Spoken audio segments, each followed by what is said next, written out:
My dear audiobook fanatics, I hope you are all doing very well. All novels recorded by Mack Makes Audiobooks are henceforth in the public domain. If you are new to the channel, then please do consider hitting that subscribe button. It does look awfully attractive, and that is a temptation you should give into. If you find my efforts to be pleasing, then please do consider showing the love with a like and comment and possibly a share to someone who might enjoy it. All your feedback, suggestions, and corrections are greatly appreciated. Please sit back, and I hope you enjoy. Chapter 1.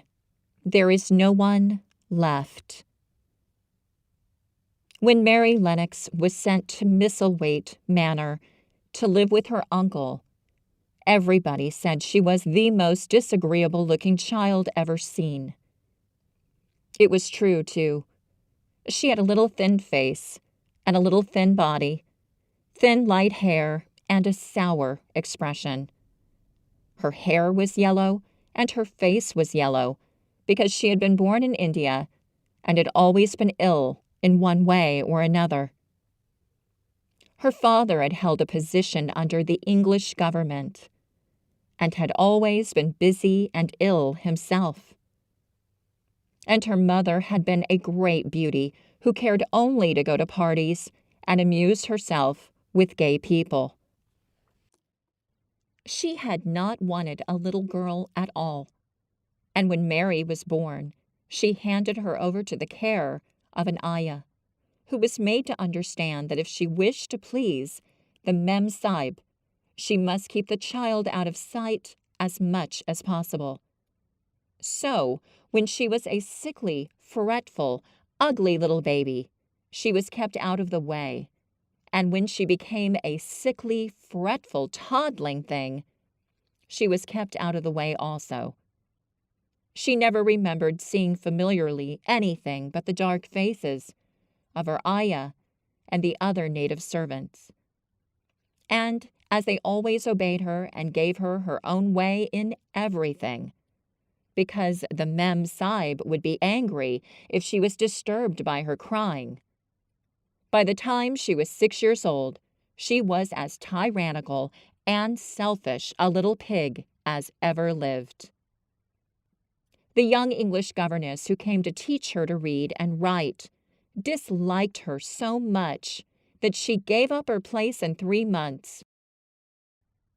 And when other governesses came to try to fill it, they always went away in a shorter time than the first one. So if Mary had not chosen to really want to know how to read books, she would never have learned her letters at all.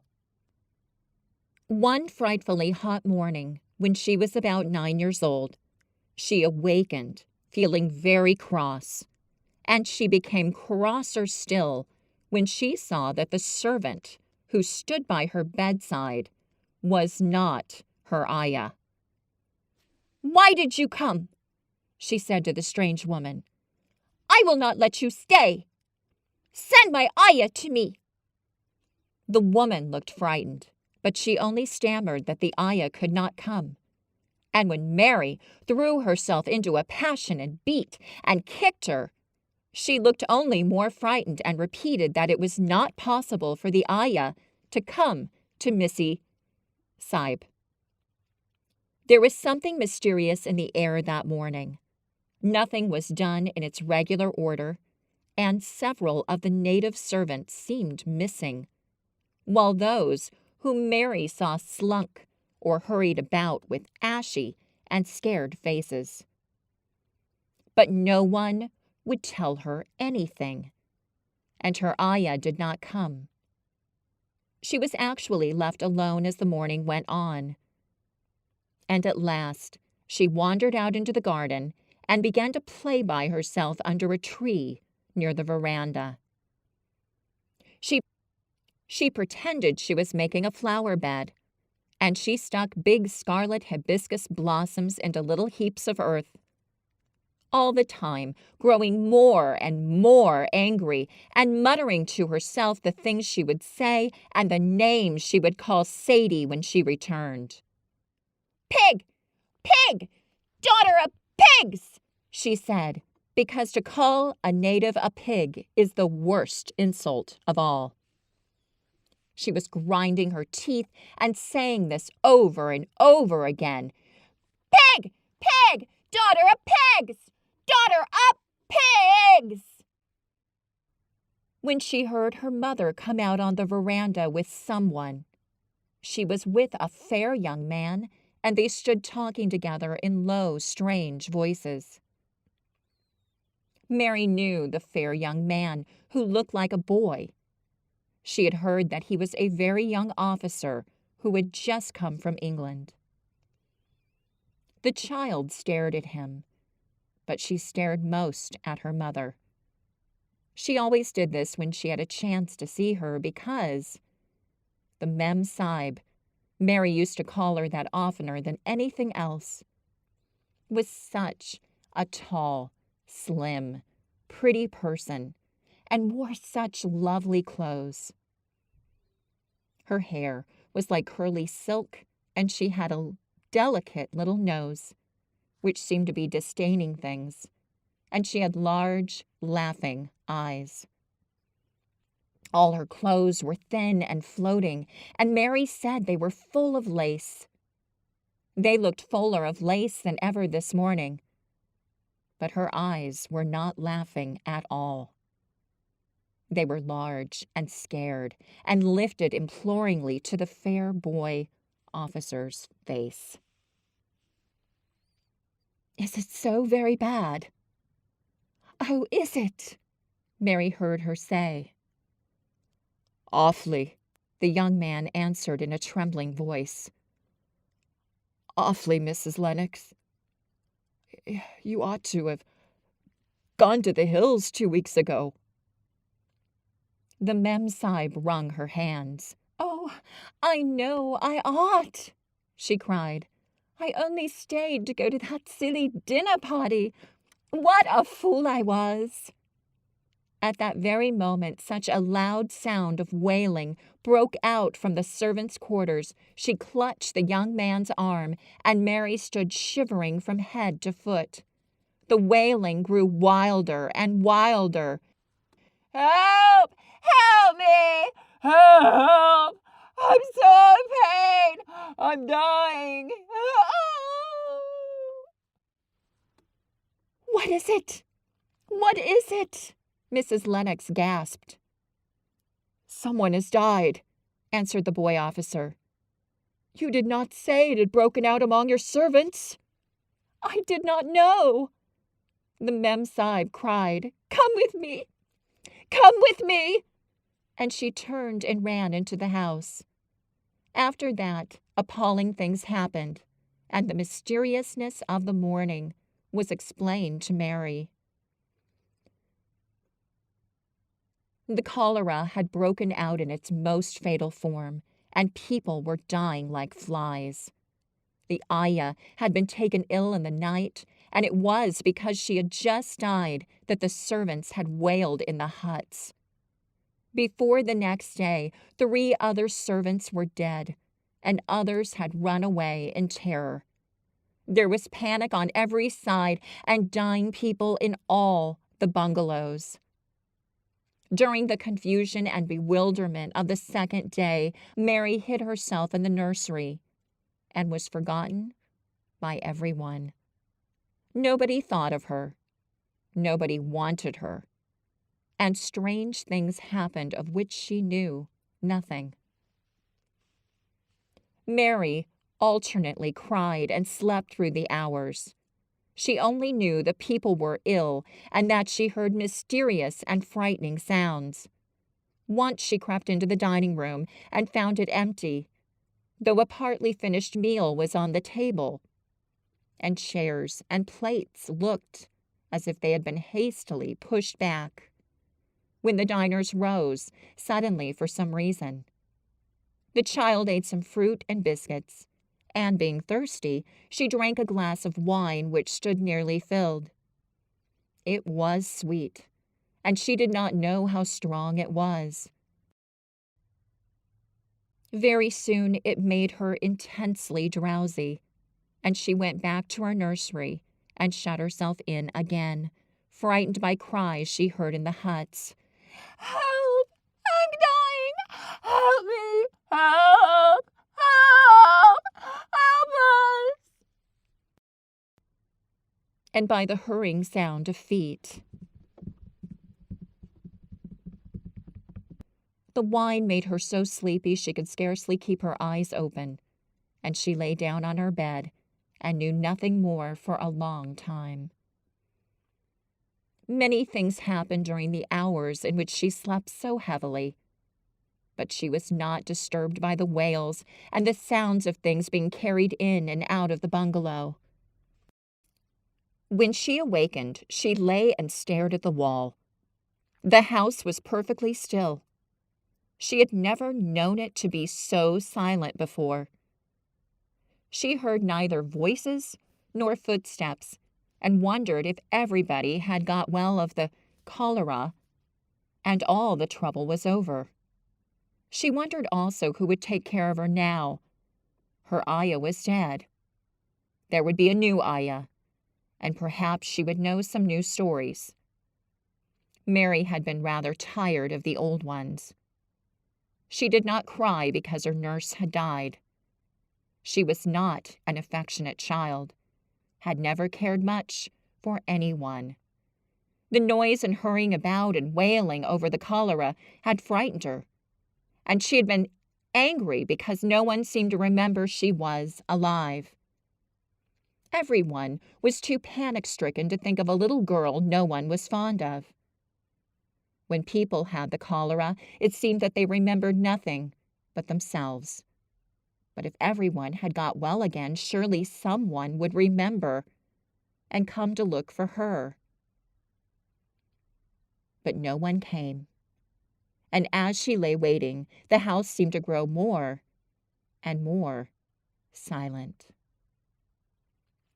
She heard something rustling on the matting, and when she looked down, she saw a little snake gliding along and watching her with eyes like jewels. She was not frightened, because he was a harmless little thing who would not hurt her, and he seemed in a hurry to get out of the room. He slipped under the door as she watched him. "How queer and quiet it is," she said. "It sounds as if there was no one in the bungalow but me and the snake." Almost the next minute, she heard footsteps in the compound, and then on the veranda. They were men's footsteps, and the men entered the bungalow and talked in low voices. No one went to meet or speak to them, and they seemed to open doors and look into rooms.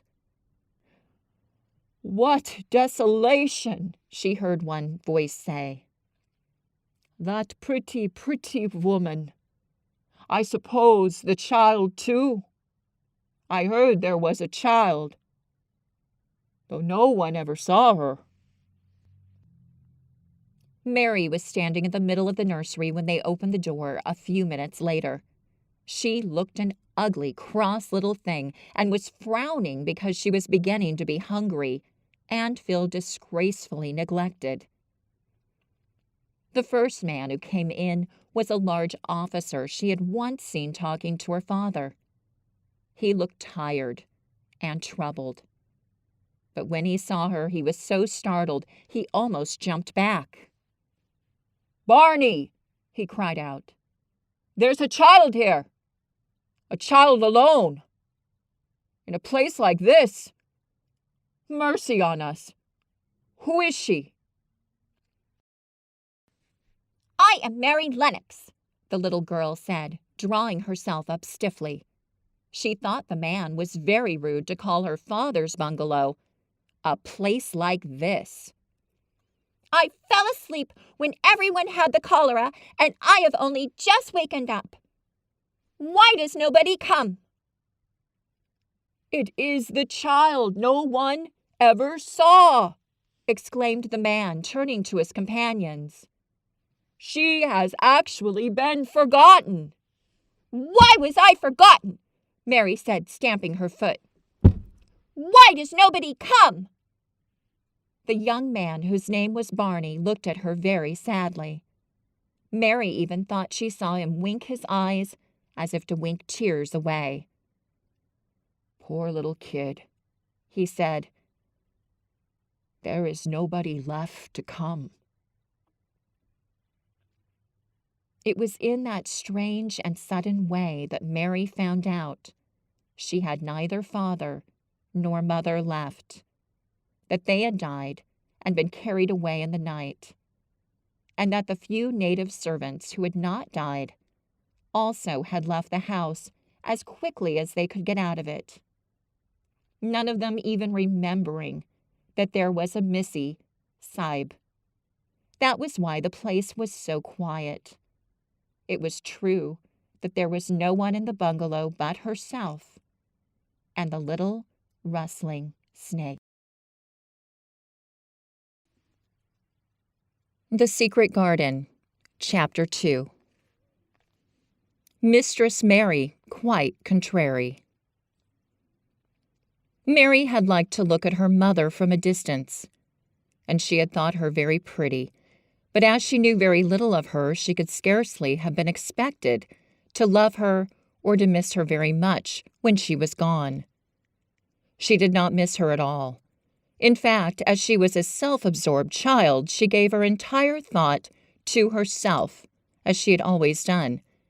If she had been older, she would no doubt have been very anxious at being left alone in the world. But she was very young, and she had always been taken care of. She supposed she always would be.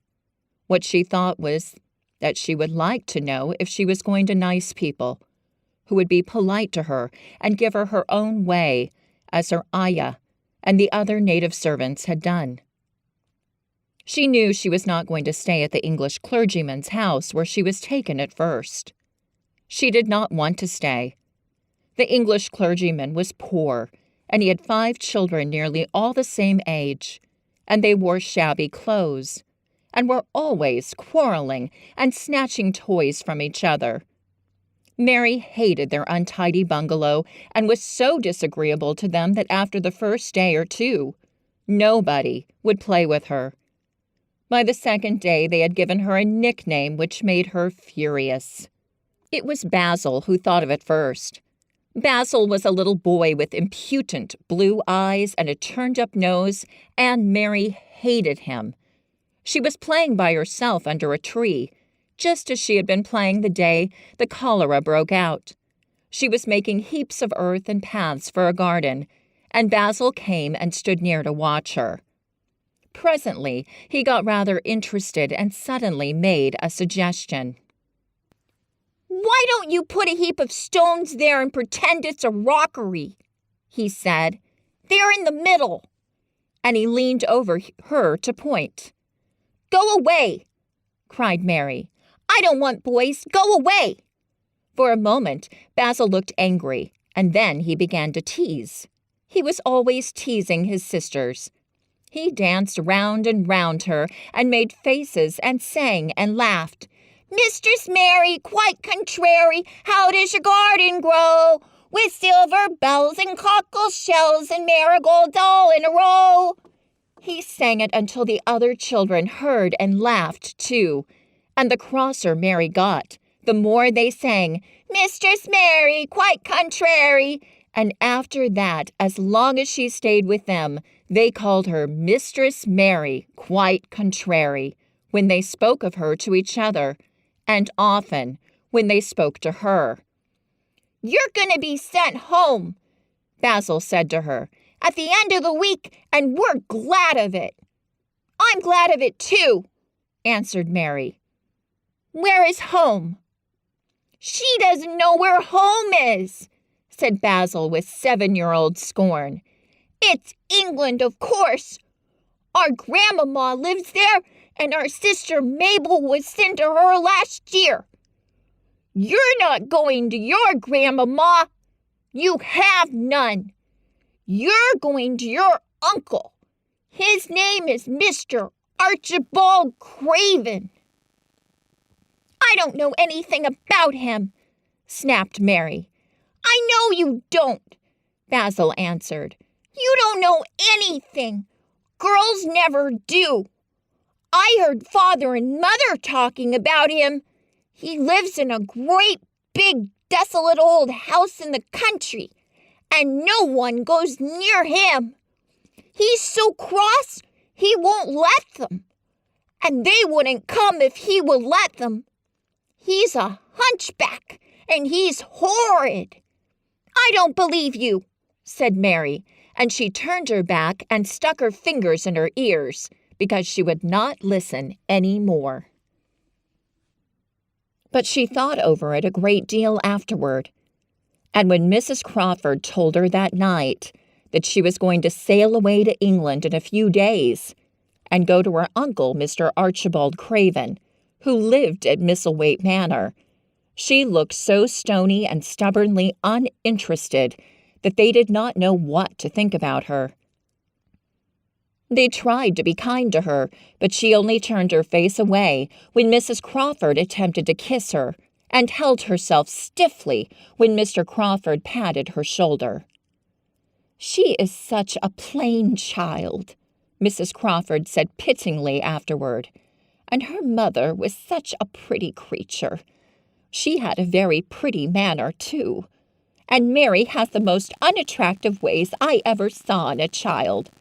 The children call her Mistress Mary quite contrary, and though it's naughty of them, one can't help understanding it. Perhaps if her mother had carried her pretty face and her pretty manners oftener into the nursery, Mary might have learned some pretty ways too. It's very sad, now the poor beautiful thing is gone, to remember that many people never even knew she had a child at all.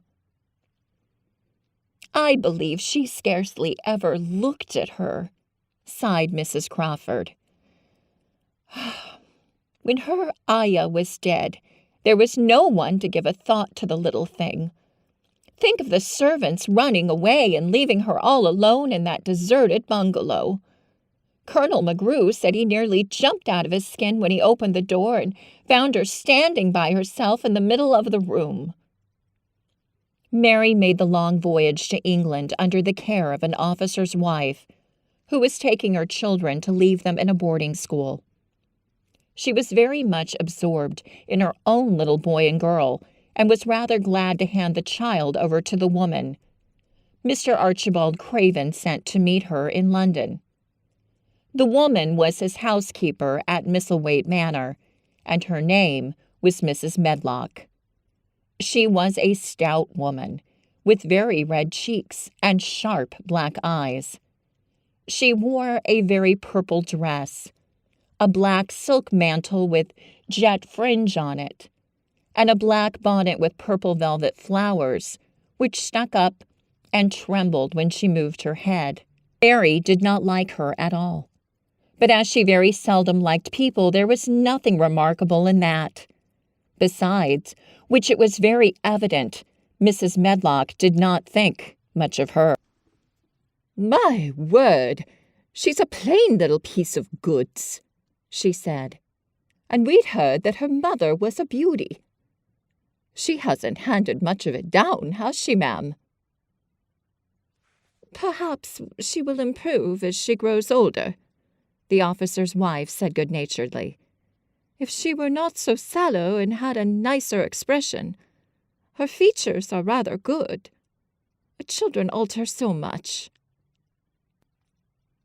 "She'll have to alter a good deal," answered Mrs. Medlock, "and there's nothing likely to improve children at Misselthwaite, if you ask me." They thought Mary was not listening because she was standing a little apart from them at the window of the private hotel they had gone to. She was watching the passing buses and cabs and people, but she heard quite well and was made very curious about her uncle and the place he lived in. What sort of a place was it? And what would he be like? What was a hunchback? She had never seen one. Perhaps there were none in India. Since she had been living in other people's houses and had no ayah, she had begun to feel lonely and to think queer thoughts which were new to her. She had begun to wonder why she had never seemed to belong to anyone, even when her father and mother had been alive. Other children seemed to belong to their fathers and mothers, but she had never seemed to really be of anyone's little girl. She had had servants and food and clothes, but no one had taken any notice of her. She did not know that this was because she was a disagreeable child. But then, of course, she did not know she was disagreeable. She often thought that other people were, but she did not know that she was so herself. She thought Mrs. Medlock the most disagreeable person she had ever seen, with her common, highly colored face and her common fine bonnet. When the next day they set out on the journey to Yorkshire, she walked through the station to the railway carriage, with her head up and trying to keep as far away from her as she could, because she did not want to seem to belong to her. It would have made her very angry to think people imagined she was her little girl. Mrs. Medlock was not in the least disturbed by her and her thoughts. She was the kind of woman who would stand no nonsense from young ones. At least, that is what she would have said if she had been asked. She had not wanted to go to London just when her sister Maria's daughter was going to be married. But she had a comfortable, well-paid place as housekeeper at Misselthwaite Manor, and the only way in which she could keep it was to do at once what Mr. Archibald Craven told her to do. She never dared even to ask a question. "Captain Lennox and his wife died of the cholera," Mr. Craven had said in a short, cold way. "Captain Lennox was my wife's brother, and I am their daughter's guardian. The child is to be brought here. You must go to London and bring her yourself." So she packed her small trunk and made the journey. Mary sat in her corner of the railway carriage and looked plain and fretful. She had nothing to read or to look at, and she had folded her thin little black-gloved hands in her lap. Her black dress made her look yellower than ever, and her limp light hair straggled from under her black hat. "A more marred-looking young one I never saw in my life," Mrs. Medlock thought. Marred is a Yorkshire word and means spoiled and pettish. She had never seen a child who sat so still without doing anything, and at last she got tired of watching her and began to talk in a brisk, hard voice. "I suppose I may as well tell you something about where you are going to," she said. "Do you know anything about your uncle?" "No," said Mary. "Never heard your father and mother talk about him?" "No," said Mary, frowning. She frowned because she remembered that her father and mother had never talked to her about anything in particular. Certainly, they had never told her things. "Humph," muttered Mrs. Medlock, staring at her queer, unresponsive little face. She did not say any more for a few moments, and then she began again. "I suppose you might as well be told something to prepare you. You are going to a queer place." Mary said nothing at all, and Mrs. Medlock looked rather discomfited by her apparent indifference. But after taking a breath, she went on. "No, but that is a grand big place in a gloomy way, and Mr. Craven's proud of it in his way, and that's gloomy enough, too. The house is 600 years old, and it's on the edge of the moor, and there's near 100 rooms in it, though most of them shut up and locked. And there's pictures and fine old furniture and things that's been there for ages. And there's a big park round it, and gardens and trees with branches trailing to the ground, some of them." She paused and took another breath. "But there's nothing else," she ended suddenly. Mary had begun to listen in spite of herself. It all sounded so unlike India, and anything new rather attracted her, But she did not intend to look as if she were interested. That was one of her unhappy, disagreeable ways. So she sat still. "Well," said Mrs. Medlock, "what do you think of it?" "Nothing," she answered. "I know nothing about such places." That made Mrs. Medlock laugh a short sort of laugh. "Oh, eh," she said, "but you are like an old woman. Don't you care?" "It doesn't matter," said Mary, "whether I care or not." "You are right enough there," said Mrs. Medlock. "It doesn't. What you're to be kept at Misselthwaite Manor for I don't know, unless because it's the easiest way. He's not going to trouble himself about you. That's sure and certain. He never troubles himself about no one." She stopped herself as if she had remembered something in time. "He's got a crooked back," she said. "That set him wrong. He was a sour young man and got no good of all his money and big place till he was married." Mary's eyes turned toward her in spite of her intention not to seem to care. She had never thought of the hunchbacks being married, and she was a trifle surprised.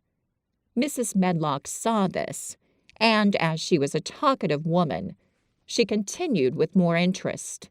This was one way of passing some of the time at any rate. She was a sweet, pretty thing, and he'd have walked the world over to get her a blade of grass she wanted. Nobody thought she'd marry him, but she did. People said she married him for his money, but she didn't. She didn't. Positively. When she died. Mary gave a little involuntary jump. "Oh, did she die?" she exclaimed, quite without meaning to. She had just remembered a French fairy story she had once read called Reclusive. It had been about a poor hunchback and a beautiful princess, and it made her suddenly sorry for Mr. Archibald Craven. "Yes, she died," Mrs. Medlock answered, "and it made him queerer than ever. He cares about nobody. He won't see people. Most of the time he goes away, and when he is at Misselthwaite, he shuts himself up in the west wing and won't let anyone but Pitcher see him. Pitcher's an old fellow, but he took care of him when he was a child, and he knows his ways." It sounded like something in a book, and it did not make Mary feel cheerful. A house with 100 rooms, nearly all shut up, and with their doors locked. A house on the edge of a moor. Whatsoever a moor was, sounded dreary. A man with a crooked back who shut himself up also?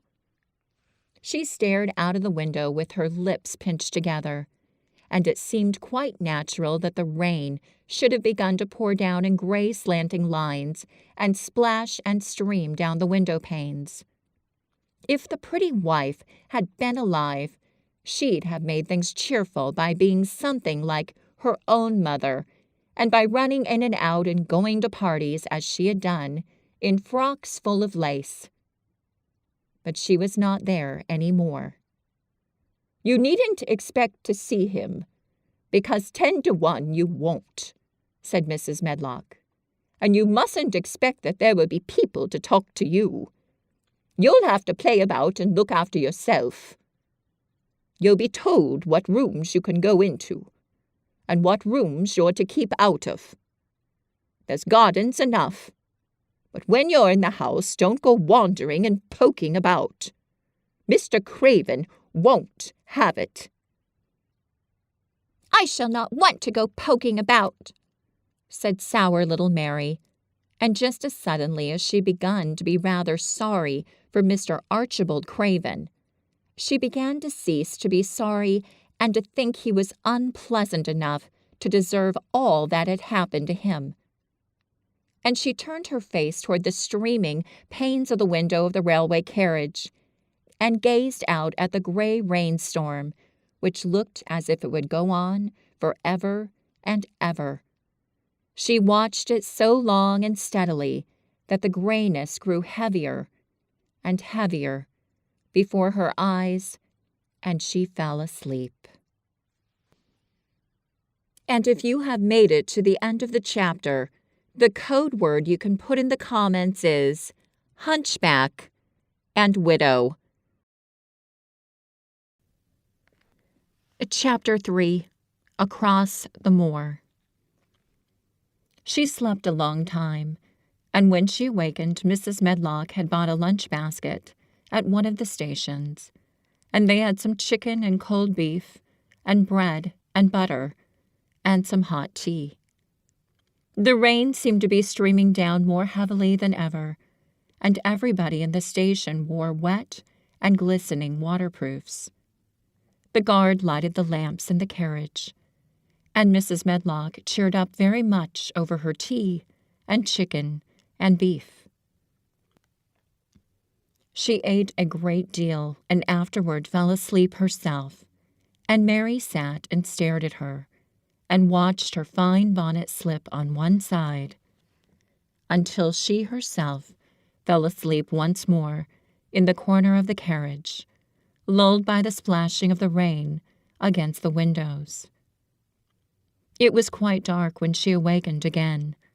The train had stopped at a station, and Mrs. Medlock was shaking her. "You've had a sleep," she said. "It's time to open your eyes. We're at Thwaite Station, and we've got a long drive before us." Mary stood up and tried to keep her eyes open, while Mrs. Medlock collected her parcels. The little girl did not offer to help her, because in India, native servants always picked up or carried things, and it seemed quite proper that other people should wait on one. The station was a small one, and nobody but themselves seemed to be getting out of the train. The station master spoke to Mrs. Medlock in a rough, good-natured way, pronouncing his words in a queer, broad fashion, which Mary found out afterward was Yorkshire. "I see thee's got back," he said, "and thee's brought the young un with thee." "Aye, that's her," answered Mrs. Medlock, speaking with the Yorkshire accent herself, and jerking her head over her shoulder toward Mary. "How's thy missus?" "Well enough. The carriage is waiting outside for thee." A brougham stood on the road before the little outside platform. Mary saw that it was a smart carriage and that it was a smart footman who helped her in. His long waterproof coat and the waterproof covering of his hat were shining and dripping with rain, as everything was, the burly station master included. Winnie shut the door, mounted the box with the coachman, and they drove off. The little girl found herself seated in a comfortably cushioned corner. But she was not inclined to go to sleep again.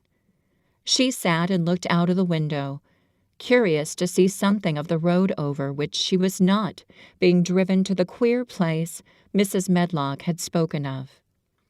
She was not at all a timid child, and she was not exactly frightened, but she felt that there was no knowing what might happen in a house with 100 rooms nearly all shut up, a house standing on the edge of a moor. "What is a moor?" she said suddenly to Mrs. Medlock. "Look out of the window in about 10 minutes and you'll see," the woman answered. "We've got to drive 5 miles across Missel Moor before we can get to the manor. You won't see much because it's a dark night, but you can see something." Mary asked no more questions, but waited in the darkness of her corner, keeping her eyes on the window. The carriage lamps cast rays of light a little distance ahead of them, and she caught glimpses of the things they passed. After they had left the station, they had driven through a tiny village, and she had seen whitewashed cottages and the lights of a public house. Then they had passed a church and a vicarage and a little shop window, or so in a cottage with toys and sweets and odd things set out for sale. Then they were on the high road, and she saw hedges and trees. After that, there seemed nothing different for a long time, or at least, it seemed a long time to her. At last, the horses began to go more slowly, as if they were climbing uphill, and presently there seemed to be no more hedges and no more trees. She could see nothing, in fact, but a dense darkness on either side. She leaned forward and pressed her face against the window, just as the carriage gave a big jolt. "Eh! We're on the moor now, sure enough," said Mrs. Medlock. The carriage lamp shed a yellow light on a rough-looking road, which seemed to be cut through bushes and low-growing things, which ended in the great expanse of dark apparently spread out before and around them. A wind was rising and making a singular, wild, low, rushing sound.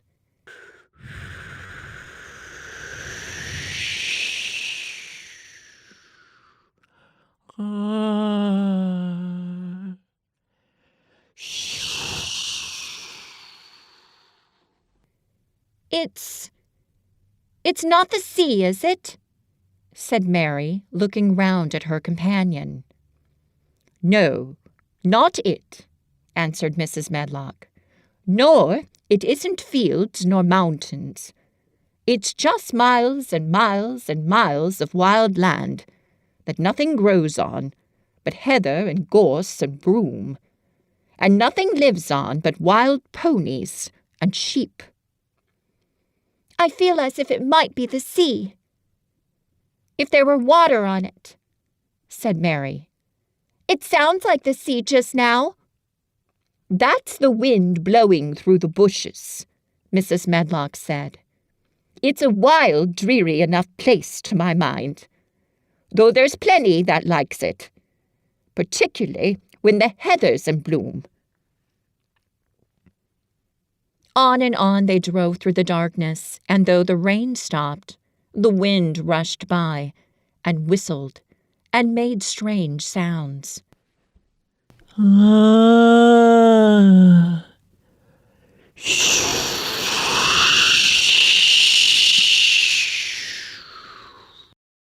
road went up and down, and several times the carriage passed over a little bridge, beneath which water rushed very fast, with a great deal of noise. Mary felt as if the drive would never come to an end, and that the wide, bleak moor was a wide expanse of black ocean, through which she was passing on a strip of dry land. "I don't like it," she said to herself. "I don't like it." And she pinched her thin lips more tightly together. The horses were climbing up a hilly piece of road when she first caught sight of a light. Mrs. Medlock saw it as soon as she did and drew a long sigh of relief. I'm glad to see that bit of light twinkling," she exclaimed. "It's the light in the lodge window. We shall get a good cup of tea after a bit, at all events." It was, after a bit, as she said, for when the carriage passed through the park gates, there was still 2 miles of avenue to drive through, and the trees, which nearly met overhead, made it seem as if they were driving through a long, dark vault. They drove out of the vault into a clear space and stopped before an immensely long but low-built house, which seemed to ramble round a stone court. At first, Mary thought that there were no lights at all in the windows, but as she got out of the carriage, she saw that one room in a corner upstairs showed a dull glow. The entrance door was a huge one, made of massive, curiously shaped panels of oak, studded with big iron nails and bound with great iron bars. It opened into an enormous hall, which was so dimly lighted that the faces in the portraits on the walls and the figures in the suits of armor made Mary feel that she did not want to look at them. As she stood on the stone floor, she looked a very small, odd little black figure, and she felt as small and lost and odd as she looked. A neat, thin old man stood near the manservant, who opened the door for them. "You ought to take her to a room," he said in a husky voice. "He doesn't want to see her. He's going to London in the morning." "Very well, Mr. Pitcher," Mrs. Medlock answered. "So long as I know what's expected of me, I can manage." "What's expected of you, Mrs. Medlock," Mr. Pitcher said, "is that you make sure that he's not disturbed and that he doesn't see what he doesn't want to see." And then Mary Lennox was led up a broad staircase and down a long corridor, and up a short flight of steps, and through another corridor, and another, until a door opened in a wall, and she found herself in a room with a fire in it, and a supper on a table. Mrs. Medlock said unceremoniously, "Well, here you are. This room and the next are where you'll live, and you must keep to them. Don't you forget that." It was in this way Mistress Mary arrived at Misselthwaite Manor, and she had perhaps never felt quite so contrary in all her life. If you made it to the end of Chapter 3, put in the code word "more" and Yorkshire. Chapter 4. Martha. When she opened her eyes in the morning, it was because a young housemaid had come into her room to light the fire and was kneeling on the hearth rug, raking out the cinders noisily. Mary lay and watched her for a few moments, and then began to look about the room. She had never seen a room at all like it, and thought it curious and gloomy. The walls were covered with tapestry, with a forest scene embroidered on it. There were fantastically dressed people under the trees, and in the distance there was a glimpse of the turrets of a castle. There were hunters and horses and dogs and ladies. Mary felt as if she were in the forest with them. Out of a deep window she could see a great climbing stretch of land, which seemed to have no trees on it, and to look rather like an endless, dull, purplish sea. "What is that?" she said, pointing out of the window. Martha, the young housemaid, who had just risen to her feet, looked and pointed also. "That there?" she said. "Yes, that's the moor," with a good-natured grin. "Does thee like it?" "No," answered Mary. "I hate it." "That's because thou'rt not used to it," Martha said, going back to her hearth. "Thou thinks it's too big and bare now. But thou will like it." "Do you?" inquired Mary. "Aye, that I do," answered Martha, cheerfully polishing away at the grate. "I just love it. It's none bare. It's covered with growing things as smells sweet. It's fair lovely in spring and summer, when the gorse and broom and heather's in flower. It smells of honey, and there's such a lot of fresh air, and the sky looks so high, and the bees and skylarks make such a nice noise, humming and singing. I wouldn't live away from the moor for anything." Mary listened to her with a grave, puzzled expression. The native servants she had been used to in India were not in the least like this. They were obsequious and servile, and did not presume to talk to their masters as if they were their equal. They made salems and called them protector of the poor, and names of that sort. Indian servants were commanded to do things, not asked. It was not the custom to say please and thank you, and Mary had always slapped her ayah in the face when she was angry. She wondered a little what this girl would do if one slapped her in the face. She was a round, rosy, good-natured-looking creature, but she had a sturdy way which made Mistress Mary wonder if she might not even slap back, if the person who slapped her was only a little girl. "You are a strange servant," she said from her pillows rather haughtily. Martha sat up on her heels, with her blacking brush in her hand, and laughed, without seeming the least out of temper.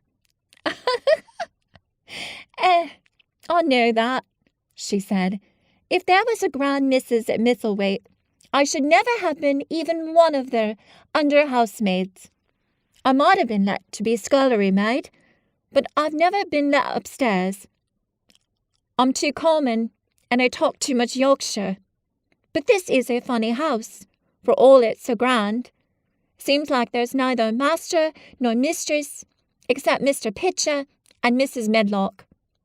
Mr. Craven, who won't be troubled about anything when he's here, and he's nearly always away. Mrs. Medlock gave me the place out of kindness. She told me she could never have done it if Misselthwaite had been like other big houses." "Are you going to be my servant?" Mary asked, still in her imperious little Indian way. Martha began to rub her grate again. "I'm Mrs. Medlock's servant," she said stoutly, "and she's Mr. Craven's. But I'm to do the housemaid's work up here and wait on you a bit. But you won't need much waiting on." "Who's going to dress me?" demanded Mary. Martha sat up on her heels again and stared. She spoke in broad Yorkshire in her amazement. "Canna thou dress thysen?" she said. "What do you mean?" "I don't understand your language," said Mary. I forgot," Martha said. "Mrs. Medlock told me I'd have to be careful, or you wouldn't know what I was saying. I mean, can't you put on your own clothes?" "No," answered Mary, quite indignantly. "I never did in my life. My ayah dressed me, of course." "Well," said Martha, evidently not in the least aware that she was impudent, "it's time thou should learn. Thou cannot begin younger. It'll do thee good to wait on thysen a bit. My mother always said she couldn't see why grand people's children didn't turn out fair fools. What with nurses and being washed and dressed and took out to walk, as if they was puppies." "It's different in India," said Mistress Mary disdainfully. She could scarcely stand this. But Martha was not at all crushed. I can see it's different," she answered almost sympathetically. "I dare say it's because there's such a lot of blacks there instead of respectable white people. When I heard you was coming from India, I thought you was a black too." Mary sat up in bed, furious. "What?" she said. "What? You thought I was a native? You daughter of a pig?" Martha stared and looked hot. "Who are you calling names?" she said. "You needn't be so vexed. That's not the way for a young lady to talk. I've nothing against the blacks. When you read about 'em in tracts, they're always very religious. You always read as a black's a man and a brother. I've never seen a black, and I was fair pleased to think I was going to see one close. When I come in to light your fire this morning, I crept up to your bed and pulled the cover back, careful to look at you. And there you was. No more black than me. For all, you're so yeller. Mary did not even try to control her rage and humiliation. You thought I was a native? You dared? You don't know anything about natives. They are not people. They're servants who must salam to you. You know nothing about India. You know nothing about anything. She was in such a rage and felt so helpless before the girl's simple stare, and somehow she suddenly felt so horribly lonely and far away from everything she understood, and which understood her, that she threw herself face downward on the pillows and burst into passionate sobbing.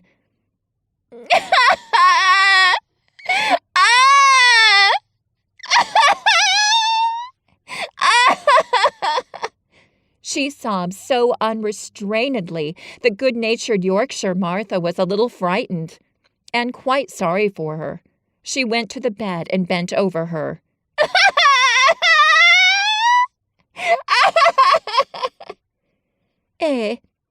You mustn't cry like that there, she begged. You mustn't for sure. I didn't know you'd be vexed. I don't know anything about anything. Just like you said. I beg your pardon, miss.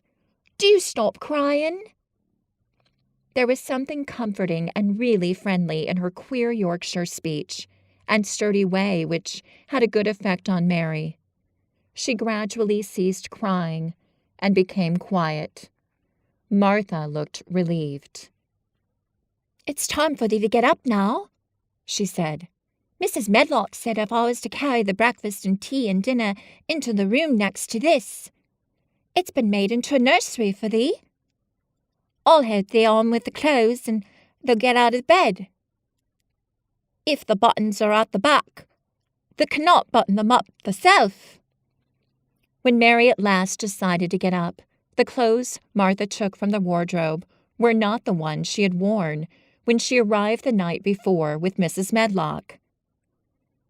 Those are not mine, she said. Mine are black.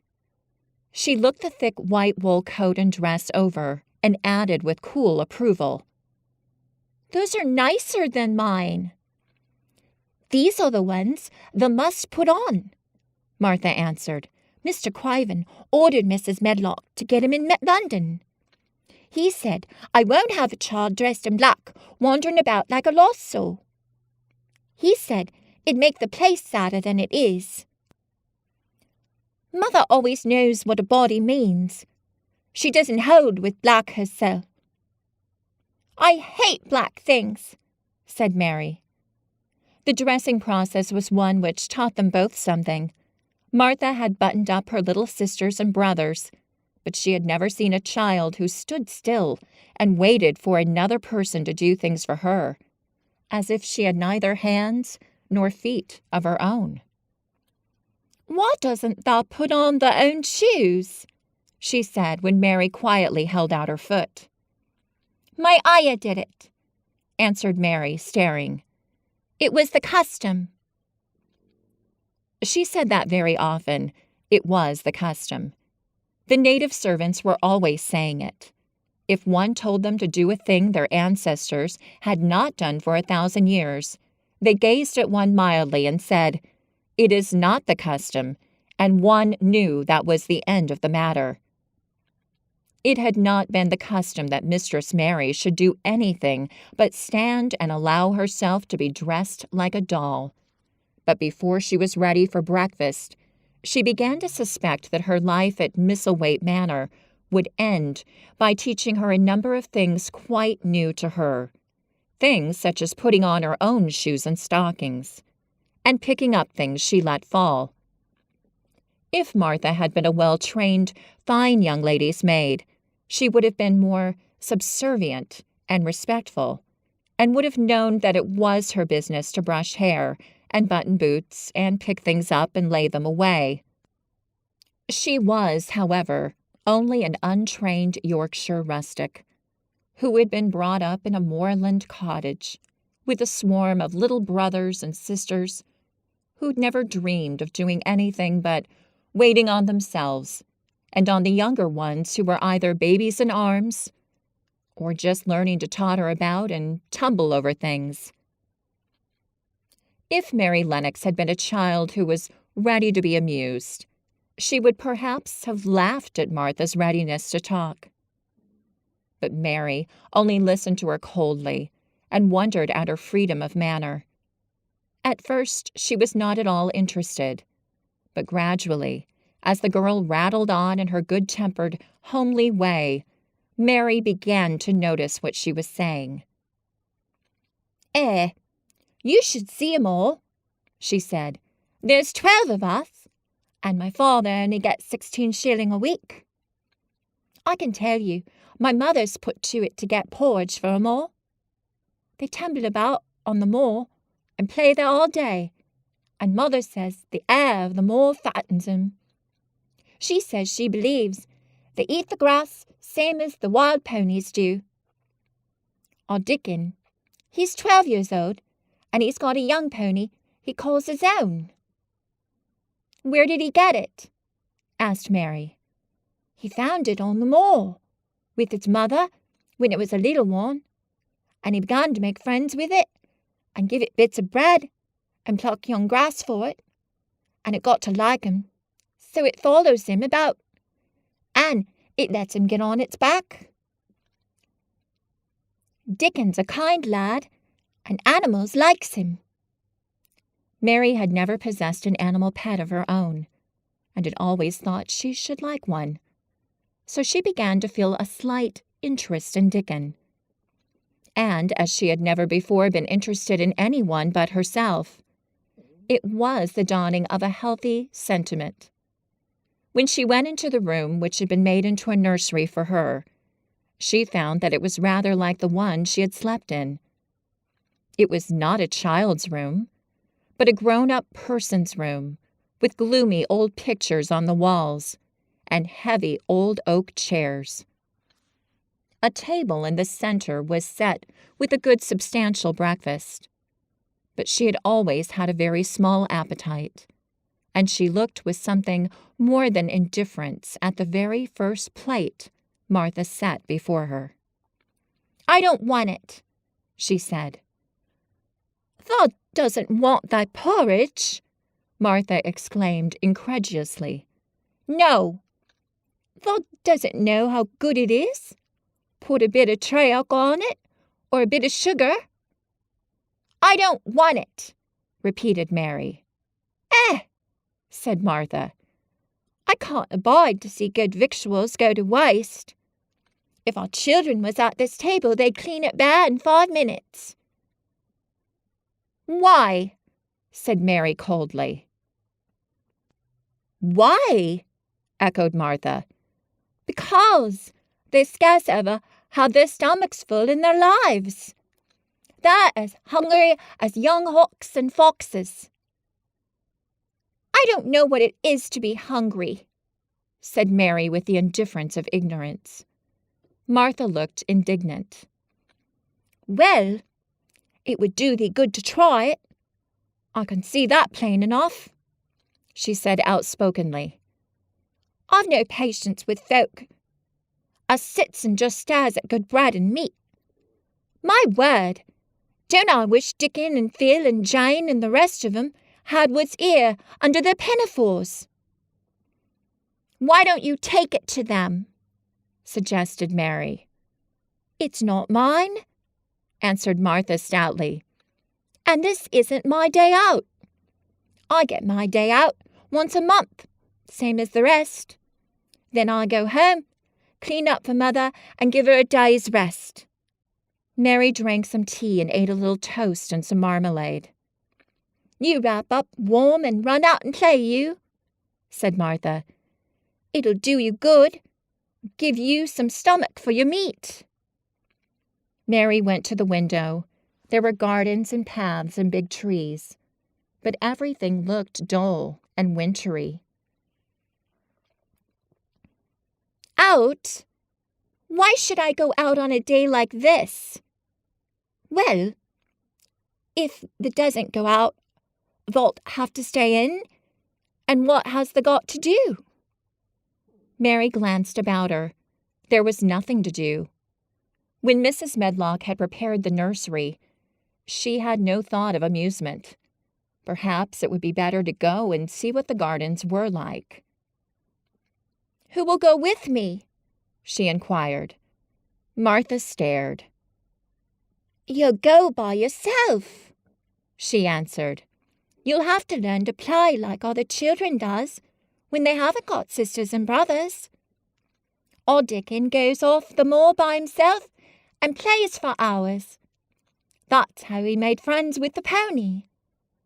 He's got sheep on the moor that knows him, and birds and comes and eats out of his hand. However little there is to eat, he always saves a bit of his bread to coax his pets. It was really this mention of Dickon which made Mary decide to go out, though she was not aware of it. There would be birds outside, though there would not be ponies or sheep. They would be different from the birds in India, and it might amuse her to look at them. Martha found her coat and hat for her, and a pair of stout little boots, and she showed her her way downstairs. If thou goes round that way, they'll come to the gardens, she said, pointing to a gate in a wall of shrubbery. There's lots of flowers in summer time, but there's nothing blooming now. She seemed to hesitate a second before she added, One of the gardens is locked up. No one has been in it for 10 years. Why? Asked Mary in spite of herself. Here was another locked door added to the 100 in the strange house. Mr. Craven had it shut when his wife died so sudden. He won't let no one go inside. It was her garden. He locked the door and dug a hole and buried the key. Ding-a-ling! Ding-a-ling! There's Mrs. Medlock's bell ringing. I must run. After she was gone, Mary turned down the walk which led to the door in the shrubbery. She could not help thinking about the garden, which no one had been into for 10 years. She wondered what it would look like, and whether there were any flowers still alive in it. When she had passed through the shrubbery gate, she found herself in great gardens with wide lawns and winding walks with clipped borders. There were trees and flower beds and evergreens clipped into strange shapes, and a large pool with an old gray fountain in its midst. But the flower beds were bare and wintry, and the fountain was not playing. This was not the garden which was shut up. How could a garden be shut up? You could always walk into a garden. She was just thinking this when she saw that at the end of the path she was following, there seemed to be a long wall, with ivy growing over it. She was not familiar enough with England to know that she was coming upon the kitchen gardens where the vegetables and fruit were growing. She went toward the wall and found that there was a green door in the ivy and that it stood open. This was not the closed garden, evidently, and she could go into it. She went through the door and found that it was a garden with walls all round it, and that it was only one of several walled gardens which seemed to open into one another. She saw another open green door, revealing bushes and pathways between beds containing winter vegetables. Fruit trees were trained flat against the wall, and over some of the beds there were glass frames. The place was bare and ugly enough, Mary thought, as she stood and stared about her. It might be nicer in summer when things were green. But there was nothing pretty about it now. Presently an old man with a spade over his shoulder walked through the door, leading from the second garden. He looked startled when he saw Mary, and then touched his cap. He had a surly old face and did not seem at all pleased to see her. But then she was displeased with his garden, and wore her quite contrary expression, and certainly did not seem at all pleased to see him. "What is this place?" she asked. "One of the kitchen gardens," he answered. "What is that?" said Mary, pointing through the other green door. "Another of 'em shortly. There's another on t'other side of the wall, and there's the orchard, t'other side of that." "Can I go in them?" asked Mary. "If tha likes, but there's naught to see." Response. She went down the path and through the second green door. There she found more walls, winter vegetables, and glass frames. But in the second wall there was another green door, and it was not open. Perhaps it led into the garden which no one had seen for 10 years. As she was not at all a timid child and always did what she wanted to do, Mary went to the green door and turned the handle. She hoped the door would not open because she wanted to be sure she had found the mysterious garden. But it did open quite easily, and she walked through it and found herself in an orchard. There were walls all around it also, and trees trained against them, and there were bare fruit trees growing in the winter-brown grass. But there was no green door to be seen anywhere. Mary looked for it, and yet, when she had entered the upper end of the garden, she had noticed that the wall did not seem to end with the orchard, but to extend beyond it, as if it enclosed a place at the other side. She could see the tops of trees above the wall, and when she stood still, she saw a bird with a bright red breast sitting on the topmost branch of one of them, and suddenly he burst into a winter song.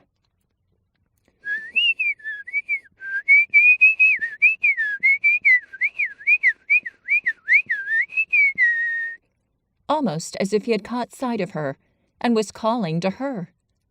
She stopped and listened to him.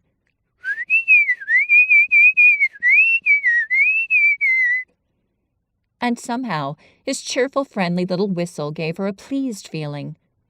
Even a disagreeable little girl may be lonely, and the big closed house and big bare moor and big bare gardens had made this one feel as if there was no one left in the world but herself. If she had been an affectionate child who had been used to being loved, she would have broken her heart. But even though she was Mistress Mary quite contrary, she was desolate, and the bright-breasted little bird brought a look into her sour little face, which was almost a smile. She listened to him until he flew away. He was not like an Indian bird, and she liked him and wondered if she should ever see him again. Perhaps he lived in the mysterious garden and knew all about it. Perhaps it was because she had nothing whatever to do that she thought so much of the deserted garden. She was curious about it, and wanted to see what it was like. Why had Mr. Archibald Craven buried the key? If he had liked his wife so much, why did he hate her garden? She wondered if she should ever see him, but she knew that if she did, she should not like him, and he would not like her, and that she should only stand and stare at him and say nothing, though she should be wanting dreadfully to ask him why he had done such a queer thing. "People never like me, and I never like people," she thought, "and I never can talk as the Crawford children could. They were always talking and laughing and making noises." She thought of the robin and of the way he seemed to sing a song at her, and as she remembered the tree-top he perched on, she stopped rather suddenly on the path. "I believe the tree was in the secret garden." "I feel sure it was," she said. "There was a wall round the place, and there was no door."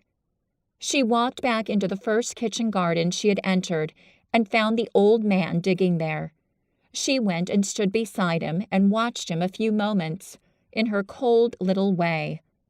He took no notice of her, and so at last she spoke to him.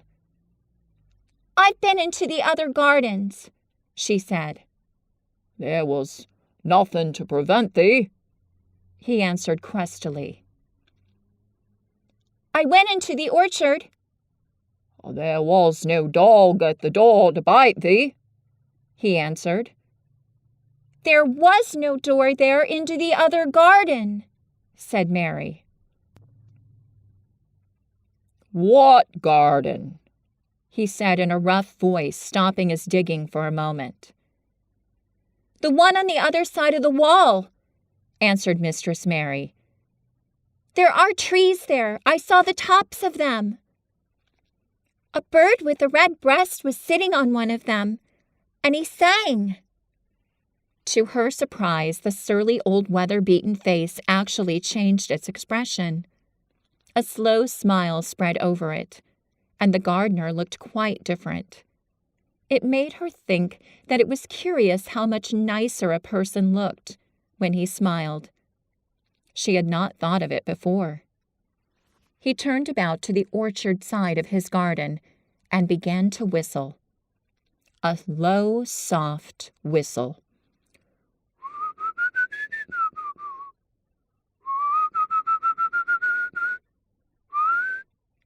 She could not understand how such a surly man could make such a coaxing sound. Almost the next moment, a wonderful thing happened. She heard a soft little rushing flight through the air, and it was the bird with the red breast flying to them, and he actually alighted on the big clod of earth quite near to the gardener's foot. "Here he is," chuckled the old man. "Ho, ho, ho, ho." And then he spoke to the bird as if he were speaking to a child. "Where has thee been, thou cheeky little beggar?" he said. "I've not seen thee before today. Hast thou begun the courting this early in the season? Thou'rt too forrard." The bird put his tiny head on one side and looked up at him with his soft, bright eye, which was like a black dewdrop. He seemed quite familiar and not the least afraid.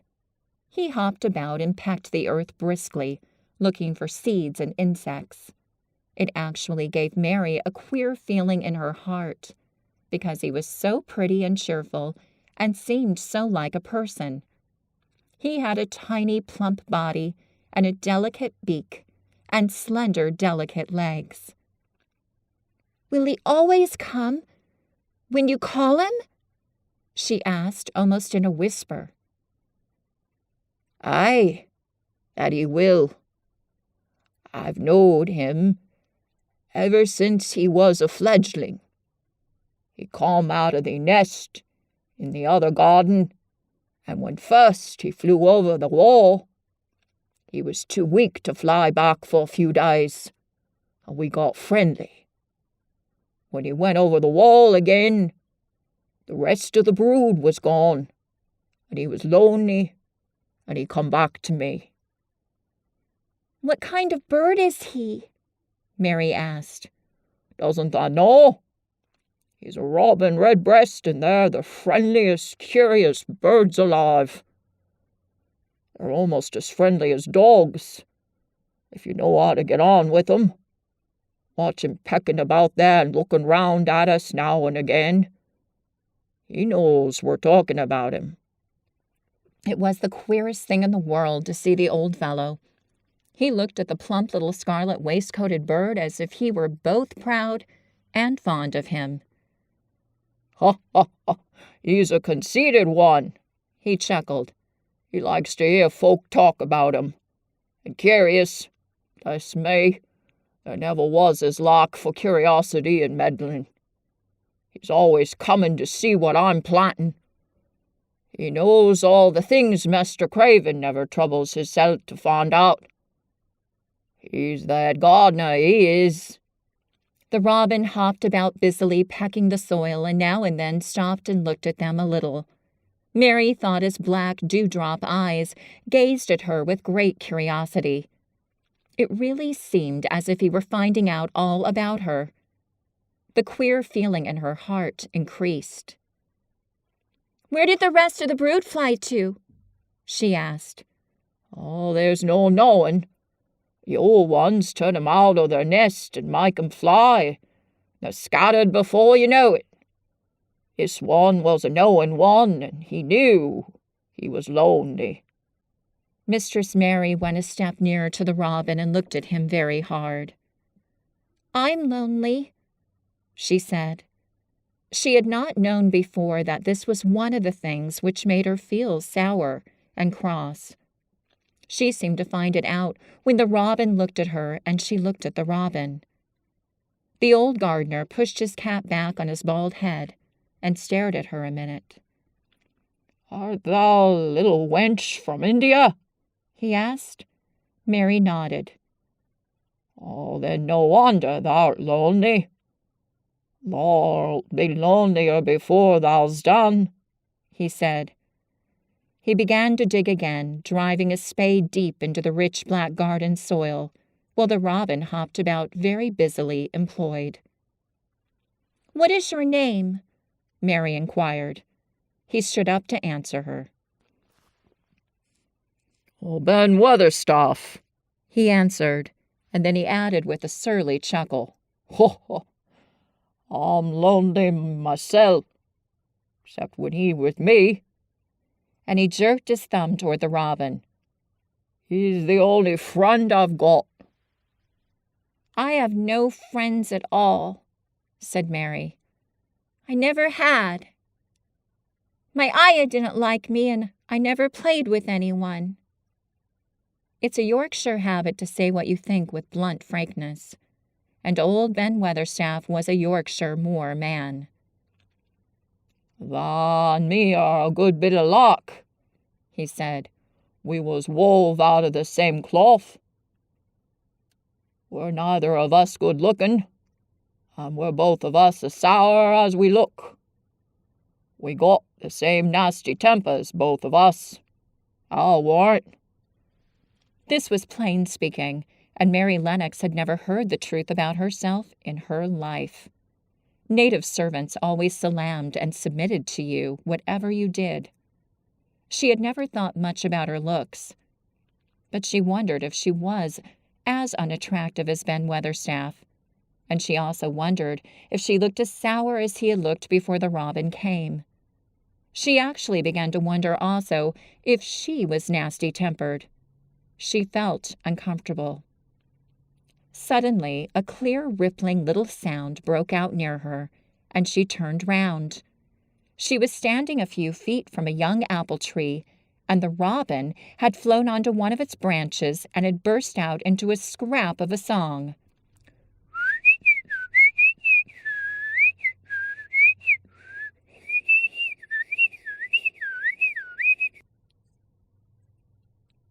Ben Weatherstaff laughed outright. "Ho, ho, ho, ho, ho!" "What did he do that for?" asked Mary. "He's made up his mind to make friends with thee," replied Ben. "Dang me if he hasn't took a fancy to thee." "To me?" said Mary, and she moved toward the little tree softly and looked up. "Would you make friends with me?" she said to the robin, just as if she was speaking to a person. "Would you?" And she did not say it either in her hard little voice or in her imperious Indian voice, but in a tone so soft and eager and coaxing that Ben Weatherstaff was as surprised as she had been when she heard him whistle. "Why," he cried out, "thou said that as nice and human, as if thou was a real child instead of a sharp old woman. Thou said it almost like Dickon talks to his wild things on the moor." "Do you know Dickon?" Mary asked, turning round rather in a hurry. "Everybody knows him. Dickon's wandering about everywhere. The very blackberries and heather bells knows him. I warrant the foxes shows 'em where their cubs lie, and the skylarks doesn't hide their nests from 'em." Mary would have liked to ask some more questions. She was almost as curious about Dickon as she was about the deserted garden. But just that moment, the robin, who had ended his song, gave a little shake of his wings, spread them, and flew away. He had made his visit and had other things to do. "He's flown over the wall!" Mary cried out, watching him. "He's flown into the orchard! He's flown across the other wall into the garden, where there is no door!" "Oh, he lives there," said old Ben. "He came out of the egg there. If he's courting, he's making up to some young madam of a robin that lives among the old rose trees there." "Rose trees?" said Mary. "Are there rose trees?" Ben Weatherstaff took up his spade again and began to dig. "There was 10 years ago, but there isn't now," he said. "No door?"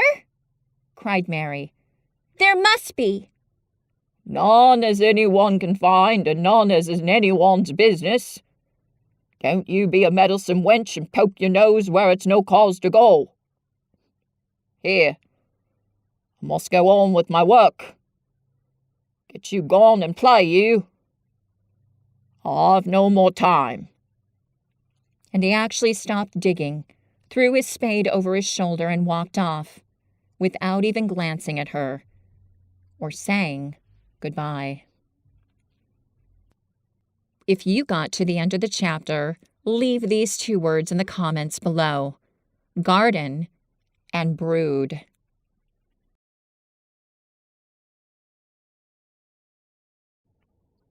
Chapter 5. The Cry in the Corridor.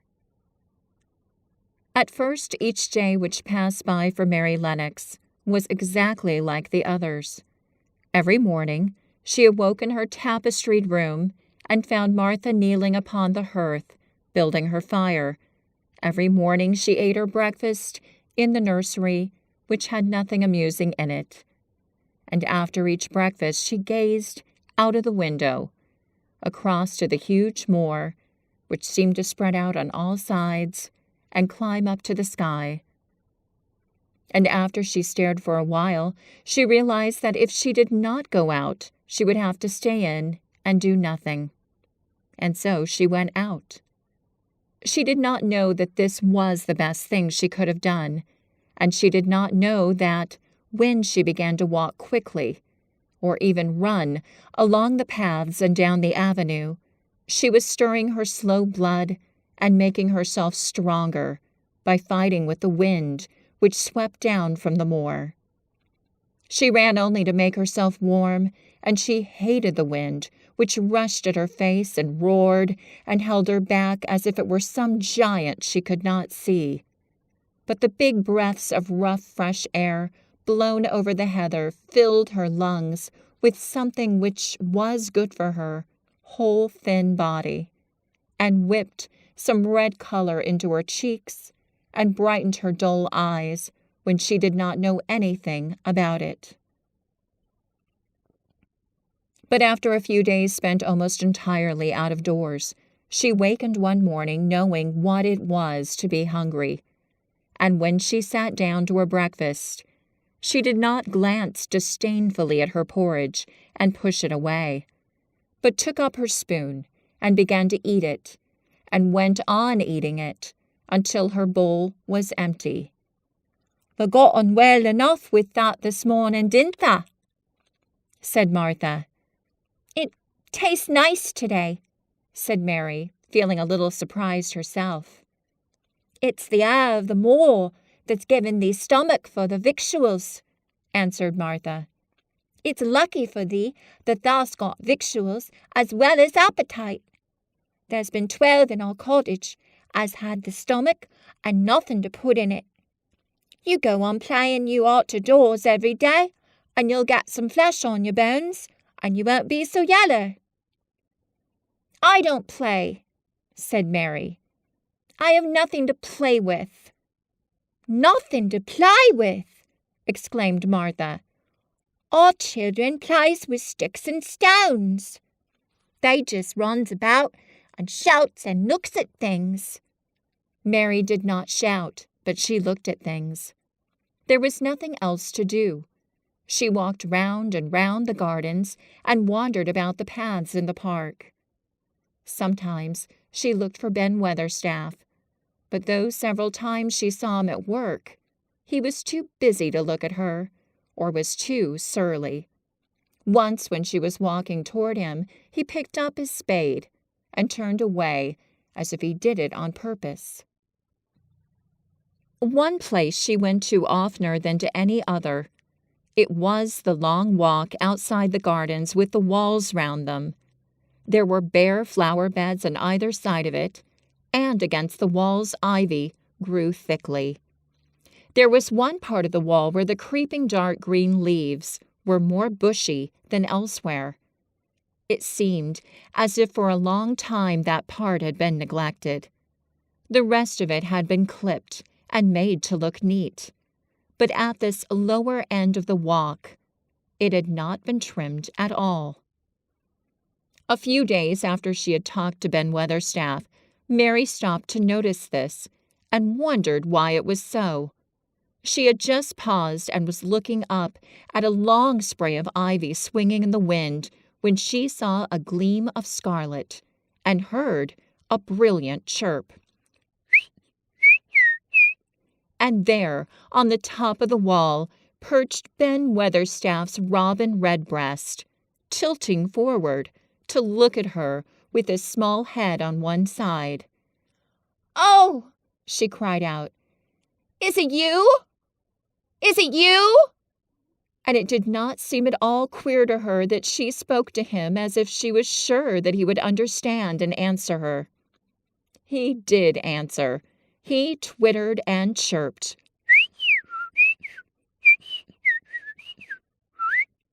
And hopped along the wall as if he were telling her all sorts of things. It seemed to Mistress Mary as if she understood him too, though he was not speaking in words. It was as if he said, "Good morning. Isn't the wind nice? Isn't the sun nice? Isn't everything nice? Let us both chirp and hop and twitter. Come on. Come on." Mary began to laugh.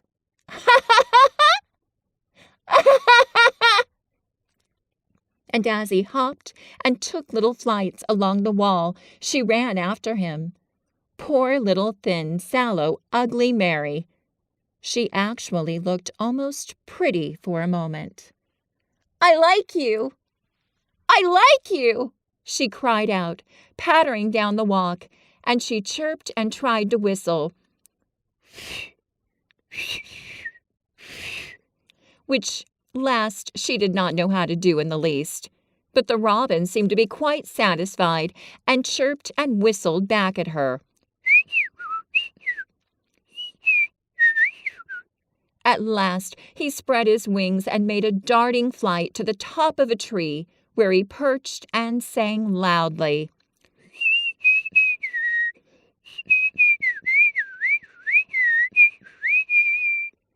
That reminded Mary of the first time she had seen him. He had been swinging on a treetop then, and she had been standing in the orchard. Now she was on the other side of the orchard and standing in the path outside a wall, much lower down, and there was the same tree inside.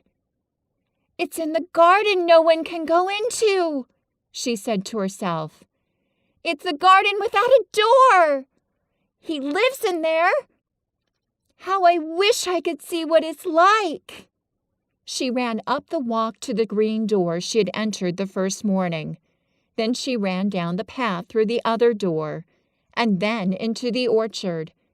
And when she stood and looked up, there was the tree on the other side of the wall. And there was the robin just finishing his song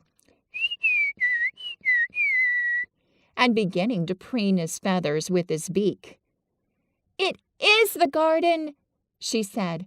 "I'm sure it is."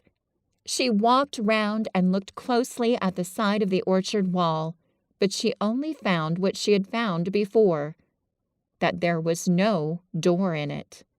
Then she ran through the kitchen gardens again and out into the walk outside the long ivory-covered wall, and she walked to the end of it and looked at it, but there was no door. And then she walked to the other end, looking again, but there was no door. "It's very queer," she said. "Ben Weatherstaff said there was no door, and there is no door. But there must have been one 10 years ago because Mr. Craven buried the key." This gave her so much to think of that she began to be quite interested and feel that she was not sorry that she had come to Misselthwaite Manor. In India, she had always felt hot and too languid to care much about anything. The fact was that the fresh wind from the moor had begun to blow the cobwebs out of her young brain and to waken her up a little. She stayed out of doors nearly all day, and when she sat down to her supper at night, she felt hungry and drowsy and comfortable. She did not feel cross when Martha chattered away. She felt as if she had rather liked to hear her. And at last she thought she would ask her a question. She asked it after she had finished her supper and had sat down on the hearthrug before the fire. "Why did Mr. Craven hate the garden?" she said. She had made Martha stay with her, and Martha had not objected at all. She was very young and used to a crowded cottage full of brothers and sisters, and she found it dull in the great servants' hall downstairs, where the footmen and upper housemaids made fun of her Yorkshire speech and looked upon her as a common little thing, and sat and whispered among themselves. Martha liked to talk, and the strange child who had lived in India had been waited upon by blacks was novelty enough to attract her. She sat down on the hearth herself without waiting to be asked. "Art thou thinking about that garden yet?" she said. "I knew thou would. That was just the way with me when I first heard about it." "Why did he hate it?" Mary persisted. Martha tucked her feet under her and made herself quite comfortable. "Listen to the wind wuthering round the house," she said. "You could best stand up on the moor if you was out on it tonight." Mary did not know what wuthering meant until she listened, and then she understood. It must mean that hollow, shuddering sort of roar which rushed round and round the house, as if the giant no one could see were buffeting it and beating at the walls and windows to try to break in. But one knew he could not get in, and somehow it made one feel very safe and warm inside a room with a red coal fire. "But why did he hate it so?" she asked after she had listened. She intended to know if Martha did. Then Martha gave up her store of knowledge. "Mind," she said, "Mrs. Medlock said it's not to be talked about. There's lots of things in this place that's not to be talked over. That's Mr. Craven's orders. His troubles are none servant's business, he says. But for the garden, he wouldn't be like he is.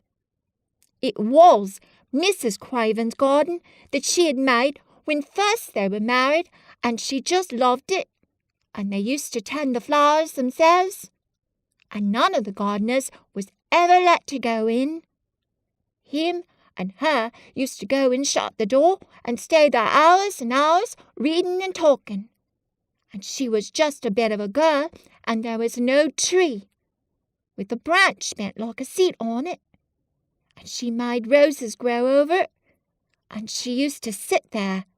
But one day when she was sitting there, the branch broke, and she fell on the ground and was hurt so bad that next day she died. The doctors thought he'd go out of his mind and die too. That's why he hates it. No one's never gone in since, and he won't let anyone talk about it." Mary did not ask any more questions. She looked at the red fire and listened to the wind, wutherin'. It seemed to be wutherin' louder than ever.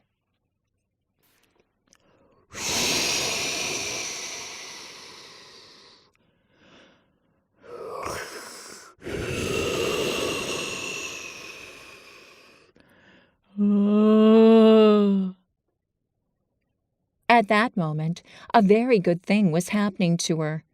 4 good things had happened to her. In fact, since she came to Misselthwaite Manor. She had felt as if she understood a robin, and that he had understood her. She had run in the wind until her blood had grown warm. She had been healthily hungry for the first time in her life, and she had found out what it was to be sorry for someone. She was getting on. But as she was listening to the wind,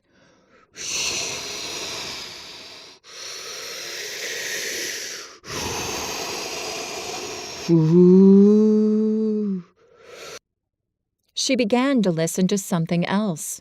She did not know what it was, because at first she could scarcely distinguish it from the wind itself.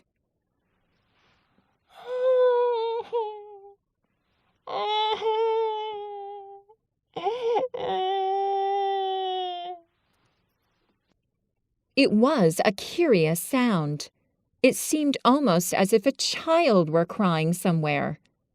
Sometimes the wind sounded rather like a child crying. But presently, Mistress Mary felt quite sure that this sound was inside the house, not outside it. It was far away.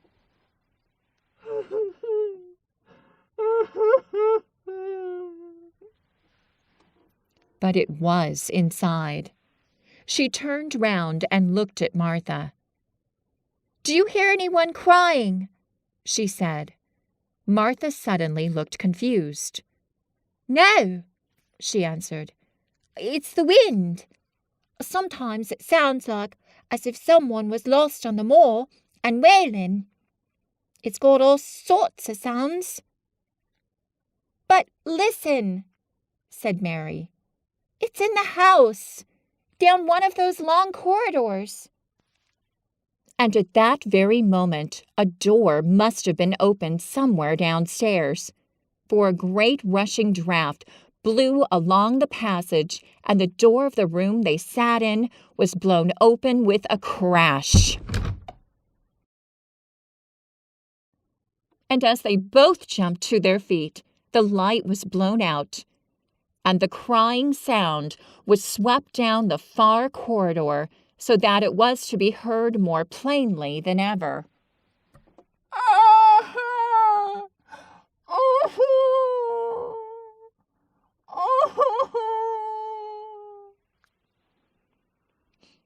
"There," said Mary.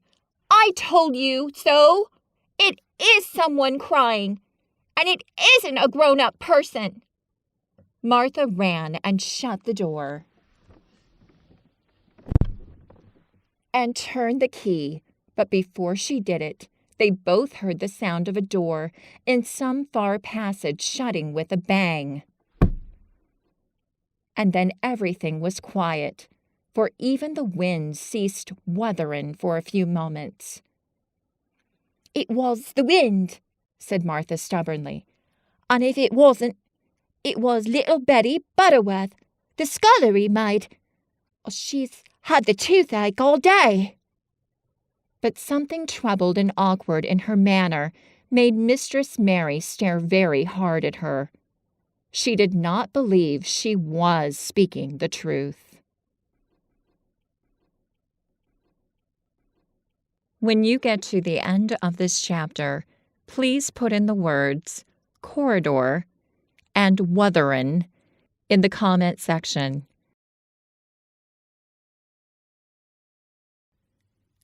Chapter 6. There was someone crying. There was. The next day, the rain poured down in torrents again, and when Mary looked out of her window, the moor was almost hidden by gray mist and cloud. There could be no going out today.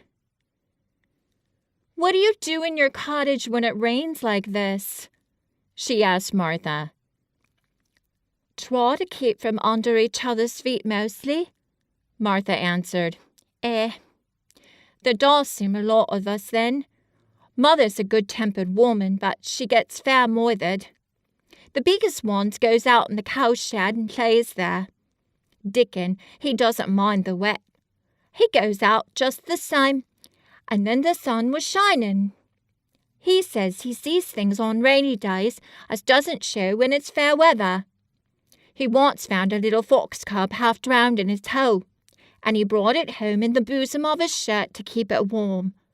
Its mother had been killed nearby, and the hole was swum up, and the rest of the litter was dead. He's got at it home now. He found a half-drowned young crow another time, and he brought it home too, and tamed it. It's named Soot, because it's so black, and it hops and flies about with him everywhere." The time had come when Mary had forgotten to resent Martha's familiar talk. She had even begun to find it interesting and to be sorry when she stopped or went away.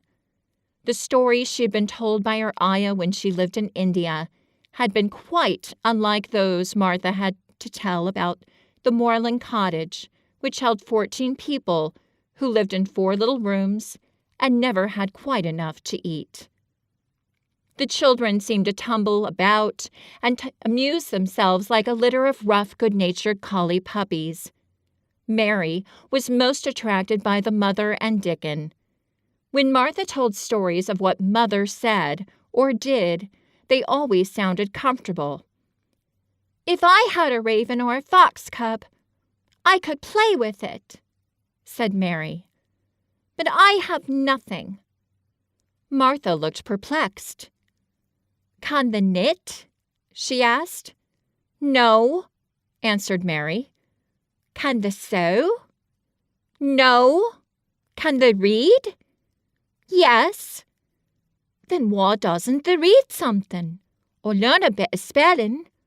They're old enough to be learning their book a good bit now." "I haven't any books," said Mary.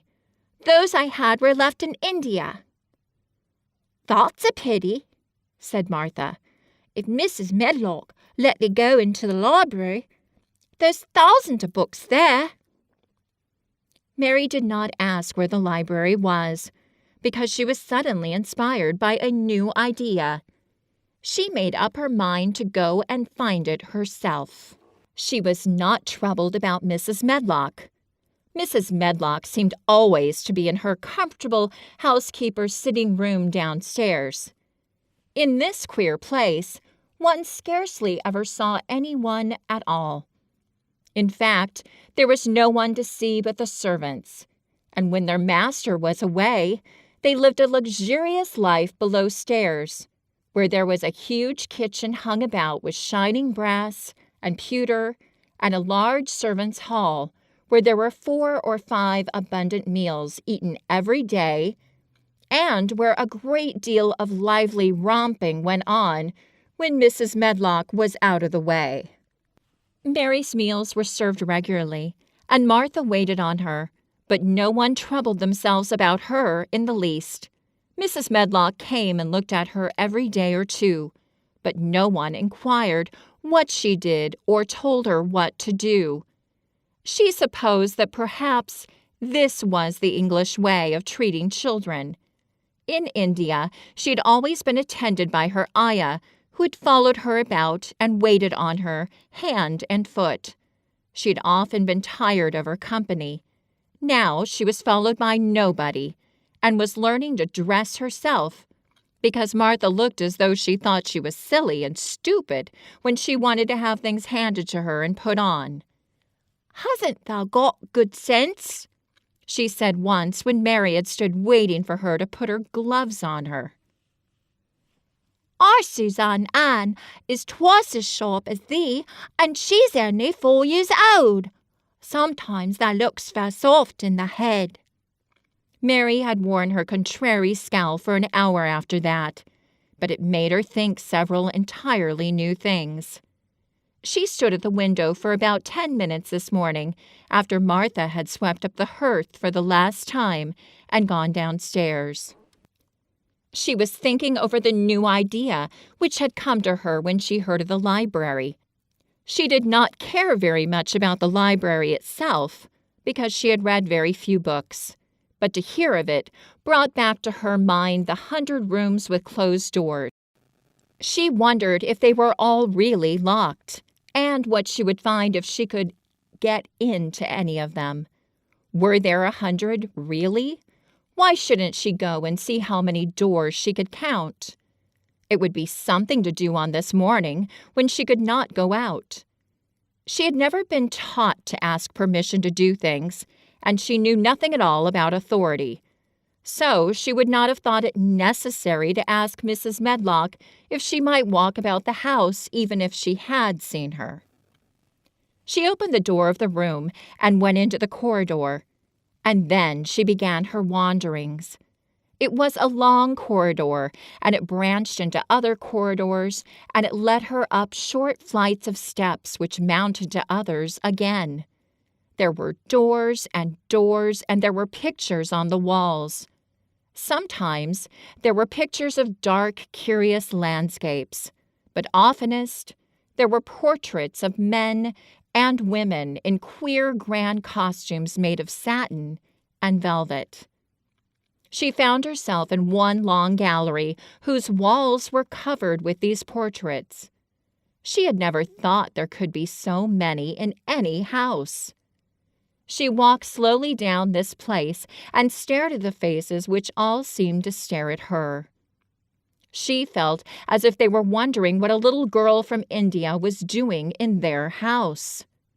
Some were pictures of children, little girls in thick satin frocks which reached to their feet and stood out about them, and boys with puff sleeves and lace collars and long hair, or with big ruffs around their necks. She always stopped to look at the children and wonder what their names were, and where they had gone, and why they wore such odd clothes. There was a stiff, plain little girl rather like herself. She wore a green brocade dress and held a green parrot on her finger. Her eyes had a sharp, curious look. "Where do you live now?" said Mary aloud to her. "I wish you were here." Surely no other little girl ever spent such a queer morning. It seemed as if there was no one in all the huge rambling house but her own small self, wandering about, upstairs and down, through narrow passages and wide ones, where it seemed to her that no one but herself had ever walked. Since so many rooms had been built, people must have lived in them, but it all seemed so empty that she could not quite believe it is true. It was not until she climbed to the second floor that she thought of turning the handle of a door. All the doors were shut, as Mrs. Medlock had said they were. But at last she put her hand on the handle on one of them and turned it. She was almost frightened for a moment when she felt that it turned without difficulty. And then when she pushed upon the door itself, it slowly and heavily opened. It was a massive door and opened into a big bedroom. There were embroidered hangings on the wall, and inlaid furniture such as she had seen in India stood about the room. A broad window with leaded panes looked out upon the moor, and over the mantel was another portrait of the stiff, plain little girl, who seemed to stare at her more curiously than ever. "Perhaps she slept here once," said Mary. "She stares at me so that she makes me feel queer." After that she opened more doors and more. She saw so many rooms that she became quite tired, and began to think there must be 100, though she had not counted them. In all of them, there were old pictures or old tapestries with strange scenes worked on them. There were curious pieces of furniture and curious ornaments in nearly all of them. In one room, which looked like a lady's sitting room, the hangings were all embroidered velvet, and in a cabinet were about 100 little elephants made of ivory. They were of different sizes, and some had their mahouts or palanquins on their backs. Some were much bigger than the others, and some were so tiny that they seemed only babies. Mary had seen carved ivory in India, and she knew all about elephants. She opened the door of the cabinet and stood on a footstool and played with these for quite a long time. When she got tired, she set the elephants in order and shut the door of the cabinet. In all her wanderings through the long corridors and the empty rooms, she had seen nothing alive. But in this room she saw something. Just after she had closed the cabinet door, she heard a tiny rustling sound.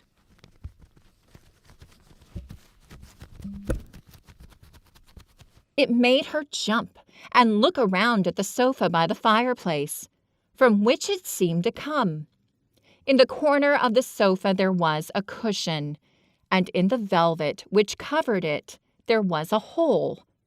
And out of the hole peeped a tiny head with a pair of frightened eyes in it. Mary crept softly across the room to look. The bright eyes belonged to a little gray mouse, and the mouse had eaten a hole into the cushion and made a comfortable nest there.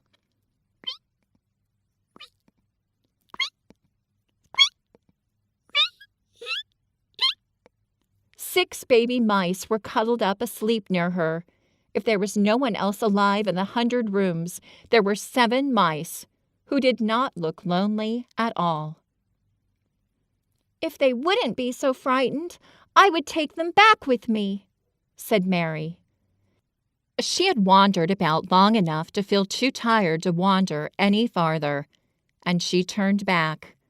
2 or 3 times she lost her way by turning down the wrong corridor, and was obliged to ramble up and down until she found the right one.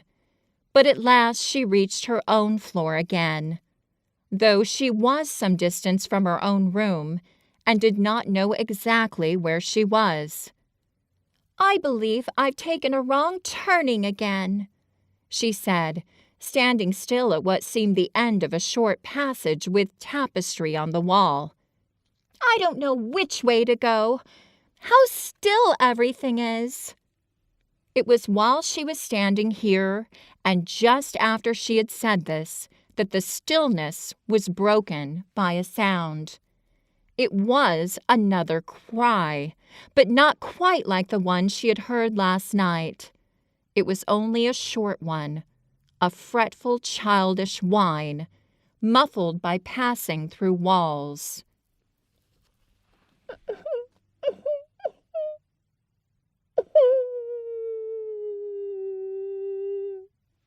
"It's nearer than it was," said Mary, her heart beating rather faster. "And it is crying." She put her hand accidentally upon the tapestry near her, and then sprang back, feeling quite startled. The tapestry was the covering of a door which fell open, and showed her that there was another part of the corridor behind it. And Mrs. Medlock was coming up it with her bunch of keys in her hand, and a very cross look on her face. "What are you doing here?" she said, and she took Mary by the arm and pulled her away. "What did I tell you?" "I turned round the wrong corner," exclaimed Mary. "I didn't know which way to go, and I heard someone crying." She quite hated Mrs. Medlock at the moment, but she hated her more the next. "You didn't hear anything of the sort," said the housekeeper. "You come along back to your own nursery, or I'll box your ears." And she took her by the arm and half pushed, half pulled her up one passage and down another until she pushed her in at the door of her own room. "Now," she said, "you stay where you're told to stay, or you'll find yourself locked up. The master had better get you a governess, same as he said he would. You're one that needs someone to look sharp after you. I've got enough to do." She went out of the room and slammed the door after her. Mary went and sat on the hearthrug, pale with rage. She did not cry, but ground her teeth. "There was someone crying. There was, she said to herself. She had heard it twice now, and sometimes she would find out. She had found out a great deal this morning. She felt as if she had been on a long journey, and at any rate, she had had something to amuse her all the time. And she had played with the ivory elephants, and had seen the gray mouse and its babies in their nest in the velvet cushion. When you get to the end of the chapter, please put in the comments section, brocade and ivory. Chapter 7. The Key of the Garden. 2 days after this, when Mary opened her eyes, she sat upright in bed immediately and called to Martha. "Look at the moor! Look at the moor!" The rainstorm had ended and the gray mist and clouds had been swept away in the night by the wind. The wind itself had ceased, and a brilliant, deep blue sky arched high over the moorland. Never, never had Mary dreamed of a sky so blue. In India, skies were hot and blazing. This was of a deep, cool blue which almost seemed to sparkle like the waters of some lovely bottomless lake. And here and there, high, high in the arched blueness, floated small clouds of snow-white fleece. The far-reaching world of the moor itself looked softly blue, instead of gloomy purple-black or awful dreary gray. "Aye," said Martha with a cheerful grin, "the storm's over for a bit. It does like this at this time of the year. It goes off in a night like it was pretending it had never been here and never meant to come again. That's because the springtime's on its way. It's a long way off yet, but it's coming." "I thought perhaps it always rained or looked dark in England," Mary said. No," said Martha, sitting up on her heels among her black lead brushes. "Not of the sort." "What does that mean?" asked Mary seriously. In India, the natives spoke different dialects which only a few people understood, so she was not surprised when Martha used words she did not know. Martha laughed as she had done the first morning. "There now," she said. "I've talked broad Yorkshire again like Miss Medlock said I mustn't. Not all the sort means nothing of the sort," slowly and carefully. "But it takes too long to say it. Yorkshire's the sunniest place on earth when it's sunny. I told thee they'd like the moor after a bit. Just you wait till you see the gold-coloured gorse blossoms, and the blossoms, or the broom, and the heather flowering, or purple bells, and hundreds o' butterflies fluttering, and bees humming, and skylarks soaring up and singing. You'll want to get out in it at sunrise and live out on it all day like Dickens does." "Could I ever get there?" asked Mary wistfully, looking through her window at the far-off blue. It was so new and big and wonderful, and such a heavenly color. "I don't know," answered Martha. "Thou's never used the legs since thou was born, it seems to me. Thou can't walk 5 mile. It's 5 mile to our cottage. I should like to see your cottage. Martha stared at her for a moment curiously before she took up her polishing brush and began to rub the grate again.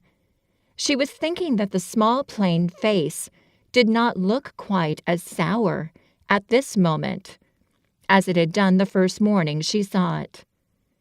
It looked just a trifle like little Suzanne Ann's when she wanted something very much. "I'll ask my mother about it," she said.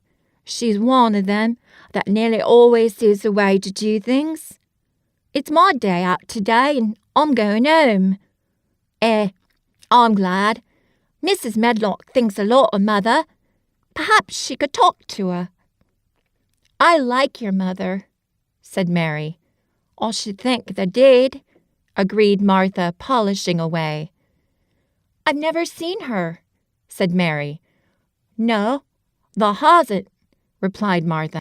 She sat up on her heels again and rubbed the end of her nose with the back of her hand, as if puzzled for a moment, but she ended quite positively. "Well, she's thought sensible and hard-working, and good-natured and clean that no one could help liking her whether they'd seen her or not. When I'm going home to on my day out, I just jump for joy when I'm crossing the moor." "I like Dickon," added Mary, "and I've never seen him." "Well," said Martha stoutly, "I've told thee the very birds likes him, and the rabbits, and wild sheep, and ponies, and the foxes themselves. I wonder," staring at her reflectively, "what Dickon would think of thee." "He wouldn't like me," said Mary in her stiff, cold little way. "No one does." Martha looked reflective again. "How does the like thyself?" she inquired, really quite as if she were curious to know. Mary hesitated a moment and thought it over. "Not at all, really," she answered. "But I never thought of it before." Martha grinned a little as if some homely recollection. "Mother said that to me once," she said. "She was at her washtub, and I was in a bad temper and talking ill of folk. And she turns round on me and says, 'Thou young vixen, thou! Though thou stands saying thou doesn't like this one, and thou doesn't like that one, how does thou like thyself?' It made me laugh, and it brought me to my senses in a minute."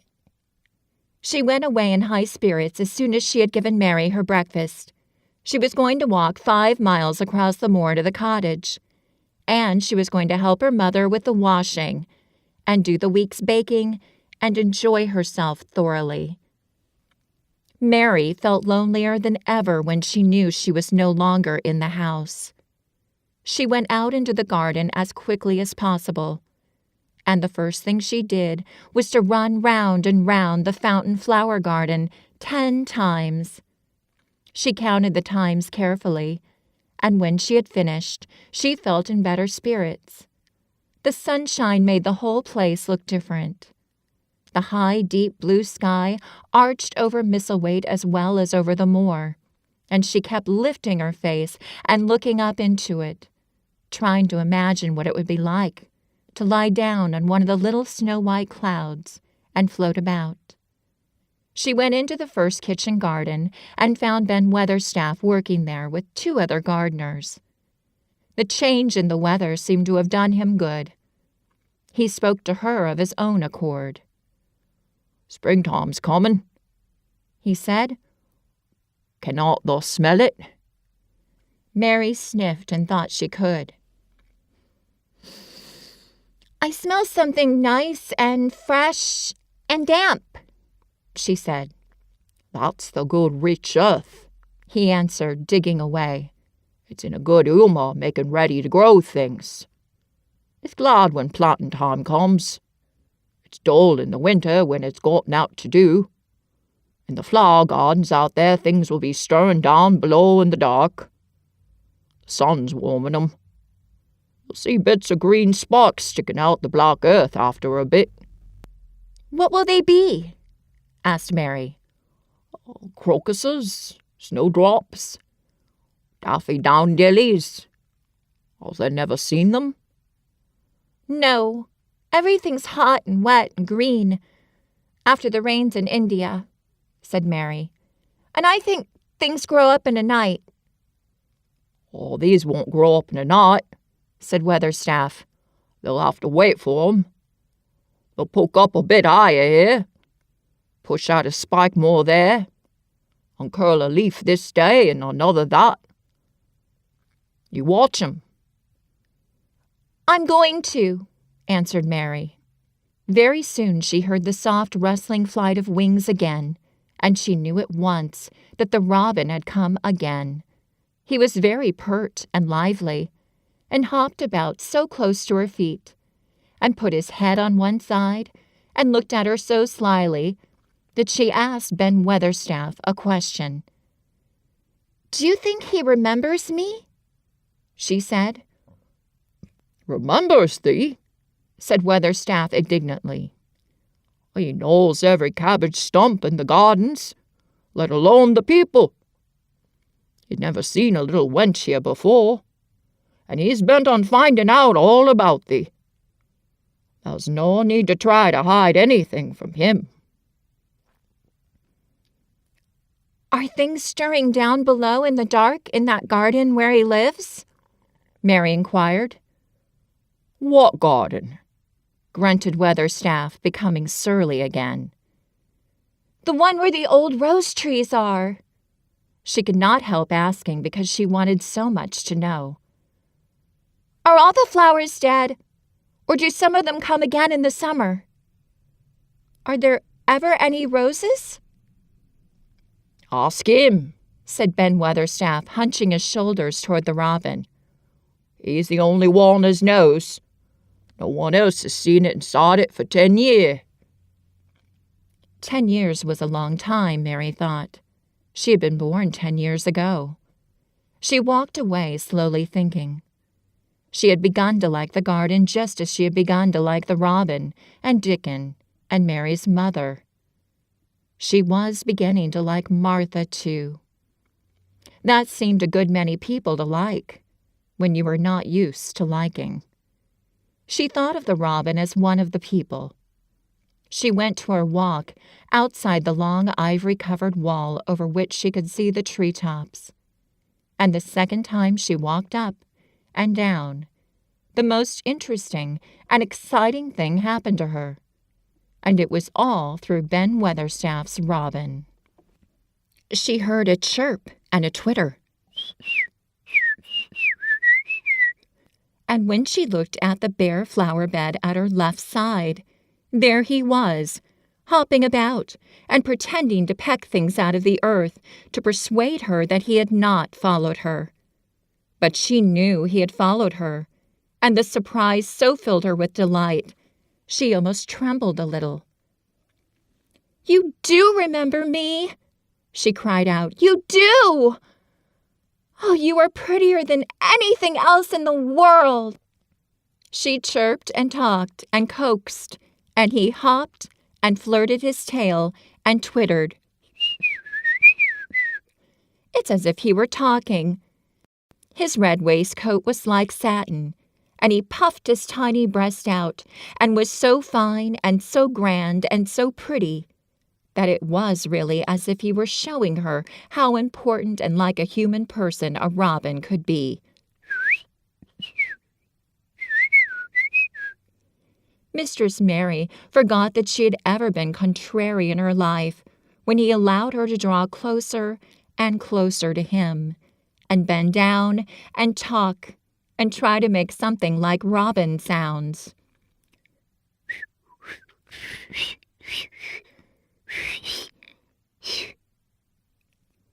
Oh, to think that he should actually let her come as near to him as that.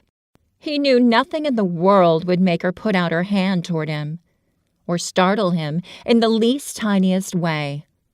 He knew it because he was a real person, only nicer than any other person in the world. She was so happy that she scarcely dared to breathe. The flower bed was not quite bare. It was bare of flowers because the perennial plants had been cut down for their winter rest. But there were tall shrubs, and low ones, which grew together at the back of the bed. And as the robin hopped about under them, she saw him hop over a small pile of freshly turned up earth. He stopped on it to look for a worm. The earth had been turned up because a dog had been trying to dig up a mole, and he had scratched quite a deep hole. Mary looked at it, not really knowing why the hole was there. And as she looked, she saw something, almost buried in the newly turned soil. It was something like a ring of rusty iron or brass. And when the robin flew up into a tree nearby, she put out her hand and picked the ring up. It was more than a ring.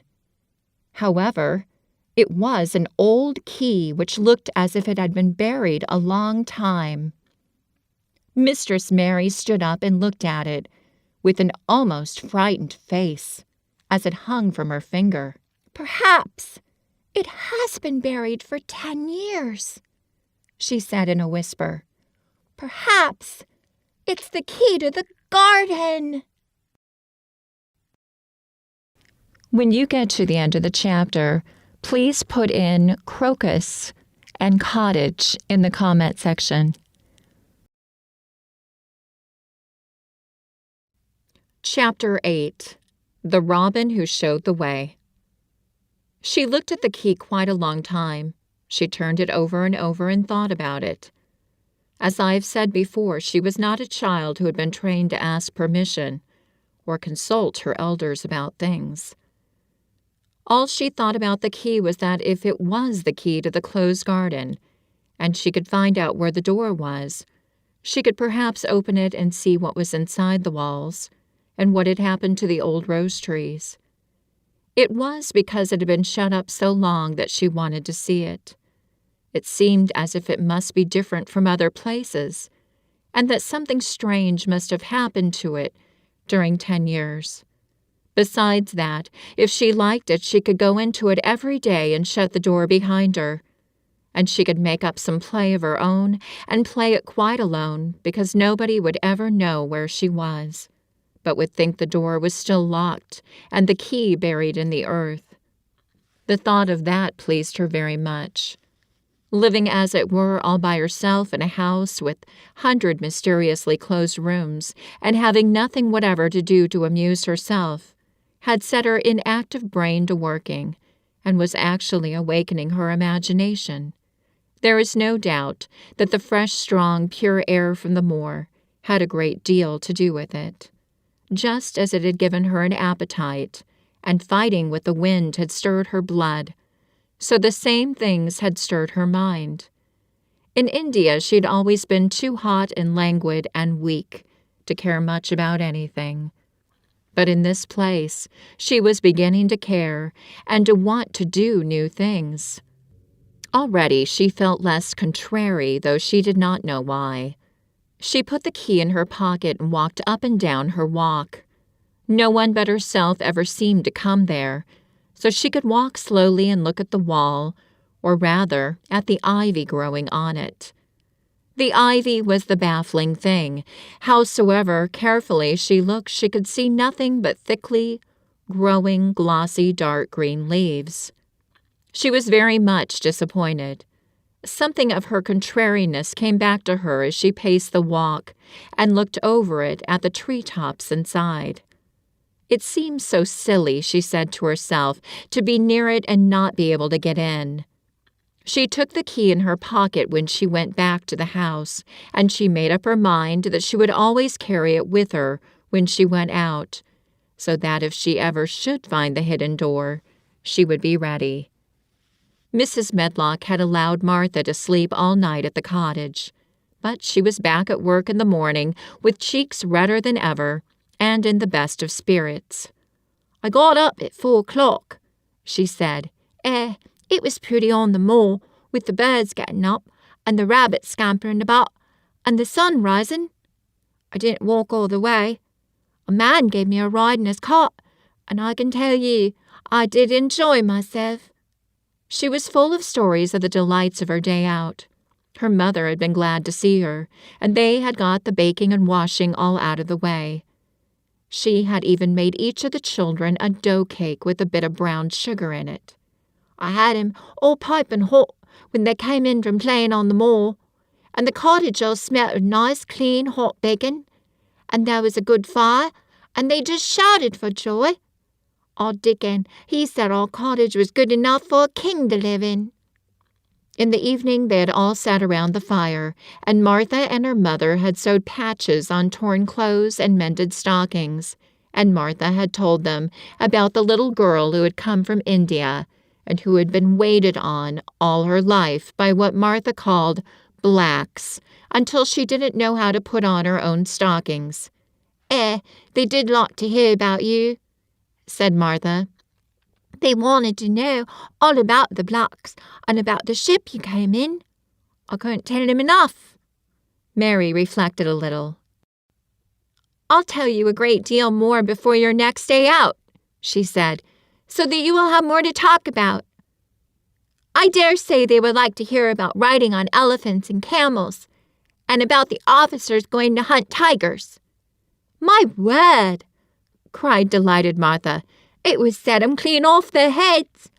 Would thou really do that, miss? It would be same as a wild beast show like we heard that had in York once." "India is quite different from Yorkshire," Mary said slowly as she thought the matter over.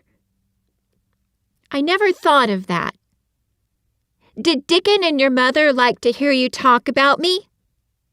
"Why, our Dickon's eyes nearly started out of his head. They got that round," answered Martha. "But mother, she was put out by your seeming to be all by yourself like. She said, 'Has that Mr. Craven got no governess for her, nor no nurse?'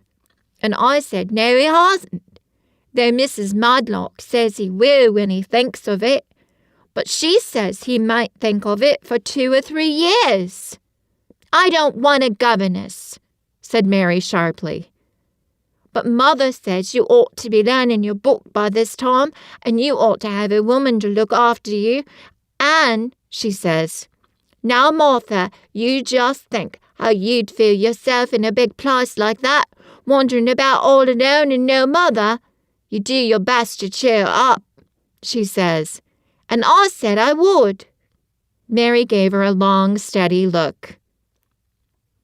"You do cheer me up," she said. "I like to hear you talk." Presently Martha went out of the room and came back with something held in her hands under her apron. "What does thee think?" she said with a cheerful grin. "I've brought thee a present." "A present?" exclaimed Mistress Mary. How could a cottage full of 1,400 people give anyone a present? "A man was driving across the moor peddling," Martha explained, "and he stopped his cart at her door. He had pots and pans and odds and ends, but Mother had no money to buy anything. Just as he was going away, Elizabeth Ellen called out, 'Mother, he's got skipping ropes with red and blue handles.' And Mother, she calls out quite sudden, 'Here, stop, mister. How much are they?' And he says 2pence. And Mother began fumbling in her pocket, and she says to me, 'Martha, thou'st brought me thy wages like a good lass, and I've got 4 places to put every penny, but I'm just going to take 2pence out of it to buy that child a skipping rope.' And she bought one. And here it is." She brought it out from under her apron and exhibited it quite proudly. It was a strong, slender rope, with a striped red and blue handle at each end. But Mary Lennox had never seen a skipping rope before. She gazed at it with a mystified expression. "What is it for?" she asked curiously. "For?" cried out Martha. Does that mean that they've not got skipping ropes in India? For all they've got elephants and tigers and camels. No wonder most of 'em's black. This is what it's for. Just watch me." And she ran into the middle of the room, and taking a handle in each hand, began to skip and skip and skip, while Mary turned in her chair to stare at her, and the queer faces in the old portraits seemed to stare at her too, and wonder what on earth this common little cottager had the impudence to be doing under their very noses. But Martha did not even see them. The interest and curiosity in Mistress Mary's face delighted her, and she went on skipping and counted as she skipped until she had reached 100. "I could skip longer than that," she said when she stopped. "I've skipped as much as 500 when I was 12, but I wasn't as fat then as I am now, and I was in practice." Mary got up from her chair, beginning to feel excited herself. "It looks nice," she said. "Your mother's a kind woman. Do you think I could ever skip like that?" "You just try it," urged Martha, handing her the skipping rope. "You can't skip 100 at first, but if you practice, you'll mount up. That's what Mother said. She says nothing would do more good than skipping rope. It's the sensiblest toy a child can have. Let her play out in the fresh air skipping, and it'll stretch her legs and arms and give her some strength in them." It was plain that there was not a great deal of strength in Mistress Mary's arms and legs when she first began to skip. She was not very clever at it, but she liked it so much that she did not want to stop. "Put on the things and run and skip out of doors," said Martha. "Mother said I must tell you to keep out of doors as much as you could, even when it rains a bit, so as to wrap up warm." Mary put on her coat and hat and took her skipping rope over her arm. She opened the door to go out, and then suddenly thought of something and turned back rather slowly. "Martha," she said, "they were your wages. It was your 2 pence, really." "Thank you." She said it stiffly because she was not used to thanking people or noticing that they did things for her. "Thank you," she said, and held out her hand because she did not know what else to do. Martha gave her hand a clumsy little shake, as if she was not accustomed to this sort of thing either. Then she laughed. "Thou'rt a queer old womanish thing," she said. "If thou'd been our Elizabeth Ellen, thou'd have given me a kiss." Mary looked stiffer than ever. "Do you want me to kiss you?" Martha laughed again. "Nay, not me," she answered. "If thou was different, perhaps thou'd want to thyself. But thou isn't. Run off outside and play with thy rope." Mistress Mary felt a little awkward as she went out the room. Yorkshire people seemed strange, and Martha was always rather a puzzle to her. At first she had disliked her very much, but now she did not.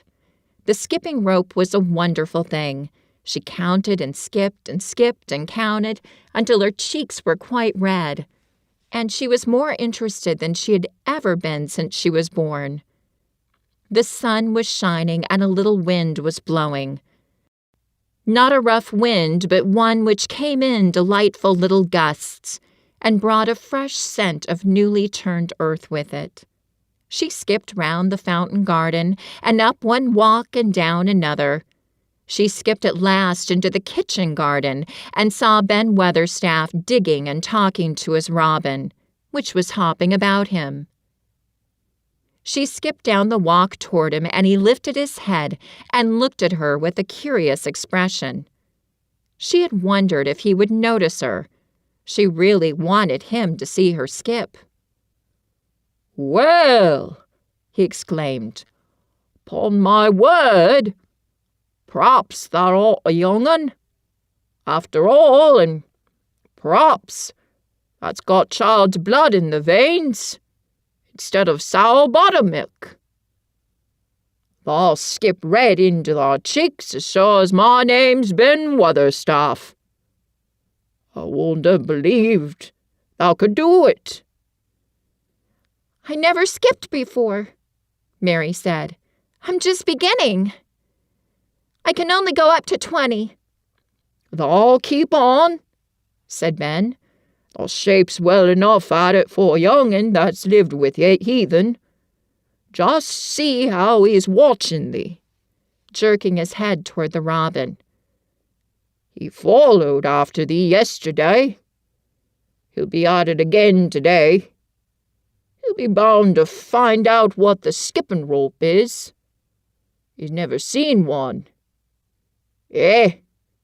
shaking his head at the bird. "The curiosity will be the death of thee sometime, if thou doesn't look sharp." Mary skipped round all the gardens and round the orchard, resting every few minutes. At length she went to her own special walk and made up her mind to try if she could skip the whole length of it. It was a good long skip, and she began slowly, but before she had gone halfway down the path, she was so hot and breathless that she was obliged to stop. She did not mind much because she had already counted up to 30. She stopped with a little laugh of pleasure, and there, lo and behold, was the robin swaying on a long branch of ivy. He had followed her, and he greeted her with a chirp. As Mary had skipped toward him, she felt something heavy in her pocket strike against her at each jump. And when she saw the robin, she laughed again. "You showed me where the key was yesterday," she said. "You ought to show me the door today." "But I don't believe you know." The robin flew from his swinging spray of ivy onto the top of the wall, and he opened his beak and sang a loud, lovely trill, merely to show off.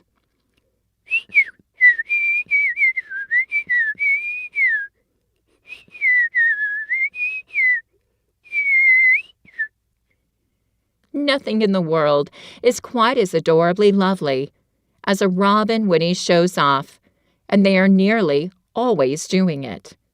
Mary Lennox had a great deal about magic in her Aya's stories, and she had always said that what happened, almost at that moment, was magic.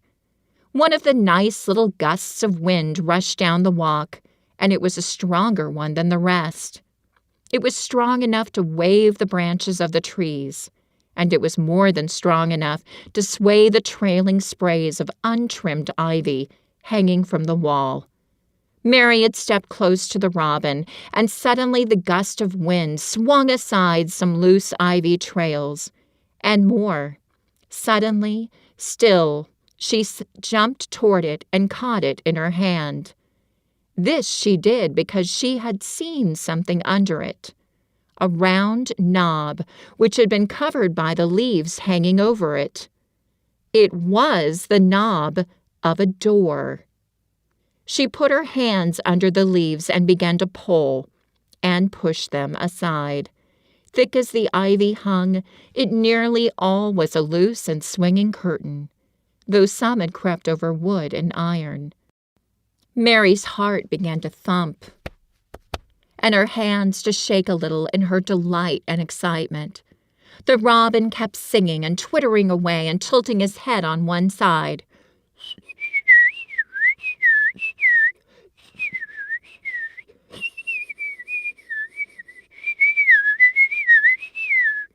As if he were as excited as she was. What was this under her hands, which was square and made of iron, and which her fingers found a hole in? It was the lock of the door, which had been closed 10 years, and she put her hand in her pocket, drew out the key, and found it fitted the keyhole. She put the key in and turned it, It took 2 hands to do it, but it did turn. And then she took a long breath and looked behind her up the long walk to see if anyone was coming. No one was coming. No one ever did come, it seemed, and she took another long breath. Because she could not help it, and she held back the swinging curtain of ivy and pushed back the door, which opened slowly. Then she slipped through it and shut it behind her and stood with her back against it, looking about her and breathing quite fast with excitement and wonder and delight. She was standing inside the secret garden. When you are finished with the chapter, please put in the comments section the words jump rope and tuppence. Chapter 9. The strangest house anyone ever lived in. It was the sweetest, most mysterious-looking place anyone could imagine. The high walls which shut it in were covered with the leafless stems of climbing roses, which were so thick that they were matted together. Mary Lennox knew they were roses because she had seen a great many roses in India. All the ground was covered with grass of a wintry brown, and out of it grew clumps of bushes, which were surely rose bushes if they were alive. There were numbers of standard roses, which had so spread their branches that they were like little trees. There were other trees in the garden, and one of the things which made the place look strangest and loveliest was that climbing roses had run all over them and swung down long tendrils which made light swaying curtains. And here and there they had caught at each other or at a far-reaching branch, and had crept from one tree to another and made lovely bridges of themselves. There were neither leaves nor roses on them now, and Mary did not know whether they were dead or alive, but their thin gray or brown branches and sprays looked like a sort of hazy mantle spreading over everything, walls and trees and even brown grass, where they had fallen from their fastenings and run along the ground. It was this hazy tangle from tree to tree which made it all look so mysterious. Mary had thought it must be different from other gardens, which had not been left all by themselves so long. And indeed, it was different from any other place she had ever seen in her life. "How still it is," she whispered. "How still." Then she waited a moment and listened at the stillness. The robin who had flown to his treetop was still as all the rest. He did not even flutter his wings. He sat without stirring and looked at Mary. "No wonder it is still," she whispered again. "I'm the first person who's spoken in here for 10 years. She moved away from the door, stepping as softly as if she were afraid of awakening someone. She was glad that there was grass under her feet, and that her steps made no sounds. She walked under one of the fairy-like gray arches between the trees, and looked up at the sprays and tendrils which formed them. "I wonder if they are all quite dead," she said. "Is it all a quite dead garden? I wish it wasn't." If she had been Ben Weatherstaff, she could have told whether the wood was alive by looking at it. But she could only see that there were only gray or brown sprays and branches, and none showed any signs of even a tiny leaf bud anywhere. But she was inside the wonderful garden, and she could come through the door under the ivy any time, and she felt as if she had found a world all her own. The sun was shining inside the 4 walls, and the high arch of blue sky over this particular piece of Misselthwaite seemed even more brilliant and soft than it was over the moor. The robin flew down from his tree-top and hopped about or flew after her from one bush to another. He chirped a good deal and had a very busy air, as if he were showing her things. Everything was strange and silent, and she seemed to be hundreds of miles away from anyone. But somehow she did not feel lonely at all. All that troubled her was her wish that she knew whether all the roses were dead, or if perhaps some of them had lived and might put out leaves and buds as the weather got warmer. She did not want it to be a quite dead garden.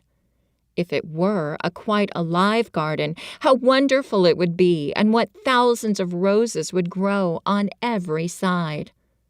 Her skipping rope had hung over her arm when she came in, and after she had walked about for a while, she thought she would skip round the whole garden, stopping when she wanted to look at things.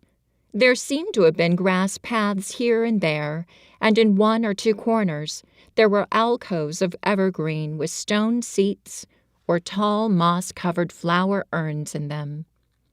As she came near the second of these alcoves, she stopped skipping. There had once been a flower bed in it, and she thought she saw something sticking out of the black earth. Some sharp, little pale green points. She remembered what Ben Weatherstaff had said, and she knelt down to look at them. Yes, they are tiny growing things, and they might be crocuses or snowdrops or daffodils, she whispered. She bent very close to them and sniffed the fresh scent of the damp earth. She liked it very much. Perhaps there are some other ones coming up in other places, she said. I will go all over the garden and look. She did not skip, but walked. She went slowly and kept her eyes on the ground. She looked in the old border beds and among the grass, and after she had gone round trying to miss nothing, she had found ever so many more sharp, pale green points. And she had become quite excited again. It isn't a quite dead garden, she cried out softly to herself. Even if the roses are dead, there are other things alive. She did not know anything about gardening, but the grass seemed so thick in some of the places where the green points were pushing their way through that she thought she did not seem to have room enough to grow. She searched about until she found a rather sharp piece of wood and knelt down and dug and weeded out the weeds and grass until she made nice little clear places around them. Now they look as if they could breathe, she said, after she had finished with the first ones. I'm going to do ever so many more. I'll do all I can see. If I haven't time today, I can come tomorrow. She went from place to place and dug and weeded and enjoyed herself so immensely that she was led on from bed to bed and into the grass under the trees. The exercise made her so warm that she threw her coat off and then her hat, and without knowing it, she was smiling down onto the grass and the pale green points all the time. The robin was tremendously busy. He was very much pleased to see gardening begun on his own estate. He had often wondered at Ben Weatherstaff. Where gardening is done, all sorts of delightful things to eat are turned up with the soil. Now here was this new kind of creature who was not half Ben's size, and yet had had the sense to come into his garden and begin at once. Mistress Mary worked in her garden until it was time to go to her midday dinner. In fact, she was rather late in remembering, and when she put on her coat and hat and picked up her skipping rope, she could not believe that she had been working 2 or 3 hours. She had been actually happy all the time, and dozens of the tiny pale green points were to be seen in cleared places, looking twice as cheerful as they had looked before, when the grass and weeds had been smothering them. "I shall come back this afternoon," she said, looking all round at her new kingdom, and speaking to the trees and the rose bushes as if they heard her. Then she ran lightly across the grass, pushed open the slow old door, and slipped through it under the ivy. She had such red cheeks and such bright eyes, and ate such a dinner that Martha was delighted. "2 pieces of meat and 2 helps of rice pudding," she said. Mother will be pleased when I tell her what the skipping rope's done for thee." In the course of her digging with her pointed stick, Mistress Mary had found herself digging up a sort of white root, rather like an onion. She had put it back in its place and patted the earth carefully down on it. And just now she wondered if Martha could tell her what it was. "Martha," she said, "what are those white roots that look like onions?" "They're bulbs," answered Martha. "Lots of spring flowers grow from 'em. The very little ones are snowdrops and crocuses, and the big ones are narcissus and jonquils and daffodils. The biggest of all is lilies and purple flags. They are nice. Dickon's got a whole lot of 'em planted in our bit of garden." "Does Dickon know all about them?" asked Mary, a new idea taking possession of her. "Our Dickon can make a flower grow out of a brick walk. Mother said he just whispers things out of the ground." "Do bulbs live a long time? Would they live years and years if no one helped them?"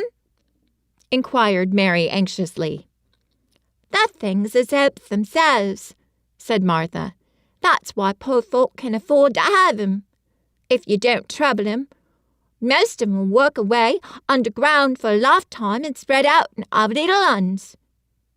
There's a place in the park woods here where there's snowdrops by thousands. They're the prettiest sight in Yorkshire when the spring comes. No one knows when they was first planted." "I wish the spring was here now," said Mary. "I want to see all the things that grow in England." She had finished her dinner and gone to her favorite seat on the hearth rug. I wish I had a little spade," she said. "Whatever does thou want a spade for?" asked Martha, laughing. "Are they going to take to digging? I must tell Mother that too." Mary looked at the fire and pondered a little. She must be careful if she meant to keep her secret kingdom. She wasn't doing any harm, but if Mr. Craven found out about the open door, he would be fearfully angry and get a new key and lock it up forevermore. She really could not bear that. "This is such a big, lonely place," she said slowly, as if she were turning matters over in her mind. "The house is lonely, and the park is lonely, and the gardens are lonely. So many places seem shut up.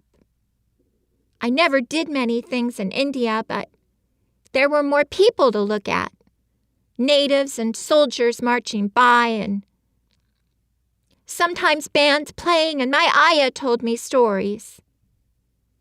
There's no one to talk to except you and Ben Weatherstaff, and you have to do your work, and Ben Weatherstaff won't speak to me often. I thought if I had a little spade, I could dig somewhere as he does. And I might make a little garden if he would give me some seeds." Martha's face quite lighted up. "There now," she exclaimed. That wasn't one of the things Mother said. She says there's such a lot of room in that big place. Why don't they give her a bit for herself? Even if she doesn't plant nothing but parsley and radishes. She'd dig and rake away and be right down happy over it. Them was the very words, she said. Were they? Said Mary. How many things she knows, doesn't she?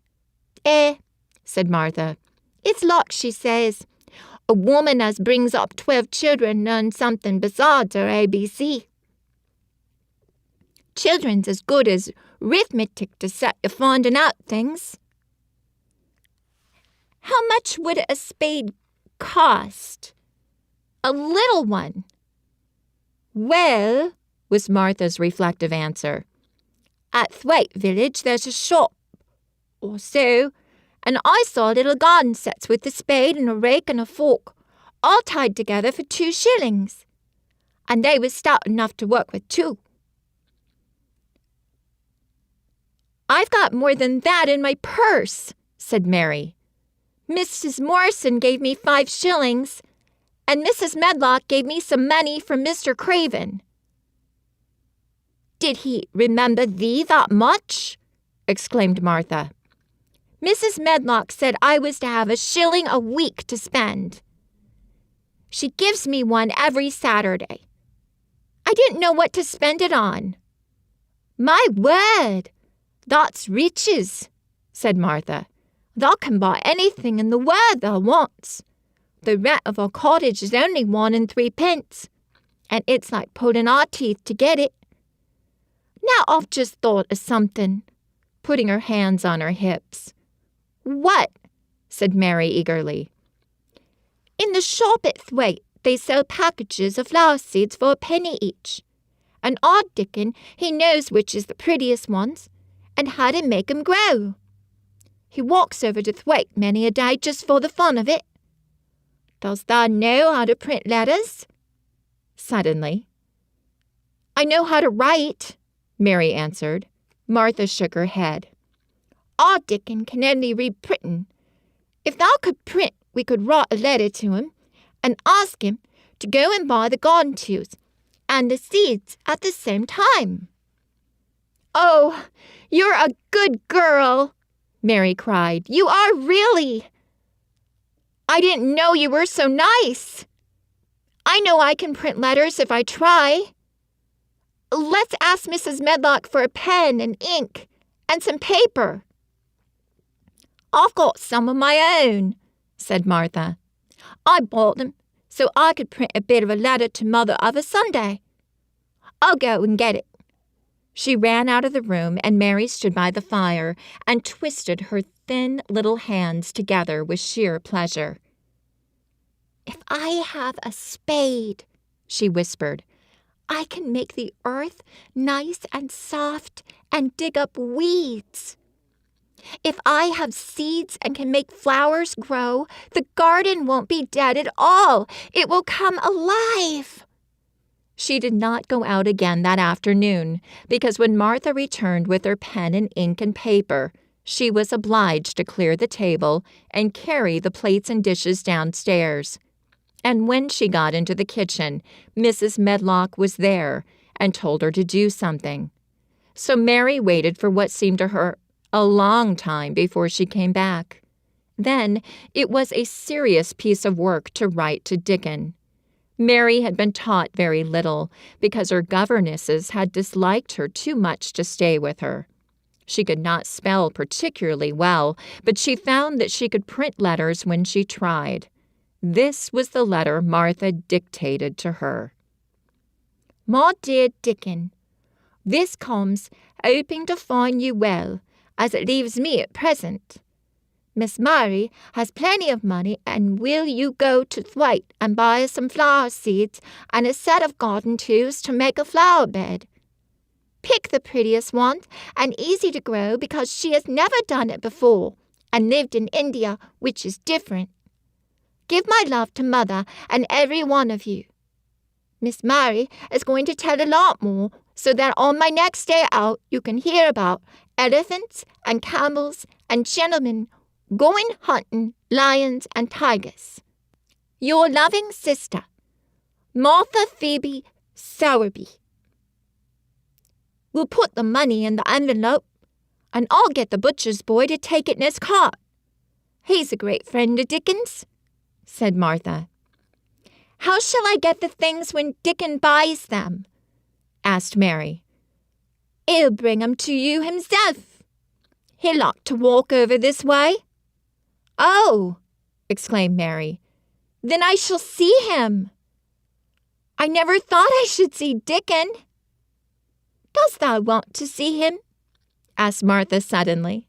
She had looked so pleased. "Yes, I do. I never saw a boy foxes and crows loved. I want to see him very much." Martha gave a little start, as if she suddenly remembered something.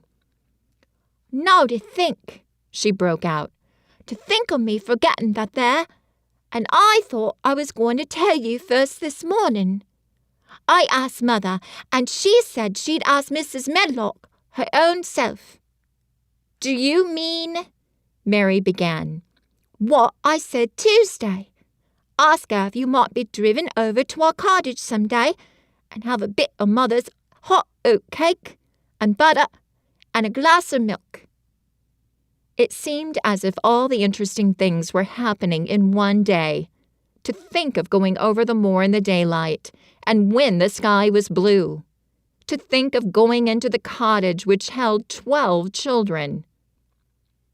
"Does she think Mrs. Medlock would let me go?" she asked, quite anxiously. "Aye, she thinks she would. She knows what a tidy woman Mother is, and how clean she keeps the cottage."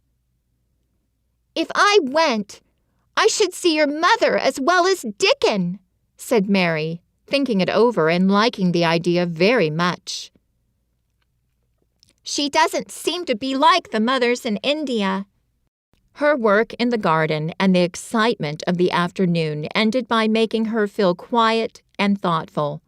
Martha stayed with her until tea time, but they sat in comfortable quiet and talked very little.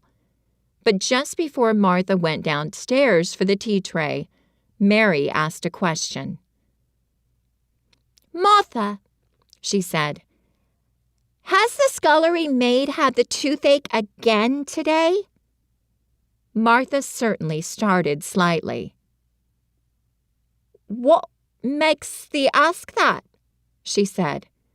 "Because, when I waited so long for you to come back, I opened the door and walked down the corridor to see if you were coming. And I heard that far-off crying again, just as we heard it the other night. There isn't a wind today, so you see, it couldn't have been the wind." Said Martha restlessly. "Thou mustn't go walking about in corridors and listening. Mr. Craven would be that they're angry. There's no knowing what he'd do." "I wasn't listening," said Mary. "I was just waiting for you, and I heard it. That's 3 times. My word!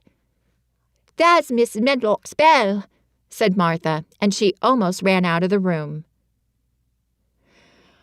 "It's the strangest house anyone ever lived in," said Mary drowsily as she dropped her head on the cushioned seat of the armchair near her. Fresh air and digging and skipping rope had made her feel so comfortably tired that she fell asleep. When you get to the end of the chapter, please write in the comments section below, daffodils and spade. Chapter 10. Dickon. The sun shone down for nearly a week on the secret garden. The secret garden was what Mary called it when she was thinking of it. She liked the name, and she liked still more the feeling that when its beautiful old walls shut her in, no one knew where she was. It seemed almost like being shut out of the world in some fairy place. The few books she had read and liked had been fairy story books, and she had read of secret gardens in some of the stories.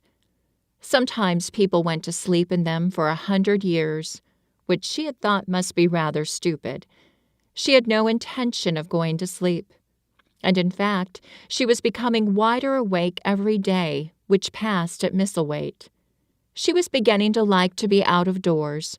She no longer hated the wind but enjoyed it. She could run faster and longer, and she could skip up to 100. The bulbs in the secret garden must have been much astonished. Such nice, clear places were made round them that they had all the breathing space they wanted. And really, if Mistress Mary had known it, they began to cheer up under the dark earth and work tremendously. The sun could get at them and warm them, and when the rain came down it could reach them at once, so they began to feel very much alive.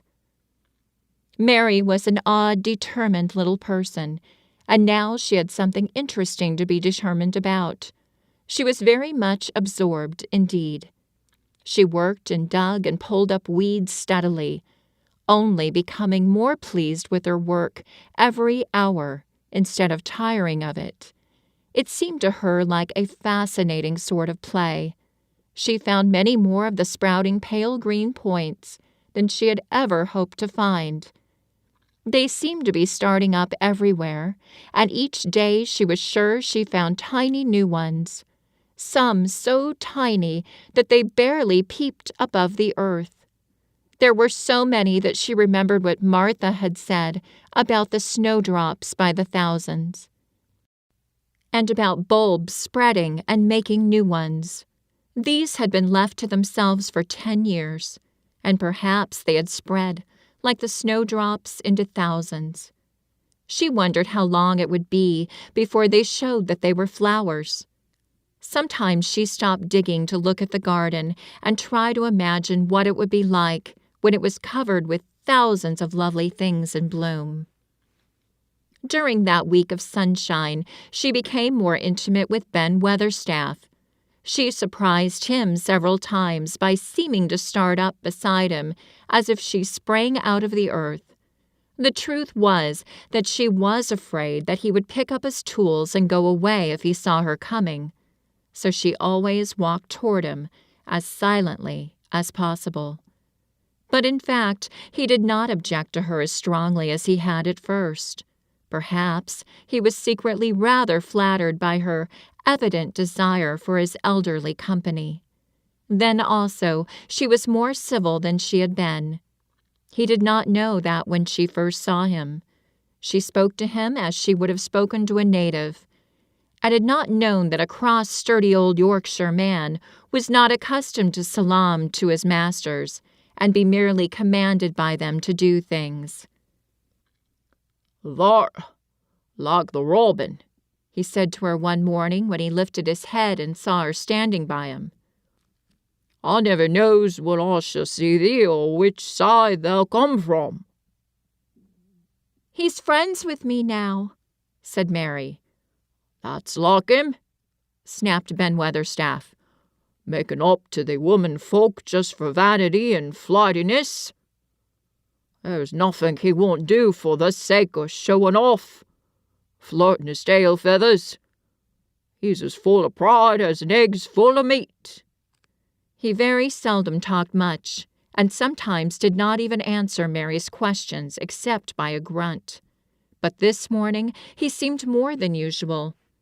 He stood up and rested one hobnailed boot on the top of his spade while he looked her over. "How long has thee been here?"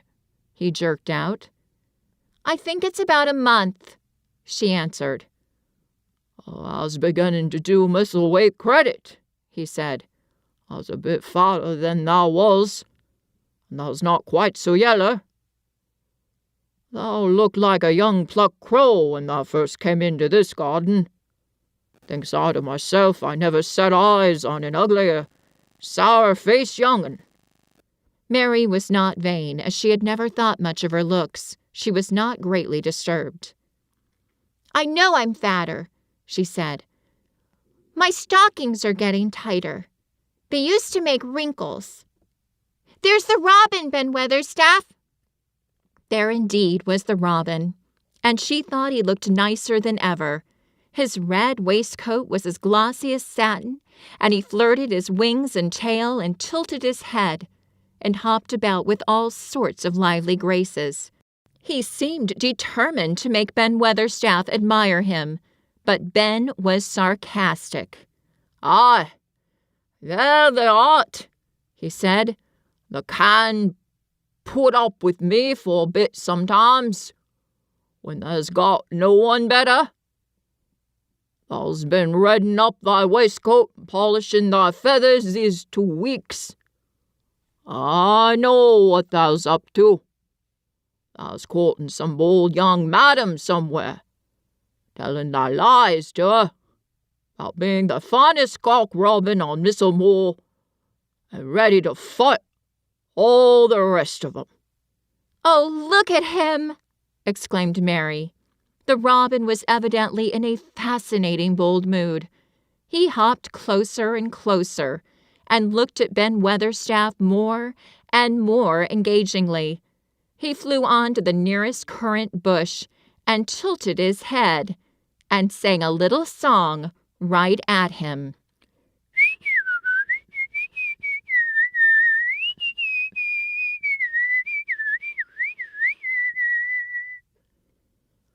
"Thou thinks thou'll get over him by doing that," said Ben, wrinkling his face up in such a way that Mary felt sure he was trying not to look pleased. "Thou thinks no one can stand out against thee. That's what thou thinks." The robin spread his wings. Mary could scarcely believe her eyes. He flew right up to the handle of Ben Weatherstaff's spade and alighted on the top of it. Then the old man's face wrinkled itself slowly into a new expression. He stood still, as if he were afraid to breathe, as if he would not have stirred for the world, lest his robin should start away. He spoke quite in a whisper. "Well, I'm danged," he said as softly as if he were saying something quite different. "Thou does know how to get at a chap, thou does. Thou's fair unearthly. Thou's so knowing." And he stood without stirring, almost without drawing his breath, until the robin gave another flirt to his wings and flew away. Then he stood looking at the handle of the spade as if there might be magic in it. And then he began to dig again, and said nothing for several minutes. But because he kept breaking into a slow grin now and then, Mary was not afraid to talk to him. "Have you a garden of your own?" she asked. "No. I'm but shelter and lodge with Martin at the gate." "If you had one," said Mary, "what would you plant?" "Cabbages, taters, and onions." "But if you wanted to make a flower garden," persisted Mary, "what would you plant?" "Bulbs, sweet-smelling things. Oh, but mostly roses." Mary's face lighted up. "Do you like roses?" she said. Ben Weatherstaff rooted up a weed and threw it aside before he answered. "Well, yes, I do. I was learned that by a young lady I was gardener to. She had a lot in a place she was fond of, and she loved 'em like they was children. Robins, I've seen her bend over and kiss 'em." He dragged out another weed and scowled at it. "That were as much as 10 years ago." "Where's she now?" asked Mary, much interested. "Heaven," he answered, and drove his spade deep into the soil. "According to what parson says." "What happened to the roses?" Mary asked again, more interested than ever. "Oh, they was left to themselves." Mary was becoming quite excited. "Did they quite die?" Do roses quite die when they're left to themselves? She ventured. Well, I got to like 'em, and I liked her, and she liked 'em. Ben Weatherstaff admitted reluctantly.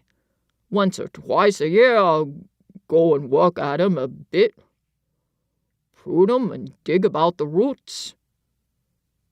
They run wild, but they was in rich soil, so some of 'em lived. When they have no leaves and look gray and brown and dry? How can you tell whether they are dead or alive? Inquired Mary. Wait till the spring gets at 'em. Wait till the sun shines on the rain, and the rain falls on the sunshine, and then they'll find out. How?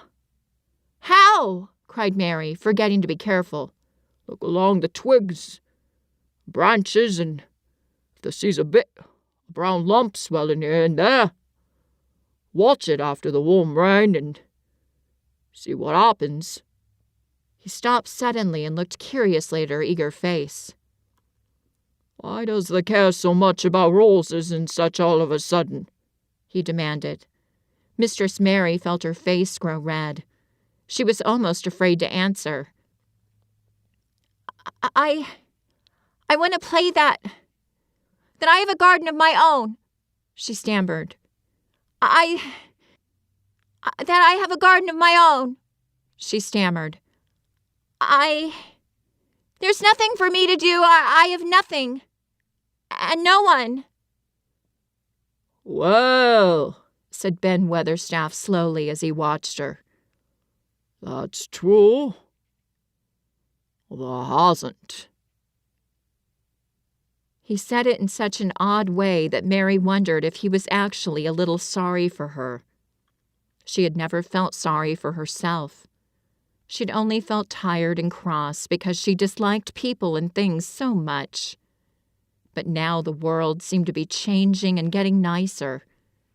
If no one found out about the secret garden, she should enjoy herself always. She stayed with him for 10 or 15 minutes longer and asked him as many questions as she dared.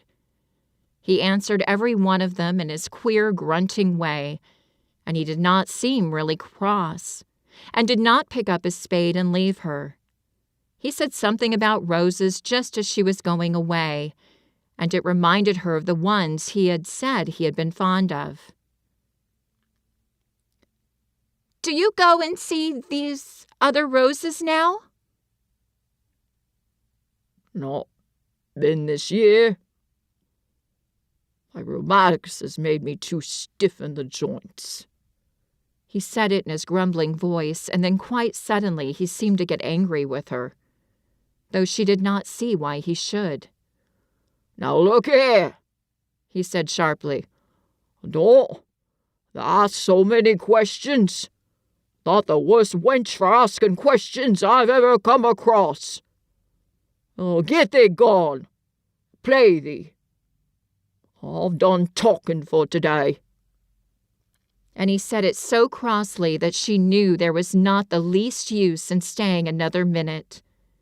She went skipping slowly down the outside walk, thinking him over and saying to herself that, queer as it was, here was another person who she liked, in spite of his crossness.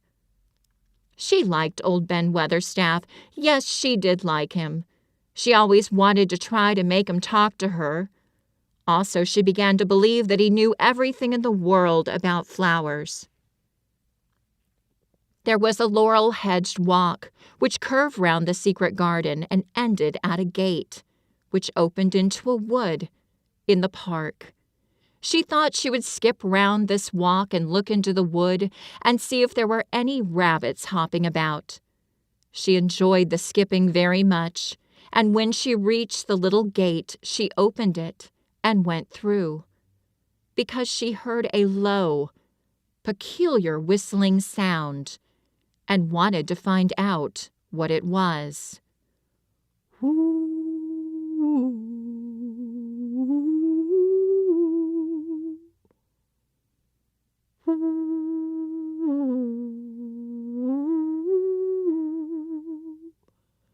It was a very strange thing indeed. She quite caught her breath as she stopped to look at it. A boy was sitting under a tree with his back against it, playing on a rough wooden pipe. He was a funny-looking boy, about 12. He looked very clean and his nose turned up, and his cheeks were as red as poppies. And never had Mistress Mary seen such round and such blue eyes in any boy's face. And on the trunk of the tree he leaned against, a brown squirrel was clinging and watching him. And from behind a bush nearby, a cock pheasant was delicately stretching his neck to peep out. And quite near him were 2 rabbits sitting up and sniffing with tremulous noses. And actually it appeared as if they were all drawing near to watch him and listen to the strange low little call his pipe seemed to make. Woo, woo, woo.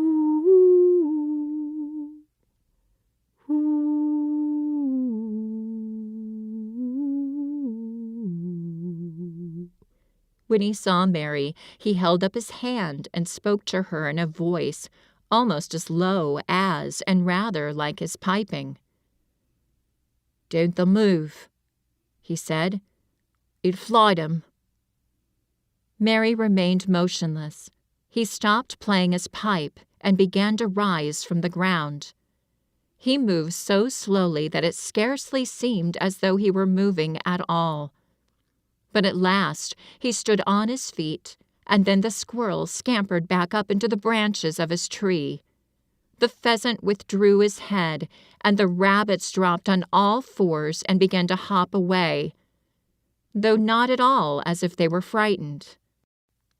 "I'm Dickon," the boy said. "I know.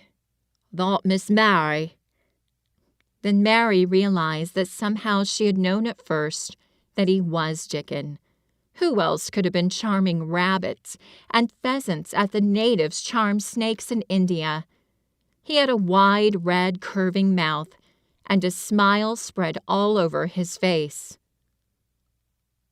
"I got up slow," he explained, "because if thou makes a quick move, it startles 'em.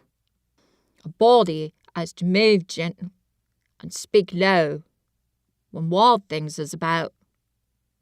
He did not speak to her as if they had never seen each other before, but as if he knew her quite well. Mary knew nothing about boys, and she spoke to him a little stiffly because she felt rather shy. "Did you get Martha's letter?" she asked. He nodded his curly rust-colored head. "That's why I come." He stooped to pick up something which had been lying on the ground beside him when he piped. "I got the garden tools. There's a little spade and rake and a fork and hoe. They're good uns. There's a trowel too. And the woman in the shop threw in a pocket of white poppy. One of blue larkspur when I brought 'em. The other seeds." "Will you show the seeds to me?" Mary said. She wished she could talk as he did. His speech was so quick and easy. It sounded as if he liked her and was not the least afraid she would not like him, though he was only a common moor boy, in patched clothes with a funny face and a rough, rusty red head. As she came closer to him, she noticed there was a clean, fresh scent of heather and grass and leaves about him, almost as if he were made of them. She liked it very much. And when she looked into his funny face with the red cheeks and round blue eyes, she forgot that she had felt shy. "Let us sit down on this log and look at them," she said. They sat down, and he took a clumsy little brown paper package out of his coat pocket. He untied the string, and inside there were ever so many neater and smaller packages, with the picture of a flower on each one. "There's a lot of mignonette and poppies," he said. "Mignonette's the sweetest smelling thing as grows. It'll grow wherever you cast it, same as poppies will. Them is'll come up and bloom if you just whistle to 'em. Them's the nicest of all." He stopped and turned his head quickly, his poppy-cheeked face lighting up. "Where's that robin as is calling us?" he said. The chirp came from a thick holly bush, bright with scarlet berries, and Mary thought she knew whose it was. "Is it really calling us?" she asked. "Aye," said Dickon, "as if it was the most natural thing in the world. He calling someone he's friends with. That's same as saying, 'Here I am, look at me. I want a bit of a chat. There is a bush. Whose is he?" "He's Ben Weatherstaff's, but I think he knows me a little," answered Mary. "Aye, he knows thee," said Dickon in his low voice again. "And he likes thee. He took thee on. He'll tell me all about thee in a minute." He moved quite close to the bush with a slow movement Mary had noticed before, and then he made a sound almost like the robin's own twitter. The robin listened a few seconds intently, and then answered quite as if he were replying to a question. "Aye, he's a friend of yours," chuckled Dickon. "Do you think he is?" cried Mary eagerly. She did so want to know. "Do you think he really likes me?" "He won't come near thee if he didn't," answered Dickon. "Birds is rare choosers, and a robin can flout a body worse than a man. See, he's making up to thee now. Cannot thou see a chap? He's sighing." And it really seemed as if it must be true. He so sidled and twittered and tilted as he hopped on his bush. "Do you understand everything birds say?" said Mary. Dickon's grin spread until he seemed all wide, red, curving mouth, and he rubbed his rough head. "I think I do, and they think I do," he said. "I lived on the moor with them so long. I watched them break shell and come out fledged and learn to fly. I began to sing till I think I'm one of them. Sometimes I think perhaps I'm a bird or a fox or a rabbit or a squirrel or even a beetle, and I don't know it." He laughed. "Ha ha ha ha! Ha ha ha!" and came back to the log and began to talk about the flower seeds again. He told her what they looked like when they were flowers. He told her how to plant them and watch them and feed and water them. "See here," he said suddenly, turning round to look at her. "I'll plant them for me myself. Where's the garden?" Mary's thin hands clutched each other as they lay on her lap. She did not know what to say, so for a whole minute she said nothing. She had never thought of this. She felt miserable, and she felt as if she went red and then pale. "Thou's got a bit of garden, hadn't they?" Dickon said. It was true that she had turned red and then pale. Dickon saw her do it, and as she still said nothing, he began to be puzzled. "Won't they give thee a bit?" he asked. "Hasn't they got any yet?" She held her hands even tighter and turned her eyes toward him. "I don't know anything about boys," she said slowly. "Could you keep a secret if I told you one? It's a great secret. I don't know what I should do if anyone found it out. I believe I should die." She said the last sentence quite fiercely. Dickon looked more puzzled than ever, and even rubbed his hand over his rough head again. But he answered quite good-humoredly. "I'm keeping secrets all the time," he said. If I couldn't keep secrets from the other lads, secrets about foxes, cobs and birds, nests and wild things, they'd be not safe on the moor. And I can keep secrets." Mistress Mary did not mean to put out her hand and clutch his sleeve, but she did.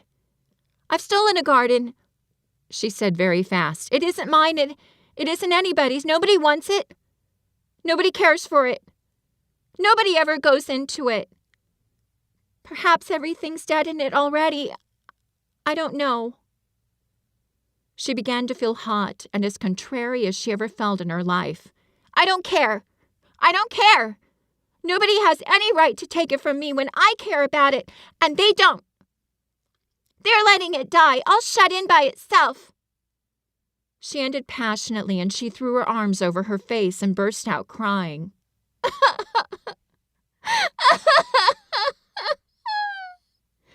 Poor little Mistress Mary. Dickon's curious blue eyes grew rounder and rounder.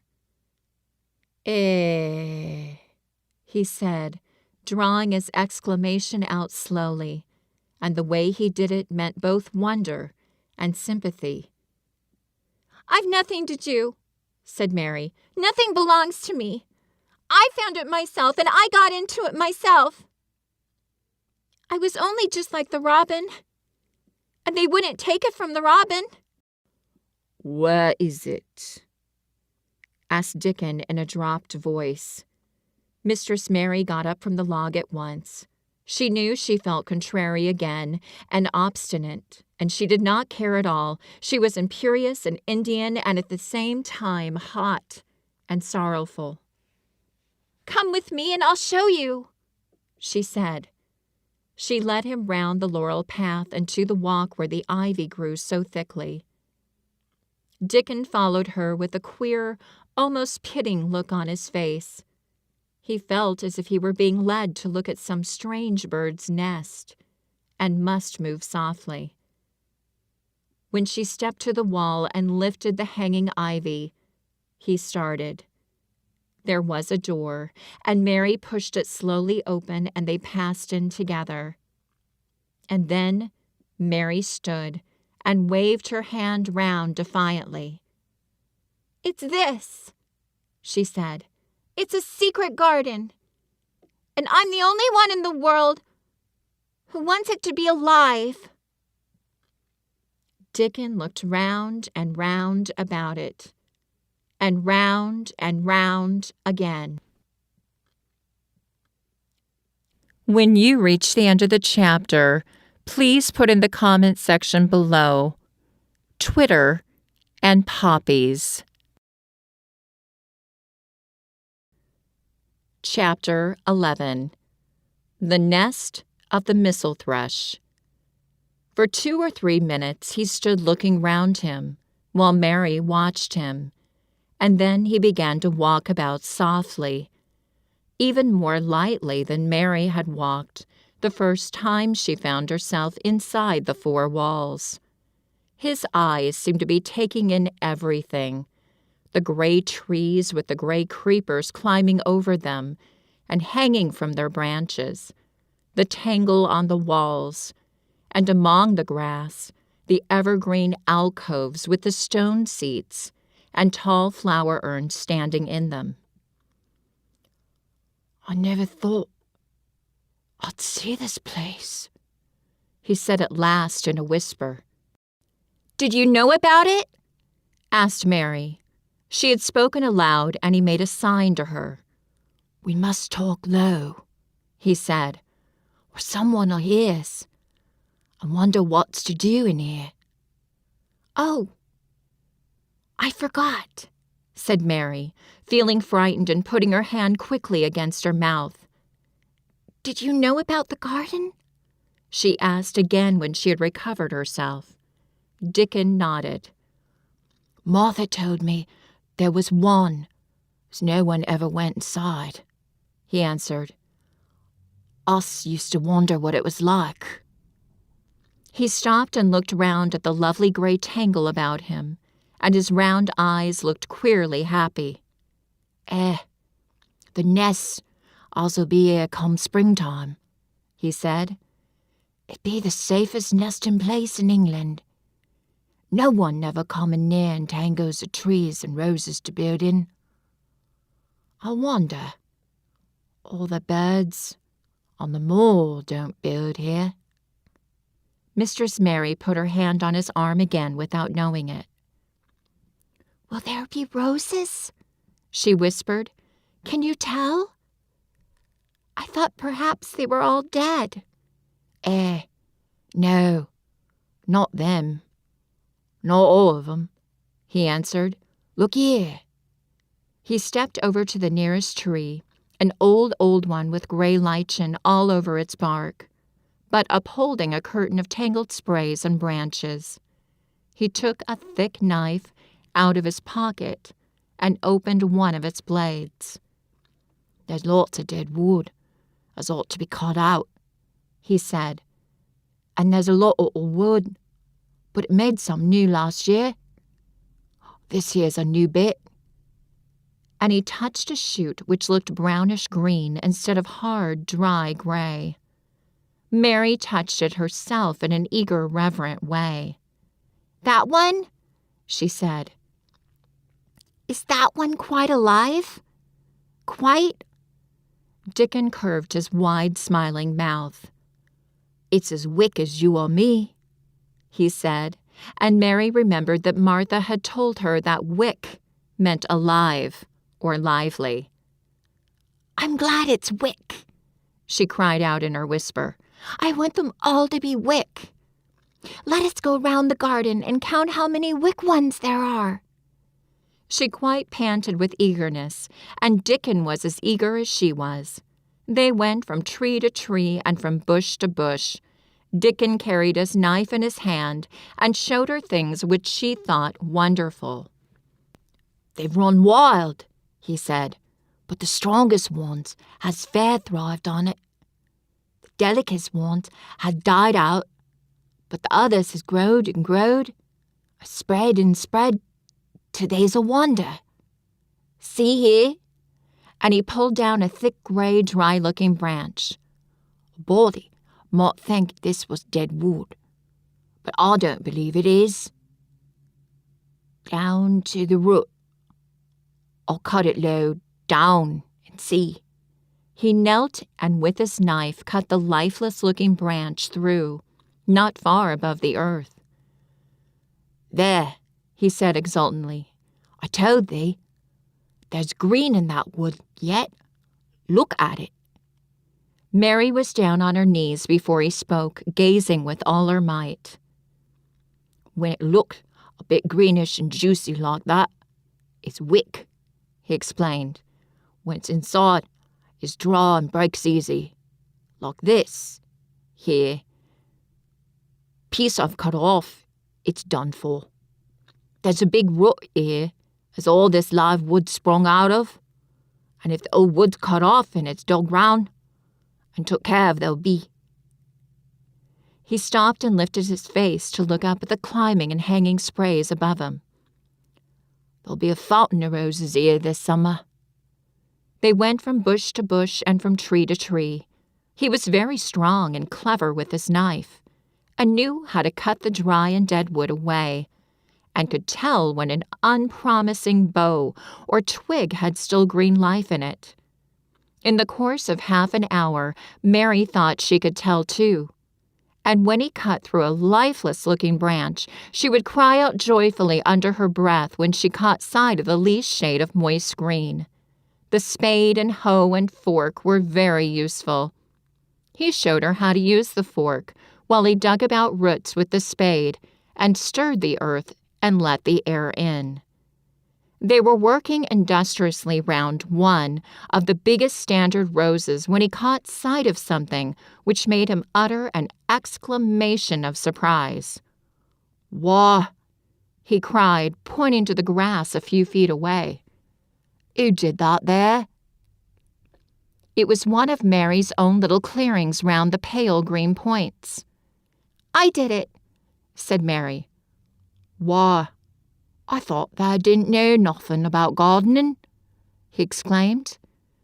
"I don't," she answered. "But they were so little and the grass was so thick and strong. And they looked as if they had no room to breathe. So I made a place for them. I don't even know what they are." Dickon went and knelt down by them, smiling his wide smile. "Thou was right," he said. "A gardener couldn't have told thee better. They grow now like Jack's beanstalk. The crocuses and snowdrops. And these here is narcissuses," turning to another patch. "And here's daffodillies. They will be a sight." He ran from one clearing to another. "Thou's done a lot of work for such a little wench," he said, looking her over. "I'm growing fatter," said Mary, "and I'm growing stronger. I used to always be tired, but when I dig, I'm not tired at all. I like to smell the earth when it's turned up." "It's rare good for thee," he said, nodding his head wisely. "There's not as nice as the smell of good clean earth, except the smell of fresh growing things when the rain falls on 'em. I get on the moor many a day when it's raining. I lie under a bush and listen to the soft swish of drops on the heather. I just sniff and sniff. My nose end fair quivers like a rabbit's. Mother says." "Do you never catch cold?" inquired Mary, gazing at him wonderingly. She had never seen such a funny boy, or such a nice one. "Not me," he said, grinning. "I never catch cold since I was born. I wasn't brought up nashing off. I've chased about the moor in all weather, same as the rabbits does. Mother says I've sniffed up too much fresh air for 12 years to ever get to sniffing with cold. I'm as tough as a white-thorn knobstick." He was working all the time. He was talking and Mary was following him and helping him with her fork or the trowel. "There's a lot of work to do here," he said once, looking about quite exultantly. "Will you come again and help me do it?" Mary begged. "I'm sure I can help too. I can. And pull up weeds and do whatever you tell me. Oh, do. Come on, Dickon." "I'll come every day if there wants me rain or shine," he answered stoutly. "It's the best fun I've ever had in my life. Shut in here, waking up a garden." "If you will come," said Mary, "if you will help me to make it alive, I don't know what I'll do," she ended helplessly. But what could you do for a boy like that? "I'll tell thee what they do," said Dickon with his happy grin. "They'll get fat, and they'll get as hungry as a young fox, and they'll learn how to talk to the robin. Same as I do. We'll have a lot of fun." He began to walk about, looking up in the trees, at the walls and bushes with a thoughtful expression. "I won't want to make it look like a gardener's garden all clipped and spick and span, will you?" he said. "It's nicer, like this, with things running wild, swinging, and catching hold of each other." "Don't let us make it tidy," said Mary anxiously. "It wouldn't seem like a secret garden if it was tidy." Dickon stood rubbing his rusty red head with a rather puzzled look. "It's a secret garden, sure enough," he said. "But seems like someone besides the robin must have been in it since it was shut up 10 years ago." "But the door was locked and the key was buried," said Mary. "No one could get in." "Well, that's true," he answered. "It's a queer place. Seems to me as if there'd been a bit of pruning done here and there. Later than 10 years ago." "But how could it have been done?" said Mary. He was examining a branch of a standard rose, and he shook his head. "Ah, how could it?" he murmured, "with the door locked and the key buried. Mistress Mary always felt that, however many years she lived, she should never forget that first morning when her garden began to grow. Of course, it did seem to begin to grow for her that morning. When Dickon began to clear places to plant seeds, she remembered what Basil had sung at her when he wanted to tease her. "Are there any flowers that look like bells?" she inquired. "Lilies of the valley does," he answered, digging away with the trowel. "And there's Canterbury bells and campanulas." "Let us plant some," said Mary.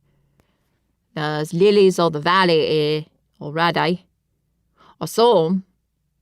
They've grown too close and we'll have to separate 'em, but there's plenty. The other ones takes 2 years to bloom from seed, but I can bring you some bits of plants from our cottage garden. What does thou want?" Then Mary told him about Basil and his brothers and sisters in India, and of how she had hated them, and of calling her Mistress Mary quite contrary. "They used to dance round and sing at me. They sang, 'Mistress Mary, quite contrary, how does your garden grow, with silver bells and cockle shells and marigolds all in a row?' I just remembered it, and it made me wonder if there were really flowers like silver bells." She frowned a little and gave her trowel a rather spiteful dig into the earth. "I wasn't as contrary as they were." But Dickon laughed. "Ah, he said. And as he crumbled the rich black soil, she saw he was sniffing up the scent of it. "There doesn't seem to be no need for no one to be contrary when there's flowers and such like, and such lots of friendly wild things running about making homes for themselves, or building nests, singing and whistling. Does there?" Mary, kneeling by him holding the seeds, looked at him and stopped frowning. "Dickon," she said, "you are as nice as Martha said you were. I like you, and you make the 5th person. I never thought I should like 5 people." Dickon sat up on his heels as Martha did when she was polishing the grate. He did look funny and delightful, Mary thought, with his round blue eyes and red cheeks and happy-looking turned-up nose. "Only 5 folks as the larks," he said. "Who's the other 4? "Your mother and Martha." Mary checked them off her fingers. "And the robin and Ben Weatherstaff." Dickon laughed so that he was obliged to stifle the sound by putting his arm over his mouth. "I know thou thinks I'm a queer lad," he said, "but I think thou the queerest little lass I ever saw." Then Mary did a strange thing. She leaned forward and asked him a question she had never dreamed of asking anyone before. And she tried to ask it in Yorkshire because that was his language. And in India, a native was always pleased if you knew his speech. "Does thou like me?" she said. He answered heartily. "That I does. I likes thee wonderful, and so does the robin, I do believe." "That's 2 then," said Mary. "That's 2 for me." And then they began to work harder than ever, and more joyfully. Mary was startled and sorry when she heard the big clock in the courtyard strike the hour of her midday dinner. Gong, gong. "I shall have to go," she said mournfully. "And you will have to go too, won't you?" Dickon grinned. "My dinner's easy to carry about with me," he said. "Mother always lets me put a bit of something in my pocket." He picked up his coat from the grass and brought out a pocket, a lumpy little bundle tied up in a quiet, clean, coarse blue and white handkerchief. It held 2 thick pieces of bread, with a slice of something laid between them. "It's oftenest not but bread," he said, "but I've got a fine slice of fat bacon with it today." Mary thought it looked a queer dinner, but he seemed ready to enjoy it.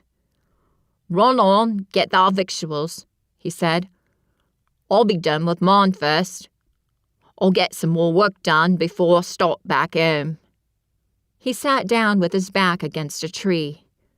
"I'll call the robin up," he said, "and give him the rind of the bacon to peck at. They likes a bit of fat wonderful." Mary could scarcely bear to leave him. Suddenly, it seemed as if he might be a sort of wood fairy who might be gone when she came into the garden again.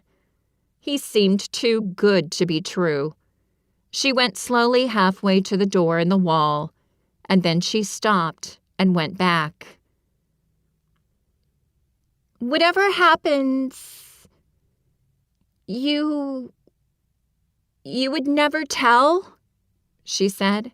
His poppy-colored cheeks were distended with his first big bite of bread and bacon, but he managed to smile encouragingly. "If that was a missel thrush and showed me where thy nest was, does thou think I'd tell anyone?" "Not me," he said. "Thou art as safe as a missel thrush." And she was quite sure she was. When you get to the end of the chapter, please put in the comment section, missel thrush and wick. Chapter 12. Might I Have a Bit of Earth? Mary ran so fast that she was rather out of breath when she reached her room. Her hair was ruffled on her forehead and her cheeks were bright pink. Her dinner was waiting on the table, and Martha was waiting near it. "Thou's a bit late," she said. "Where's thou been?" "I've seen Dickon," said Mary. "I've seen Dickon." "I knew he'd come," said Martha exultantly. "How does thou like him?" I think he's beautiful," said Mary in a determined voice. Martha looked rather taken aback, but she looked pleased, too. "Well," she said, "he's the best lad as ever was born, but us never thought he was handsome. His nose turned up too much." "I like it to turn up," said Mary. "And his eyes is so round," said Martha, a trifle doubtful. "Though they're a nice colour." "I like them round," said Mary, "and they are exactly the color of the sky over the moor." Martha beamed with satisfaction. "Mother says he made 'em that colour, with always looking up at the birds and the clouds. But he's got a big mouth, hasn't he now?" "I love his big mouth," said Mary obstinately. "I wish mine were just like it." Martha chuckled delightedly. "It looked rare and funny in that bit of a face," she said, "but I knowed it would be that way when thou saw him. How did they like the seeds and the garden tools?" "How did you know he brought them?" asked Mary. I never thought of him not bringing 'em. He'd be sure to bring 'em if they was in Yorkshire. He's such a trusty lad." Mary was afraid that she might begin to ask difficult questions, but she did not.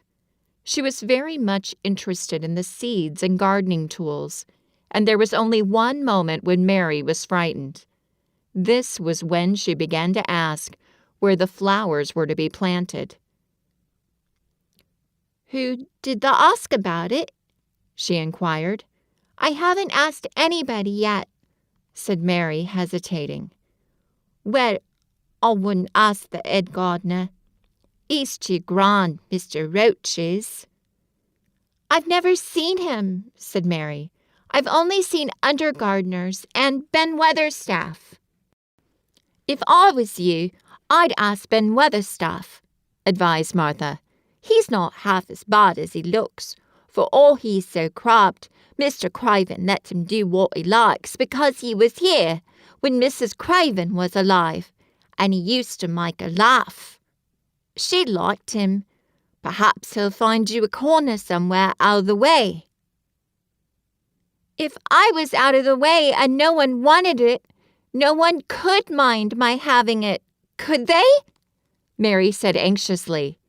"That wouldn't be no reason," answered Martha. "You wouldn't do no harm." Mary ate her dinner as quickly as she could, and when she rose from the table, she was going to run to her room to put on her hat again, but Martha stopped her. "I've got something to tell you," she said. "I thought I'd let you eat your dinner first. Mr. Craven came back this morning, and I think he wants to see you." Mary turned quite pale. "Oh," she said. "Why? Why? He didn't want to see me when I came. I heard Pitcher say he didn't." "Well," exclaimed Martha, "Mrs. Medlock says it's because of Mother. She was walking to Thwaite Village and she met him. She never spoke to him before, but Mrs. Craven had been to her cottage 2 or 3 times. He'd forgot, but Mother hadn't, and she made bold to stop him. I don't know what she said to him about you, but she said something as put him in the mind to see you before he goes away again, tomorrow." "Oh," cried Mary, "is he going away tomorrow? I'm so glad." "He's going for a long time. He might come back till autumn or winter. He's going to travel in foreign places. He's always doing it." "Oh, I'm so glad, said Mary thankfully. If he did come back until winter or even autumn, there would be time to watch this secret garden come alive. Even if he found out then and took it away from her, she would have had that much at least. "When do you think he will want to see?" She did not finish the sentence because the door opened, and Mrs. Medlock walked in. She had on her best black dress and cap, and her collar was fastened with a large brooch with a picture of a man's face on it. It was a colored photograph of Mr. Medlock, who had died years ago, and she always wore it when she was dressed up. She looked nervous and excited. "Your hair's rough," she said quickly. "Go and brush it, Martha. Help her to slip on her best dress. Mr. Craven sent me to bring her to him in his study." All the pink left Mary's cheeks. Her heart began to thump, and she felt herself changing into a stiff, plain, silent child again. She did not even answer Mrs. Medlock, but turned and walked into her bedroom, followed by Martha.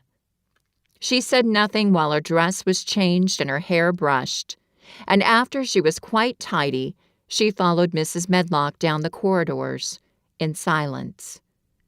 What was there for her to say?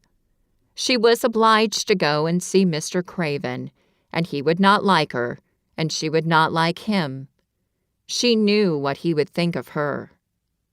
She was taken to a part of the house she had never been into before. At last, Mrs. Medlock knocked at a door. And when someone said, "Come in," they entered the room together. A man was sitting in an armchair before the fire, and Mrs. Medlock spoke to him. "This is Miss Mary, sir," she said. "You can go and leave her here. I will ring for you when I want you to take her away," said Mr. Craven. When she went out and closed the door, Mary could only stand waiting, a plain little thing twisting her thin hands together. She could see that the man in the chair was not so much a hunchback as a man with high, rather crooked shoulders, and he had black hair streaked with white. He turned his head over his high shoulders and spoke to her. "Come here," he said. Mary went to him. He was not ugly. His face would have been handsome if he had not been so miserable. He looked as if the sight of her worried and fretted him, and as if he did not know what in the world to do with her. "Are you well?" he asked. "Yes," answered Mary. "Do they take good care of you?" "Yes." He rubbed his forehead fretfully as he looked her over. "You are very thin," he said. "I'm getting fatter," Mary answered in what she knew was her stiffest way. What an unhappy face he had. His black eyes seemed as if they scarcely saw her, as if they were seeing something else, and he could hardly keep his thoughts upon her. "I forgot you," he said. "How could I remember you? I intended to send you a governess or nurse, or someone of that sort. But I forgot." "Please," began Mary, "please." And then the lump in her throat choked her. "What do you want to say?" he inquired. I'm too big for a nurse," said Mary, "and please don't make me have a governess yet." He rubbed his forehead again and stared at her. "That was what the Sowerby woman said," he muttered absent-mindedly. Then Mary gathered a scrap of courage. Is she Martha's mother?" she stammered. "Yes, I think so," he replied. "She knows about children," said Mary. "She is 12. She knows." He seemed to rouse himself. "What do you want to do?" "I want to play out of doors," Mary answered, hoping that her voice did not tremble. "I never liked it in India. It makes me hungry here, and I'm getting fatter." He was watching her. "Mrs. Sowerby said it would do you good. Perhaps it will," he said. "She thought you had better get stronger before you had a governess." "It makes me feel strong when I play. And the wind comes over the moor," argued Mary. "Where do you play?" he asked next. "Everywhere," gasped Mary.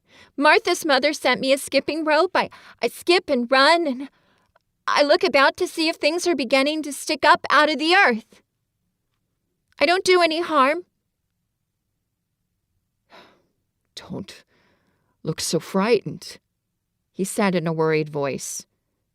"You could not do any harm. A child like you. You may do what you like."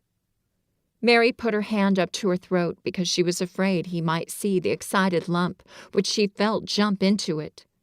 She came a step nearer to him. "May I?" she said tremulously.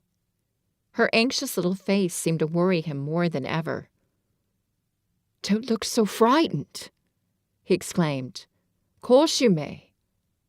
I'm your guardian, though, and I'm a poor one for any child. I cannot give you time or attention. I'm too ill, and wretched, and distracted. But I wish you to be happy and comfortable. I don't know anything about children, but Mrs. Medlock is to see that you have all you need." I sent for you today because Mrs. Sowerby said I ought to see you. Her daughter had talked about you. She thought you needed fresh air and freedom and running about. She knows all about children, Mary said again in spite of herself. She ought to, said Mr. Craven. I thought her rather bold to start me on the moor. But she said Mrs. Craven had been kind to her. It seemed hard for him to speak his dead wife's name. She's a respectable woman. Now I've seen you, I think she said sensible things. Play out of doors as much as you like. It's a big place, and you may go where you like and amuse yourself as you like. Is there anything you want? As if a sudden thought had struck him. Do you want toys? Books? Dolls? Might I? Quavered Mary. Might I have a bit of earth? In her eagerness, she did not realize how queer the words would sound, and that they were not the ones she had meant to say. Mr. Craven looked quite startled. Earth? He repeated. What do you mean? To plant seeds in, to make things grow, to see them come alive? Mary faltered. He gazed at her a moment and then passed his hand quickly over his eyes. Do you care about gardens so much? He said slowly. I didn't know about them in India, said Mary. I was always ill and tired, and it was too hot. I sometimes made little beds in the sand and stuck flowers in them, but here it's different. Mr. Craven got up and began to walk slowly across the room. A bit of earth, he said to himself, and Mary thought that somehow she must have reminded him of something. When he stopped and spoke to her, his dark eyes looked almost soft and kind. You can have as much earth as you want, he said. You remind me of someone else who loved the earth. Things that grow. When you see a bit of earth you want, with something like a smile, take it, child, and make it come alive. May I take it from anywhere, if it's not wanted? Anywhere, he answered. There. You must go now. I'm tired. He touched the bell to call Mrs. Medlock. Goodbye. I shall be away all summer. Mrs. Medlock came so quickly that Mary thought she must have been waiting in the corridor. Mrs. Medlock, Mr. Craven said to her. Now I've seen the child, I understand what Mrs. Sowerby meant. She must be less delicate before she begins lessons. Give her simple, healthy food. Let her run wild in the garden. Don't look after her too much. She needs liberty and fresh air and romping about. Mrs. Sowerby is to come and see her now and then, and she may sometimes go to the cottage. Mrs. Medlock looked pleased. She was relieved to hear that she need not look after Mary too much. She had felt her a tiresome charge, and had indeed seen as little of her as she dared. In addition to this, she was fond of Martha's mother. "Thank you, sir," she said. "Susan Sowerby and me went to school together, and she's as sensible and good-hearted a woman as you'd find in a day's walk. I never had any children myself, and she's had 12. And there never was healthier or better ones. Miss Mary can get no harm from them. I'll always take Susan Sowerby's advice about children myself. She's what you might call healthy-minded. If you understand me." "I understand," Mr. Craven answered. "Take Miss Mary away now. Send Pitcher to me." When Mrs. Medlock left her at the end of her own corridor, Mary flew back to her room. She found Martha waiting there. Martha had, in fact, hurried back after she removed the dinner service. "I can have my garden!" cried Mary. "I may have it where I like. I'm not going to have a governess for a long time. Your mother's coming to see me, and I may go to your cottage. He says a little girl like me could not do any harm, and I may do what I like. Anywhere." Said Martha delightedly. "That was nice of him, wasn't it?" "Martha," said Mary solemnly. "He is really a nice man. Only his face is so miserable, and his forehead is all drawn together." She ran as quickly as she could to the garden. She had been away so much longer than she had thought she should, and she knew Dickon would have had to set out early on his 5-mile walk. When she slipped through the door under the ivy, she saw he was not working where she had left him.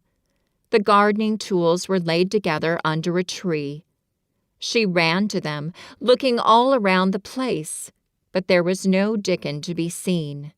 He had gone away, and the secret garden was empty, except for the robin who had just flown across the wall and sat on a standard rose bush watching her.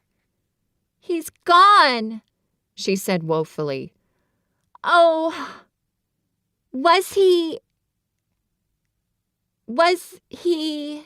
only a wood fairy?" Something white fastened to the standard rosebush caught her eye. It was a piece of paper. In fact, it was a piece of the letter she had printed for Martha to send to Dickon. It was fastened on the bush with a long thorn, and in a minute she knew Dickon had left it there. There were some roughly printed letters on it, and a sort of picture. At first she could not tell what it was. Then she saw it was meant for a nest with a bird sitting on it. Underneath were the printed letters, and they said, "I will come back." When you get to the end of the chapter, please leave in the comment section the words Earth and note. Chapter 13. I Am Colin. Mary took the picture back to the house when she went to her supper, and she showed it to Martha. Said Martha with great pride. "I never knew our Dickon was as clever as that. That there's a picture of a missel thrush on a nest, as large as life, and twice as natural." Then Mary knew Dickon had meant the picture to be a message. He had meant that she might be sure he would keep her secret. Her garden was her nest, and she was like a missel thrush. Oh, how she did like that queer common boy. She hoped he would come back the very next day, and she fell asleep, looking forward to the morning. But you never know what the weather will do in Yorkshire, particularly in the springtime. She was awakened in the night by the sound of rain beating with heavy drops against her window. It was pouring down in torrents, and the wind was ruthering round the corners and in the chimneys of the huge old house. Mary sat up in bed and felt miserable and angry. "The rain is as contrary as I ever was," she said. "It came because it knew I did not want it." She threw herself back on her pillow and buried her face. She did not cry, but she lay and hated the sound of the heavily beating rain. She hated the wind and its wuthering. She could not go to sleep again. The mournful sound kept her awake because she felt mournful herself. If she had felt happy, it would probably have lulled her to sleep. How it wuthered, and how the big raindrops poured down and beat against the pane. "It sounds just like a person lost on the moor and wandering on, crying."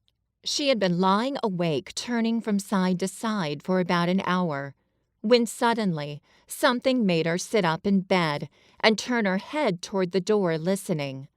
She listened and she listened. "It isn't the wind now," she said in a loud whisper. "That isn't the wind. It's different. It's that crying I heard before." The door of her room was ajar, and the sound came down the corridor, a far-off, faint sound of fretful crying.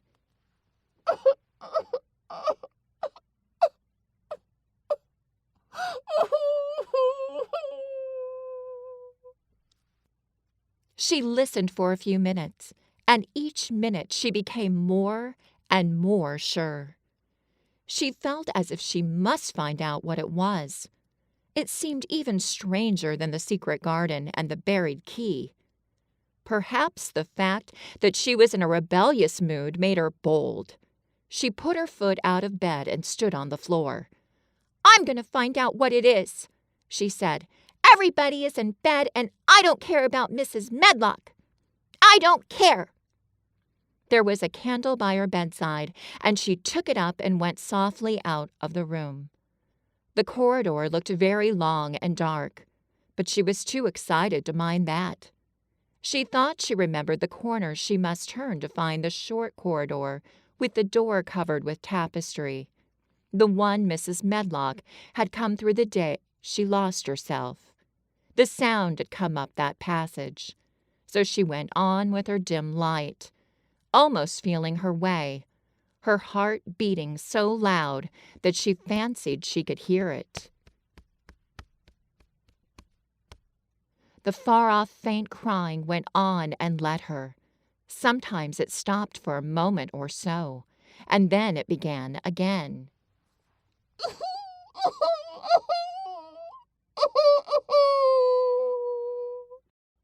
Was this the right corner to turn? She stopped and thought yes, it was. Down this passage and then to the left, and then up 2 broad steps, and then to the right again. Yes, there was the tapestry door.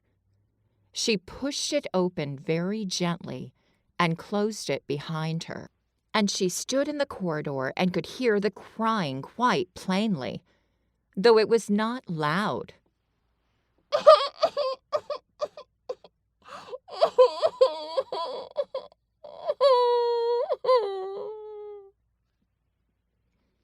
It was on the other side of the wall, at her left, and a few yards farther on there was a door. She could see a glimmer of light coming from beneath it. The someone was crying in that room, and it was quite a young someone. So she walked to the door and pushed it open, and there she was standing in the room. It was a big room with ancient, handsome furniture in it. There was a low fire glowing faintly on the hearth, and a night-light burning by the side of a carved 4-posted bed hung with brocade. And on the bed was lying a boy, crying fretfully.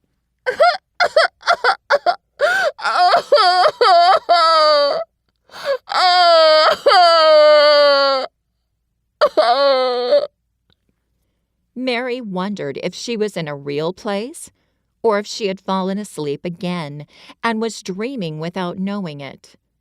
The boy had a sharp, delicate face, the color of ivory, and he seemed to have eyes too big for it. He also had a lot of hair which tumbled over his forehead in heavy locks and made his thin face seem smaller. He looked like a boy who had been ill, but he was crying more as if he were tired and cross than as if he were in pain.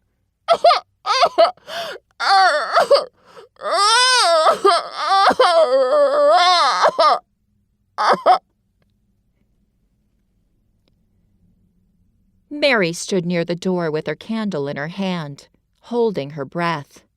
Then she crept across the room, and as she drew nearer, the light attracted the boy's attention, and he turned his head on his pillow and stared at her, his gray eyes opening so wide that they seemed immense.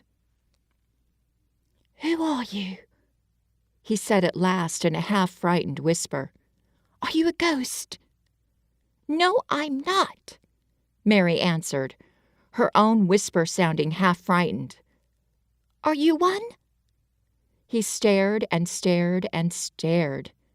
Mary could not help noticing what strange eyes he had. They were agate gray, and they looked too big for his face, because they had black lashes all round them. "No," he replied after waiting a moment or so. "I'm Colin." "Who's Colin?" she faltered. "I'm Colin Craven. Who are you?" "I'm Mary Lennox. Mr. Craven is my uncle. He's my father," said the boy. "Your father?" gasped Mary. "No one ever told me he had a boy. Why didn't they?" "Come here," he said, still keeping his strange eyes fixed on her with an anxious expression. She came close to the bed, and he put out his hand and touched her.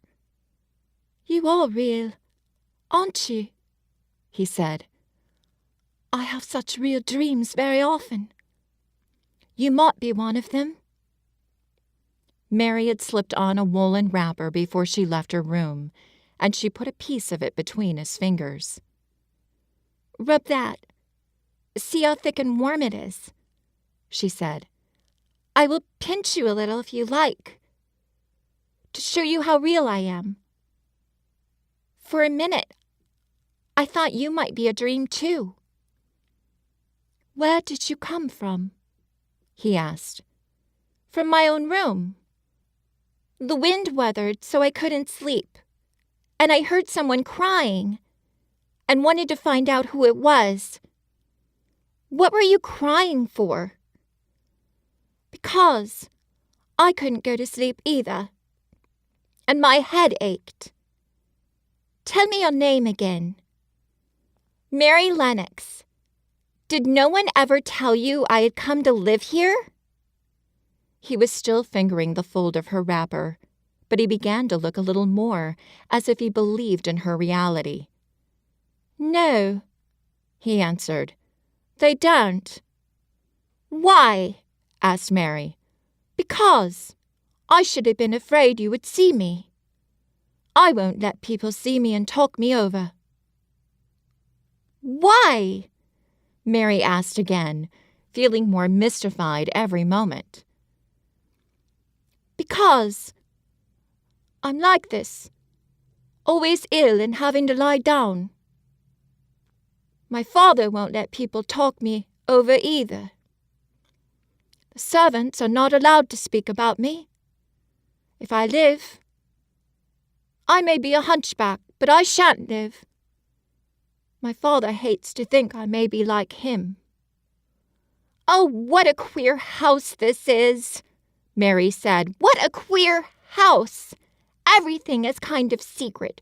Rooms are locked up, and gardens are locked up, and you. Have you been locked up?" "No. I stay in this room because I don't want to be moved out of it. It tires me too much. "Does your father come and see you?" Mary ventured. "Sometimes. Generally when I'm asleep. He doesn't want to see me." "Why?" Mary could not help asking again.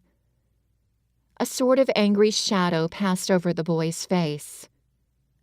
"My mother died when I was born, and it makes him wretched to look at me. He thinks I don't know, but I've had people talking. He almost hates me." "He hates the garden because she died," said Mary, half speaking to herself. "What garden?" the boy asked. "Oh, just a garden she used to like." "Have you," Mary stammered, "have you been here always?" "Nearly always. Sometimes I've been taken to places at the seaside, but I won't stay because people stare at me. I used to wear an iron thing to keep my back straight, but a grand doctor came from London to see me and said it was stupid. He told them to take it off and keep me out in the fresh air. I hate fresh air, and I don't want to go out." "I didn't when first I came here," said Mary. "Why do you keep looking at me like that?" "Because of the dreams that are so real," he answered rather fretfully. "Sometimes, when I open my eyes, I don't believe I'm awake." "We're both awake," said Mary. She glanced round the room with its high ceiling and shadowy corners and dim firelight. "It looks quite like a dream. And it's the middle of the night, and everybody in the house is asleep. Everybody but us. We are wide awake." "I don't want it to be a dream," the boy said restlessly. Mary thought of something all at once. "If you don't like people to see you," she began, "do you want me to go away?" He still held the fold of her wrapper, and he gave it a little pull. "No," he said. "I should be sure you were a dream if you went. If you are real, sit down on that big footstool and talk. I want to hear about you." Mary put down her candle on the table near the bed and sat down on the cushioned stool. She did not want to go away at all. She wanted to stay in the mysterious, hidden-away room and talk to the mysterious boy. "What do you want me to tell you?" she said. He wanted to know how long she had been at Misselthwaite. He wanted to know which corridor her room was on. He wanted to know what she'd been doing, if she disliked the moor as he disliked it, where she had lived before she came to Yorkshire. She answered all these questions and many more, and he lay back on his pillow and listened. He made her tell him a great deal about India and about her voyage across the ocean. She found out that because he had been an invalid, he had not learned things as other children had. One of his nurses had taught him to read when he was quite little, and he was always reading and looking at pictures in splendid books. Though his father rarely saw him when he was awake, he was given all sorts of wonderful things to amuse himself with. He never seemed to have been amused, however. He could have anything he asked for and was never made to do anything he did not like to do.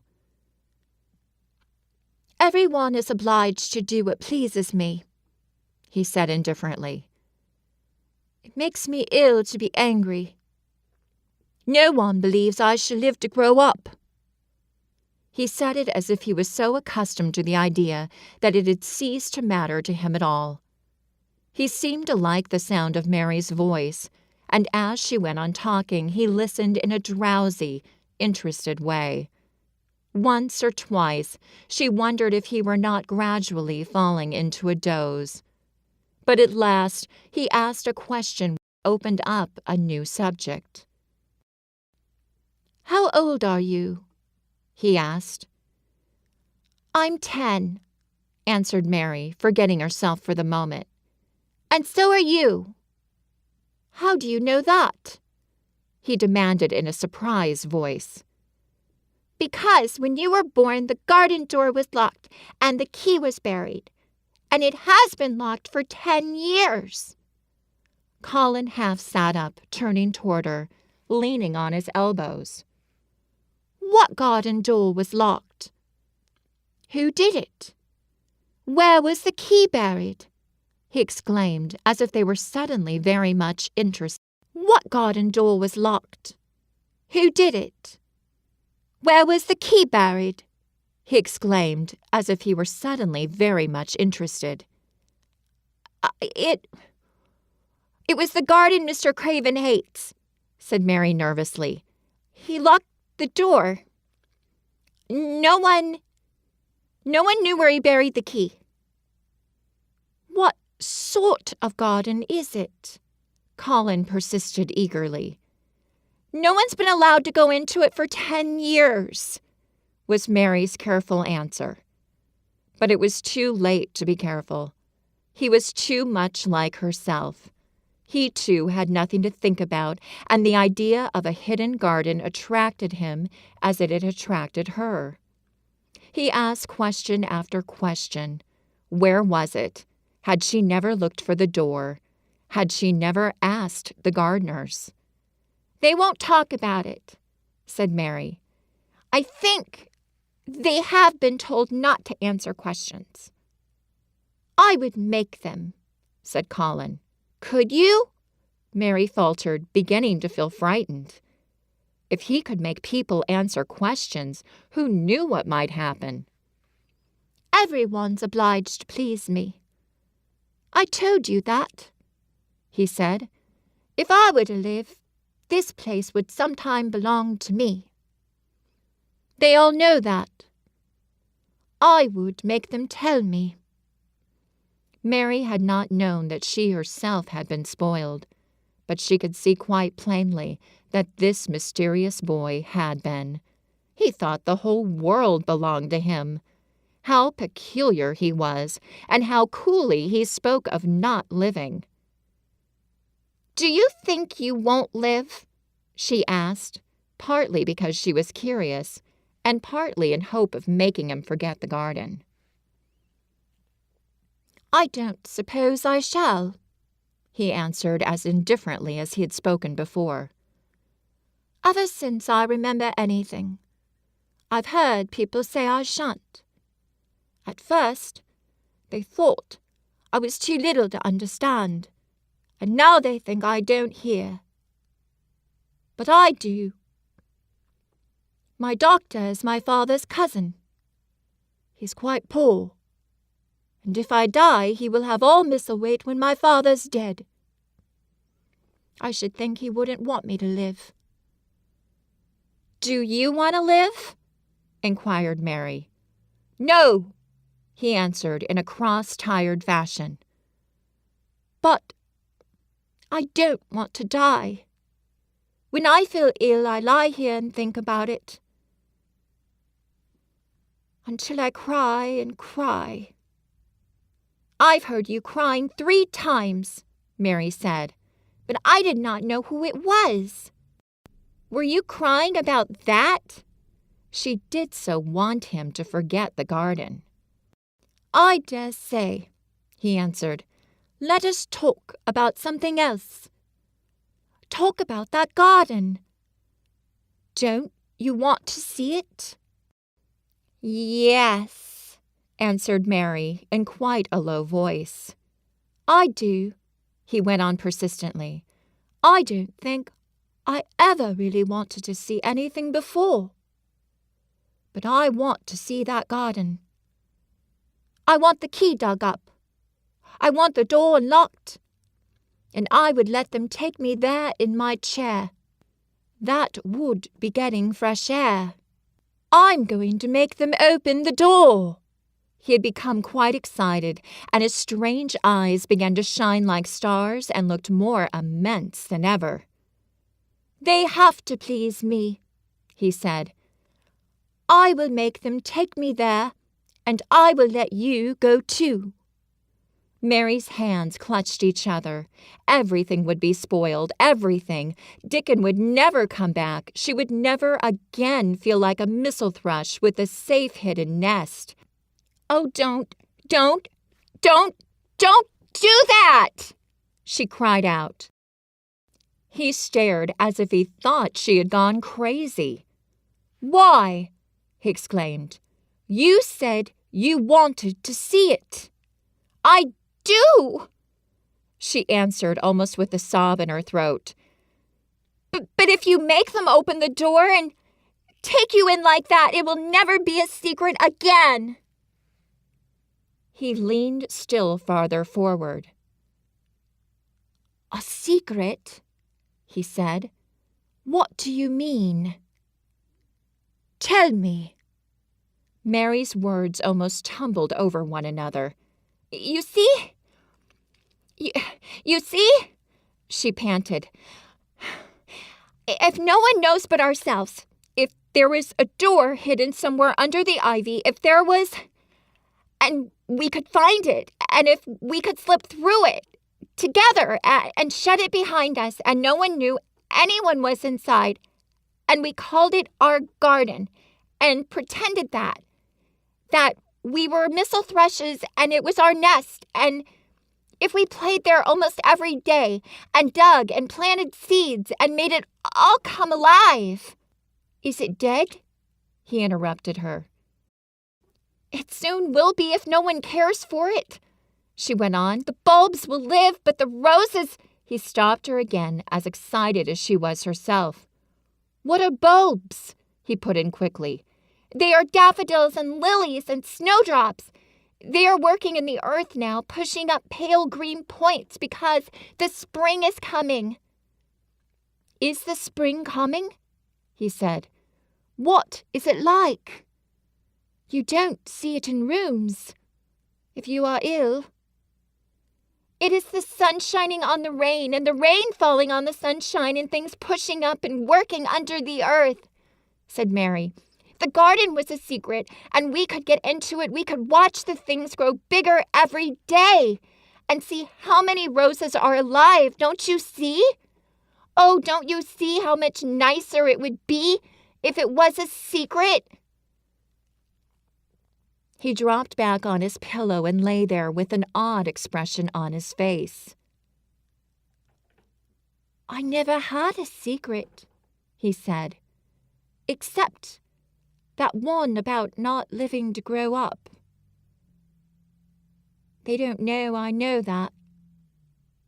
So it's a sort of secret. But I like this kind better." "If you won't make them take you to the garden," pleaded Mary, "perhaps. I feel almost sure I can find out how to get in sometime. And then, if the doctor wants you to get out in your chair, and if you can always do what you want to do, perhaps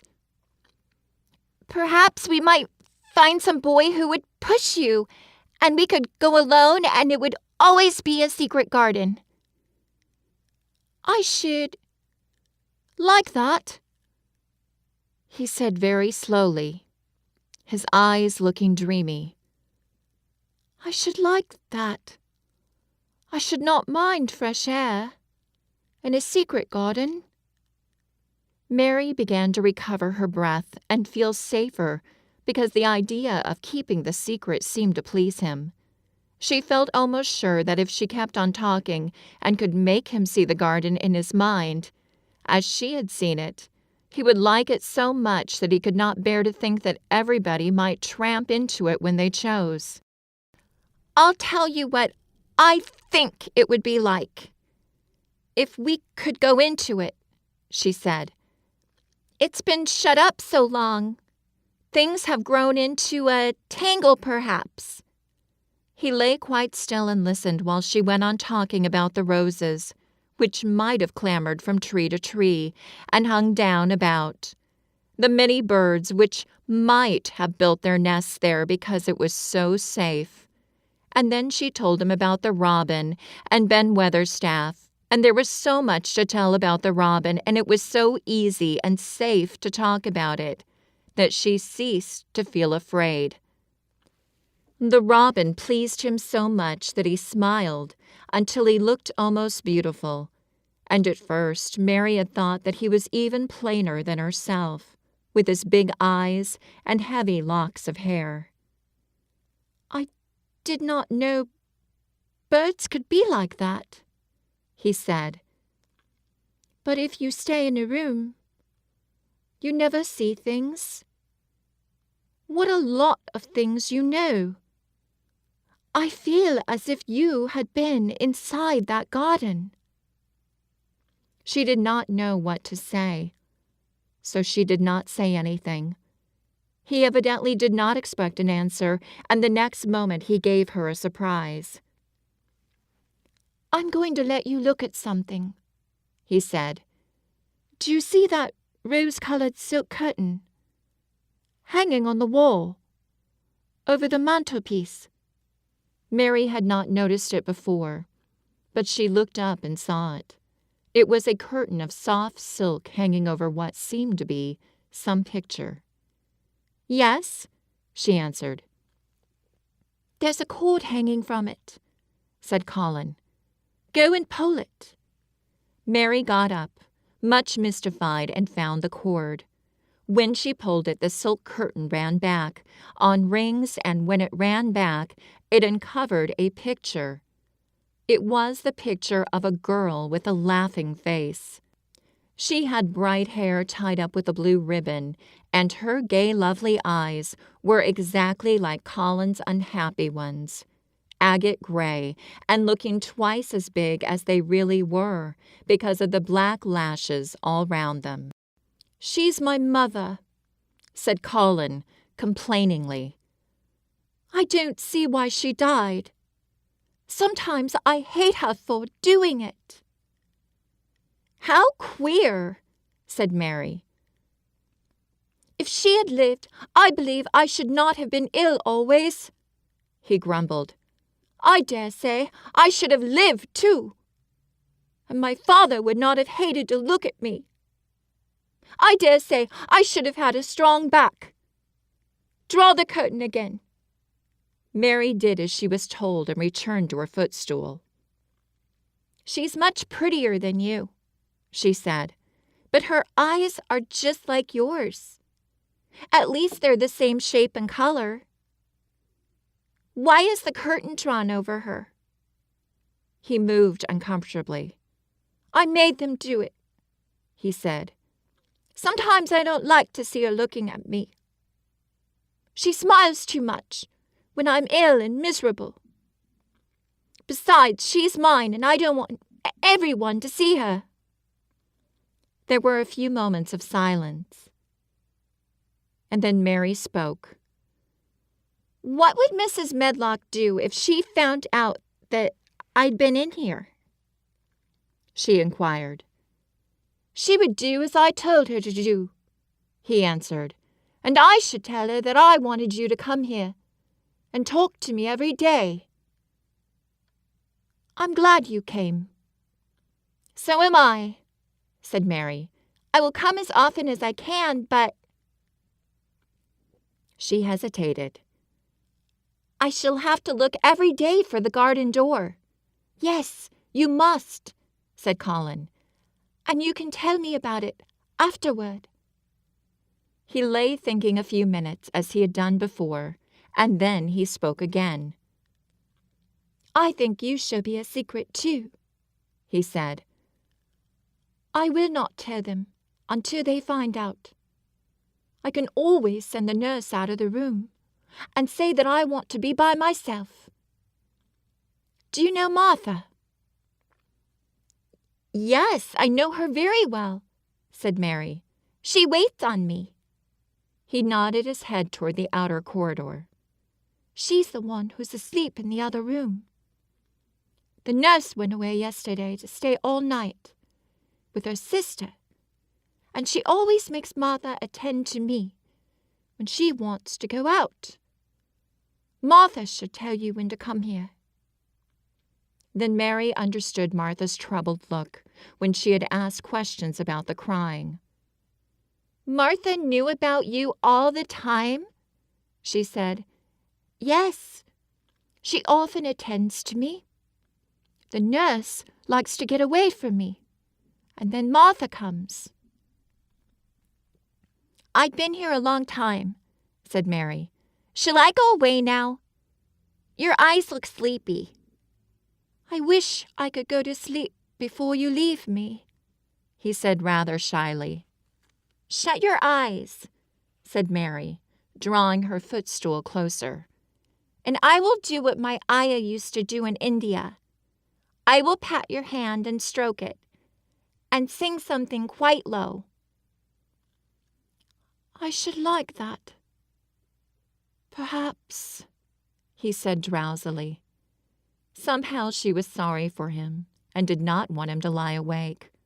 So she leaned against the bed and began to stroke and pat his hand and sing a very low little chanting song in Hindustani.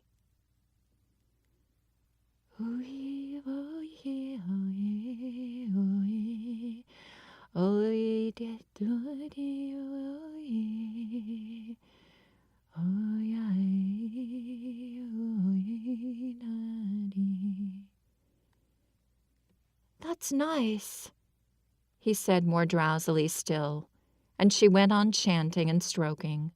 But when she looked at him again, his black lashes were lying close against his cheeks, for his eyes were shut, and he was fast asleep. So she got up softly, took her candle, and crept away without making a sound. When you get to the end of the chapter, please put in the comment section, "chanting song and secret." Chapter 14. A Young Rajah.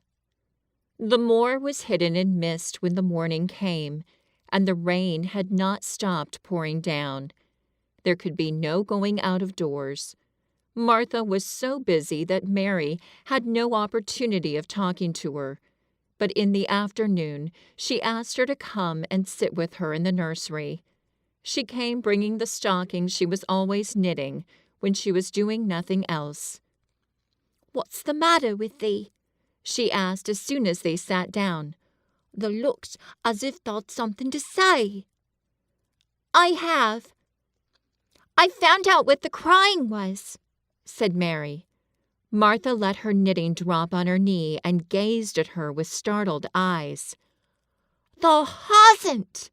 she exclaimed. "Never!" "I heard it in the night," Mary went on, "and I got up and went to see where it came from.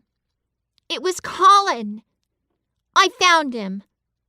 Martha's face became red with fright. Miss Mary," she said, half crying, Thou shouldn't have done it. Thou shouldn't. Thou'll get me in trouble. I never told thee nothing about him, but thou'll get me in trouble. I shall lose my place, and what'll mother do?" "You won't lose your place," said Mary. "He was glad I came. We talked and talked, and he said he was glad I came." "Was he?" cried Martha. "Are thou sure? Thou doesn't know what he's like when anything vexes him. He's a big lad to cry like a baby, but when he's in a passion, he'll thus scream just to frighten us. He knows us daren't call our souls our own." "He wasn't vexed," said Mary. "I asked him if I should go away, and he made me stay. He asked me questions, and I sat on a big footstool and talked to him about India and about the robin and gardens. He wouldn't let me go." he let me see his mother's picture. And before I left him, I sang him to sleep." Martha fairly gasped with amazement. "Oh, I can scarcely believe thee," she protested. "It's as if thou'd walked straight into a lion's den. If he'd been like he is most times, he'd have thrown himself into one of his tantrums and roused the house. He won't let strangers look at him." "He let me look at him. I looked at him all the time, and he looked at me. We stared," said Mary. I don't know what to do," cried agitated Martha. "If Mrs. Medlock finds out, she'll think I broke orders and told thee, and I shall be packed back to mother." "He's not going to tell Mrs. Medlock anything about it yet. It's to be a sort of secret, just at first," said Mary firmly. "And he says everybody is obliged to do as he pleases." "Aye, that's true enough. The bad lad," sighed Martha, wiping her forehead with her apron. "He says Mrs. Medlock must, and he wants me to come and talk to him every day. And you are to tell me when he wants me." "Me?" said Martha. "I shall lose my place. I shall for sure." "You can't if you're doing what he wants you to do, and everybody is ordered to obey him," Mary argued. "Does thou mean to say," cried Martha with wide-open eyes, "that he was nice to thee?" "I think he almost liked me," Mary answered. "Thou must have bewitched him," decided Martha, drawing a long breath. "Do you mean magic?" inquired Mary. "I've heard about magic in India, but I can't make it. I just went into his room, and I was so surprised to see him. I stood and stared, and then he turned round and stared at me. And he thought I was a ghost or a dream, and I thought perhaps he was. And it was so queer being there alone together in the middle of the night, and not knowing about each other. And we began to ask each other questions, and when I asked him if I must go away, he said I must not." "The world's coming to an end," gasped Martha. "What is the matter with him?" asked Mary. "Nobody knows for sure and certain," said Martha. "Mr. Craven went off his head like when he was born. The doctors thought he'd have to be put in an asylum. It was because Mrs. Craven died, like I told you. He wouldn't set eyes on the baby. He just raved and said it'll be another hunchback like him, and he'd better die." "Is Colin a hunchback?" Mary asked. "He didn't look like one." "He isn't yet," said Martha. "But he began all wrong. Mother said that there was enough trouble and raging in the house to set any child wrong. They was afraid his back was weak, and they've always been taking care of it, keeping him lying down and not letting him walk. Once they made him wear a brace, but he fretted so he was downright ill. Then a big doctor came in to see him and made them take it off. He talked to the other doctor quite rough, in a polite way. He said there'd been too much medicine and too much letting him have his own way." "I think he's a very spoiled boy," said Mary. "He's the worst young nowt as ever was," said Martha. "I won't say as he hasn't been ill a good bit. He's had coughs and colds That's nearly killed him 2 or 3 times. Once he had rheumatic fever, and once he had typhoid. Mrs. Medlock did get a fright then. He'd been out of his head, and she was talking to the nurse, thinking he didn't know nothing. And she said he'd die this time sure enough. And best thing for him, and for everybody. And she looked at him, and there he was with his big eyes open, staring at her, as sensible as she was herself. She didn't know what happened, but he just stared at her and says, "You give me some water and stop talking." "Do you think he will die?" asked Mary. "Mother says there's no reason why any child should live that gets no fresh air and doesn't do nothing but lie on his back and read picture books and take medicine. He's weak and hates the trouble of being taken out of doors. And he gets cold so easy, he says it makes him ill." Mary sat and looked at the fire. "I wonder," she said slowly, "if it would not do him good to go out into a garden and watch things growing. It did me good." "One of the worst fits he ever had," said Martha, "was one time they took him out where the roses is by the fountain. He'd been reading in a paper about people getting something he called rose cold, and he began to sneeze, said he got it, and then a new gardener, as didn't know the rules, passed by and looked at him curious. He threw himself into a passion, and he said he'd looked at him because he was going to be a hunchback. He cried himself into a fever and was ill all night. If he ever gets angry at me, I'll never go and see him again," said Mary. "He'll have thee if he wants thee," said Martha. "Thou may as well know that at the start." Very soon afterward, a bell rang. Ding-a-ling! And she rolled up her knitting.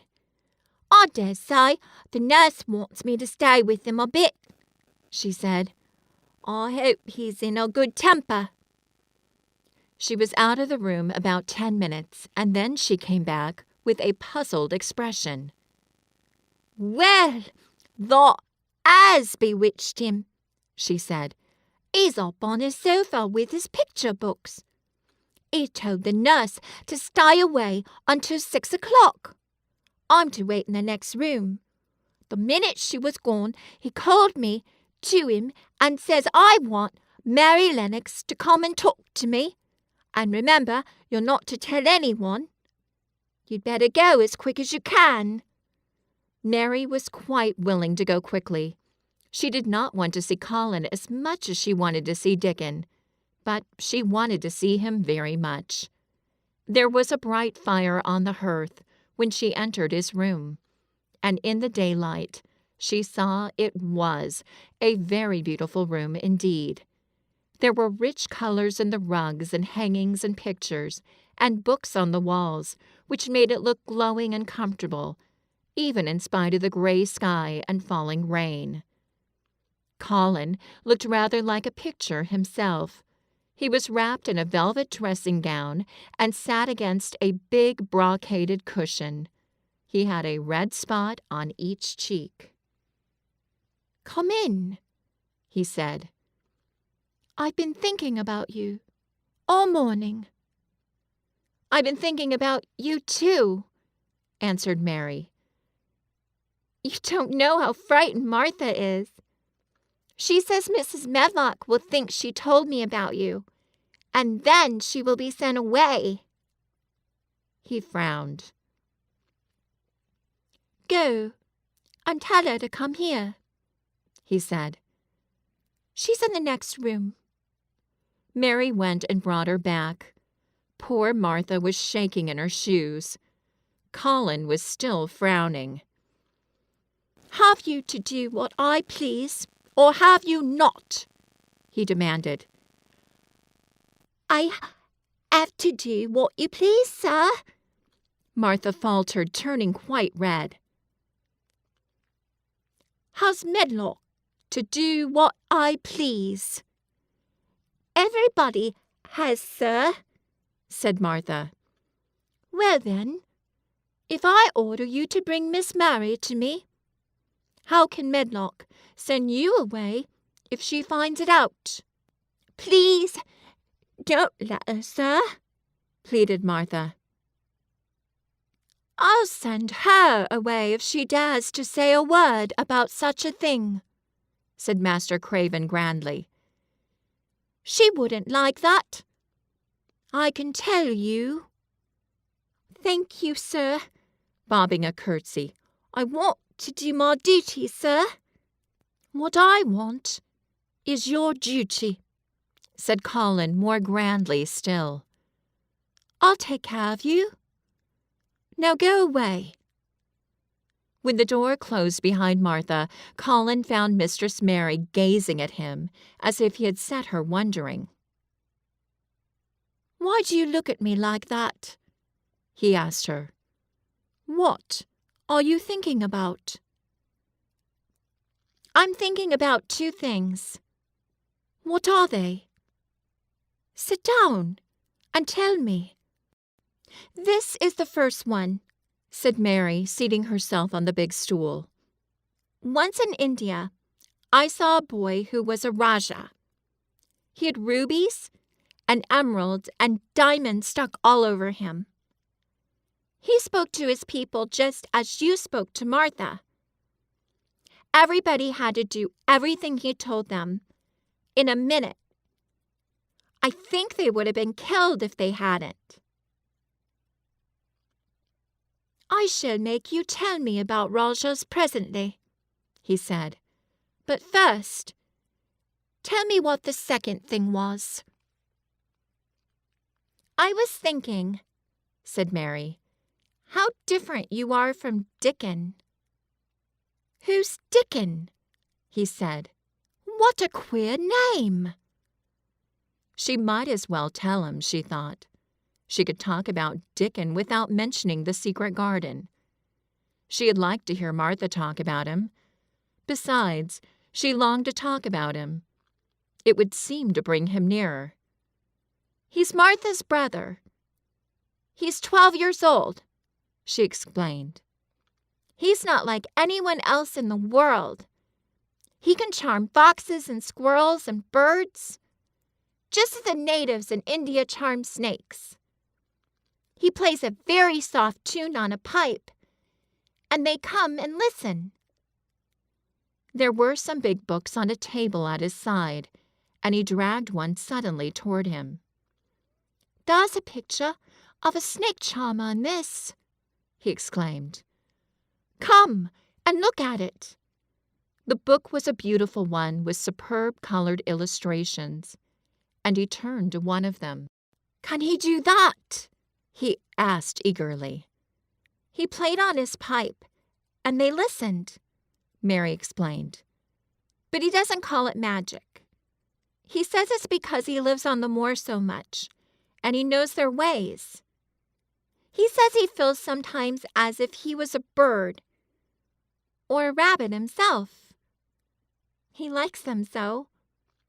I think he asked the robin questions. It seemed as if they talked to each other in soft chirps."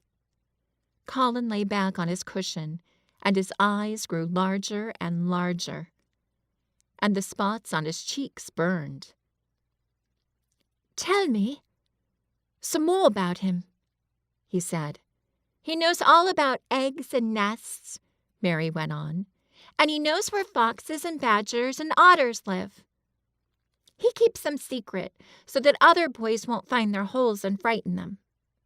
He knows about everything that grows or lives on the moor." "Does he like the moor?" said Colin. "How can he, when it's such a great, bad, dreary place?" "It's the most beautiful place," protested Mary.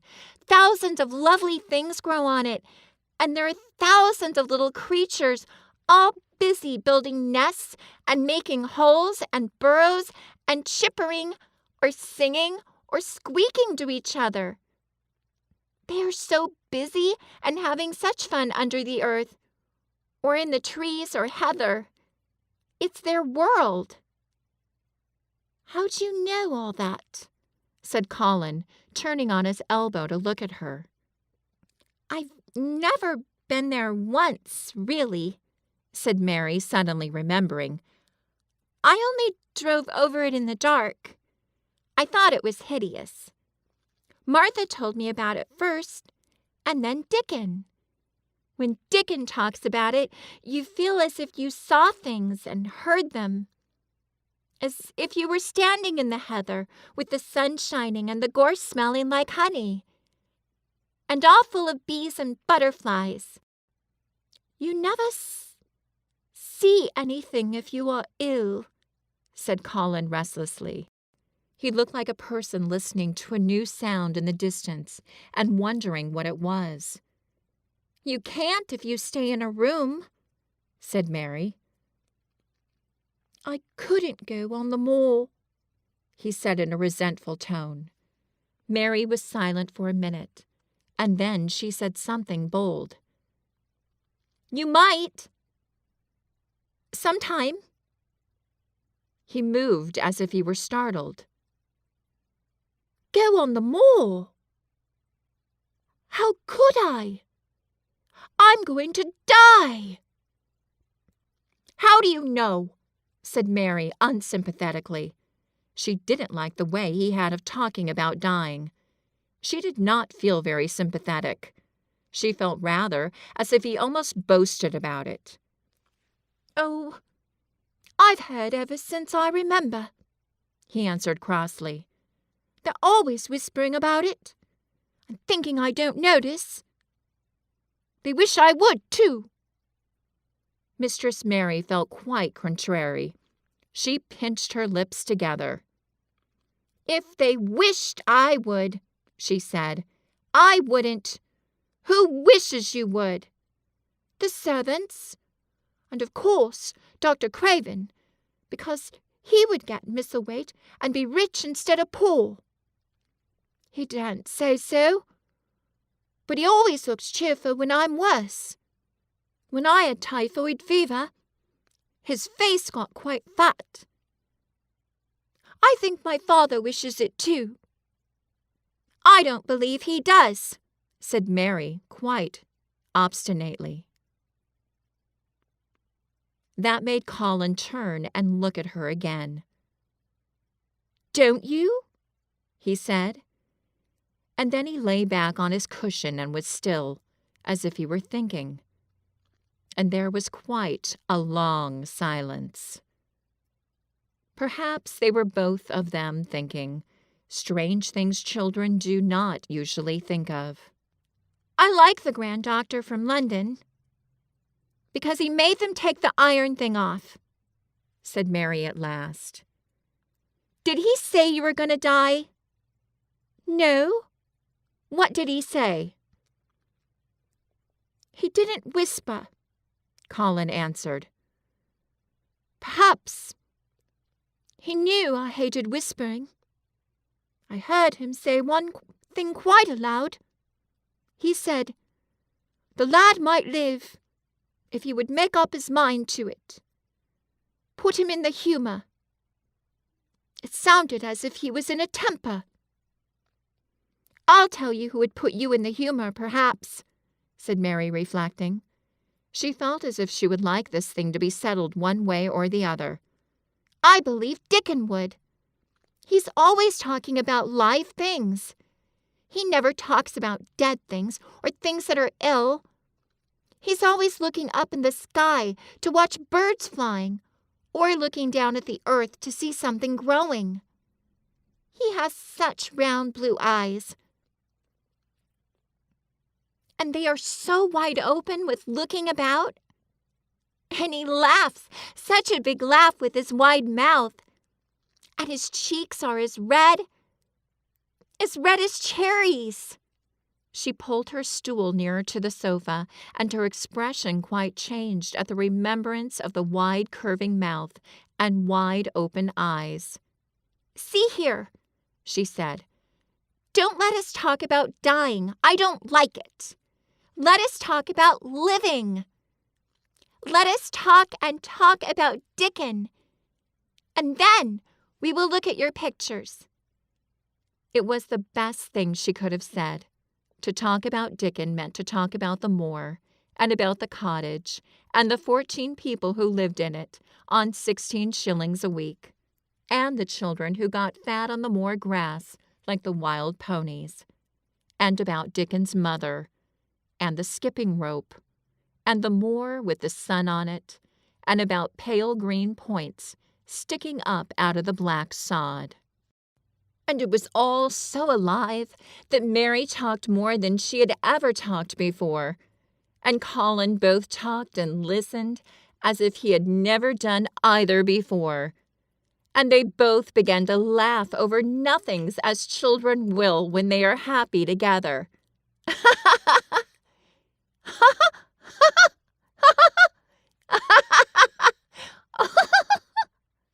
And they laughed so that in the end they were making as much noise as if they had been two ordinary, healthy, natural 10-year-old creatures, instead of a hard little unloving girl and a sickly boy who believed that he was going to die.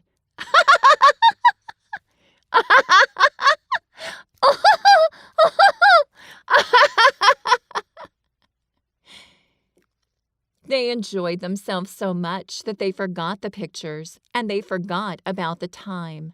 They had been laughing quite loudly over Ben Weatherstaff and his Robin, and Colin was actually sitting up as if he had forgotten about his weak back, when he suddenly remembered something. "Do you know, there's one thing we've never once thought of," he said. "We are cousins."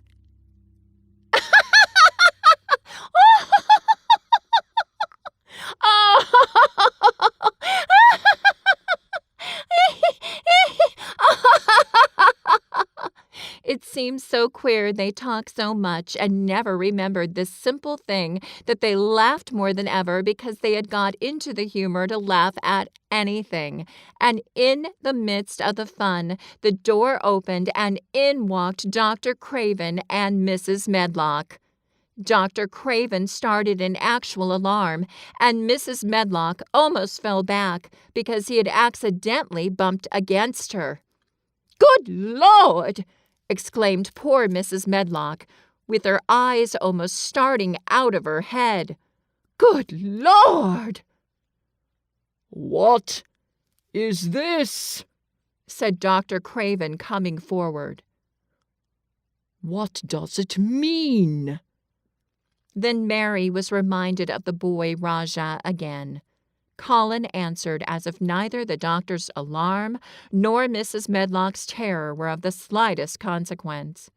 He was as little disturbed or frightened as if an elderly cat and dog had walked into the room. "This is my cousin, Mary Lennox," he said. "I asked her to come and talk to me. I like her. She must come and talk to me whenever I send for her." Dr. Craven turned reproachfully to Mrs. Medlock. "Oh, sir," she panted. "I don't know how it's happened. There's not a servant on the place that dared to talk. They all have their orders." "Nobody told her anything," said Colin. "She heard me crying and found me herself. I'm glad she came. Don't be silly, Medlock."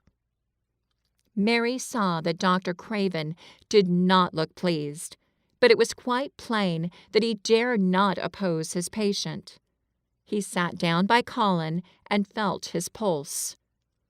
"I'm afraid there's been too much excitement. Excitement is not good for you," my boy," he said. "I should be excited if she kept away," answered Colin, his eyes beginning to look dangerously sparkling. "I am better. She makes me better. The nurse must bring her up her tea with mine. We will have tea together." Mrs. Medlock and Dr. Craven looked at each other in a troubled way, but there was evidently nothing to be done. "He does look rather better, sir," ventured Mrs. Medlock. "But, thinking the matter over, he looked better this morning before she came into the room." "She came into the room last night. She stayed with me a long time. She sang a Hindustani song to me, and it made me go to sleep," said Colin. "I was better when I wakened up. I wanted my breakfast. I want my tea now. Tell Nurse, Medlock." Dr. Craven did not stay very long. He talked to the nurse for a few minutes when she came into the room, and said a few words of warning to Colin. He must not talk too much. He must not forget that he was ill. He must not forget that he was very easily tired. Mary thought that there seemed to be a number of uncomfortable things he was not to forget. Colin looked fretful and kept his strange black-lashed eyes fixed on Dr. Craven's face. "I want to forget it," he said at last. "She makes me forget it. That is why I want her." Dr. Craven did not look happy when he left the room. He gave a puzzled glance at the little girl sitting on the large stool. She had become a stiff, silent child again as soon as he entered, and he could not see what the attraction was. The boy actually did look brighter, however, and he sighed rather heavily as he went down the corridor.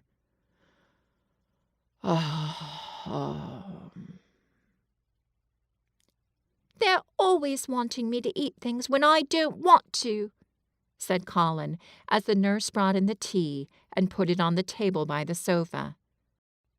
"Now, if you'll eat, I will. Those muffins look so nice and hot. Tell me about Rajas." When you get to the end of the chapter, please put in the comment section, "Snake Charmer" and "Raja."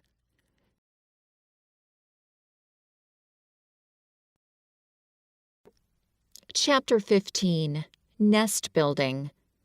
After another week of rain, the high arch of blue sky appeared again, and the sun which poured down was quite hot, though there had been no chance to see either the secret garden or Dickon. Mistress Mary had enjoyed herself very much. The week had not seemed long. She had spent hours of every day with Colin in his room, talking about Rajas, or gardens, or Dickon and the cottage on the moor. They had looked at the splendid books and pictures, and sometimes Mary had read things to Colin, and sometimes he had read a little to her. When he was amused and interested, she thought he scarcely looked like an invalid at all, except that his face was so colorless and he was always on the sofa. "You are a sly young one to listen and get out of your bed to go following things up like you did that night," Mrs. Medlock said once. "But there's no saying it's not been a sort of blessing to the lot of us. He's not had a tantrum or a whining fit since you made friends. The nurse was going to give up the case because she was so sick of him, but she says she doesn't mind staying now you've gone on duty with her." Laughing a little. In her talks with Colin, Mary had tried to be very cautious about the secret garden. There were certain things she wanted to find out from him, but she felt that she must find them out without asking him direct questions. In the first place, as she began to like to be with him, she wanted to discover whether he was the kind of boy you could tell a secret to. He was not in the least like Dickon, but he was evidently so pleased with the idea of a garden, no one knew anything about that, she thought perhaps he could be trusted. But she had not known him long enough to be sure.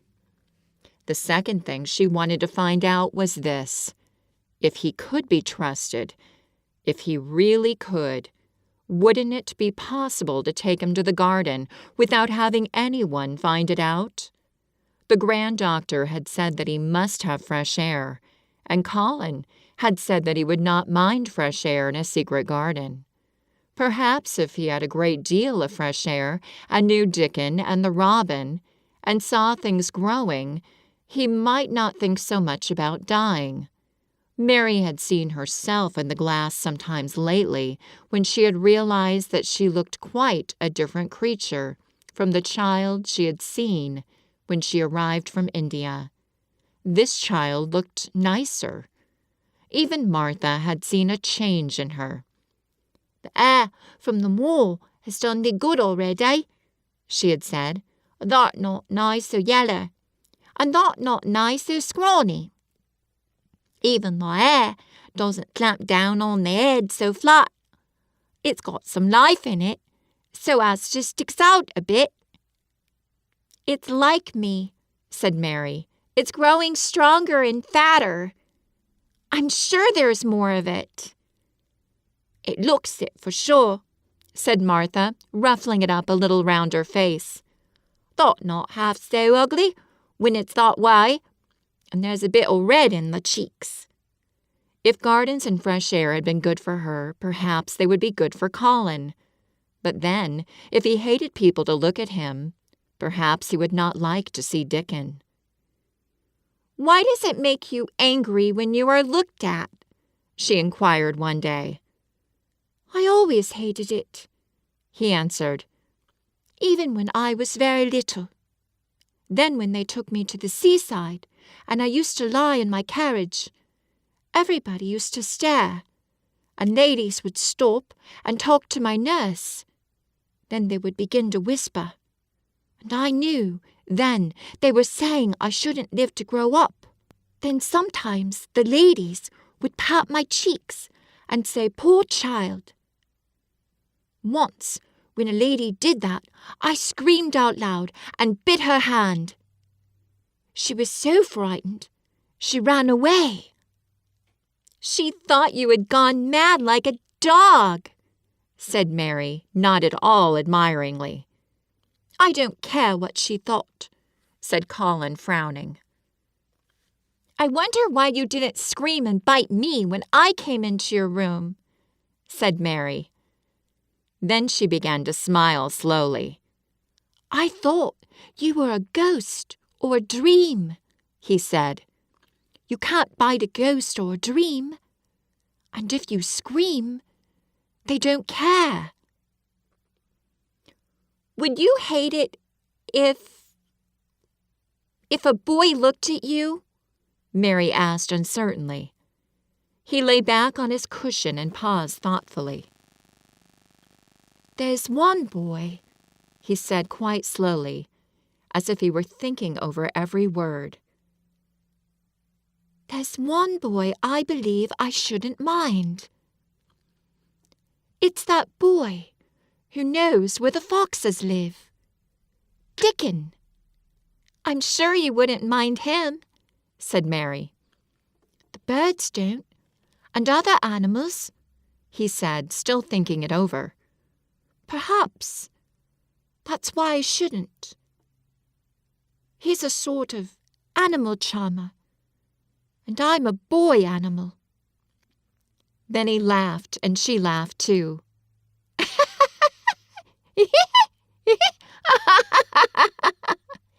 In fact, it ended in their both laughing a great deal. And finding the idea of a boy animal hiding in his hole very funny indeed. What Mary felt afterward was that she need not fear about Dickon. On that first morning, when the sky was blue again, Mary wakened very early. The sun was pouring in slanting rays through the blinds, and there was something so joyous in the sight of it that she jumped out of bed and ran to the window. She drew up the blinds and opened the window itself, and a great waft of fresh scented air blew in upon her. The moor was blue, and the whole world looked as if something magic had happened to it. There were tender little fluting sounds here and there and everywhere, as if scores of birds were beginning to tune up for a concert. Mary put out her hand out of the window and held it in the sun. "It's warm! Warm!" she said.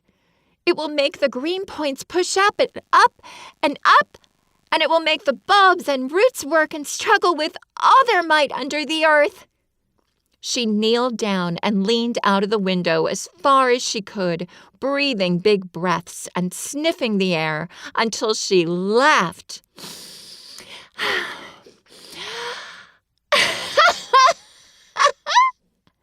Because she remembered what Dickon's mother had said about the end of his nose quivering like a rabbit's.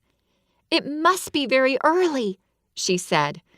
"The little clouds are all pink, and I've never seen the sky look like this. No one is up. I don't even hear the stable boys." A sudden thought made her scramble to her feet. "I can't wait. I'm going to see the garden." She had learned to dress herself by this time, and she put on her clothes in 5 minutes. She knew a small side door, which she could unbolt herself, and she flew downstairs in her stocking feet and put on her shoes in the hall. She unchained and unbolted and unlocked, and when the door was open, she sprang across the step with one bound. And there she was, standing on the grass, which seemed to have turned green, and with the sun pouring down on her, and warm, sweet wafts about her, and the fluting and twittering and singing coming from every bush and tree. She clasped her hands for pure joy and looked up in the sky, and it was so blue and pink and pearly and white and flooded with springtime light that she felt as if she must flute and sing aloud herself, and knew that thrushes and robins and skylarks could not possibly help it. She ran around the shrubs and paths toward the secret garden. "It's all different already," she said. "The grass is greener, and things are sticking up everywhere, and things are uncurling, and green buds of leaves are showing. This afternoon I am sure Dickon will come." The long, warm rain had done strange things to the herbaceous beds which bordered the walk by the lower wall. There were things sprouting and pushing out from the roots of clumps of plants, and there were actually here and there glimpses of royal purple and yellow unfurling among the stems of crocuses. 6 months before Mistress Mary would not have seen how the world was waking up, but now she missed nothing. When she had reached the place where the door hid itself under the ivy, she was startled by a curious loud sound. "Ah! Ah! Ah!" It was the caw of a crow, and it came from the top of the wall, and when she looked up, there sat a big, glossy, plumaged blue blackbird, looking down at her wisely indeed. "Ah! Ah!" She had never seen a crow so close before, and he made her a little nervous. But the next moment he spread his wings and flapped away across the garden. She hoped he was not going to stay inside, and she pushed the door open, wondering if he would. When she got fairly into the garden, she saw that he probably did intend to stay because he alighted on a dwarf apple tree. "Ah! Ah!" And under the apple tree was lying a little reddish animal with a bushy tail, and both of them were watching the stooping body and rust-red head of Dickon, who was kneeling on the grass, working hard. Mary flew across the grass to him. "Oh, Dickon! Dickon!" she cried out. "How could you get here so early? How could you? The sun has only just got up." He got up himself laughing, and glowing and tousled, his eyes like a bit of the sky. He said, "I was up long before him. How could I've stayed abed? The road's all fair begun again this morning, it has. And it's working and humming and scratching and piping and nest building and breathing out scents till you've got to be out on it, instead of lying on your back. When the sun did jump up, the moor went mad for joy. And I was in the midst of the heather, and I run like mad myself, shouting and singing, and I come straight here. I couldn't have stayed away. Why, the garden was lying here waiting." Mary put her hands on her chest, panting as if she had been running herself. "Oh, Dickon! Dickon!" she said. "I'm so happy I can scarcely breathe." Seeing him talking to a stranger, the little bushy-tailed animal rose from its place under the tree and came to him, and the rook, cawing once, flew down from its branch and settled quietly on his shoulder. "Ah! This is the little fox cub," he said, rubbing the little reddish animal's head. "It's named Captain, and this here's Soot. He flew across the moor with me and Captain. He run same as if the hounds had been after him. They both felt same as I did." Neither of the creatures looked as if he were the least afraid of Mary. When Dickon began to walk about, Soot stayed on his shoulder, and Captain trotted quietly close to his side. "See here," said Dickon. "See how these is pushed up? And these? And these? And look at these here." He threw himself upon his knees, and Mary went down beside him. They had come upon a whole clump of crocuses, burst into purple and orange and gold. Mary bent her face down and kissed them. "You never kiss a person in that way," she said when she lifted her head. "Flowers are so different." He looked puzzled but smiled. He said, "I've kissed Mother many a time, that way when I come in from the moor after a day's roaming, and she stood there at the door in the sun looking so glad and comfortable." They ran from one part of the garden to another and found so many wonders that they were obliged to remind themselves that they must whisper or speak low. He showed her swelling leaf buds on rose branches, which had seemed dead. He showed her 10,000 new green points pushing through the mold. They put their eager young noses close to the earth and sniffed its warm springtime breathing. They dug and pulled and laughed, low with rapture, until Mistress Mary's hair was as tumbled as Dickon's, and her cheeks were almost as poppy red as his. There was every joy on earth in the secret garden that morning, and in the midst of them came a delight, more delightful than all, because it was more wonderful. Swiftly something flew across the wall and darted through the trees to a close-grown corner. A little flare of red-breasted bird with something hanging from its beak.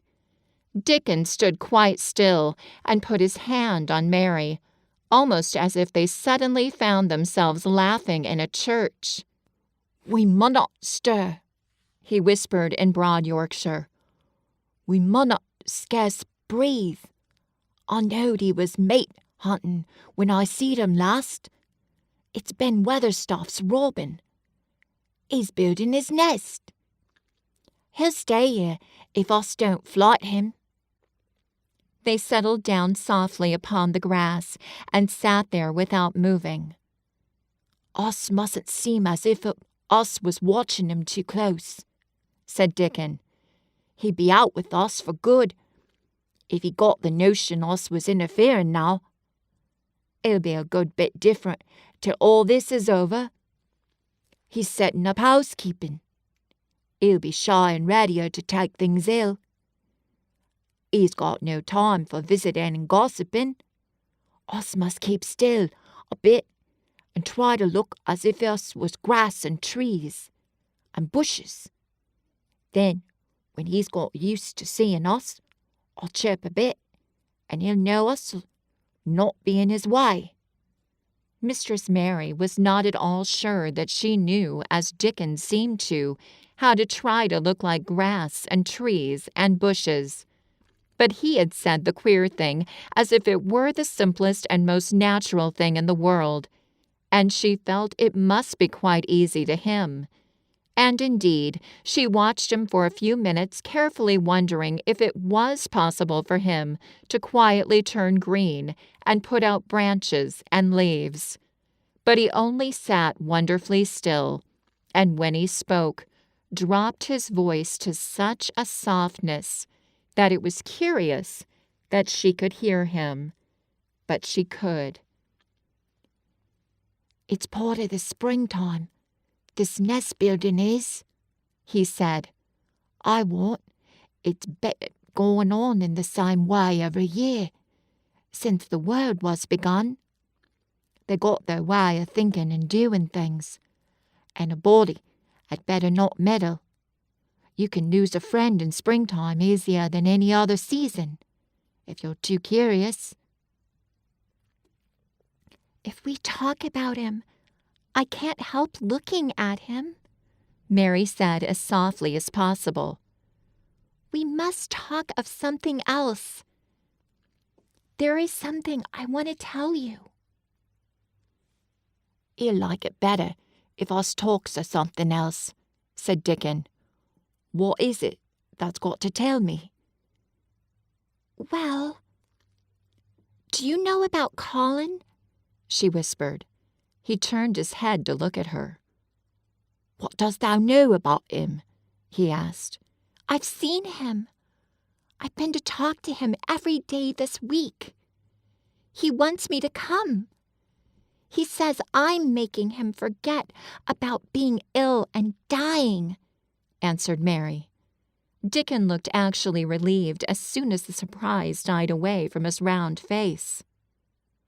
"I'm glad of all that," he exclaimed. "I'm right down glad. It makes me easier. I knowed I must say nothing about him, and I don't like having to hide things."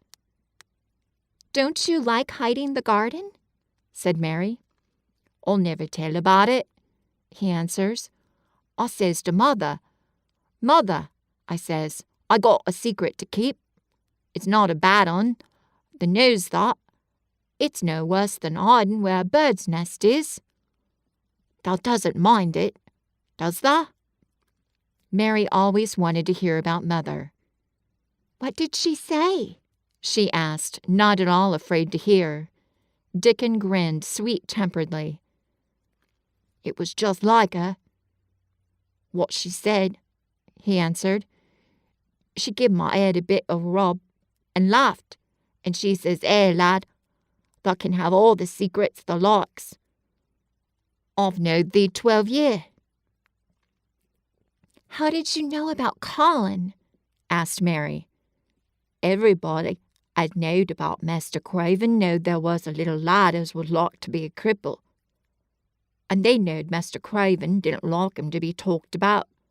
Folks are sorry for Master Craven because Mrs. Craven was such a pretty young lady, and they was so fond of each other. Mrs. Medlock stops in our cottage whenever she goes to Thwaite, and she doesn't mind talking to Mother before us children, because she knows us been brought up to be trusty." "How did they find out about him?" "Martha was in fine trouble last time she came home. She said they'd heard him fretting, and they was asking questions, and she didn't know what to say." Mary told him her story about the midnight wuthering of the wind, which had wakened her, and about the faint, far-off sounds of the complaining voice which had led her down the dark corridors with her candle, and it ended with her opening of the door of the dimly lighted room with the carved four-poster bed in the corner. When she described the small ivory white face and the strange black-rimmed eyes, Dickon shook his head. "Them's just like his mother's eyes, and the hers were always laughing, they say," he said.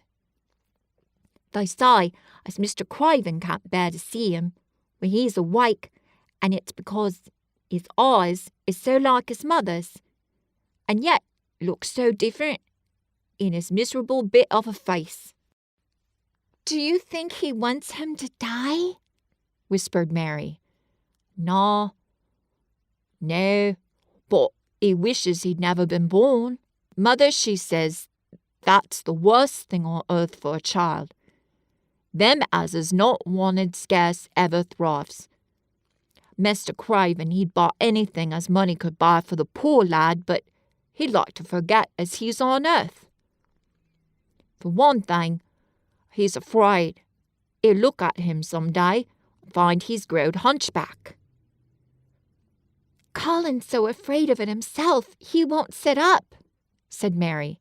"He said he always thinking that if he should feel a lump coming, he should go crazy and scream himself to death."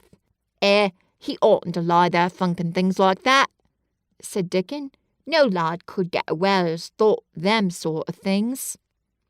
The fox was lying on the grass close by him, looking up to ask for a pat now and then, and Dickon bent down and rubbed his neck softly, and thought a few moments in silence. Presently he lifted his head and looked round the garden.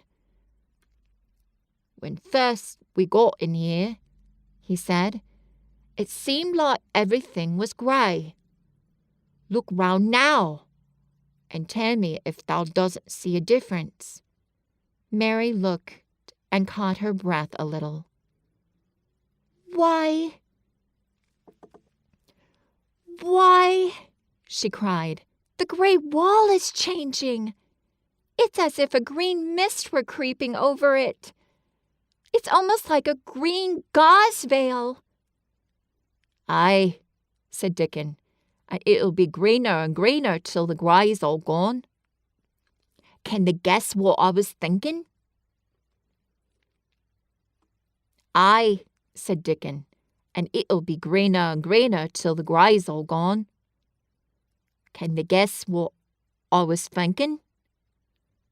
"I know it was something nice," said Mary eagerly. "I believe it was something about Colin." "I was thinking that if he was out here, he won't be watching for lumps to grow on his back.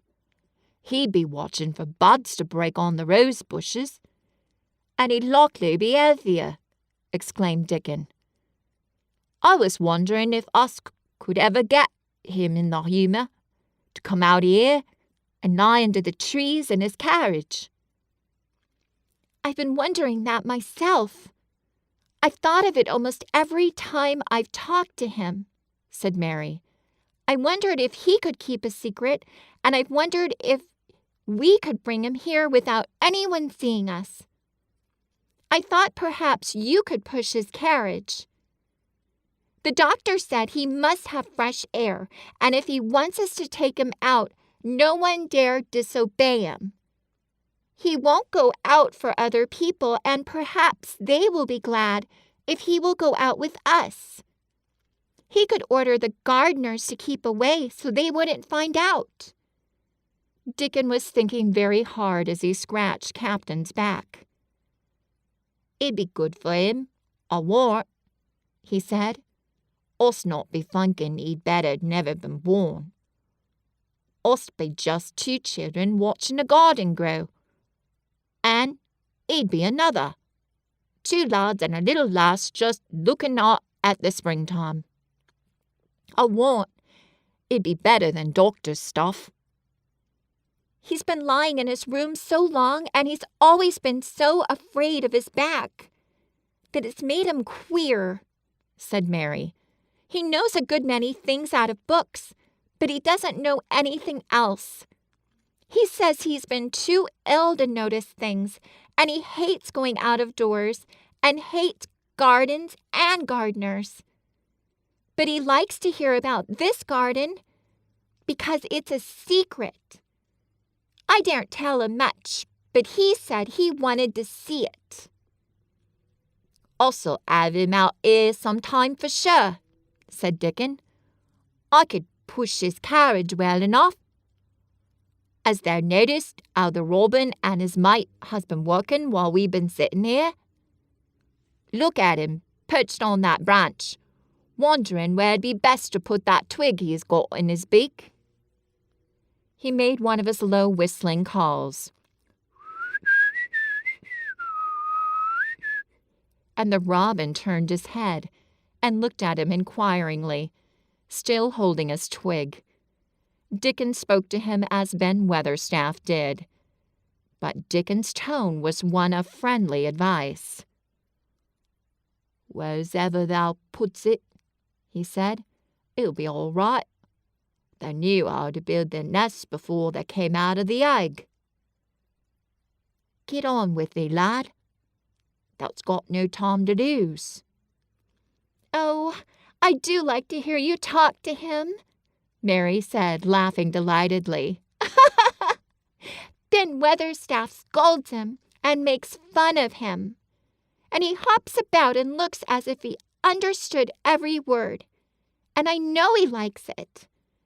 Ben Weatherstaff says he's so conceited he would rather have stones thrown at him than not be noticed." Dickon laughed too,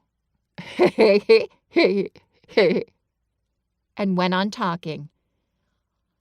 "Thou knows us won't trouble thee," he said to the robin. "Us is near being wild things ourselves. Us is nest building too. Bless thee. Look out thou doesn't tell on us." And though the robin did not answer because his beak was occupied, Mary knew that when he flew away with his twig to his own corner of the garden, the darkness of his dew-bright eye meant that he would not tell their secret for the world. When you get to the end of this chapter, please leave in the comment section, crow and nest. Chapter 16. "I won't," said Mary. They found a great deal to do that morning, and Mary was late in returning to the house, and was also in such a hurry to get back to her work that she quite forgot Colin until the last moment. "Tell Colin that I can't come and see him yet," she said to Martha. "I'm very busy in the garden." Martha looked rather frightened. Miss Mary," she said, "it may put him all out of humour when I tell him that." But Mary was not as afraid of him as other people were, and she was not a self-sacrificing person. "I can't stay," she answered. "Dickon's waiting for me." And she ran away. The afternoon was even lovelier and busier than the morning had been. Already nearly all the weeds were cleared out of the garden, and most of the roses and trees had been pruned or dug about. Dickon had brought a spade of his own, and he had taught Mary to use all her tools, so that by this time it was plain that though the lovely wild place was not likely to become a gardener's garden, it would be a wilderness of growing things before the springtime was over. "There'll be apple blossoms and cherry blossoms overhead," Dickon said, working away with all his might. "And there'll be peach and plum trees in bloom against the walls, and the grass'll be a carpet of flowers." The little fox and the rook were as happy and busy as they were, and the robin and his mate flew backward and forward like tiny streaks of lightning. Sometimes the rook flapped his black wings and soared away over the tree-tops in the park. Each time he came back and perched near Dickon and cawed several times as if he were relating his adventures. "Caw! Caw! Caw!" And Dickon talked to him just as he had talked to the robin. Once, when Dickon was so busy that he did not answer him at first, Soot flew onto his shoulders and gently tweaked his ear with his large beak. When Mary wanted to rest a little, Dickon sat down with her under a tree, and once he took his pipe out of his pocket and played the soft, strange little notes.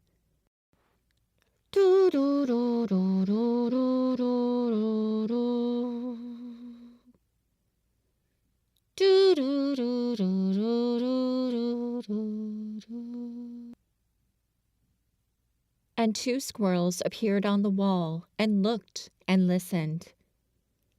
"Thou gut bit stronger than thou was," Dickon said, looking at her as she was digging. "Thou's beginning to look different, for sure." Mary was glowing with exercise and good spirits.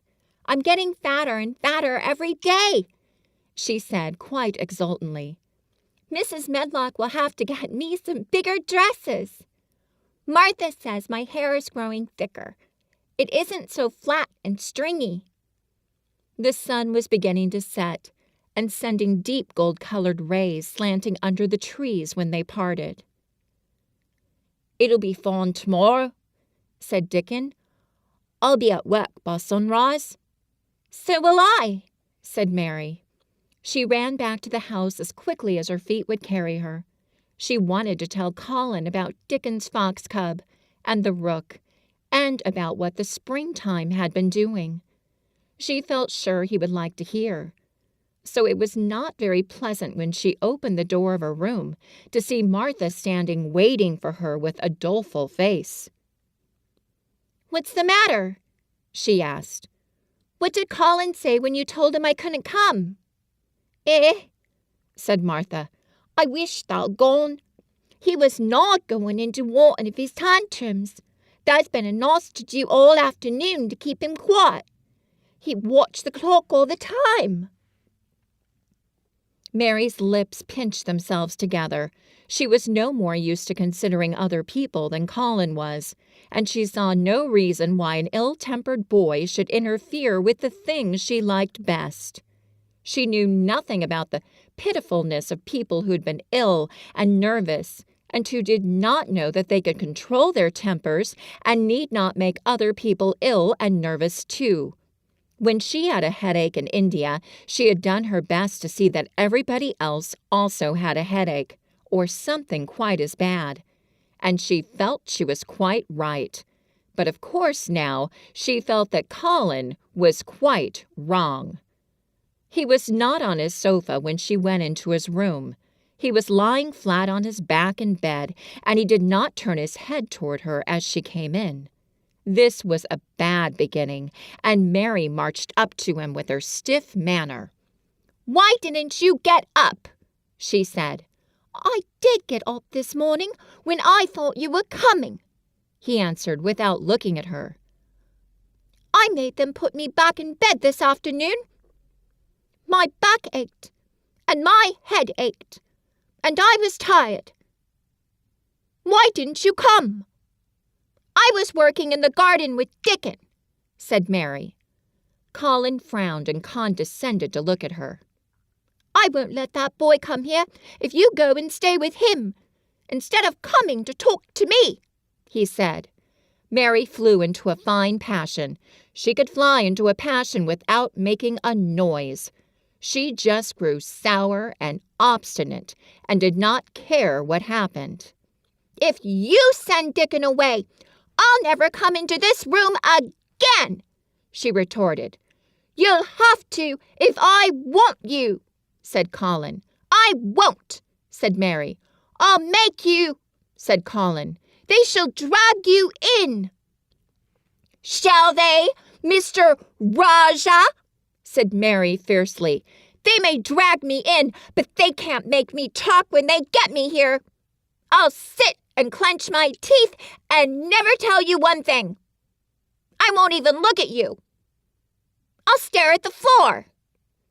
They were a nice, agreeable pair as they glared at each other. If they had been two little street boys, they would have sprung at each other and had a rough-and-tumble fight. As it was, they did the next thing to it. You are a selfish thing, cried Colin. What are you? Said Mary. Selfish people always say that. Anyone is selfish who doesn't do what they want. You're more selfish than I am. You're the most selfish boy I ever saw. I'm not, snapped Colin. I'm not as selfish as your fine Dickon is. He keeps you playing in the dirt when he knows I am all by myself. He's selfish, if you like. Mary's eyes flashed fire. He's nicer than any other boy that ever lived, she said. He's like an angel. It might sound rather silly to say that, but she did not care. A nice angel? Colin sneered ferociously. He's a common cottage boy off the moor. He's better than a common Rajah, retorted Mary. He's 1,000 times better. Because she was the stronger of the two, she was beginning to get the better of him. The truth was that he had never had a fight with anyone like himself in his life, and upon the whole, it was rather good for him, though neither he nor Mary knew anything about that. He turned his head on his pillow and shut his eyes, and a big tear was squeezed out and ran down his cheek. He was beginning to feel pathetic and sorry for himself, not for anyone else.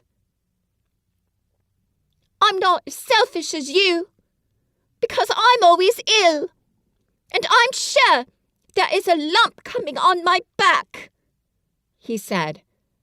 I'm going to die besides. You're not, contradicted Mary unsympathetically. He opened his eyes quite wide with indignation. He had never heard such a thing before. He was at once furious and slightly pleased if a person could be both at the same time. I'm not, he cried. I am. You know I am. Everybody says so. I don't believe it, said Mary sourly. You just say that to make people sorry. I believe you're proud of it. I don't believe it. If you were a nice boy, it might be true, but you're too nasty. In spite of his invalid back, Colin sat up in bed in quite a healthy rage. Get out of the room, he shouted, and he caught hold of his pillow and threw it at her. He was not strong enough to throw it far, and it only fell at her feet. But Mary's face looked as pinched as a nutcracker. I'm going, she said, and I won't come back. She walked to the door, and when she reached it, she turned round and spoke again. I was going to tell you all sorts of nice things, she said.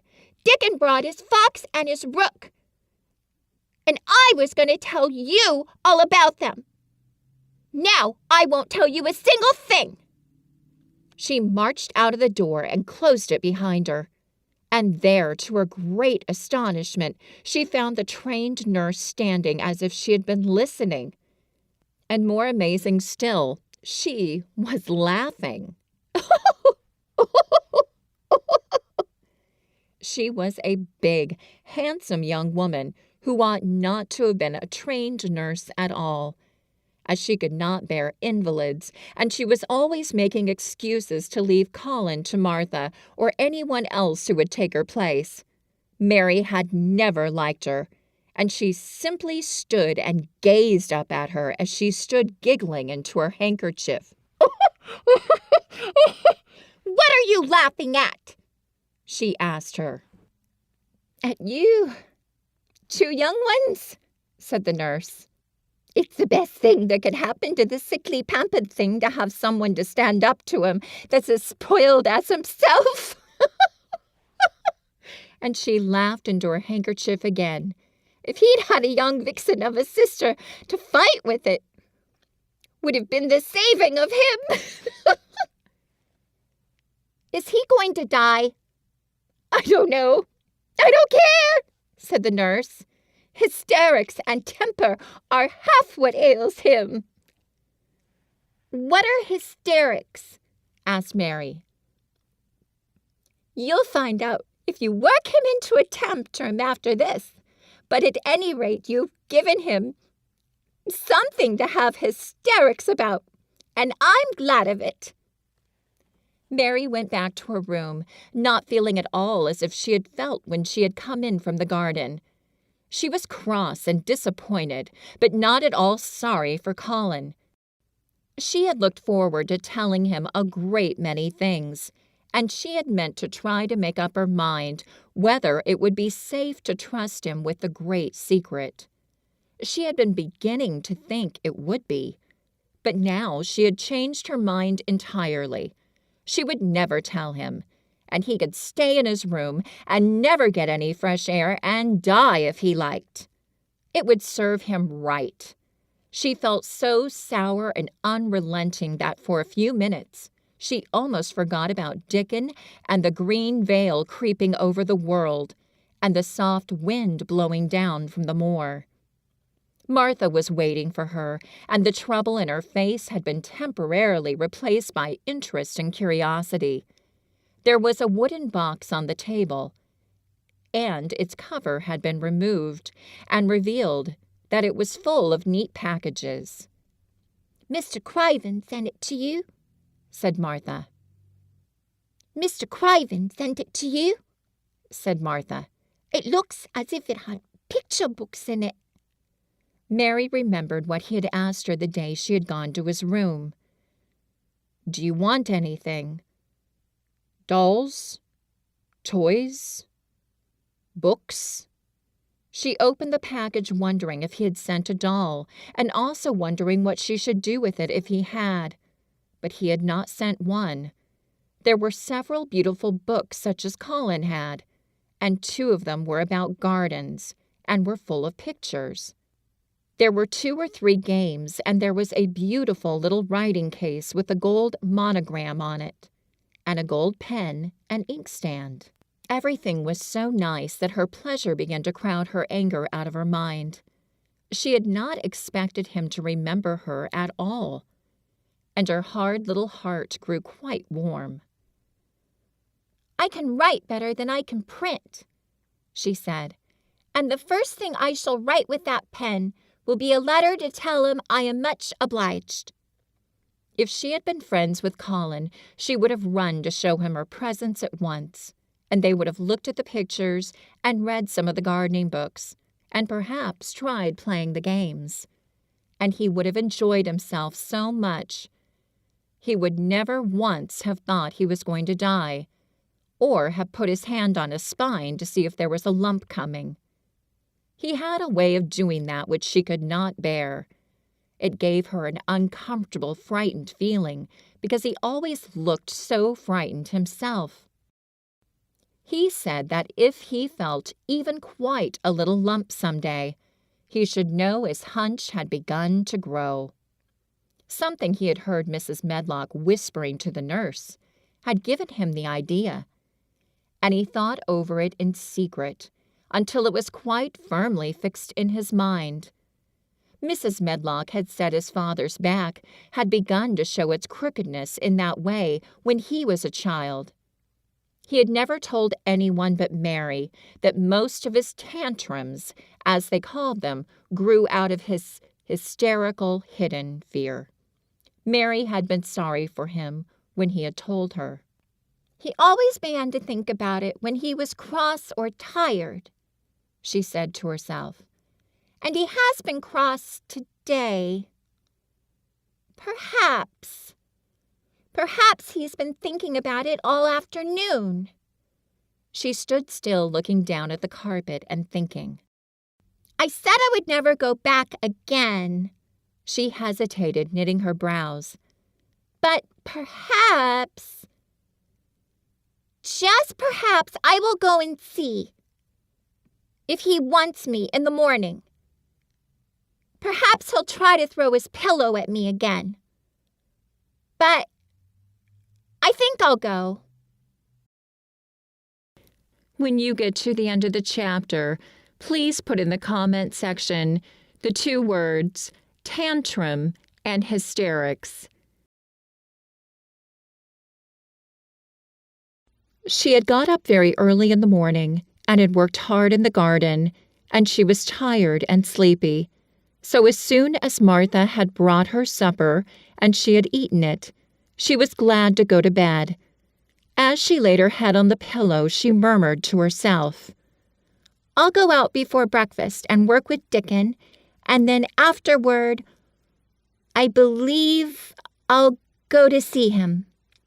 She thought it was the middle of the night when she was wakened by such dreadful sounds that she jumped out of bed in an instant. What was it? What was it?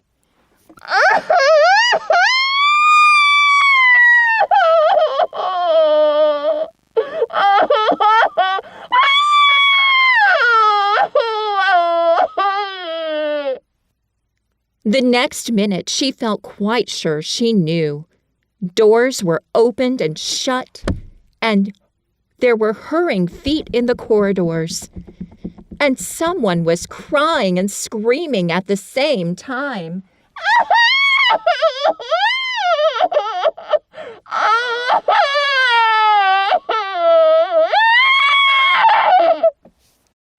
Screaming and crying in a horrible way. It's Colin, she said. He's having one of those tantrums the nurse called hysterics. How awful it sounds. As she listened to the sobbing screams,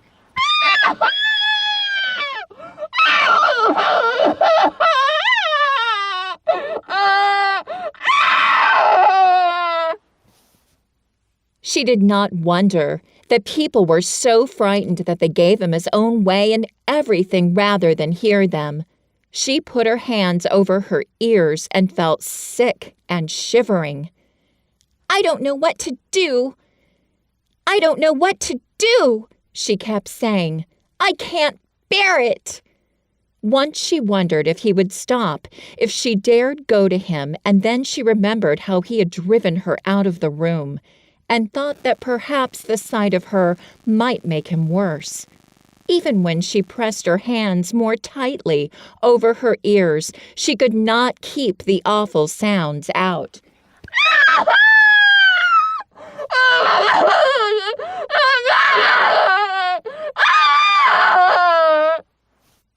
She hated them so and was so terrified by them that suddenly they began to make her angry, and she felt as if she should like to fly into a tantrum herself and frighten him as he was frightening her. She was not used to anyone's tempers but her own. She took her hands from her ears and sprang up and stamped her foot.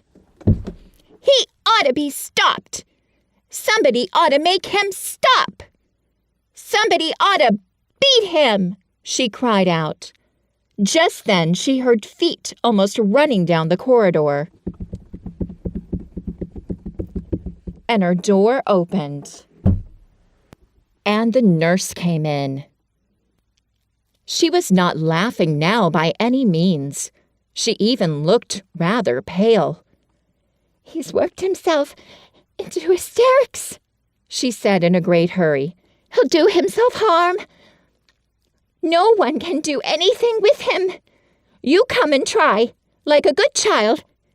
He likes you. He turned me out of the room this morning, said Mary, stamping her foot with excitement. The stamp rather pleased the nurse. The truth was that she had been afraid she might find Mary crying and hiding her head under the bedclothes. That's right, she said. You're in the right humor. You go and scold him. Give him something new to think of. Oh, do go, child, as quick as ever you can. It was not until afterward that Mary realized that the thing had been funny as well as dreadful. That it was funny that all the grown-up people were so frightened that they came to a little girl just because they guessed she was almost as bad as Colin himself. She flew along the corridor, And the nearer she got to the screams, the higher her temper mounted.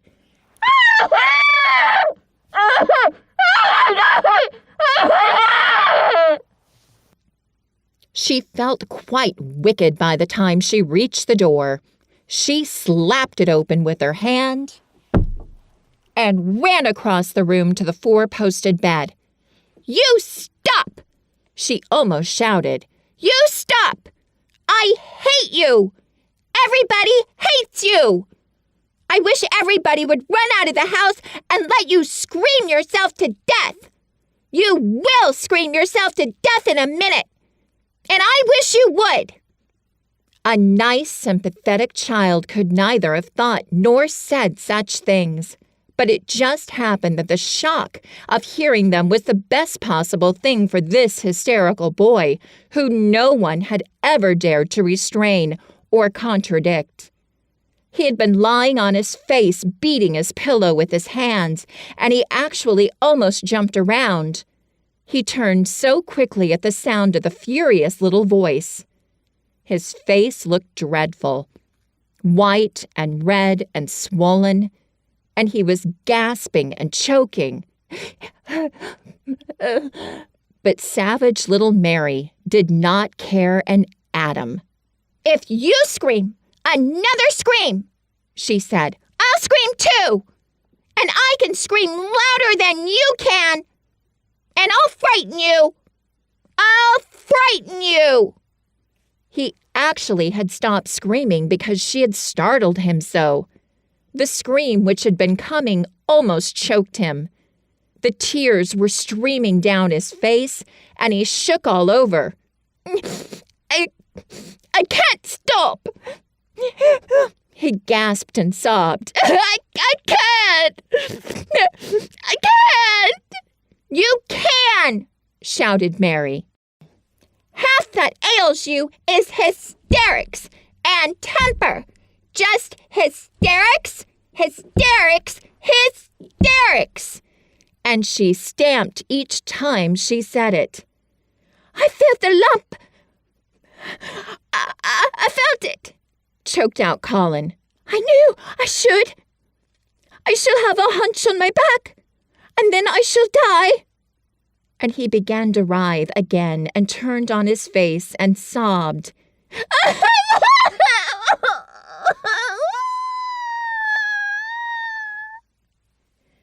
And wailed, but he didn't scream.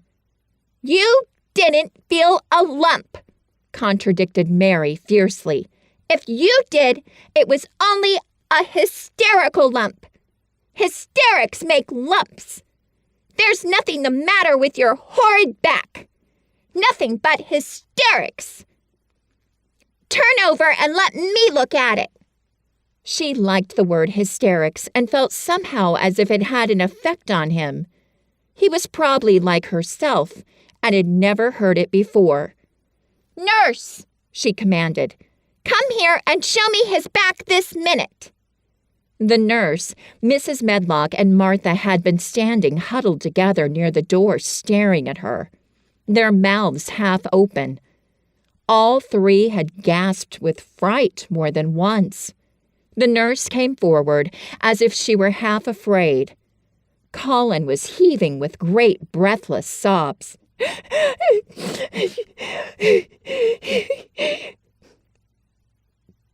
"Perhaps he won't let me. Perhaps he won't let me." She hesitated in a low voice. Colin heard her, however, and he gasped out between two sobs. "Show her! She'll see then!" It was a poor thin back to look at when it was bared. Every rib could be counted, and every joint of the spine, though Mistress Mary did not count them as she bent over and examined them with a solemn, savage little face. She looked so sour and old-fashioned that the nurse turned her head aside to hide the twitching of her mouth. There was just a minute's silence, for even Colin tried to hold his breath while Mary looked up and down his spine, and down and up, as intently as if she had been the great doctor from London. "There's not a single lump there," she said at last. "There's not a lump as big as a pin, except backbone lumps, and you can only feel them because you're thin. I've got backbone lumps myself, and they used to stick out as much as yours do, until I began to get fatter, and I'm not fat yet enough to hide them. There's not a lump as big as a pin. If you ever say there is again, I shall laugh." No one but Colin himself knew what effect those crossly spoken childish words had on him. If he had ever had anyone to talk about his secret terrors, if he had ever dared to let himself ask questions, if he had had childish companions and had not lain on his back in the huge closed house, breathing an atmosphere heavy with the fears of people who were most of them ignorant and tired of him, he would have found out that most of his fright and illness was created by himself. But he had lain and thought of himself and his aches and weariness for hours and days and months and years. And now that an angry, unsympathetic little girl insisted obstinately that he was not as ill as he thought, he actually felt as if she might be speaking the truth. "I didn't know," ventured the nurse, "that he thought he had a lump on his spine. His back is weak because he won't try to sit up. I could have told him there was no lump there." Colin gulped and turned his face a little to look at her. Could you?" he said pathetically. "Yes, sir." "There," said Mary, and she gulped too. Colin turned on his face again, and but for his long-drawn, broken breaths, which were the dying down of a storm of sobbing, he lay still for a minute, though great tears streamed down his face and wet the pillow. Actually, the tears meant that a curious great relief had come to him. Presently he turned and looked at the nurse again, and strangely enough, he was not like a Rajah at all as he spoke to her. "Do you think I could live to grow up?" he said. The nurse was neither clever nor soft-hearted, but she could repeat some of the London doctor's words. "You probably will if you will do what you are to do, and not give away to your temper, and stay out a great deal in the fresh air."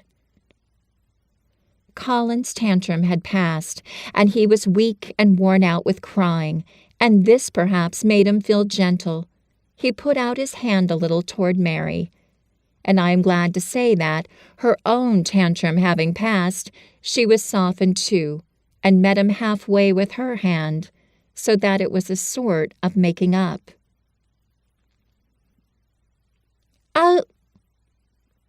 I'll go out with you, Mary," he said. "I shan't hate fresh air, if we can find—" He remembered just in time to stop himself from saying, "if we can find the secret garden," and he ended, "I shall like to go out with you, if Dickon will come, and push my chair. I do so want to see Dickon, and the fox, and the crow."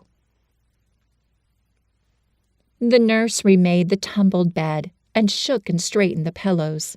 Then she made Colin a cup of beef tea and gave a cup to Mary, who really was very glad to get it after her excitement. Mrs. Medlock and Martha gladly slipped away, and after everything was neat and calm and in order, The nurse looked as if she would very gladly slip away also. She was a healthy young woman who resented being robbed of her sleep, and she yawned quite openly as she looked at Mary, who had pushed her big footstool close to the four-posted bed and was holding Colin's hand. "You must go back and get your sleep out," she said. "He'll drop off after a while, if he's not too upset. Then I'll lie down myself in the next room. Would you like me to sing you that song I learned from my ayah?" Mary whispered to Colin. His hand pulled hers gently, and he turned his tired eyes on her appealingly. "Oh, yes," he answered. "It's such a soft song. I shall go to sleep in a minute." "I will put him to sleep," Mary said to the yawning nurse. "You can go if you like." "Well," said the nurse with an attempt at reluctance. "if he doesn't go to sleep in half an hour, you must call me." "Very well," answered Mary. The nurse was out of the room in a minute, and as soon as she was gone, Colin pulled Mary's hand again. "I almost told," he said, "but I stopped myself in time. I won't talk, and I'll go to sleep. But you said you had a whole lot of nice things to tell me. Have you? Do you think you found out anything at all about the way into the secret garden?" Mary looked at his poor little tired face, swollen eyes, and her heart relented. "Yes," she answered. "I think I have. And if you will go to sleep, I'll tell you tomorrow." His hand quite trembled. "Oh, Mary," he said. "Oh, Mary, if I could get into it, I think I should live to grow up. Do you suppose that instead of singing the ayah song, you could just tell me softly, as you did that first day, what you imagine it looks like inside? I'm sure it will make me go to sleep." "Yes," answered Mary. "Shut your eyes." He closed his eyes and lay quite still, and she held his hand and began to speak very slowly and in a very low voice. "I think it has been left alone so long that it has grown all into a lovely tangle. I think the roses have climbed and climbed and climbed until they hang from the branches and walls and creep over the ground, almost like a strange gray mist. Some of them have died, but many are alive. And when the summer comes, there will be curtains and fountains of roses. I think the ground is full of daffodils and snowdrops and lilies and iris working their way out of the dark. Now the spring has begun. Perhaps, the soft drone of her voice was making him stiller and stiller, and she saw it and went on. Perhaps they are coming up through the grass. Perhaps there are clusters of purple crocuses and gold ones, even now. Perhaps the leaves are beginning to break out and uncurl. And perhaps the gray is changing, and a green gauze veil is creeping and creeping over everything. And the birds are coming to look at it, because it is so safe and still. And perhaps, very softly and slowly indeed, the robin has found a mate and is building a nest.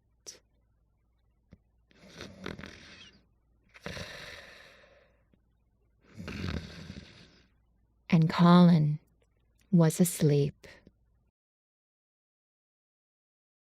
When you get to the end of the chapter, please put in the comment section, lump and scream.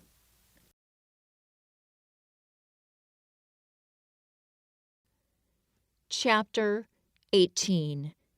Thou must not waste no time. Of course, Mary did not awaken early the next morning. She slept late because she was tired, and when Martha brought her breakfast, she told her that though Colin was quite quiet, he was ill and feverish as he always was after he had worn himself out with a fit of crying. Mary ate her breakfast slowly as she listened. He says he wishes thou would please go and see him as soon as thou can, Martha said. It's queer what a fancy he's took to thee. Thou did give it to him last night for sure, didn't thou? Nobody else would have dared to do it. Poor lad, he's been spoiled till salt won't save him. Mother says as the two worst things as can happen to a child is never to have his own way, or always to have it. She doesn't know which is the worst. Thou was in a fine temper thyself too, but he says to me when I went into his room, please ask Miss Mary if she'll please come and talk to me.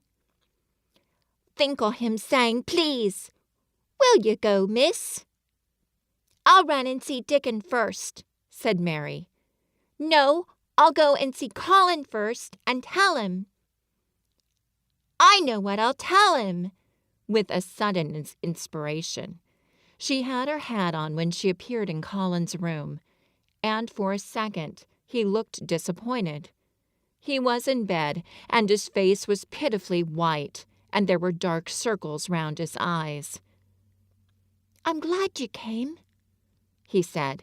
My head aches, and I ache all over, because I'm so tired.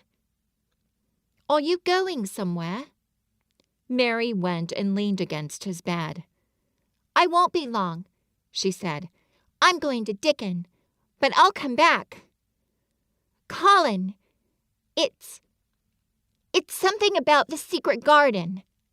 His whole face brightened and a little color came into it. Oh, is it? He cried out. I dreamed about it all night. I heard you say something about grey changing into green, and I dreamed I was standing in a place all filled with trembling little green leaves.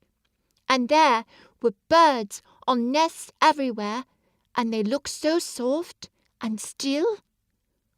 I'll lie and think about it until you come back. In 5 minutes, Mary was with Dickon in their garden.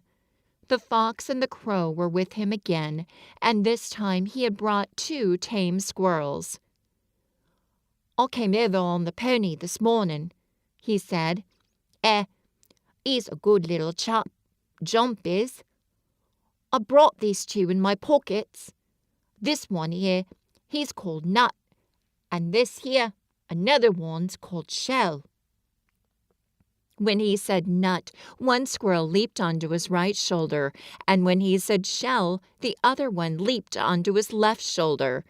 When they sat down on the grass with Captain curled at their feet, Soot solemnly listening on a tree, and Nut and Shell nosing about close to them, it seemed to Mary that it would be scarcely bearable to leave such delightfulness. But when she began to tell her story, somehow the look in Dickon's funny face gradually changed her mind. She could see he felt sorrier for Colin than she did. He looked up at the sky and all about him. Just listen to them birds. The world seems full of 'em, all whistling and piping. Look at 'em darting about, and hawking, and at 'em calling to each other. Come springtime, seems like as if all the world's calling.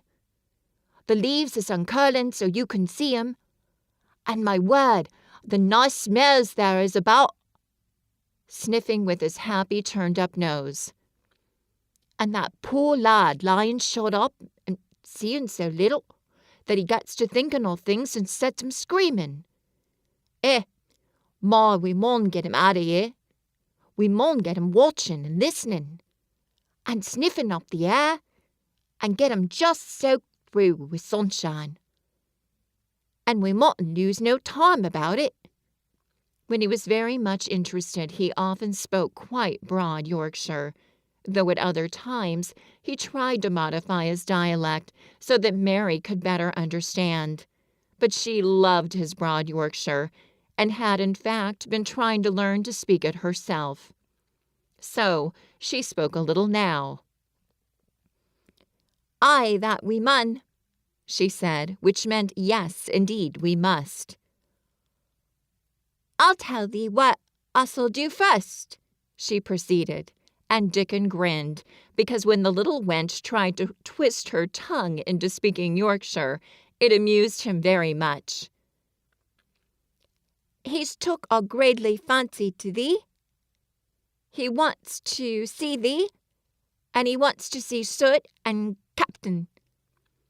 When I go back to the house to talk to him, I'll ask him if thou canna come and see him tomorrow morning, and bring the creatures with thee, and thee in a bit, when there's more leaves out, and happen a bud or two. We'll get him to come out, and thou shall push him in his chair, and we'll bring him here, and show him everything." When she stopped, she was quite proud of herself. She had never made a long speech in Yorkshire before, and she had remembered very well. "The maun talk a bit of Yorkshire like that to Mr. Colin," Dickon chuckled. "That'll make 'em laugh, as they're not as good for ill folk as laughing is.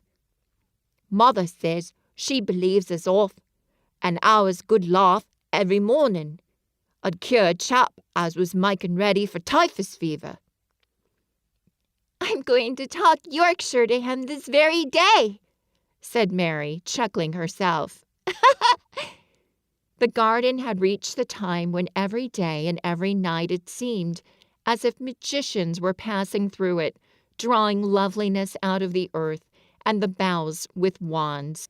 It was hard to go away and leave it all, particularly as Nut had actually crept onto her dress, and Shell had scrambled down the trunk of the apple tree they sat under, and stayed there looking at her with inquiring eyes.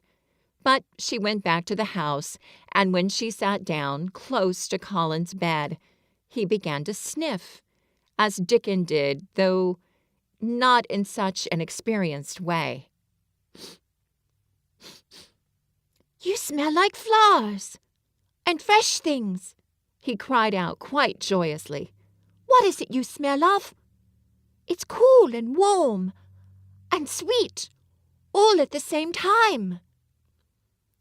"It's the wind from the moor," said Mary. "It comes a-sitting on the grass under a tree with Dickon and with Captain and Soot and Nut and Shell. It's the springtime and out-of-doors and sunshine as smells so greatly." She said it as broadly as she could, and you do not know how broadly Yorkshire sounds until you have heard someone speak it. Colin began to laugh. "What are you doing?" he said. "I never heard you talk like that before. How funny it sounds." "I'm giving thee a bit of Yorkshire," answered Mary triumphantly. "I canna talk as greatly as Dickon and Martha can, but thou sees I can shape a bit. Doesn't thou understand a bit of Yorkshire when thou hears it? And thou a Yorkshire lad thyself, bred and born. I wonder thou'rt not ashamed of thy face." And then she began to laugh too. And they both laughed. Until they could not stop themselves, and they laughed.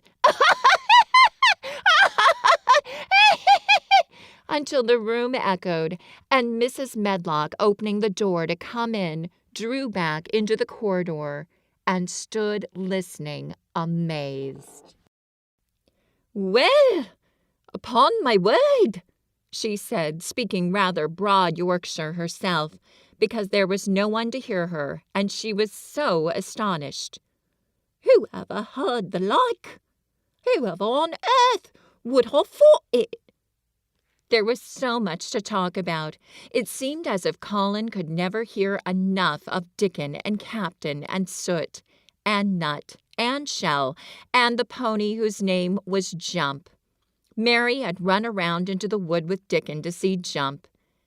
He was a tiny little shaggy moor pony with thick locks hanging over his eyes and with a pretty face and a nuzzling velvet nose. He was rather thin with living on moor grass, but he was tough and wiry as if the muscle in his little legs had been made of steel springs. He had lifted his head and whinnied softly the moment he saw Dickon, and he had trotted up to him and put his head across his shoulder, and then Dickon had talked into his ear, and Jump had talked back in odd little whinnies. And puffs and snorts. Dickon had made him give Mary his small front hoof and kiss her on her cheek with his velvet muzzle. "Does he really understand everything Dickon says?" Colin asked. "It seems as if he does," answered Mary.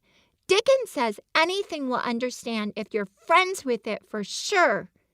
But you have to be friends for sure." Colin lay quite a little while, and his strange gray eyes seemed to be staring at the wall. But Mary saw he was thinking. "I wish I was friends with things," he said at last. "But I'm not. I never had anything to be friends with. And I can't bear people." "Can't you bear me?" asked Mary. "Yes, I can," he answered. "It's very funny, but I even like you." "Ben Weatherstaff said I was like him," said Mary. "He said he'd warrant we'd both got the same nasty tempers. I think you are like him, too. We are all three alike, you and I and Ben Weatherstaff. He said we were neither of us much to look at, and we were as sour as we looked. But I don't feel as sour as I used to before I knew the Robin and Dickon." "Did you feel as if you hated people?" "Yes," answered Mary without any affectation. "I should have detested you if I had seen you before I saw the Robin and Dickon." Colin put out his thin hand and touched her. "Mary," he said, "I wish I hadn't said what I did about sending Dickon away. I hated you when you said he was like an angel, and I laughed at you.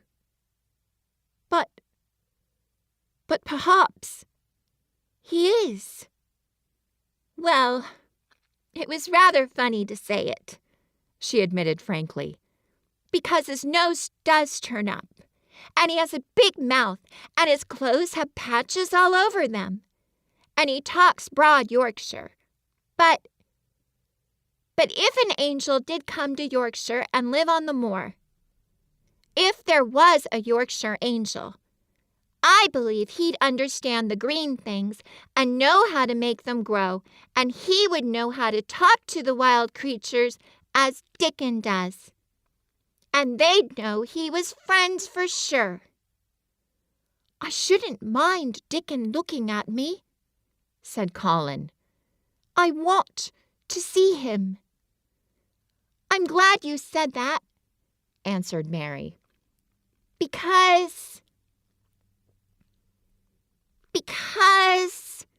quite suddenly it came into her mind this was the minute to tell him. Colin knew something new was coming. Because what? He cried eagerly. Mary was so anxious that she got up from her stool and came to him and caught hold of both his hands. Can I trust you? I trusted Dickon because birds trusted him. Can I trust you? For sure? For sure? She implored. Her face was so solemn that he almost whispered his answer. Yes. Yes. Well, Dickon will come to see you tomorrow morning, and he'll bring his creatures with him. Oh! Oh! Colin cried out in delight. But that's not all, Mary went on, almost pale with solemn excitement. The rest is better. There's a door into the garden. I found it. It's under the ivy on the wall. If he had been a strong, healthy boy, Colin would probably have shouted, Hooray! Hooray! Hooray! But he was weak and rather hysterical. His eyes grew bigger, and he gasped for breath. Oh, Mary! He cried out with a half-sob. Shall I see it? Shall I get into it? Shall I live to get into it? And he clutched her hands and dragged her toward him. Of course you'll see it, snapped Mary indignantly. Of course you'll live to get into it. Don't be silly. And she was so unhysterical and natural and childish that she brought him to his senses, and he began to laugh at himself. And a few minutes afterward, she was sitting on her stool again, telling him not what she imagined the secret garden to be like, but what it really was. And Colin's aches and tiredness were forgotten, and he was listening, enraptured. It's just what you thought it would be, he said at last.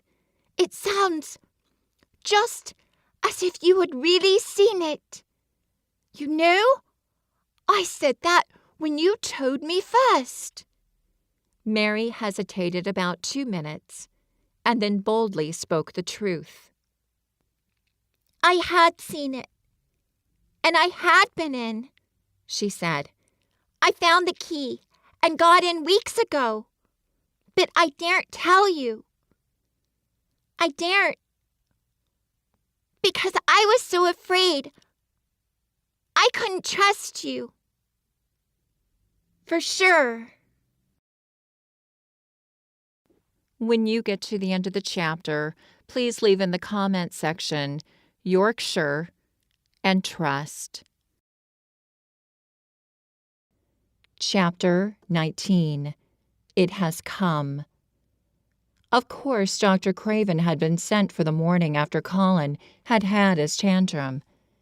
He was always sent for at once when such a thing occurred, and he always found when he arrived a white, shaken boy lying on his bed, sulky and still so hysterical that he was ready to break into fresh sobbing at the least word. In fact, Dr. Craven dreaded and detested the difficulties of these visits. On this occasion, he was away from Misselthwaite Manor until afternoon. "How is he?" he asked Mrs. Medlock rather irritably when he arrived. "He'll break a blood vessel in one of those fits some day. The boy's half insane with hysteria and self-indulgence." "Well, sir," answered Mrs. Medlock, "you'll scarcely believe your eyes when you see him. That plain, sour-faced child that's almost as bad as himself has just bewitched him. How she's done it, there's no telling. The Lord knows she's nothing to look at, and you scarcely ever hear her speak. But she did what none of us dare do. She just flew at him like a little cat last night, and stamped her feet, and ordered him to stop screaming, and somehow she startled him so that he actually did stop. And this afternoon, well, just come up and see, sir. It's past crediting. The scene which Dr. Craven beheld when he entered his patient's room was indeed rather astonishing to him. As Mrs. Medlock opened the door, he heard laughing and chattering.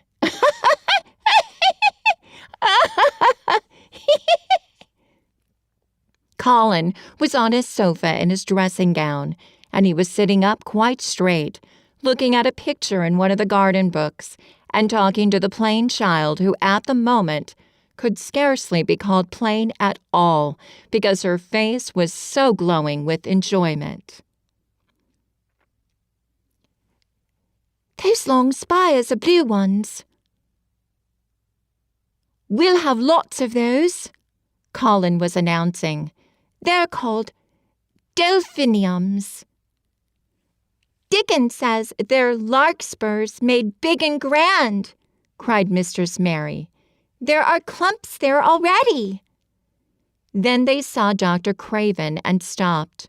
Mary became quite still, and Colin looked fretful.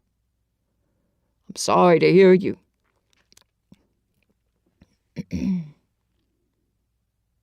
I'm sorry to hear you were ill last night, my boy, Dr. Craven said a trifle nervously. He was rather a nervous man. I'm sorry to hear you were ill last night, my boy.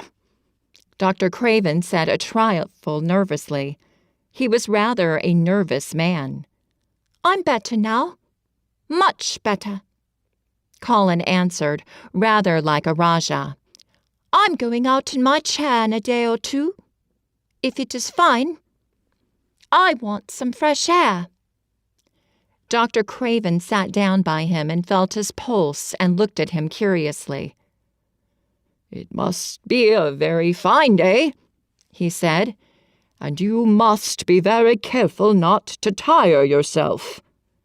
Fresh air won't tire me, said the young Rajah. As there had been occasions when this same young gentleman had shrieked aloud with rage and had insisted that fresh air would give him cold and kill him, it is not to be wondered at that his doctor felt somewhat startled. I thought you did not like fresh air, he said. I don't, when I am by myself, replied the Rajah. But my cousin is going out with me. And the nurse, of course, suggested Dr. Craven. No, I will not have the nurse. So magnificently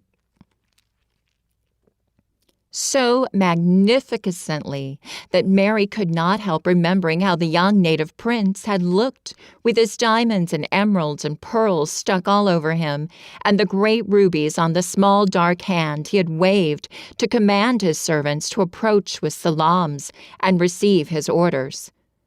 My cousin knows how to take care of me. I am always better when she is with me. She made me better last night. A very strong boy, I know, will push my carriage. Dr. Craven felt rather alarmed. If this tiresome, hysterical boy should chance to get well, he himself would lose all chance of inheriting Misselthwaite. But he was not an unscrupulous man, though he was a weak one, and he did not intend to let him run into actual danger. He must be a strong boy, and a steady boy, he said, and I must know something about him. Who is he? Oh, what is his name? It's Dickon, Mary spoke up suddenly. She felt somehow that everybody who knew the moor must know Dickon, and she was right, too. She saw that in a moment Dr. Craven's serious face relaxed into a serious smile. She saw that in a moment Dr. Craven's serious face relaxed into a relieved smile. "Oh, Dickon," he said. "It's Dickon. You'll be safe enough. He's as strong as a moor pony, is Dickon." "And he's trusty," said Mary. "He's the trustiest lad of Yorkshire." She'd been talking Yorkshire to Colin, and she forgot herself. "Did Dickon teach you that?" asked Dr. Craven, laughing outright. "Ha, ha, ha, ha, ha." "I'm learning it as if it was French," said Mary rather coldly. "It's like a native dialect in India. Very clever people try to learn them. I like it, and so does Colin." Well, he said. "If it amuses you, perhaps it won't do you any harm. Did you take your bromide last night, Colin?" "No," Colin answered. "I wouldn't take it at first, and after Mary made me quiet, she talked me to sleep, in a low voice, about the spring creeping into a garden." "That sounds soothing," said Dr. Craven, more perplexed than ever and glancing sideways at Mistress Mary, sitting on her stool and looking down silently at the carpet. "You are evidently better, but you must remember—" "I don't want to remember," interrupted the Rajah, appearing again. "When I lie by myself and remember, I begin to have pains everywhere, and I think of things that make me begin to scream, because I hate them so. If there was a doctor anywhere who could make you forget you were ill instead of remembering it, I would have brought him here." And he waved a thin hand which ought really to have been covered with royal signet rings made of rubies. "It is because my cousin makes me forget that she makes me better." Dr. Craven had never made such a short stay after a tantrum. Usually he was obliged to remain a very long time and do a great many things. This afternoon he did not give any medicine or leave any new orders, and he was spared any disagreeable scenes. When he went downstairs, he looked very thoughtful, and when he talked to Mrs. Medlock in the library, she felt that he was a much puzzled man. "Well, sir," she ventured, "could you have believed it?" "It's certainly a new state of affairs," said the doctor. "and there's no denying it's better than the old one." "I believe Susan Sowerby's right." "I do that," said Mrs. Medlock. "I stopped her in her cottage on my way to Thwaite yesterday and had a bit of talk with her. And she says to me, 'Well, Sarah Ann, you mayn't be a good child and she mayn't be a pretty one. But she is a child and children needs children.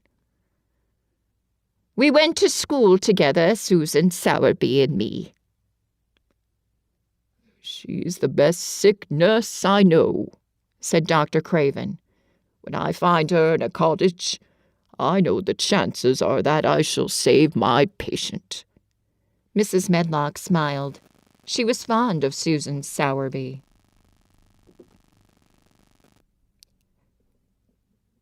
"She's got a way with her, has Susan," she went on quite volubly.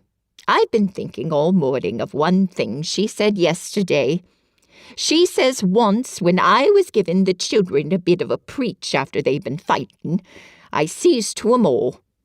When I was at school, my geography told as the world was shaped like an orange, and I found out before I was 10 that the whole orange doesn't belong to nobody. No one owns more than his bit of a quarter, and there's times it seems like there's not no quarters to go round. But don't you none o' you think as you own the old orange, or you'll find out you're mistaken, and you won't find it out without hard knocks. What children learns from children, she says, is that there's no sense in grabbing at the whole orange, peel and all.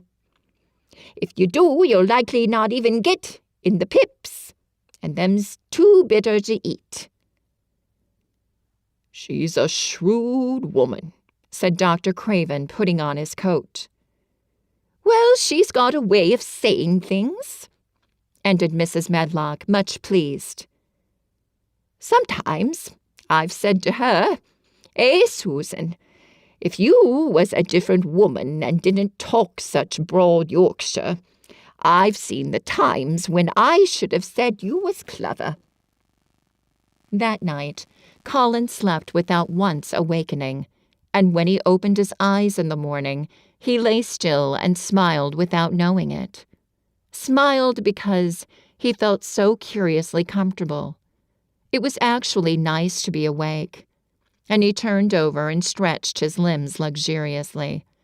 He felt as if tight strings which had held him had loosened themselves and let him go. He did not know that Dr. Craven would have said that his nerves had relaxed and rested themselves. Instead of lying and staring at the wall and wishing he had not awakened, his mind was full of the plans he and Mary had made yesterday, of pictures of the garden and of Dickon and his wild creatures. It was so nice to have things to think about, and he had not been awake more than 10 minutes when he heard feet running along the corridor. And Mary was at the door. The next minute she was in the room and had run across to his bed, bringing with her a waft of fresh air full of the scent of the morning. "You've been out! You've been out! There's that nice smell of leaves!" he cried. She had been running, and her hair was loose and blown, and she was bright with the air and pink-cheeked, though he could not see it. "It's so beautiful," she said, a little breathless with her speed. "You never saw anything so beautiful.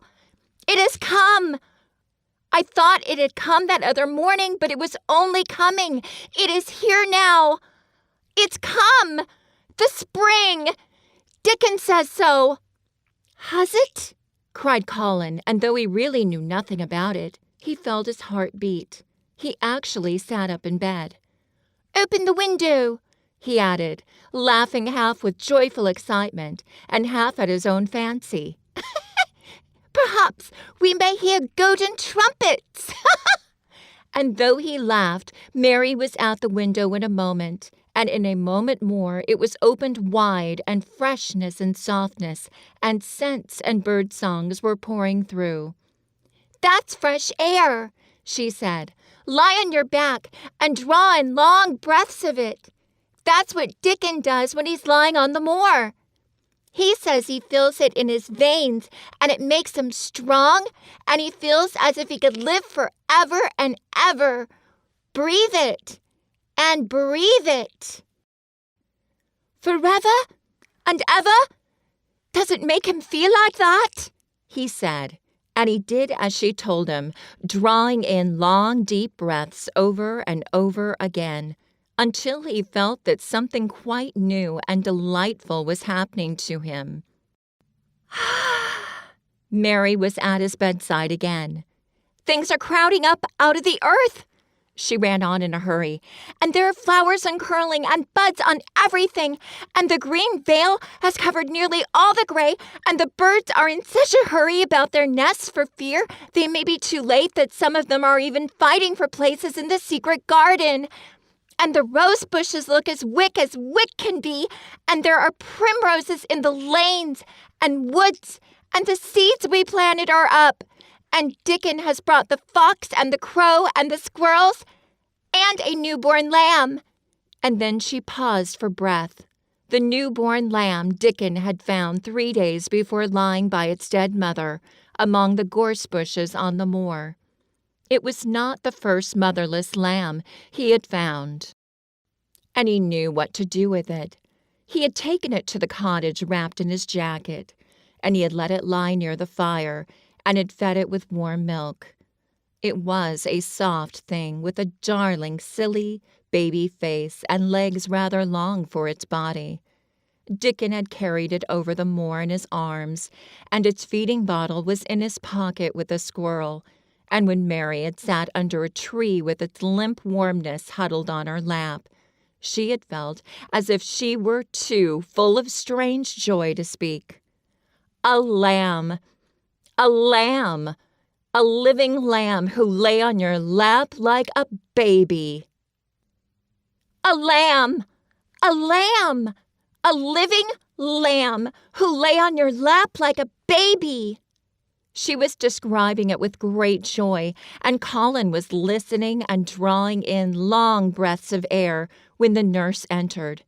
She started a little at the sight of the open window. She had sat stifling in the room many a warm day because her patient was sure that open windows gave people cold.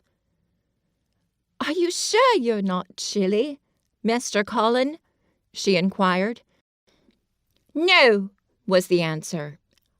"I'm breathing long breaths of fresh air. It makes you strong. I'm going to get up to the sofa for breakfast, and my cousin will have breakfast with me." The nurse went away, concealing a smile to give the order for 2 breakfasts. She found the servants' hall a more amusing place than the invalid's chamber, and just now everybody wanted to hear the news from upstairs. There was a great deal of joking about the unpopular young recluse, who, as the cook said, had found his master. And good for him. The servants' hall had been very tired of the tantrums, and the butler, who was a man with a family, had more than once expressed his opinion that the invalid would be all the better for good hiding. When Colin was on his sofa and the breakfast for 2 was put upon the table, he made an announcement. When Colin was on his sofa and the breakfast for 2 was put upon the table, he made an announcement to the nurse in his most Rajah-like manner. "A boy, a fox, and a crow, and 2 squirrels, and a newborn lamb are coming to see me this morning. I want them brought upstairs as soon as they come," he said.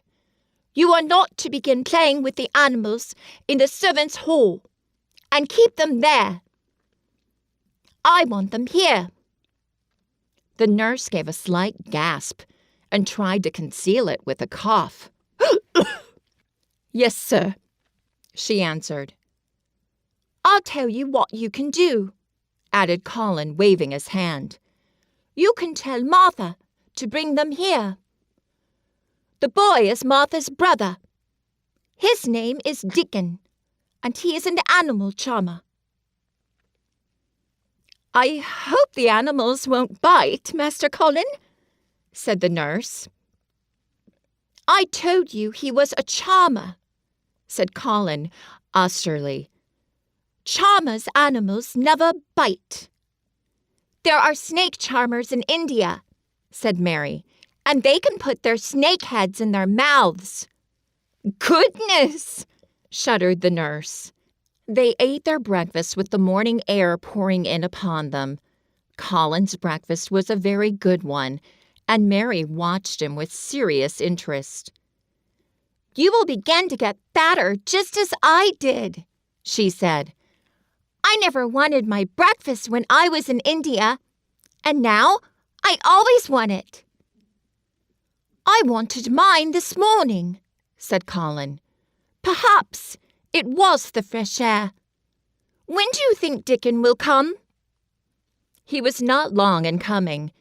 In about 10 minutes, Mary held up her hand. "Listen," she said. "Did you hear a caw?" Colin listened and heard it. The oddest sound in the world to hear inside a house. A horse. Caw! Caw! Yes, he answered. That's Soot, said Mary. Listen again.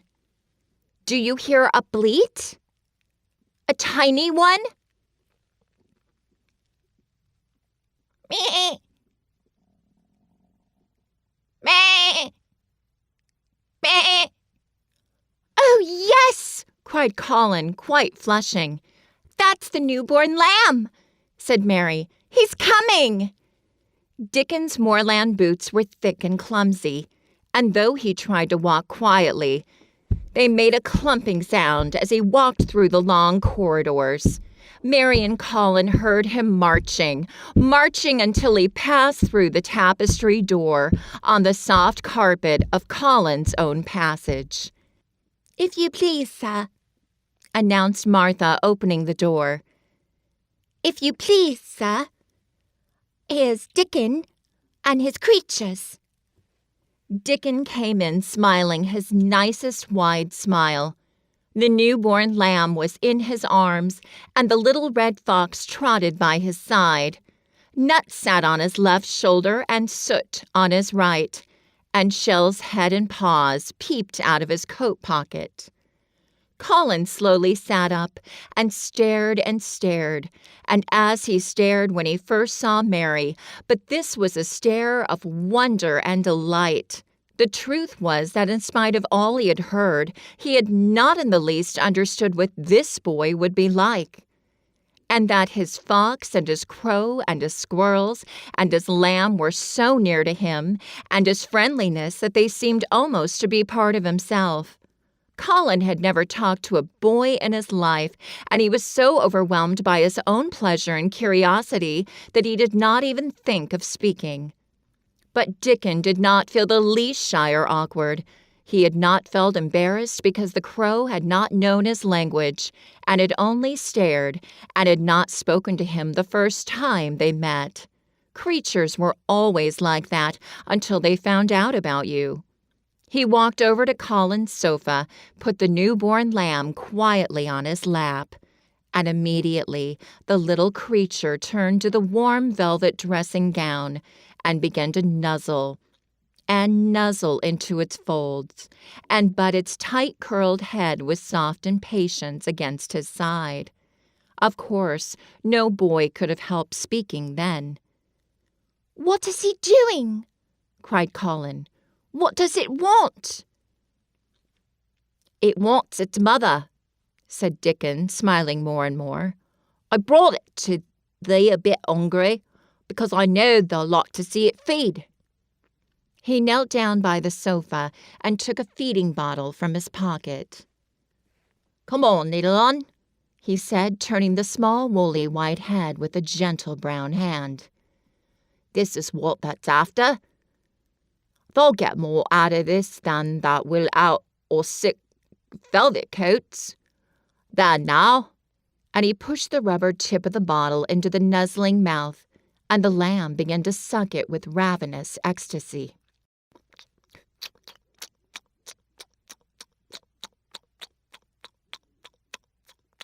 After that, there was no wondering what to say. By the time the lamb fell asleep, questions poured forth, and Dickon answered them all. He told them how he had found the lamb just as the sun was rising 3 mornings ago. He had been standing on the moor listening to a skylark and watching him swing higher and higher into the sky until he was only a speck in the heights of blue.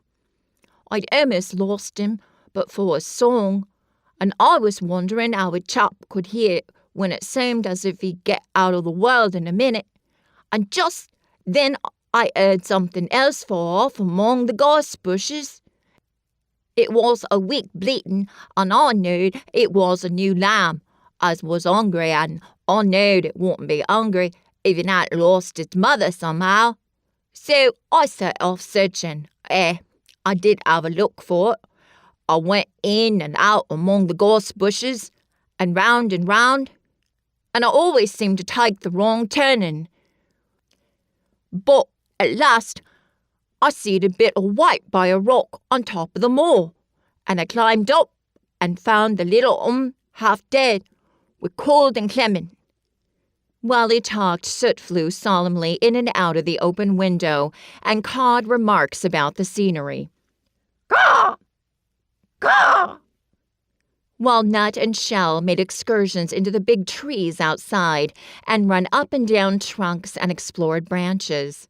Captain curled up near Dickon, who sat on the hearth rug from preference. They looked at the pictures in the gardening books, and Dickon knew all the flowers by their country names and knew exactly which ones were already growing in the secret garden. "I couldn't decide that the name," he said, pointing to one under which was written Aquilegia. "But us calls that a columbine, and that there one is snapdragon, and they both grow wild in edges. But these is garden ones, and they're bigger and grander. There's some big clumps of columbine in the garden. They look like a bed of blue, and white butterflies flutting when they're out." "I'm going to see them," cried Colin. "I'm going to see them." "Aye, that the one," said Mary quite seriously, "and thou mutton lose no time about it." When you get to the end of the chapter, please put in the comment section, Snapdragons and Columbine. Chapter 20. I shall live forever and ever and ever. But they were obliged to wait more than a week because first there came some very windy days, and then Colin was threatened with a cold, which two things happening one after the other would no doubt have thrown him into a rage, but that there was so much careful and mysterious planning to do, and almost every day Dickon came in, if only for a few minutes to talk about what was happening on the moor, and in the lanes and hedges, and on the borders of streams. The things he had to tell about otters and badgers, and water rats' houses, not to mention birds' nests, and field mice and their burrows, were enough to make you almost tremble with excitement when you heard all the intimate details from an animal charmer and realized with what thrilling eagerness and anxiety the whole busy underworld was working. "The same as us," said Dickon, "only they have to build their homes every year. And it keeps 'em so busy they're fair scuffle to get 'em done." The most absorbing thing, however, was the preparations to be made before Colin could be transported with sufficient secrecy to the garden. No one must see the chair carriage, and Dickon and Mary, after they turned a certain corner of the shrubbery, and entered upon the walk outside the ivied walls. As each day passed, Colin had become more and more fixed in his feeling that the mystery surrounding the garden was one of its greatest charms. Nothing must spoil that. No one must ever suspect that they had a secret. People must think that he was simply going out with Mary and Dickon because he liked them and did not object to their looking at him. They had long and quiet, delightful talks about their route. They would go up this path and down that one, and cross the other, and go round among the fountain flower beds, as if they were looking at the bedding out plants the head gardener, Mr. Roach, had been having arranged. That would seem such a rational thing to do that no one would think it all mysterious. They would turn into the shrubbery walks and lose themselves until they came to the long walls. It was almost as serious and elaborately thought out as the plans of march made by great generals in time of war. Rumors of the new and curious things which were occurring in the invalid's apartments had of course filtered through the servants' hall, into the stable yards and out among the gardeners. But notwithstanding this, Mr. Roach was startled one day when he received orders from Master Collins's room to the effect that he must report himself in the apartment no outsider had ever seen, as the invalid himself desired to speak to him. Well, well, he said to himself as he hurriedly changed his coat. What's to do now? His Royal Highness there wasn't to be looked at calling up a man who's never set eyes on. Mr. Roach was not without curiosity. He had never caught even a glimpse of the boy, and had heard a dozen exaggerated stories about his uncanny looks and ways and his insane tempers. The things he had heard oftenest was that he might die at any moment, and there had been numerous fanciful descriptions of a humped back and helpless limbs given by people who had never seen him. Things are changing in this house, Mr. Roach, said Mrs. Medlock as she led him up the back staircase to the corridor onto which opened the hitherto mysterious chamber. Let's hope they're changing for the better, Mrs. Medlock, he answered. They couldn't well change for the worse, she continued, and queer as it all is, there's them as finds their duties made a lot easier to stand up under. Don't you be surprised, Mr. Roach, if you find yourself in the middle of a menagerie and Martha Sowerby's Dickon more at home than you or me could ever be. There really was a sort of magic about Dickon, as Mary always privately believed. When Mr. Roach heard his name, he smiled quite leniently. He'd be at home in Buckingham Palace or the bottom of a coal mine, he said. And yet it's not impudence either. He's just fine, is that lad. It was perhaps well he had been prepared, or he might have been startled, when the bedroom door was opened. A large crow, which seemed quite at home perched on the high back of a carven chair, announced the entrance of a visitor by saying, "Caw! Caw!" quite loudly. In spite of Mrs. Medlock's warning, Mr. Roach only just escaped being sufficiently undignified to jump backward. The young Raja was neither in bed nor on his sofa. He was sitting in an armchair, and a young lamb was standing by him shaking its tail in feeding lamb fashion, as Dickon knelt giving it milk from its bottle. A squirrel was perched on Dickon's bent back, attentively nibbling a nut. The little girl from India was sitting on a big footstool, looking on. "Here is Mr. Roach, Master Colin," said Mrs. Medlock. The young Raja turned and looked his servitor over. At least that was what the head gardener felt happened. "Oh, you are Roach, are you?" he said. "I sent for you to give you some very important orders."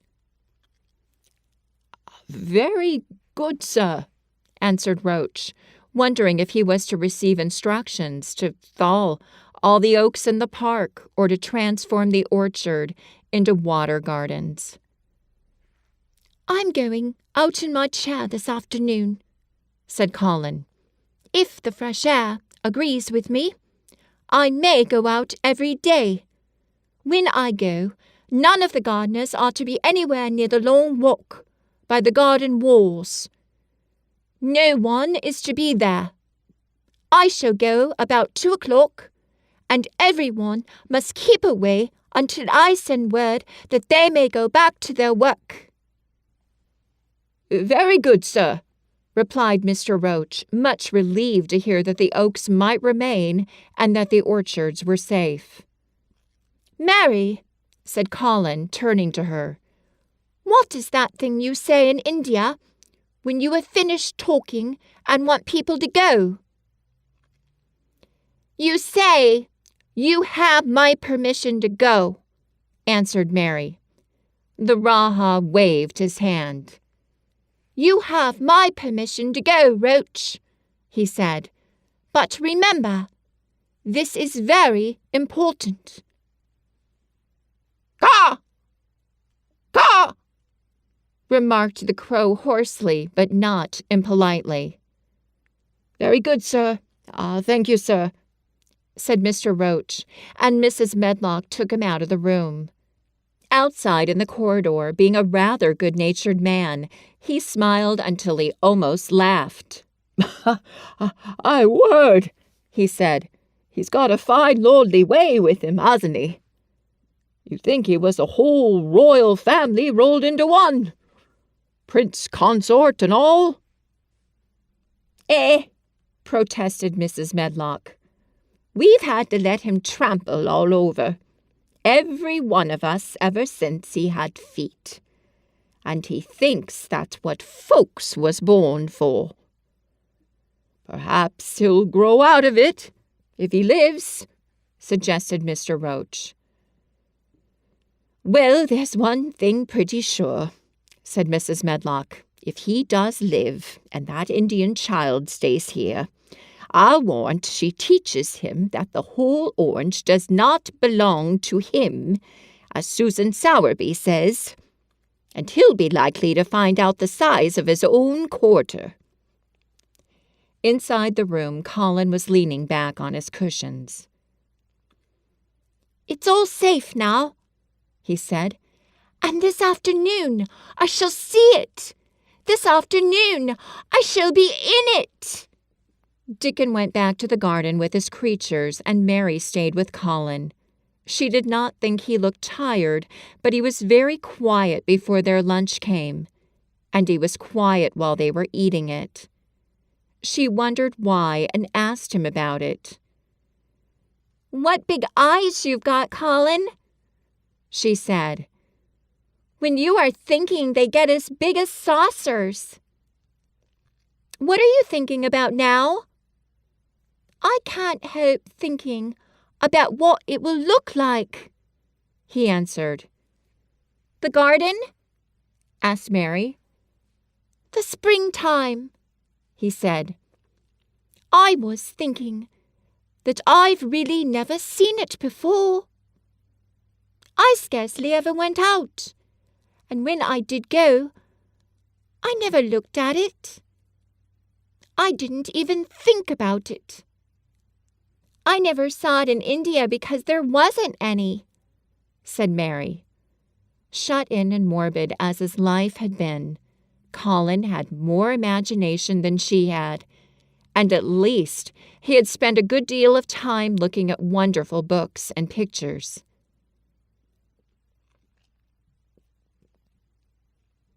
"That morning, when you ran in and said, 'It's come! It's come!' you made me feel quite queer. It sounded as if things were coming with a great procession and big bursts and wafts of music. I've a picture like it in one of my books. Crowds of lovely people and children with garlands and branches, with blossoms on them. Everyone laughing and dancing and crowding and playing on pipes. That was why I said, 'Perhaps we shall hear golden trumpets,' and told you to throw open the window." "How funny," said Mary. "That's really just what it feels like. And if all the flowers and leaves and green things and birds and wild creatures danced past at once, what a crowd it would be. I'm sure they'd dance and sing and flute, and that would be the wafts of music." They both laughed.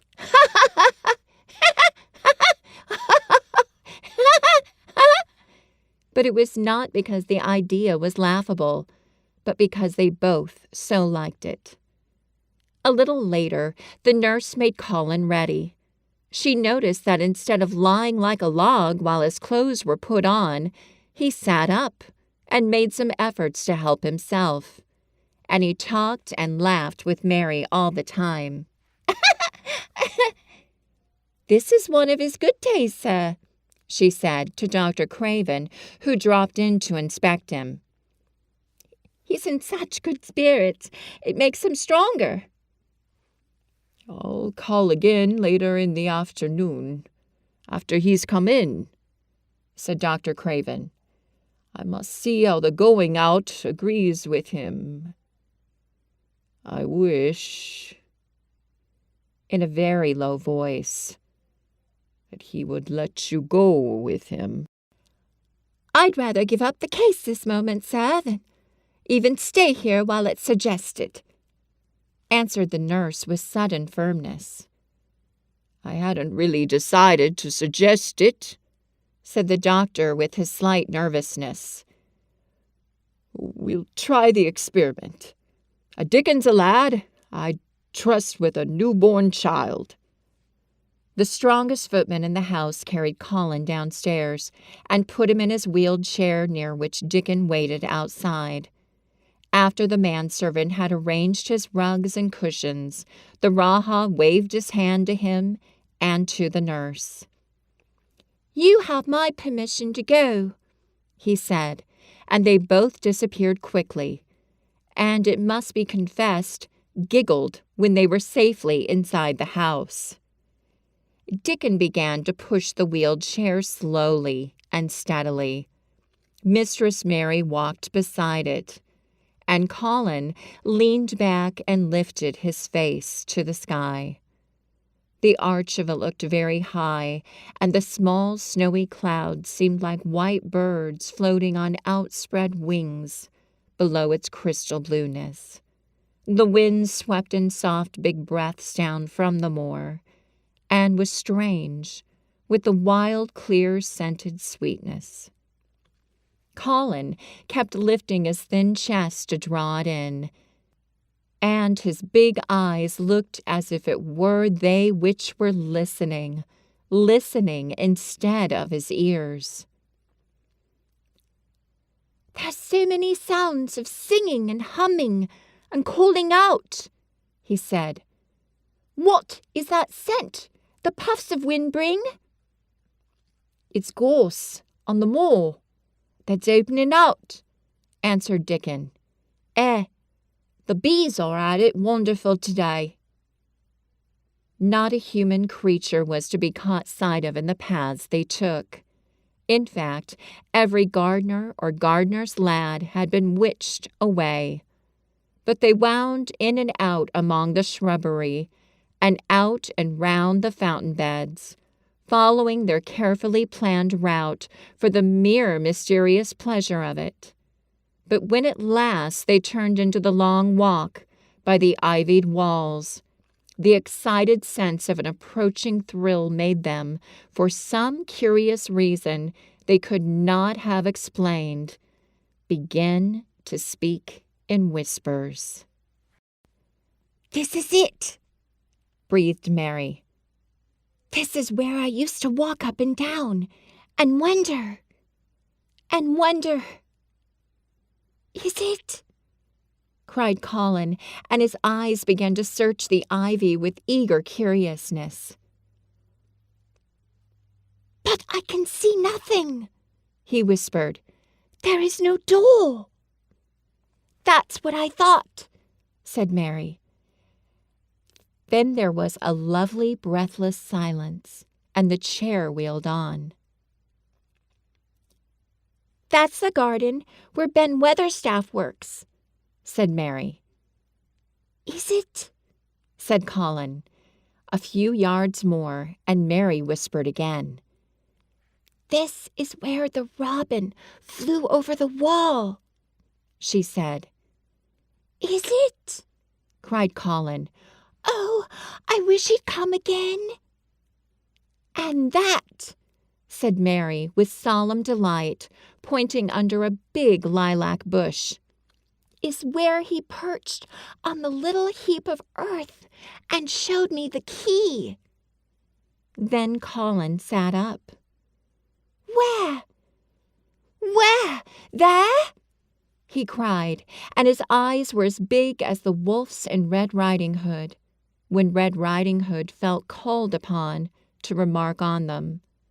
Dickon stood still, and the wheeled chair stopped.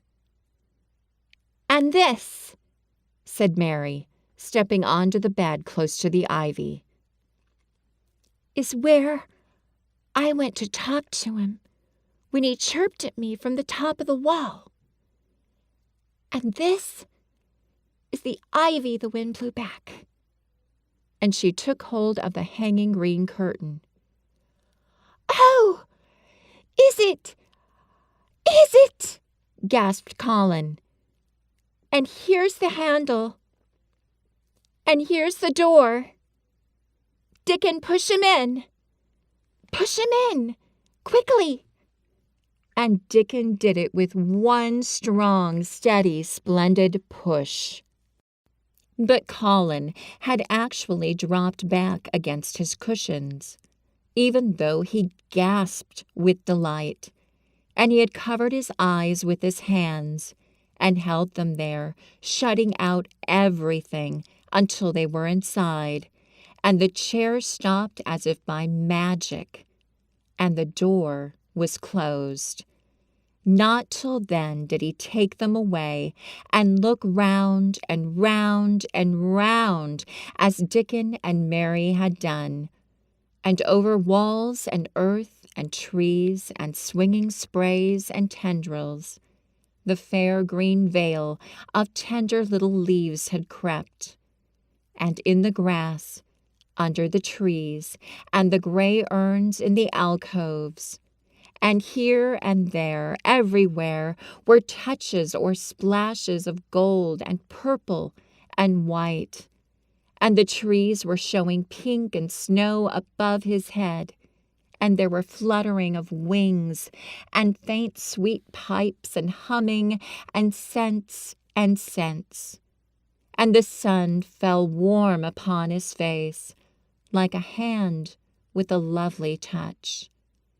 And in wonder, Mary and Dickon stood and stared at him. He looked so strange and different, because a pink glow of color had actually crept all over him, ivory face and neck and hands and all. I shall get well! I shall get well! He cried out. Mary, Dickon, I shall get well! And I shall live forever, and ever, and ever! When you get to the end of the chapter, please put in the comments below, footman and forever. Chapter 21. Ben Weatherstaff. One of the strange things about living in the world is that it is only now, and then one is quite sure one is going to live forever, and ever, and ever. One knows it's sometimes when one gets up at the tender, solemn dawn time, and goes out, and stands alone, and throws one's head far back, and looks up, and watches the pale sky slowly changing and flushing, and marvelous unknown things happening, until the east almost makes one cry out, and one's heart stands still at the strange, unchanging majesty of the rising of the sun, which has been happening every morning for thousands and thousands and thousands of years. One knows it then for a moment or so, and one knows it sometimes when one stands by oneself in a wood at sunset, and the mysterious deep gold stillness slanting through and under the branches seems to be saying slowly again and again something one cannot quite hear, however much one tries. Then sometimes the immense quiet of the dark blue at night, with millions of stars waiting and watching, makes one sure. And sometimes a sound of far-off music makes it true, and sometimes a look in someone's eyes. And it was like that with Colin when he first saw and heard and felt the springtime inside the 4 high walls of a hidden garden.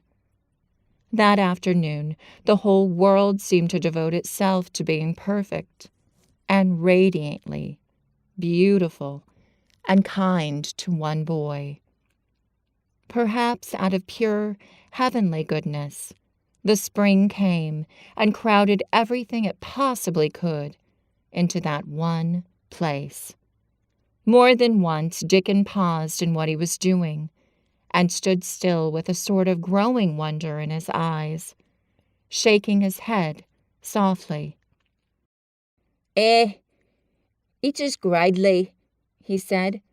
I'm 12 going on 13, and there's a lot of afternoons in 13 years. But seems to me like I never seed one as gradely as this here. Aye, it is a gradely one, said Mary, and she sighed for mere joy. I warrant it's the gradeliest one as ever was in this world. Does thou think, said Colin with dreamy carefulness, as happen it was made like this all o' purpose for me? My word, cried Mary admiringly, that there's a bit o' good Yorkshire. That's shapen first rate. That thar. And delight reigned. They drew the chair under the plum tree, which was snow-white with blossoms and musical with bees. It was like a king's canopy, a fairy king's. There were flowering cherry trees near and apple trees whose buds were pink and white.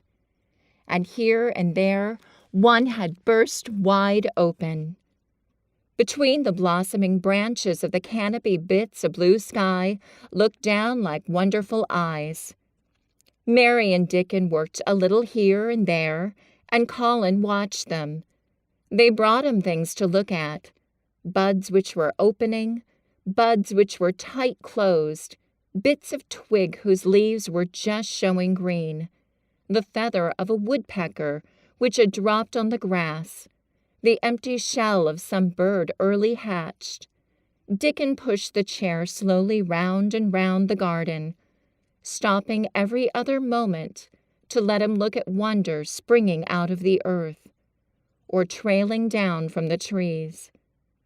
It was like being taken in state round the country of a magic king and queen, and shown all the mysterious riches it contained.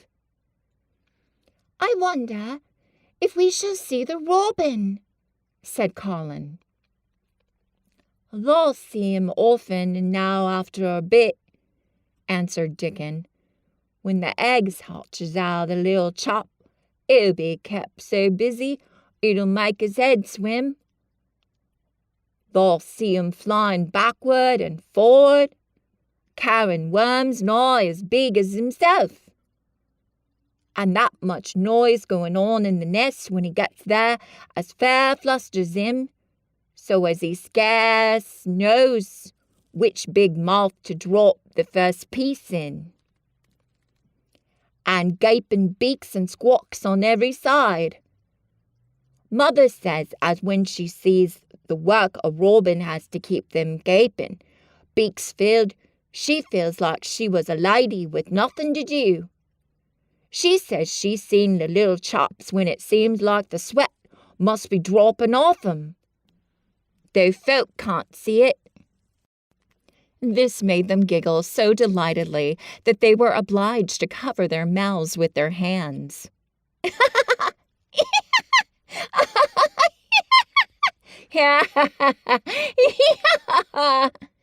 Remembering that they must not be heard, Colin had been instructed as to the law of whispers and low voices several days before. He liked the mysteriousness of it, and did his best, but in the midst of excited enjoyment, it is rather difficult never to laugh above a whisper. Every moment of the afternoon was full of new things, and every hour the sunshine grew more golden. The wheeled chair had been drawn back under the canopy, and Dickon had sat down on the grass and had just drawn out his pipe when Colin saw something he had not had time to notice before.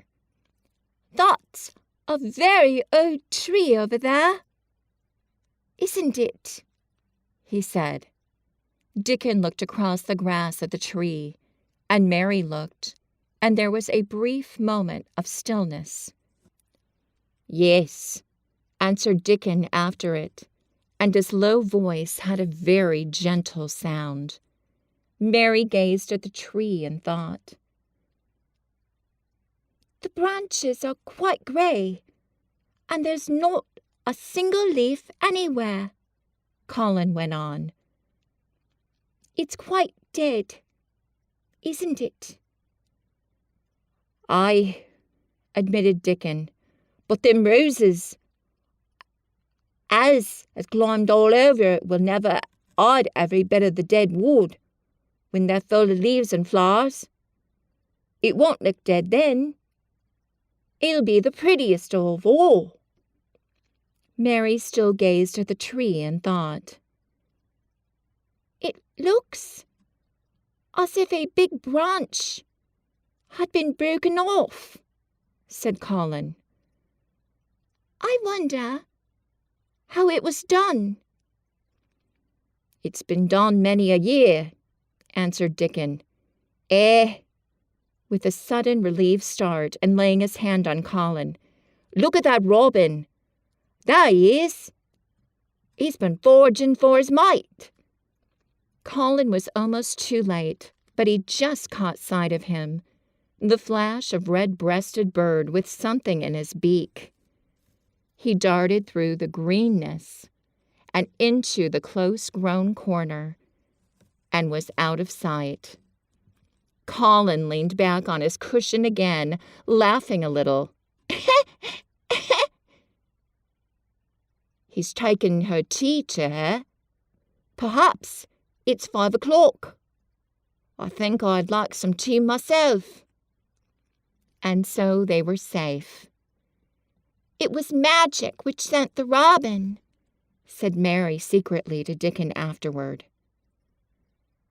I know it was magic, for both she and Dickon had been afraid Colin might ask something about the tree, whose branch had broken off 10 years ago, and they had talked it over together, and Dickon had stood and rubbed his head in a troubled way. "We mun look as if it wasn't no different from the other trees," he had said.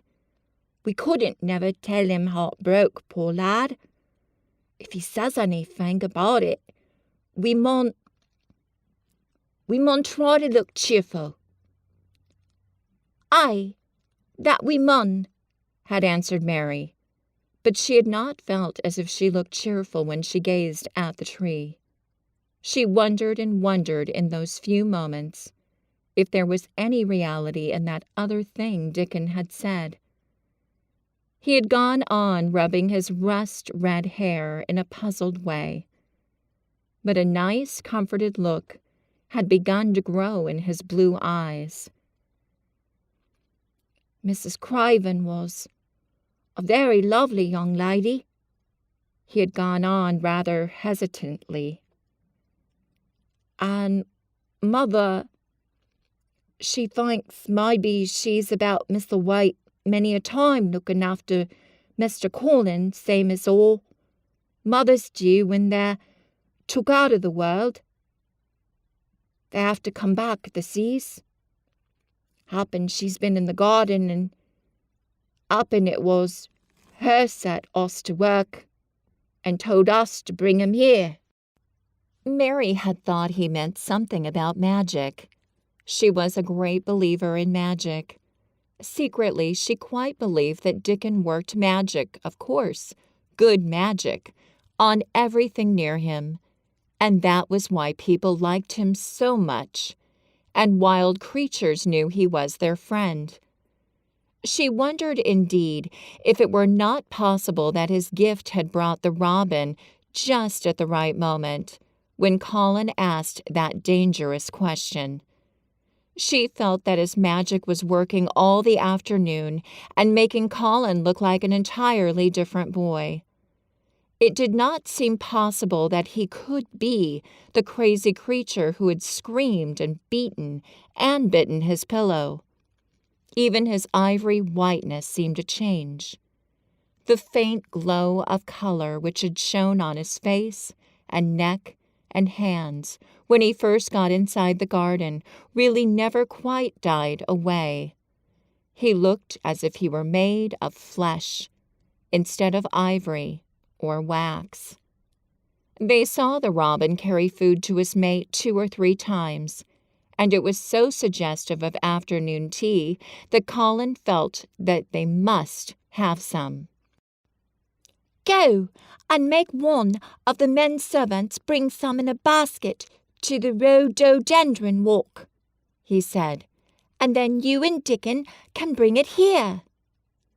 It was an agreeable idea, easily carried out, and when the white cloth was spread upon the grass with hot tea and buttered toast and crumpets, a delightfully hungry meal was eaten, and several birds on domestic errands paused to inquire what was going on, and were led into investigating crumbs with great activity. Nut and shell whisked up trees with pieces of cake, and Soot took the entire half of a buttered crumpet into a corner, and pecked and examined and turned it over, and made hoarse remarks about it. "Caw! Caw!" until he decided to swallow it all joyfully in one gulp. The afternoon was dragging toward its mellow hour. The sun was deepening the gold of its lances. The bees were going home, and the birds were flying past less often. Dickon and Mary were sitting on the grass. The tea basket was repacked, ready to be taken back to the house, and Colin was lying against his cushions, with his heavy locks pushed back from his forehead, and his face looking quite a natural color. "I don't want this afternoon to go," he said, "but I shall come back tomorrow, and the day after, and the day after, and the day after." "You'll get plenty of fresh air, won't you?" said Mary. "I'm going to get nothing else," he answered. "I've seen the spring now, and I'm going to see the summer. I'm going to see everything grow here. I'm going to grow here myself." "That thou will," said Dickon. "Us'll have thee walking about here and digging, same as other folk afore long." Colin flushed tremendously. "Walk," he said. "Dig. Shall I?" Dickon's glance at him was delicately cautious. Neither he nor Mary had ever asked if anything was the matter with his legs. "For sure thou will," he said stoutly. "Thou's got legs o' thine own, same as other folks." Mary was rather frightened until she heard Colin's answer. "Nothing really ails them," he said, "But "they are so thin and weak.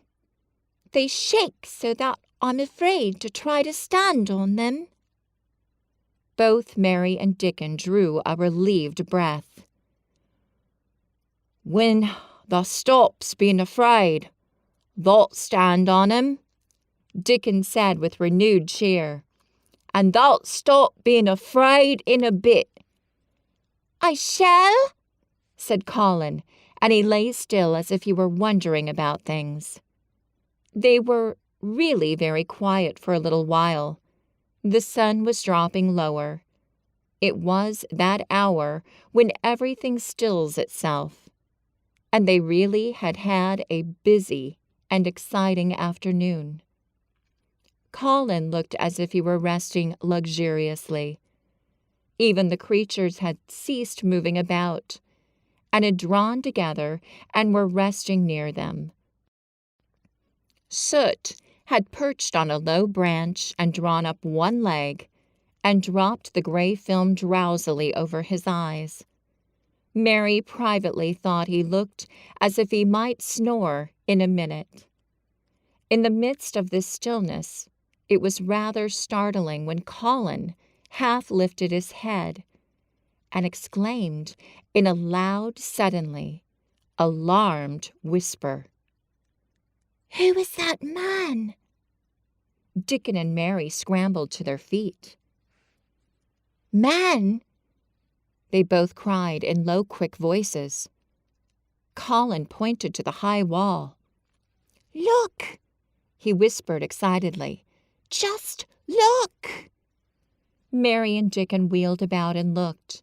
There was Ben Weatherstaff's indignant face glaring at them over the wall from the top of a ladder. He actually shook his fist at Mary. "If I wasn't a bachelor, and thou was a wench o' mine," he cried, "I'd give thee a hiding." He mounted another step threateningly, as if it were his energetic intention to jump down and deal with her. But as she came toward him, he evidently thought better of it, and stood on the top step of his ladder, shaking his fist down at her. "I never thought much o' thee," he harangued. "I couldn't abide thee the first time I set eyes on thee. A scrawny, buttermilk-faced young bizzum lost asking questions and poking their nose where it wasn't wanted. I never knowed how they got so thick with me. If it hadn't been for the robin, drat him." "Ben Weatherstaff," called out Mary, finding her breath. She stood below him and called up to him with a sort of gasp. "Ben Weatherstaff, it was the robin who showed me the way." Then it did seem as if Ben really would scramble down on her side of the wall. He was so outraged. "Thou young bad un," he called down at her, "laying the badness on a robin.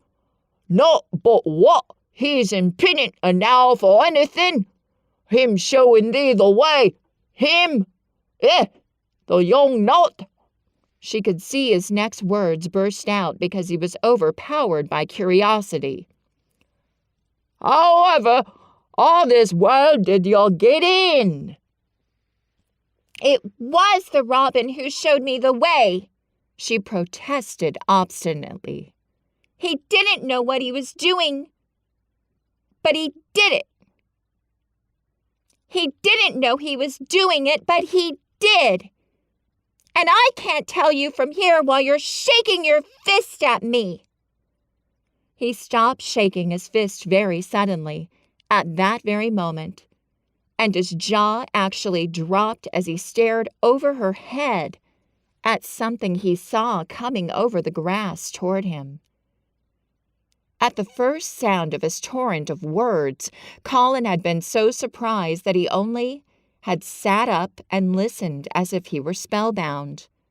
But in the midst of it, he had recovered himself and beckoned imperiously to Dickon.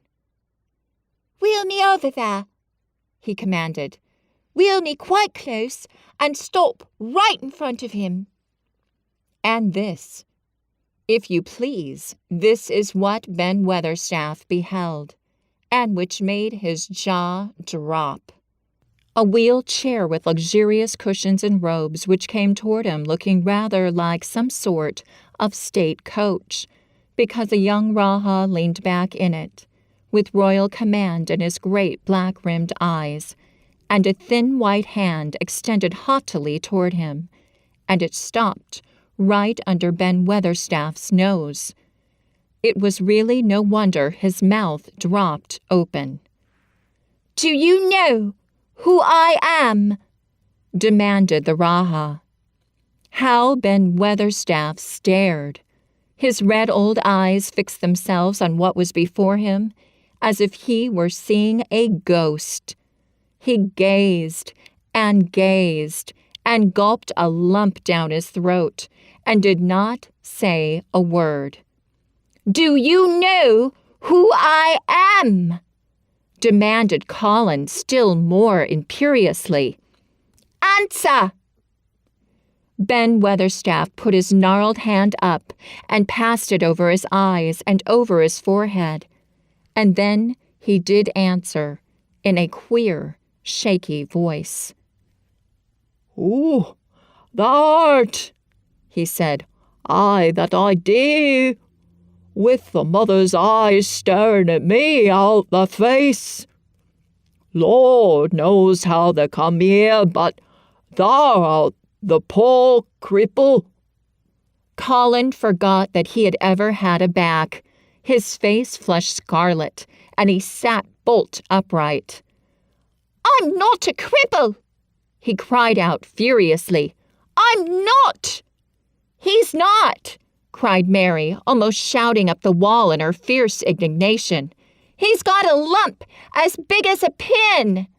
I looked, and there was none there, not one." Ben Weatherstaff passed his hand over his forehead again, and gazed as if he could never gaze enough. His hand shook, and his mouth shook, and his voice shook. He was an ignorant old man, and a tactless old man, and he could only remember the things he had heard. Thou hasn't got a crooked back," he said hoarsely. "No," shouted Colin. Thou hasn't got crooked legs," quavered Ben more hoarsely yet. It was too much. The strength which Colin usually threw into his tantrums rushed through him now in a new way. Never yet had he been accused of crooked legs, even in whispers, and the perfectly simple belief in their existence, which was revealed by Ben Weatherstaff's voice, was more than Raja flesh and blood could endure. His anger and insulted pride made him forget everything but this one moment, and filled him with a power he had never known before, an almost unnatural strength.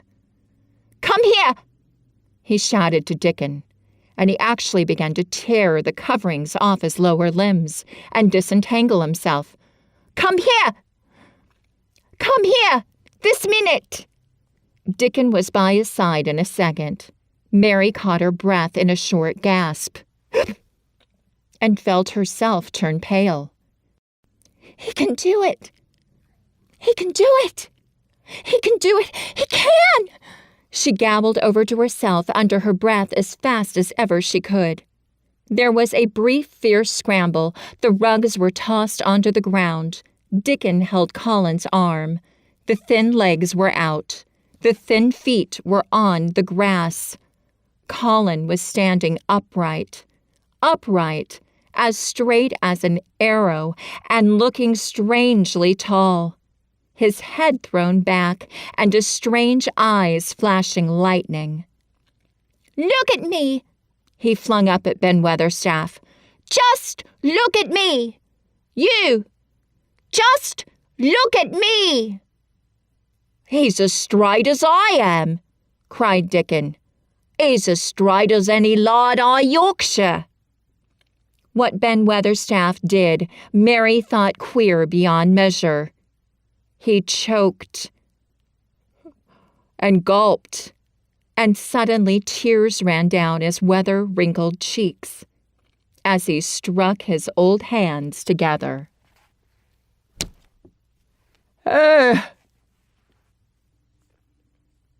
He burst forth. "The lies folks tells. Thou'rt as thin as a lath, and as white as a wraith, but there's not a knob on thee. Thou'll make a mon yet. God bless thee." Dickon held Colin's arm strongly, but the boy had not begun to falter. He stood straighter and looked Ben Weatherstaff in the face. "I'm your master," he said, "when my father is away, and you are to obey me. This is my garden. Don't dare to say a word about it. You get down from that ladder and go out to the long walk, and Miss Mary will meet you and bring you here. I want to talk to you. We did not want you, but now you will have to be in the secret. Be quick." Ben Weatherstaff's crabbed old face was still wet with that one queer rush of tears. It seemed as if he could not take his eyes from thin, straight Colin, standing on his feet, with his head thrown back. "Lad," he almost whispered. My lad." And then remembering himself, he suddenly touched his hat gardener fashion and said, "Yes, sir. Yes, sir," and obediently disappeared as he descended the ladder. When you get to the end of the chapter, please put in the comment section, ladder and straight. Chapter 22, When the Sun Went Down. When his head was out of sight, Colin turned to Mary. "Go and meet him," he said, and Mary flew across the grass to the door under the ivy. Dickon was watching him with sharp eyes. There were scarlet spots on his cheeks, and he looked amazing, but he showed no signs of falling.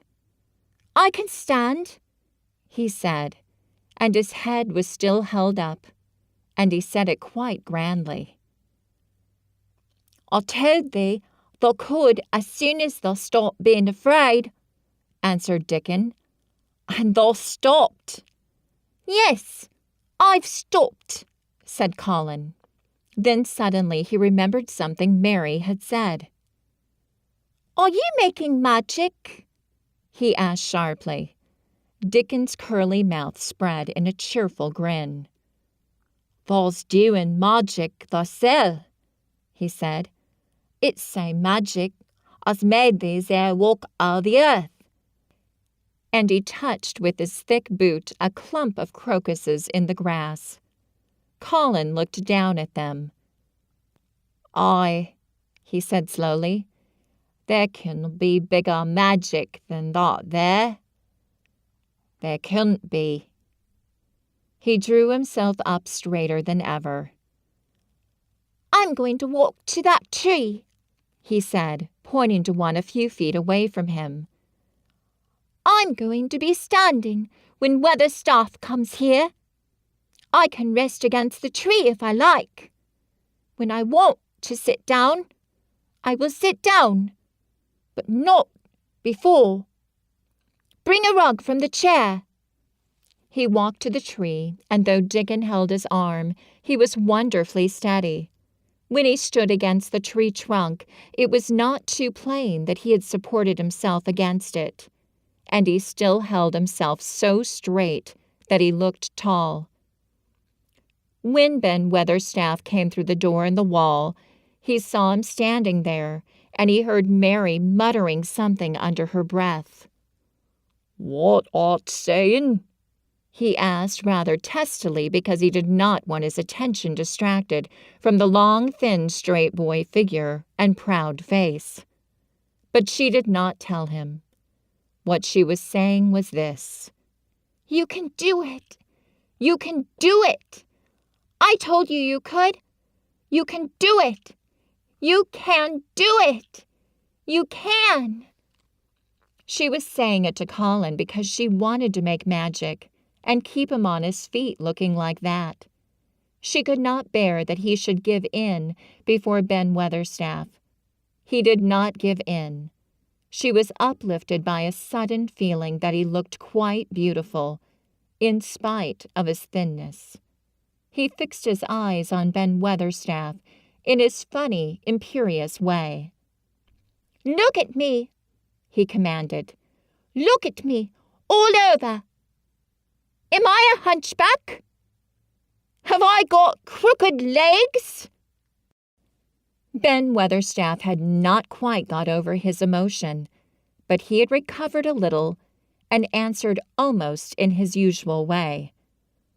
"Not the," he said, "not all the sort. What's thou been doing with thyself? Hiding out of sight, letting folk think thou was crippled and half-witted?" "Half-witted," said Colin angrily. "Who thought that?" "Lots of fools," said Ben. "The world's full of jackasses braying, and they never bray naught but lies. What did thou shut thyself up for?" "Everyone thought I was going to die," said Colin shortly. "I'm not." And he said it with such decision, Ben Weatherstaff looked him over up and down and up. "The die?" he said with dry exultation. "Not all the sort. Thou's got too much pluck in thee. When I seed thee put the legs on the ground in such a hurry, I knowed thou was all right. Sit thee down on the rug a bit, young master, and give me thy orders." There was a queer mixture of crabbed tenderness and shrewd understanding in his manner. Mary had poured out speech as rapidly as she could as they had come down the long walk. The chief thing to be remembered, she had told him, was that Colin was getting well. Getting well. The garden was doing it. No one must let him remember about having humps and dying. The Raja condescended to seat himself on a rug under the tree. "What work do you do in the gardens, Weatherstaff?" he inquired. "Anything I'm told to do," answered old Ben. "I'm kept on by favour, because she liked me." "She?" said Colin. "The mother," answered Ben Weatherstaff. "My mother?" said Colin, and he looked about him quietly. "This was her garden, wasn't it?" "Aye, it was that." And Ben Weatherstaff looked about him too. "She were main fond of it." "It's my garden now. I am fond of it. I shall come here every day," announced Colin. "But it is to be a secret. My orders are that no one is to know that we will come here. Dickon and my cousin have worked and made it come alive. I shall send for you sometimes to help, but you must come when no one can see you." Ben Weatherstaff's face twisted itself in a dry old smile. "I've come here before, when no one saw me," he said. "What?" exclaimed Colin. "When?" The last time I was here," rubbing his chin and looking round, "was about 2 years ago." "But no one has been in it for 10 years," cried Colin. "There was no door." "I'm no one," said old Ben dryly. "I didn't come through the door. I come over the wall. The rheumatics held me back the last 2 years. The comb." "The comb, and did a bit of pruning," cried Dickon. "I couldn't make out how it had been done." "She was so fond of it. She was," said Ben Weatherstaff slowly. "And she was such a pretty young thing. She says to me once, 'Ben,' says she, laughing, 'if ever I'm ill, if I go away, you must take care of my roses.' When she did go away, the orders was no one was ever to come nigh. But I come," with grumpy obstinacy. "over the wall I come, till the rheumatics stopped me. I did a bit of work once a year. She gave a order first." "It wouldn't have been as wick as it is. The hadn't done it," said Dickon. "I did wonder." "I'm glad you did it, Weatherstaff," said Colin. "You'll know how to keep the secret." "I'll know, sir," answered Ben, "and it'll be easier for a man with rheumatics to come in at the door." On the grass near the tree, Mary had dropped her trowel. Colin stretched out his hand and took it up. An odd expression came into his face, and he began to scratch at the earth.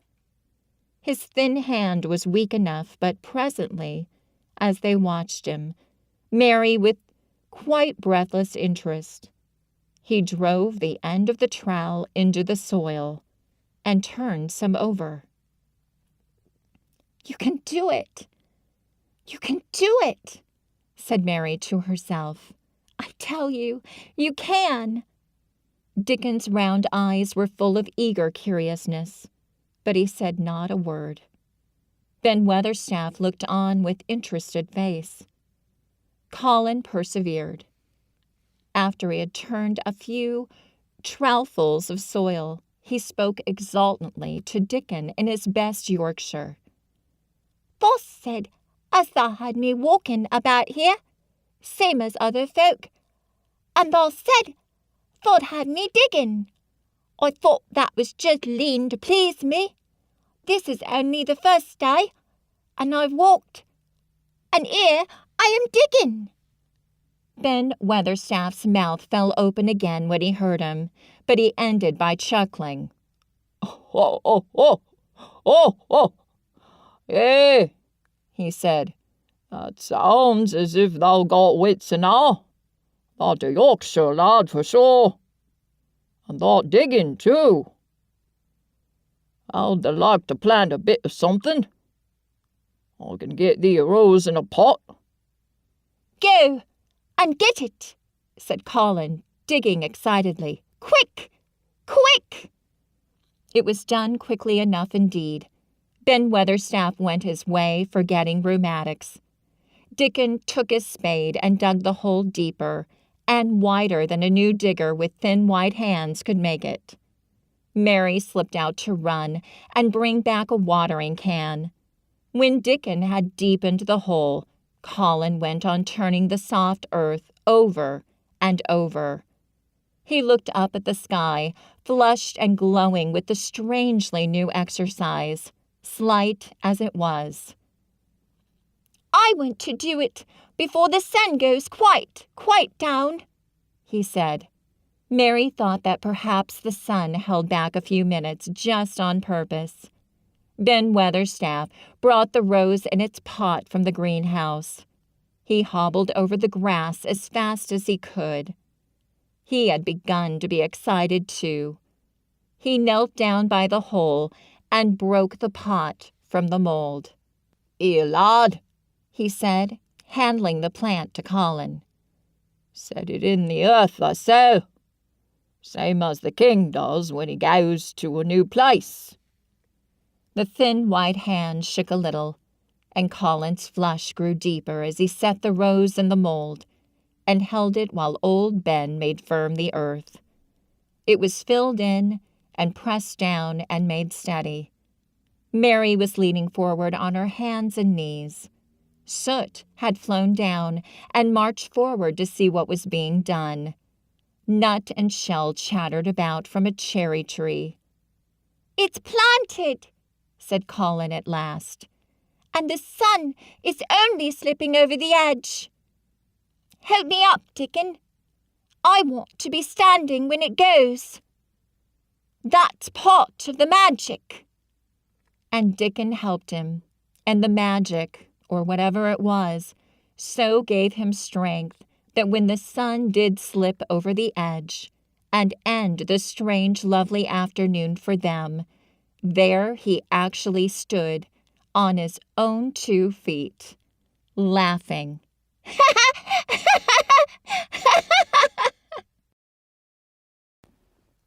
When you get to the end of the chapter, please put in the comment section, half-witted and magic.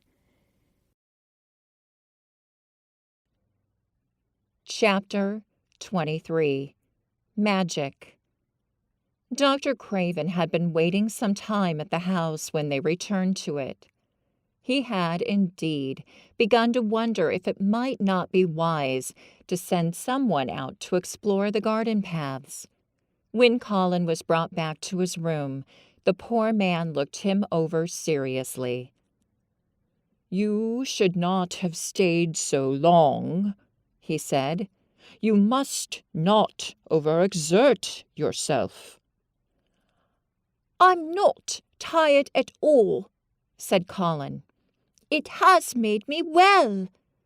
Tomorrow I'm going out in the morning as well as in the afternoon." "I'm not sure that I can allow it," answered Dr. Craven. "I'm afraid it would not be wise." "It would not be wise to try to stop me," said Colin quite seriously. "I am going." Even Mary had found out that one of Colin's chief peculiarities was that he did not know in the least what a rude little brute he was, with his way of ordering people about.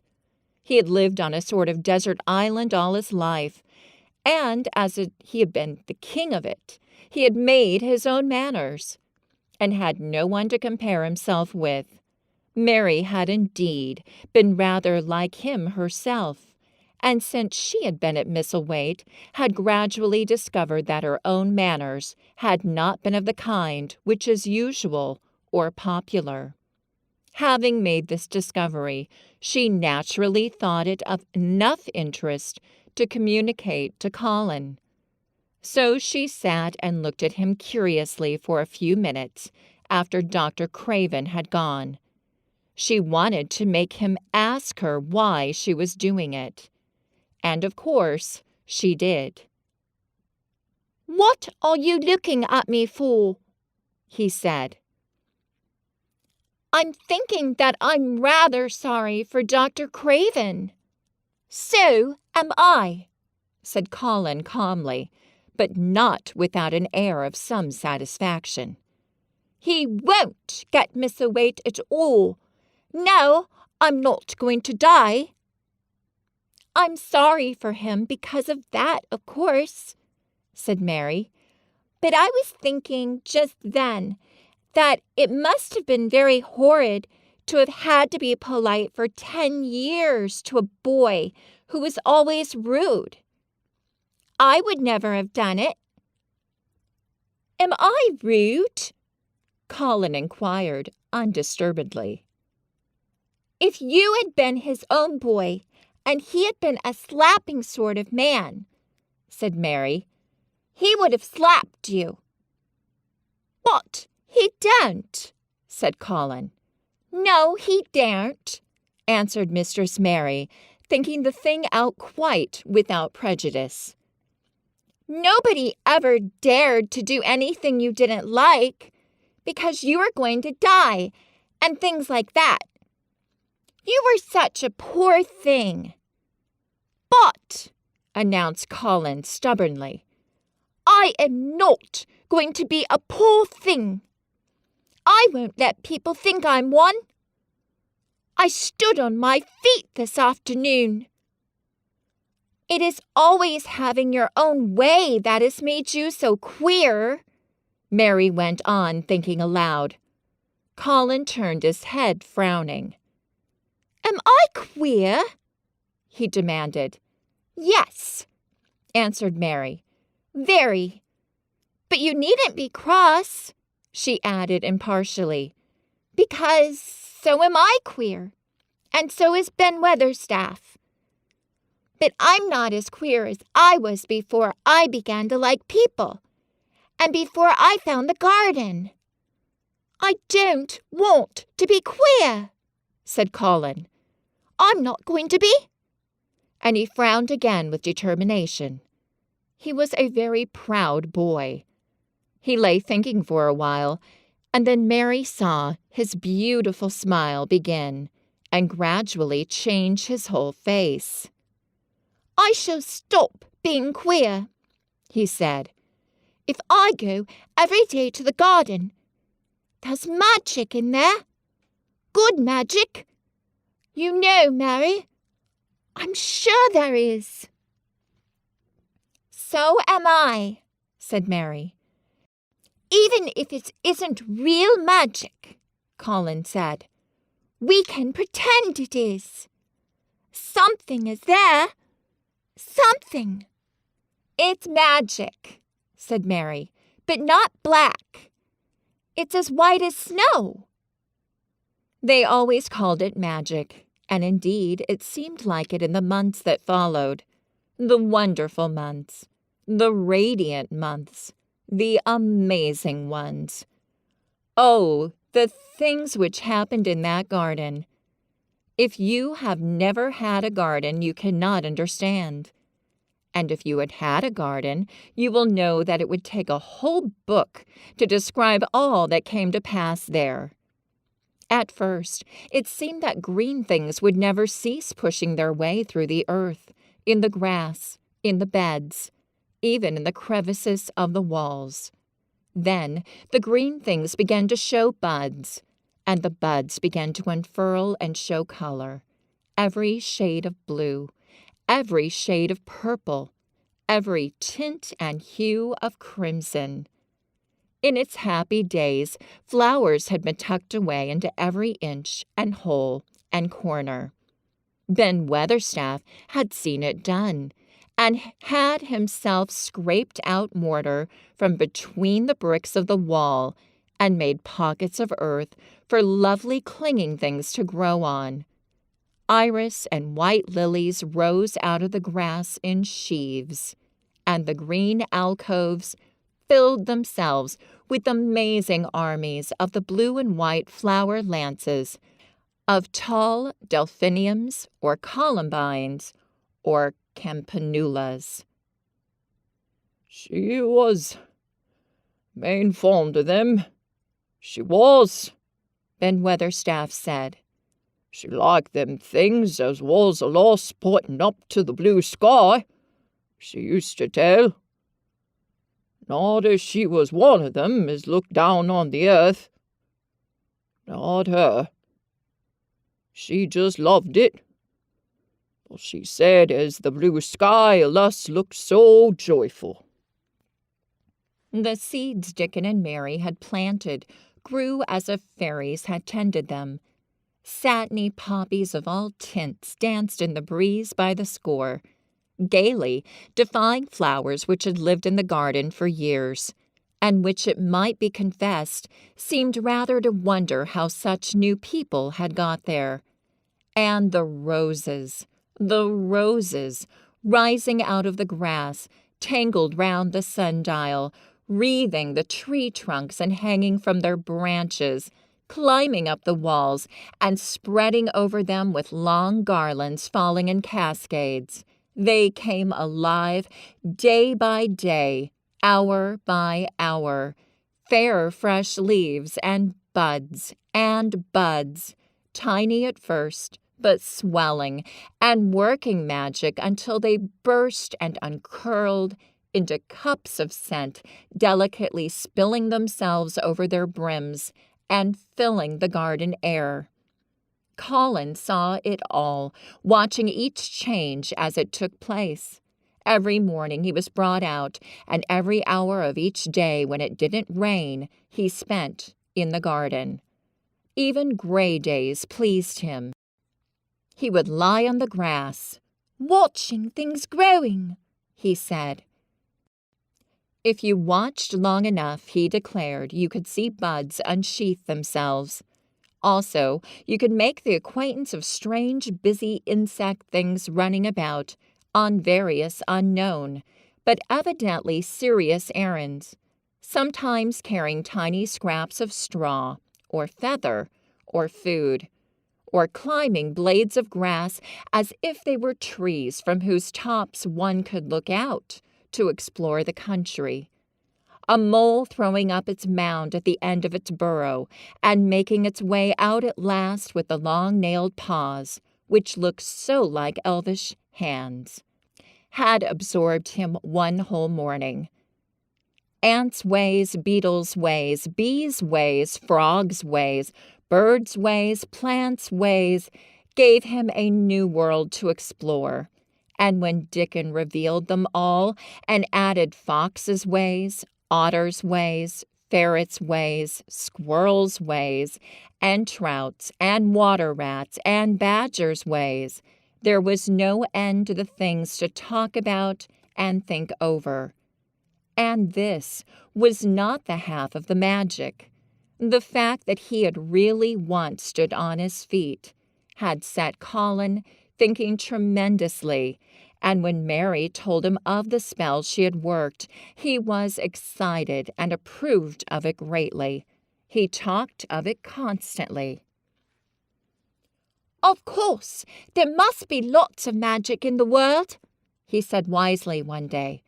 "But people don't know what it is like, or how to make it. Perhaps the beginning is just to say nice things are going to happen, until you make them happen.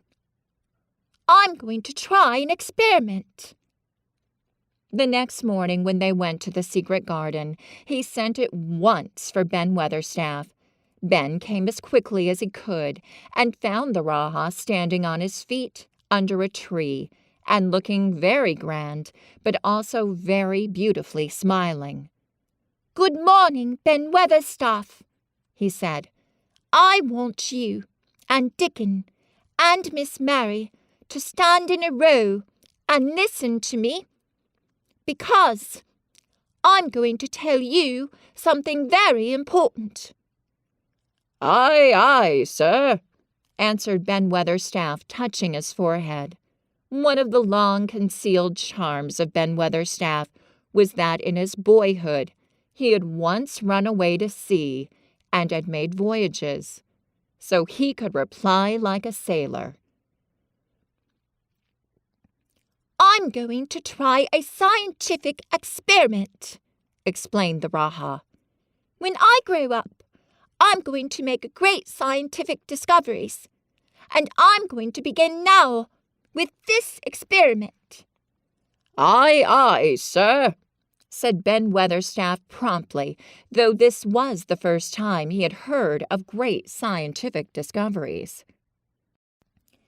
When he held up his head and fixed his strange eyes on you, it seemed as if you believed him, almost in spite of yourself, though he was only 10 years old, going on 11.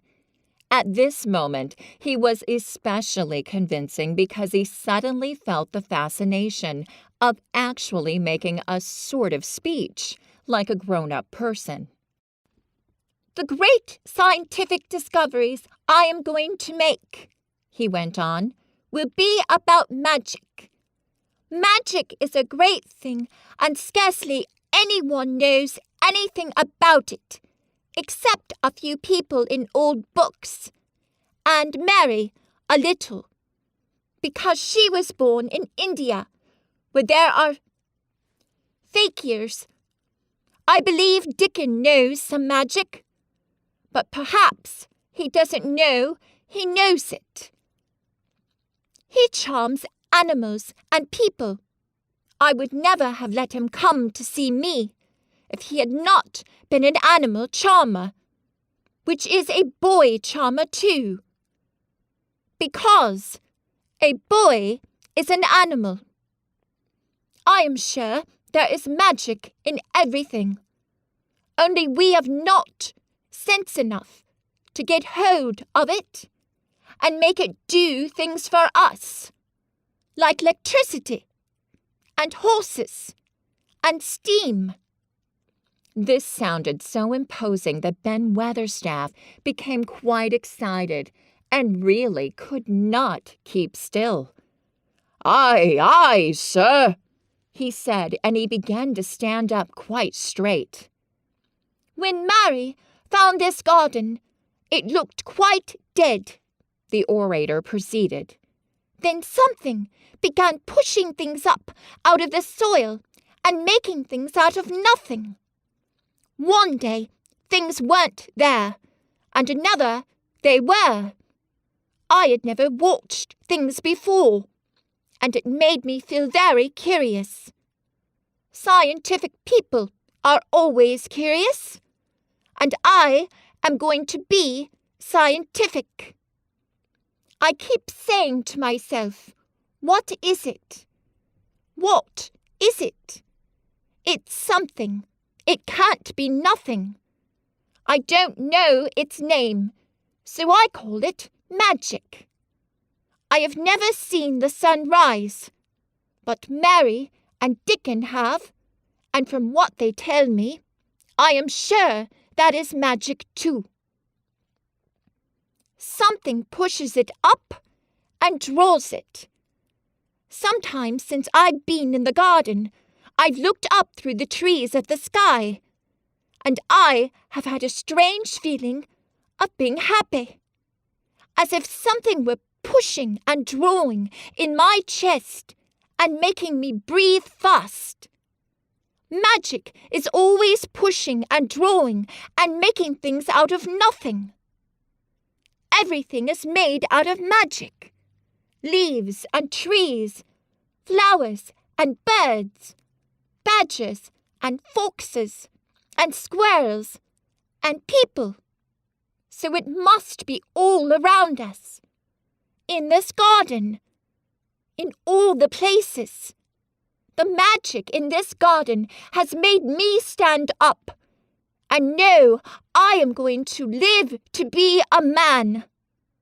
I'm going to make the scientific experiment of trying to get some and put it in myself and make it push and draw me and make me strong.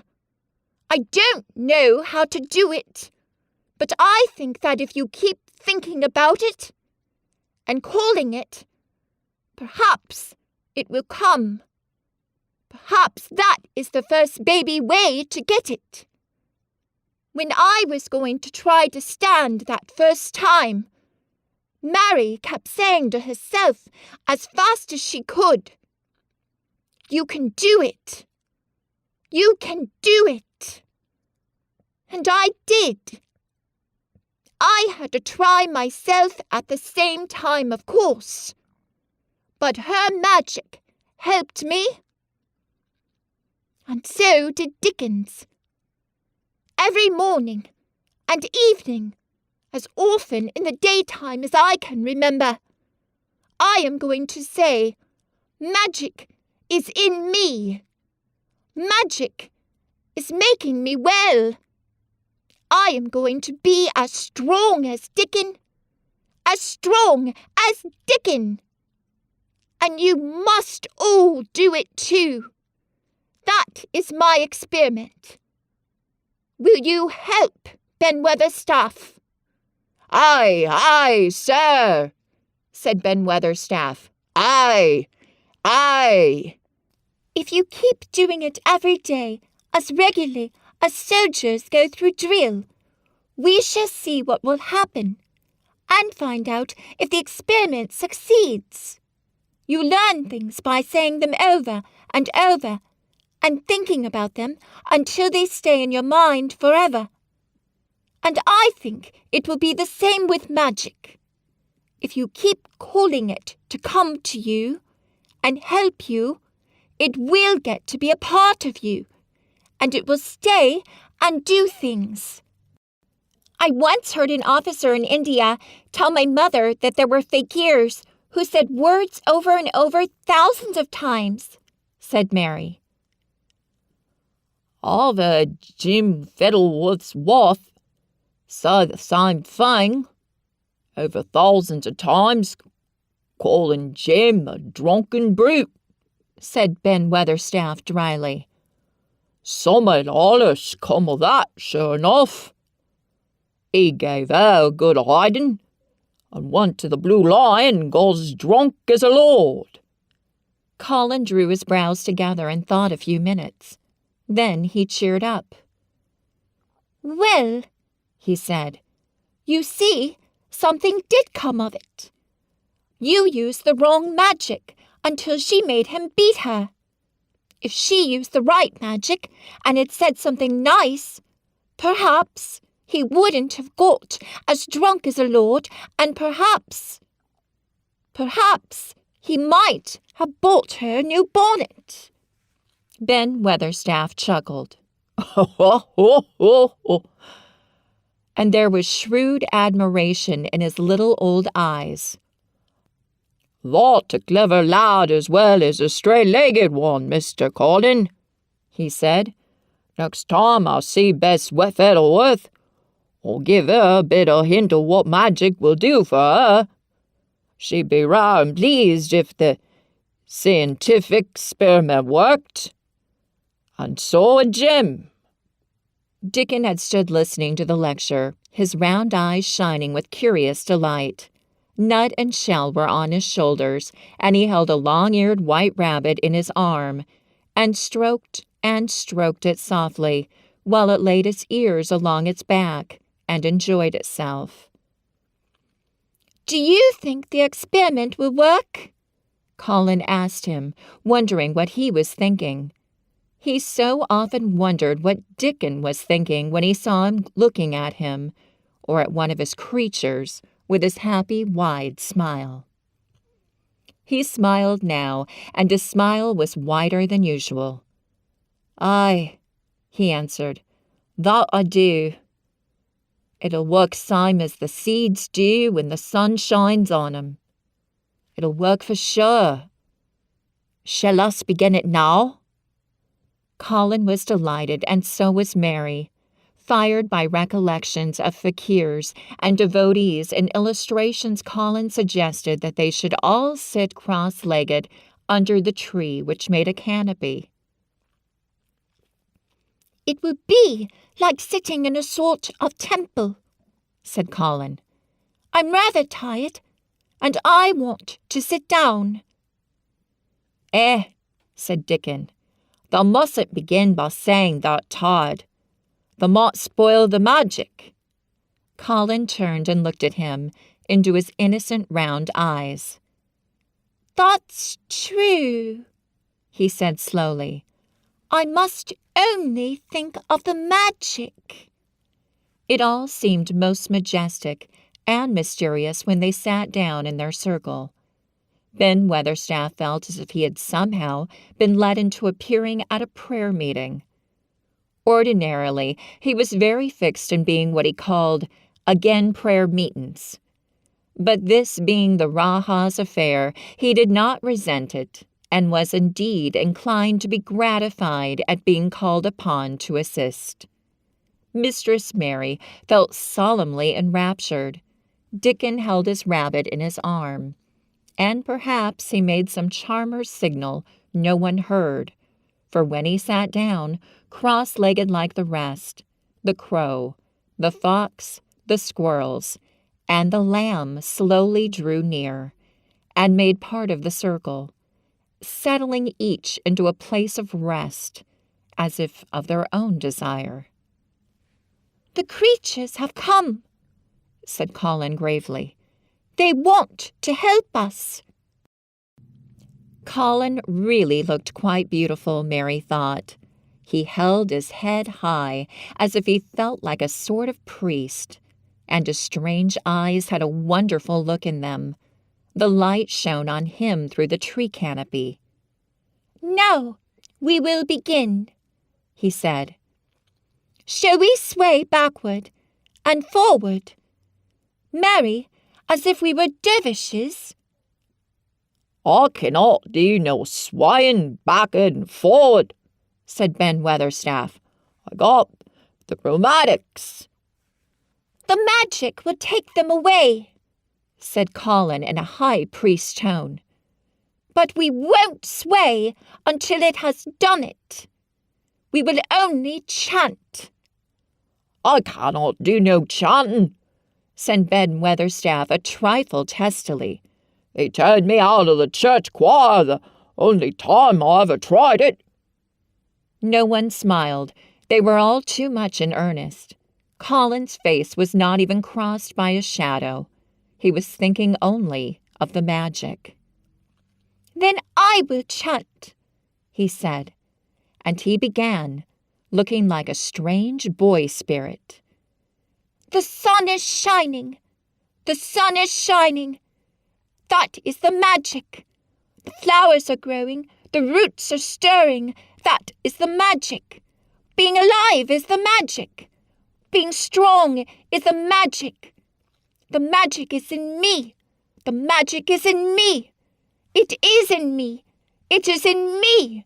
It's in every one of us. It's in Ben Weatherstaff's back. Magic, magic, come and help." He said it a great many times. Not 1,000 times, but quite a goodly number. Mary listened entranced. She felt as if it were at once queer and beautiful, and she wanted him to go on and on. Ben Weatherstaff began to feel soothed into a sort of dream, which was quite agreeable. The humming of the bees in the blossoms mingled with the chanting voice and drowsily melted into a doze. Dickon sat cross-legged with his rabbit asleep on his arm and a hand resting on the lamb's back. Soot had pushed away a squirrel and huddled close to him on his shoulder. The gray film dropped over his eyes. At last, Colin stopped. "Now, I'm going to walk round the garden," he announced. Ben Weatherstaff's head had just dropped forward, and he lifted it with a jerk. "You've been asleep," said Colin. "Not all the sort," mumbled Ben. "The sermon was good and all, but I'm bound to get out afore the collection." He was not quite awake yet. "You're not in church," said Colin. "Not me," said Ben, straightening himself. "Who said I were? I heard every bit of it. You said the magic was in my back. The doctor calls it rheumatics." The Raja waved his hand. "That was the wrong magic," he said. "You will get better. You have my permission to go to your work. But come back tomorrow."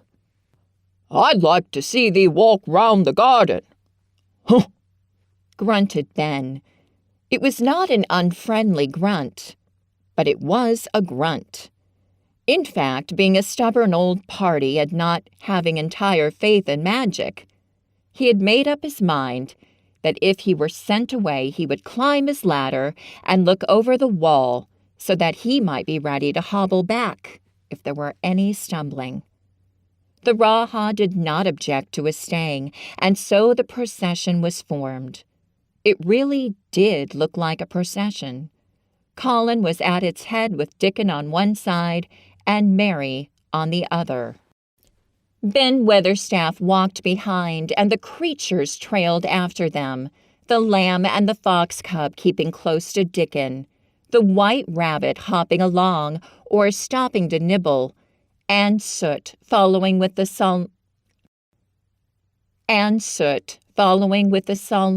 solemnity of a person who felt himself in charge. It was a procession which moved slowly, but with dignity. Every few yards it stopped to rest. Colin leaved. It was a procession which moved slowly but with dignity. Every few yards it stopped to rest. Colin leaned on Dickon's arm, and privately Ben Weatherstaff kept a sharp lookout. But now and then Colin took his hand from his support and walked a few steps alone. His head was held up all the time, and he looked very grand. "The magic is in me," he kept saying. "The magic is making me strong. I can feel it. I can feel it." It seemed very certain that something was upholding and uplifting him. He sat on the seats in the alcoves, and once or twice he sat down on the grass, and several times he paused in the path and leaned on Dickon. But he would not give up until he had gone all round the garden. When he returned to the canopy tree, his cheeks were flushed, and he looked triumphant. "I did it! The magic worked!" he cried. "That is my first scientific discovery." "What will Dr. Craven say?" broke out Mary. "He won't say anything," Colin answered, "because he will not be told. This is to be the biggest secret of all. No one is to know anything about it until I've grown so strong I can walk and run like any other boy. I shall come here every day in my chair, and I shall be taken back in it. I won't have people whispering and asking questions, and I won't let my father hear about it until the experiment has quite succeeded. Then sometime when he comes back to Miss Waite, I shall just walk into his study and say, 'Here I am. I'm like any other boy. I'm quite well, and I shall live to be a man.' It has been done by scientific experiment." "He will think he's in a dream," cried Mary. "He won't believe his eyes." Colin flushed triumphantly. He had made himself believe that he was going to get well, which was really more than half the battle, if he had been aware of it. And the thought which stimulated him more than any other was this imagining what his father would look like when he saw that he had a son who was as straight and strong as other fathers' sons. One of his darkest miseries in the unhealthy, morbid past days had been his hatred of being a sickly, weak-backed boy whose father was afraid to look at him. "He'll be obliged to believe them," he said. "One of the things I'm going to do after the magic works, and before I begin to make scientific discoveries, is to be an athlete." "We shall have thee taken to boxing in a week or so," said Ben Weatherstaff. "That'll end with winning the belt and being champion prize fighter of all England." Colin fixed his eyes on him sternly. "Weatherstaff," he said, "that is disrespectful. You must not take liberties because you are in the secret. However much the magic works, I shall not be a prize fighter. I shall be a scientific discoverer." Ax pardon, sir," answered Ben, touching his forehead in salute. "I ought to have seen it. Wasn't a joking matter." But his eyes twinkled, and secretly he was immensely pleased. He really did not mind being snubbed, since the snubbing meant that the lad was gaining strength and spirit. When you get to the end of this chapter, please put in the comment section, "Pardon" and "scientific." Chapter 24. Let Them Laugh. The secret garden was not the only one Dickon worked in. Round the cottage on the moor, there was a piece of ground enclosed by a low wall of rough stones. Early in the morning and late in the fading twilight, and on all the days Colin and Mary did not see him, Dickon worked there, planting or tending potatoes and cabbages, turnips and carrots, and herbs for his mother. In the company of his creatures, he did wonders there, and was never tired of doing them, it seemed. While he dug or weeded, he whistled,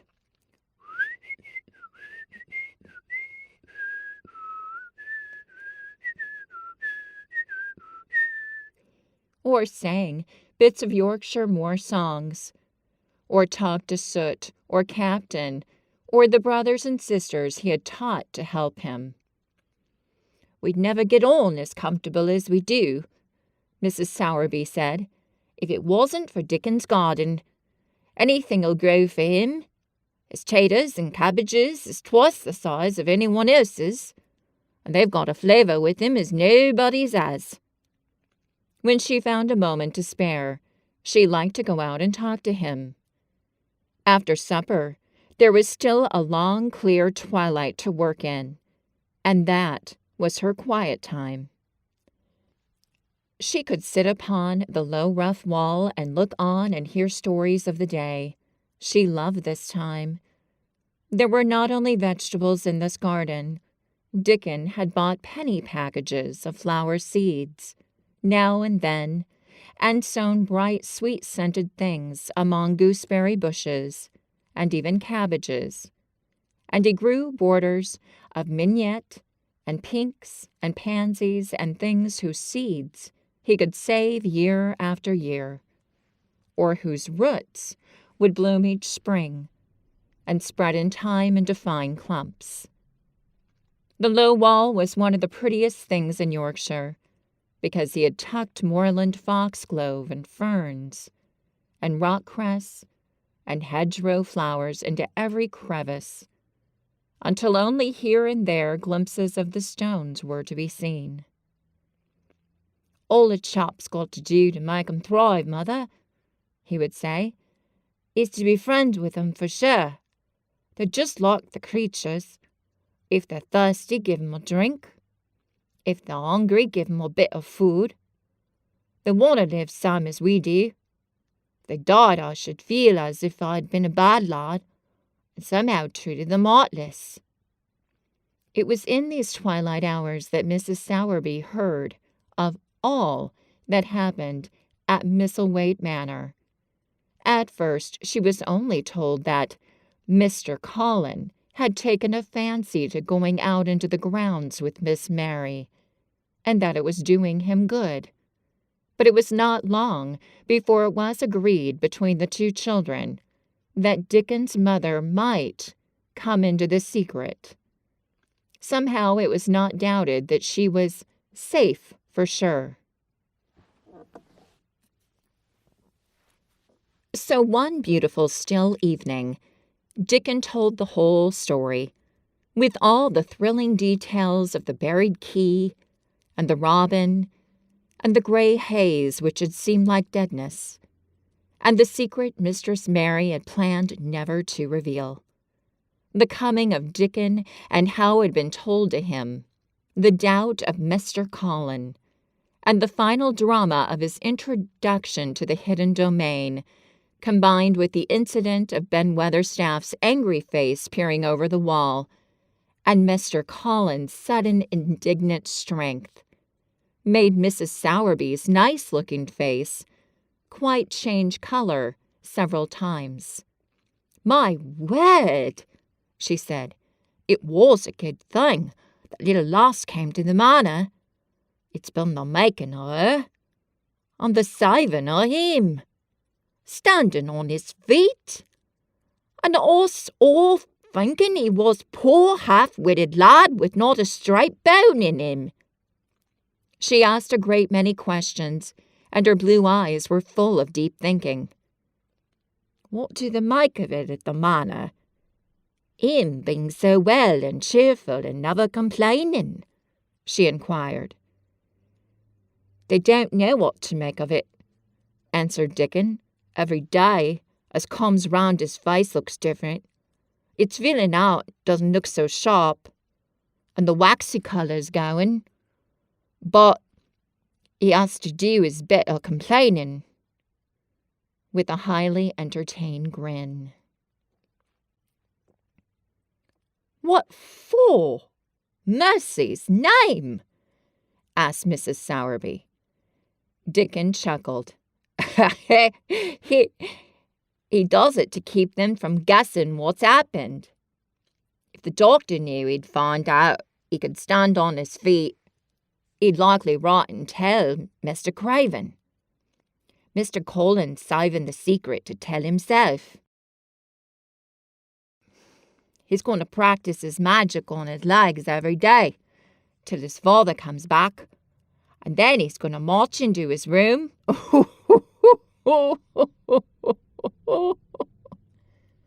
and show him he's as straight as other lads. But him and Miss Mary thinks it's best plan to do a bit of groaning and fretting now and then to throw folk off the scent. Mrs. Sowerby was laughing a low, comfortable laugh long before he had finished his last sentence. She said, "that pair's enjoying themselves. All warrant.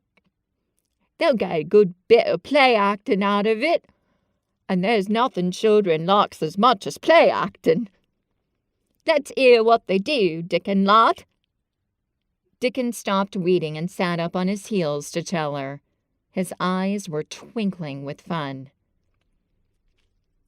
"Mr. Colin is carried down to his chair every time he goes out," he explained, "and he flies out at John the footman for not carrying him careful enough. He makes himself as helpless looking as he can and never lifts his head until we're out of sight of the house. And he grunts and frets a good bit when he's being settled into his chair. Him and Miss Mary's both got to enjoying it. When he groans and complains, she'll say, 'Poor Colin, does it hurt you so much? Are you so weak as that, poor Colin?' But the trouble is that sometimes they can scarce keep from bursting out laughing. When we get safe into the garden, they laugh till they've no breath left to laugh with. They have to stuff their faces into Mr. Colin's cushions to keep the gardeners from hearing, if any of them's about. The more they laugh, the better for 'em," said Mrs. Sowerby. "The more they laugh, the better for 'em," said Mrs. Sowerby, still laughing herself. "Good, healthy child laughs better than pills any day of the year. That pair plump up for sure." "They are plumping up," said Dickon, "though that hungry they don't know how to get enough to eat without making talk. Mr. Colin says if he keeps sending for more food, they won't believe he's an invalid at all. Miss Mary said that she'll let him eat her share, but he says that if she goes hungry, she'll get thin, and they won't both get fat at once." Mrs. Sowerby laughed so heartily at the revelation of this difficulty that she quite rocked backward and forward in her blue cloak.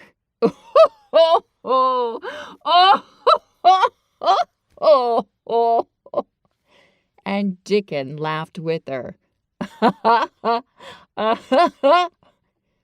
"I'll tell thee what, lad," Mrs. Sowerby said when she could speak. "I've thought of a way to help him. when thou goest to 'em in the mornings, thou shalt take a pail of good new milk, and I'll bake 'em a crusty cottage loaf, or some buns with currants in 'em, same as you children like. Nothing so good as fresh milk and bread. Then they take off the edge of their hunger while they were in the garden, and the fine food they get indoors, and polish off the corners." "Eh, mother," said Dickon admiringly, "what a wonder thou art. Thou always sees a way out of things. They was quite in a pother yesterday. They didn't see how they was to manage without ordering up more food. They felt that empty inside. They're 2 young'uns growing fast, and health's coming back to both of 'em. Children like that feels like young wolves and food's flesh and blood to 'em," said Mrs. Sowerby. Then she smiled Dickon's own curving smile. But they're enjoying theirselves for sure," she said. She was quite right, the comfortable, wonderful mother creature, and she had never been more so than when she said their play-acting would be their joy. Colin and Mary found it one of their most thrilling sources of entertainment. The idea of protecting themselves from suspicion had been unconsciously suggested to them, first by the puzzled nurse, and then by Dr. Craven himself. "Your appetite's improving very much, Master Colin," the nurse had said one day. "You used to eat nothing, and so many things disagreed with you."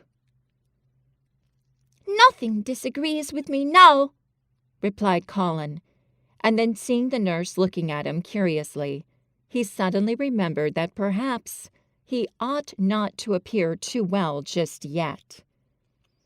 "At least, things don't so often disagree with me.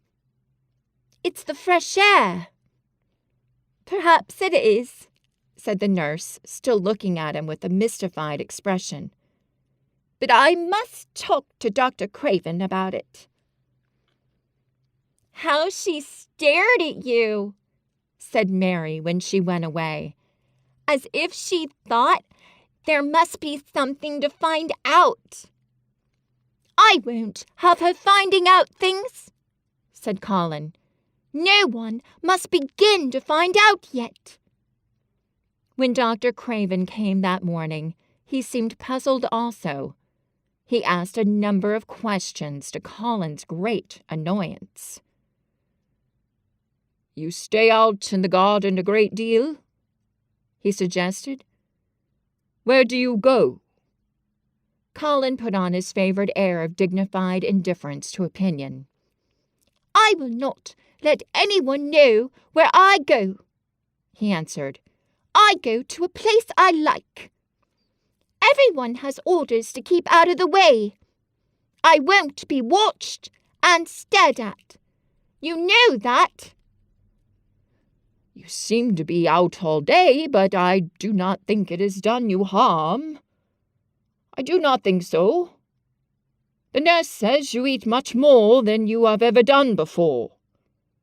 "Perhaps," said Colin, prompted by a sudden inspiration. "Perhaps it is an unnatural appetite." "I do not think so, as your food seems to agree with you," said Dr. Craven. "You are gaining flesh rapidly, and your colour is better." "Perhaps I'm bloated and feverish," said Colin, assuming a discouraging air of gloom. "People who are not going to live are often different." Dr. Craven shook his head. He was holding Colin's wrist, and he pushed up his sleeve and felt his arm. "You are not feverish," he said thoughtfully, "and such flesh as you have gained is healthy.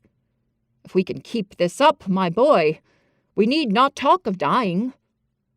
Oh, your father will be very happy to hear of this remarkable improvement." "I I won't have him towed! Colin broke forth fiercely. It will only disappoint him if I get worse again. And I may get worse this very night. I might have a raging fever. I feel as if I might be beginning to have one now. I won't have letters written to my father. I won't. I won't. You are making me angry, and you know that is bad for me. I feel hot already. I hate being written about and being talked over as much as I hate being stared at. Hush, my boy, Dr. Craven soothed him. Nothing shall be written without your permission. You are too sensitive about things. You must not undo the good which has been done. He said no more about writing to Mr. Craven, and when he saw the nurse, he privately warned her that such a possibility must not be mentioned to the patient. "The boy is extraordinarily better," he said. "His advance seems almost abnormal. But of course he's doing now of his own free will what we could not make him do before. Still he excites himself very easily, and nothing must be said to irritate him." Mary and Colin were much alarmed and talked together anxiously. From this time dated their plan of play-actin'. "I may be obliged to have a tantrum," said Colin regretfully. "I don't want to have one. And I'm not miserable enough now to work myself into a big one. Perhaps I couldn't have one at all. That lump doesn't come in my throat now, and I keep thinking of nice things instead of horrible ones. But if they talk about writing to my father, I shall have to do something." He made up his mind to eat less, but unfortunately it was not possible to carry out this brilliant idea when he awakened each morning with an amazing appetite, and the table near his sofa was set with a breakfast of homemade bread, fresh butter, snow-white eggs, raspberry jam, and clotted cream. Mary always breakfasted with him, and when they found themselves at the table, particularly if there were delicate slices of sizzling ham sending forth tempting odors from under a hot silver cover, they would look into each other's eyes in desperation. "I think we shall have to eat it all this morning, Mary," Colin always ended by saying. "We can send away some of the lunch and a great deal of the dinner."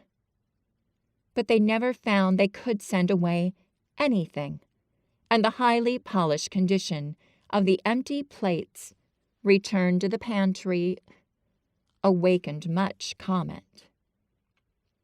"I do wish," Colin would also say, "I do wish the slices of ham were thicker, and one muffin each is not enough for anyone."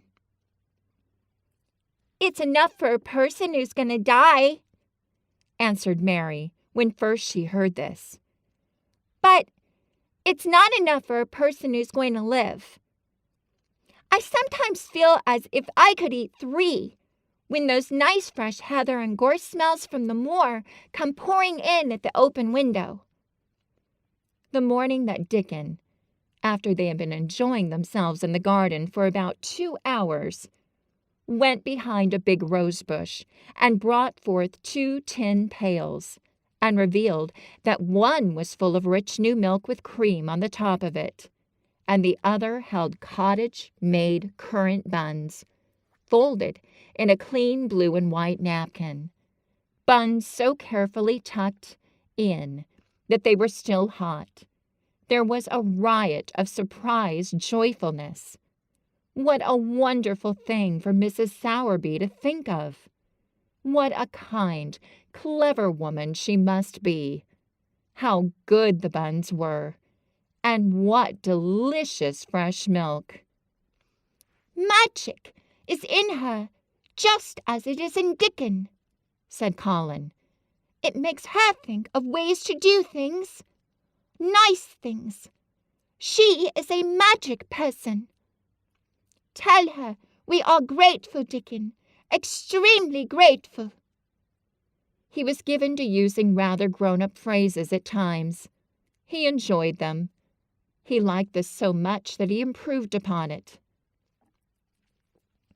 Tell her she has been most bounteous, and our gratitude is extreme.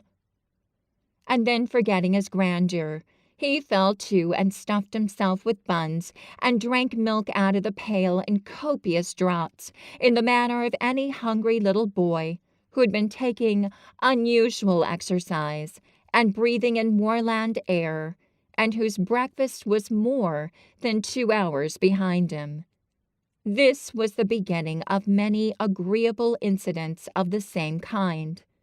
They actually awoke to the fact that as Mrs. Sowerby had 14 people to provide food for, she might not have enough to satisfy 2 extra appetites every day.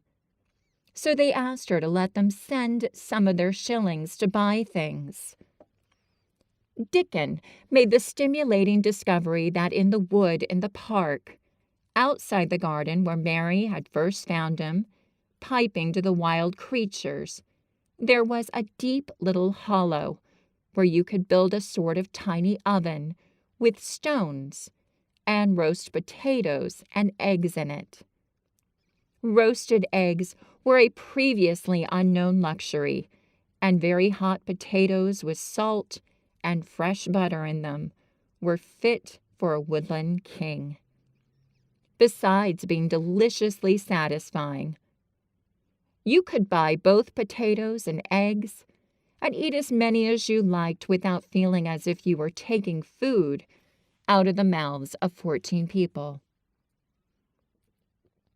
Every beautiful morning, the magic was worked by the mystic circle under the plum tree, which provided a canopy of thickening green leaves after its brief blossom time was ended. After the ceremony, Colin always took his walking exercise, and throughout the day he exercised his newly found power at intervals. Each day he grew stronger and could walk more steadily and cover more ground. And each day his belief in the magic grew stronger, as well it might. He tried one experiment after another as he felt himself gaining strength, and it was Dickon who showed him the best things of all. "Yesterday," he said one morning after an absence, "I went to Thwaite for Mother, and near the Blue Cow Inn I seed Bob Haworth. He's the strongest chap on the moor. He's the champion wrestler, and he can jump higher than any other chap. Throw the hammer, father? He'd gone all the way to Scotland for the sports some years. He'd knowed me ever since I was little, and he's a friendly sort, and I asked him some questions. The gentry calls him athlete, and I thought o' thee, Mr. Colin, and I says, how did they make the muscles stick out that way, Bob? Did thou do anything extra to make thyself so strong? And he says, well, yes, lad, I did. A strong man in a show that came to Thwaite once showed me how to exercise my arms and legs, and every muscle in my body. And I says, could a delicate chap make himself stronger with them, Bob? And he laughed and says, art thou the delicate chap? And I says, no, but I knows a young gentleman that's getting well of a long illness, and I wish I knowed some of them tricks to tell him about. I didn't say no names, and he didn't ask none. He's friendly, same as I said, and he stood up and showed me good-natured like, and I imitated what he did, till I knowed it by heart." Colin had been listening excitedly. "Can you show me?" he cried. "Will you?" "Aye, to be sure," Dickon answered, getting up. "But he says the maun do 'em gentle first, and be careful not to tire thyself. Rest in between times, and take deep breaths, and don't overdo." "I'll be careful," said Colin. "Show me. Show me. Dickon, you are the most magic boy in the world." Dickon stood up on the grass and slowly went through a carefully practical but simple series of muscle exercises. Colin watched them with widening eyes. He could do a few while he was sitting down. Presently he did a few gently while he stood upon his already steadied feet. Mary began to do them also. Soot, who was watching the performance, became much disturbed and left his branch and hopped about restlessly because he could not do them too. From that time, the exercises were part of the day's duties, as much as the magic was. It became possible for both Colin and Mary to do more of them each time they tried. And such appetites were the results, that but for the basket Dickon put down behind the bush each morning, when he arrived, they would have been lost. But the little oven in the hollow and Mrs. Sowerby's bounties were so satisfying that Mrs. Medlock and the nurse and Dr. Craven became mystified again. You can trifle with your breakfast and seem to disdain your dinner if you are full to the brim with roasted eggs and potatoes and richly frothed new milk and oatcakes and buns and heather honey and clotted cream. "They are eating next to nothing," said the nurse. "They'll die of starvation if they can't be persuaded to take some nourishment. And yet see how they look." "Look!" exclaimed Mrs. Medlock indignantly. I'm withered to death with them. That pair of young Satans bursting their jackets one day, and the next turning up their noses at the best meals cook can tempt them with. Not a mouthful of that lovely young fowl and bread sauce did they set a fork into yesterday. And the poor woman fair invented a pudding for them, and back it sent. She almost cried. She's afraid she'll be blamed if they starve themselves into their graves." Dr. Craven came and looked at Colin long and carefully. He wore an extremely worried expression when the nurse talked with him, and showed him the almost untouched tray of breakfast she had saved for him to look at. But it was even more worried when he sat down by Colin's sofa and examined him. He had been called to London on business and had not seen the boy for nearly 2 weeks. When young things begin to gain health, they gain it rapidly. The waxen tinge had left Colin's skin, and a warm rose showed through it. His beautiful eyes were clear and the hollows under them, and in his cheeks and temples had filled out. His once dark, heavy locks had begun to look as if they sprang healthily from his forehead, and were soft and warm with life. His lips were fuller and of a normal color, in fact, as an imitation of a boy who was a confirmed invalid. He was a disgraceful sight. Dr. Craven held his chin in his hand and thought him over. "I am sorry to hear that you do not eat anything," he said. "That will not do. You will lose all you have gained." and you have gained amazingly. You ate so well a short time ago." "I told you it was an unnatural appetite," answered Colin. Mary was sitting on her stool nearby, and she suddenly made a very queer sound, which she tried so violently to repress that she ended by almost choking. "What is the matter?" said Dr. Craven, turning to look at her. Mary became quite severe in her manner. It was something between a sneeze and a cough," she replied with reproachful dignity. "and it got into my throat. But," she said afterward to Colin, "I couldn't stop myself.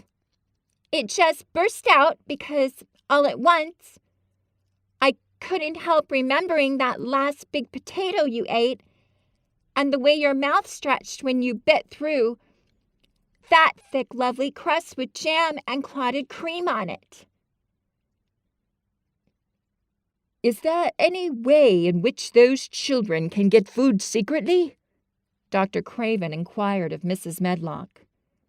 "There's no way, unless they dig it out of the earth or pick it off the trees," Mrs. Medlock answered. "They stay out in the grounds all day and see no one but each other. And if they want anything different to eat from what's sent up to them, they need only ask for it." "Well," said Dr. Craven, "so long as going without food agrees with them, we need not disturb ourselves. The boy is a new creature." "So is the girl," said Mrs. Medlock. "She's begun to be downright pretty. Then she's filled out and lost her ugly little sour look. Her hair's grown thick and healthy looking, and she's got a bright colour. The glummest, ill-natured little thing she used to be. And now her and Master Colin laugh together like a pair of crazy young ones. Perhaps they're growing fat on that. Perhaps they are," said Dr. Craven. "Let them laugh." When you get to the end of the chapter, please put in the comment section, play acting and appetite. Chapter 25, The Curtain. And the secret garden bloomed and bloomed, and every morning revealed new miracles. In the robin's nest there were eggs, and the robin's mate sat upon them, keeping them warm with her feathery little breast and careful wings. At first she was very nervous, and the robin himself was indignantly watchful. Even Dickon did not go near the close-grown corner in those days, but waited until by the quiet working of some mysterious spell he seemed to have conveyed to the soul of the little pair that in the garden there was nothing which was not quite like themselves, nothing which did not understand the wonderfulness of what was happening to them, the immense, tender, terrible, heart-breaking beauty and solemnity of eggs. If there had been one person in that garden who had known through all his or her innermost being that if an egg were taken away or hurt, the whole world would whirl round and crash through space and come to an end, if there had been even one who did not feel it and act accordingly, there could have been no happiness even in that golden springtime air. But they all knew it and felt it, and the robin and his mate knew they knew it. At first the robin watched Mary and Colin with sharp anxiety. For some mysterious reason he knew he need not watch Dickon. The first moment he set his dew-bright black eye on Dickon, he knew he was not a stranger, but a sort of robin without beak or feathers. He could speak robin, which is a quite distinct language, not to be mistaken for any other. To speak robin to a robin is like speaking French to a Frenchman. Dickon always spoke it to the robin himself, so the queer gibberish he used when he spoke to humans did not matter in the least. The robin thought he spoke this gibberish to them because they were not intelligent enough to understand feathered speech. His movements also were robin. They never startled one by being sudden enough to seem dangerous or threatening. Any robin could understand Dickon, so his presence was not even disturbing. But at the outset it seemed necessary to be on guard against the other two. In the first place, the boy creature did not come into the garden on his legs. He was pushed in on a thing with wheels, and the skins of wild animals were thrown over him. That in itself was doubtful.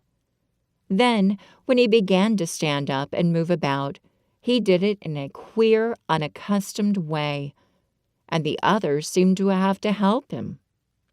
The robin used to secrete himself in a bush and watch this anxiously, his head tilted first on one side and then on the other. He thought that the slow movements might mean that he was preparing to pounce, as cats do. When cats are preparing to pounce, they creep over the ground very slowly. The robin talked this over with his mate a great deal for a few days.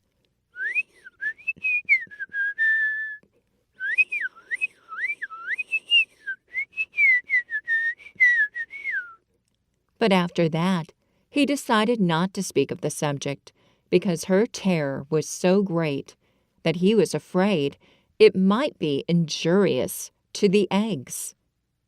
When the boy began to walk by himself, and even to move more quickly, it was an immense relief. But for a long time, or it seemed a long time to the robin, he was a source of some anxiety. He did not act as the other humans did. He seemed very fond of walking, but he had a way of sitting or lying down for a while, and then getting up in a disconcerting manner to begin again. One day the robin remembered that when he himself had been made to learn to fly by his parents, he had done much the same sort of thing. He had taken short flights of a few yards, and then had been obliged to rest. So it occurred to him that this boy was learning to fly, or rather, to walk. He mentioned this to his mate. And when he told her that the eggs would probably conduct themselves in the same way after they were fledged,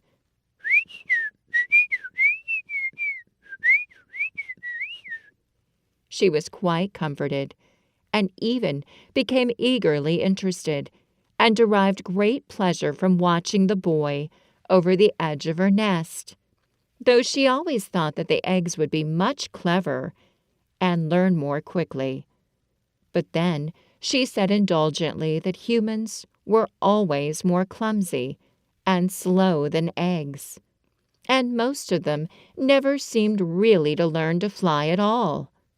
You never met them in the air or on treetops. After a while, the boy began to move about as the others did, but all three of the children at times did unusual things. They would stand under the trees and move their arms and legs and heads about in a way which was neither walking, nor running, nor sitting down.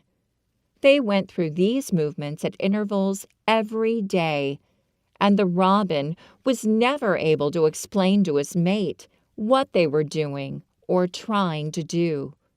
He could only say that he was sure that the eggs would never flap about in such a manner.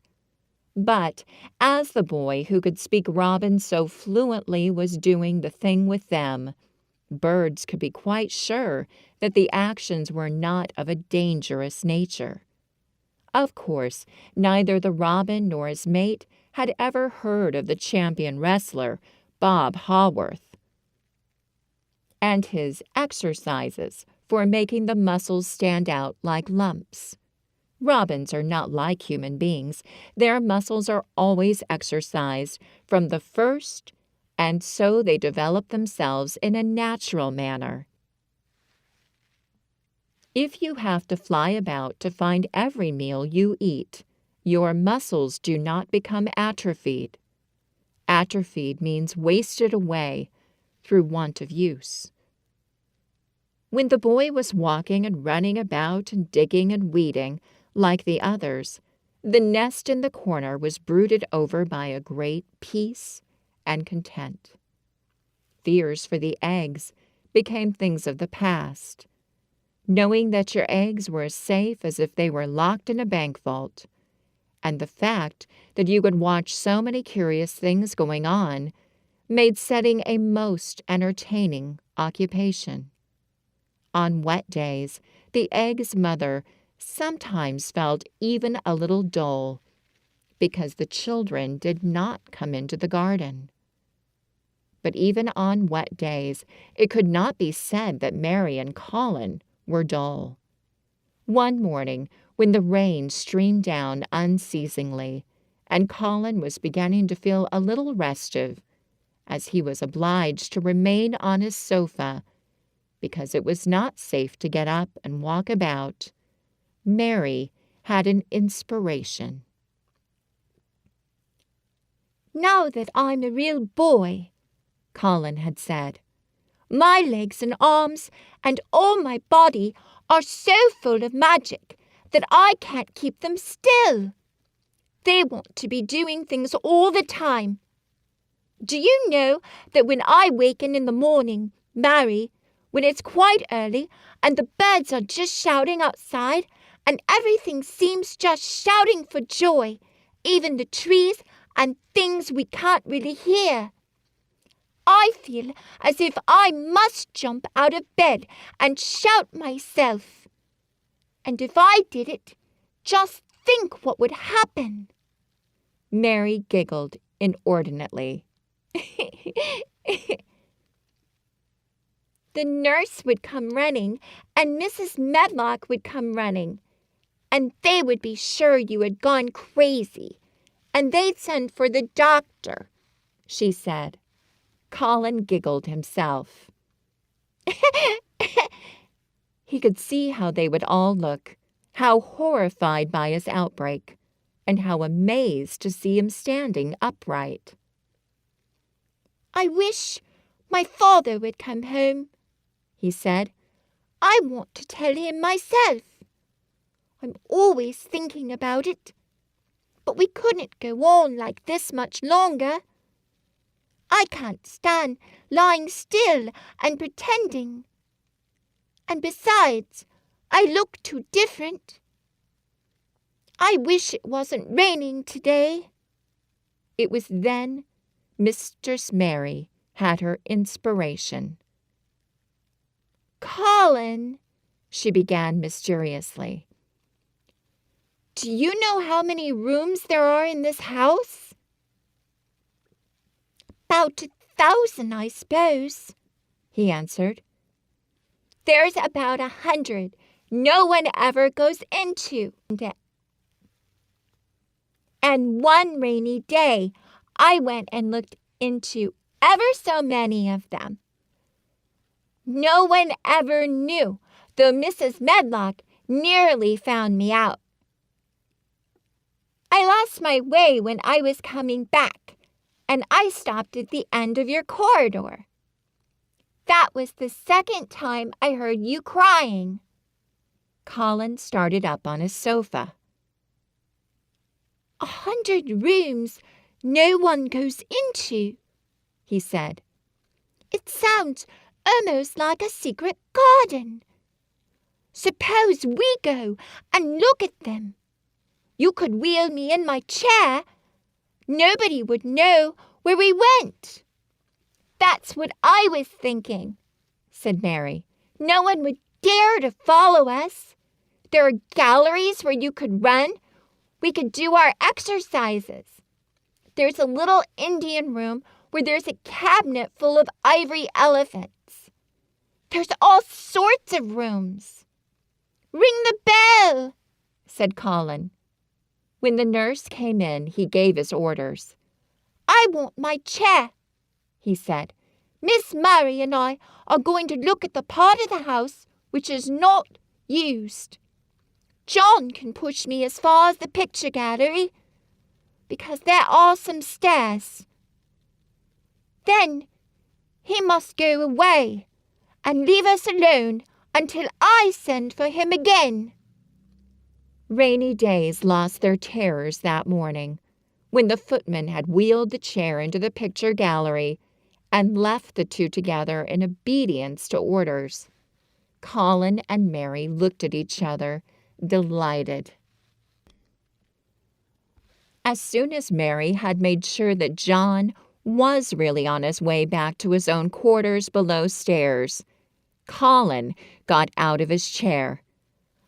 "I'm going to run from one end of the gallery to the other," he said, "and then I'm going to jump, and then we will do Bob Haworth's exercises." And they did all these things and many others. They looked at the portraits and found the plain little girl dressed in green brocade and holding the parrot on her finger. "All these," said Colin, "must be my relations. They lived a long time ago. That parrot one, I believe, is one of my great-great-great-aunts. She looks rather like you, Mary. Not as you look now, but as you looked when you came here. Now you are a great deal fatter and better looking." "So are you," said Mary, and they both laughed.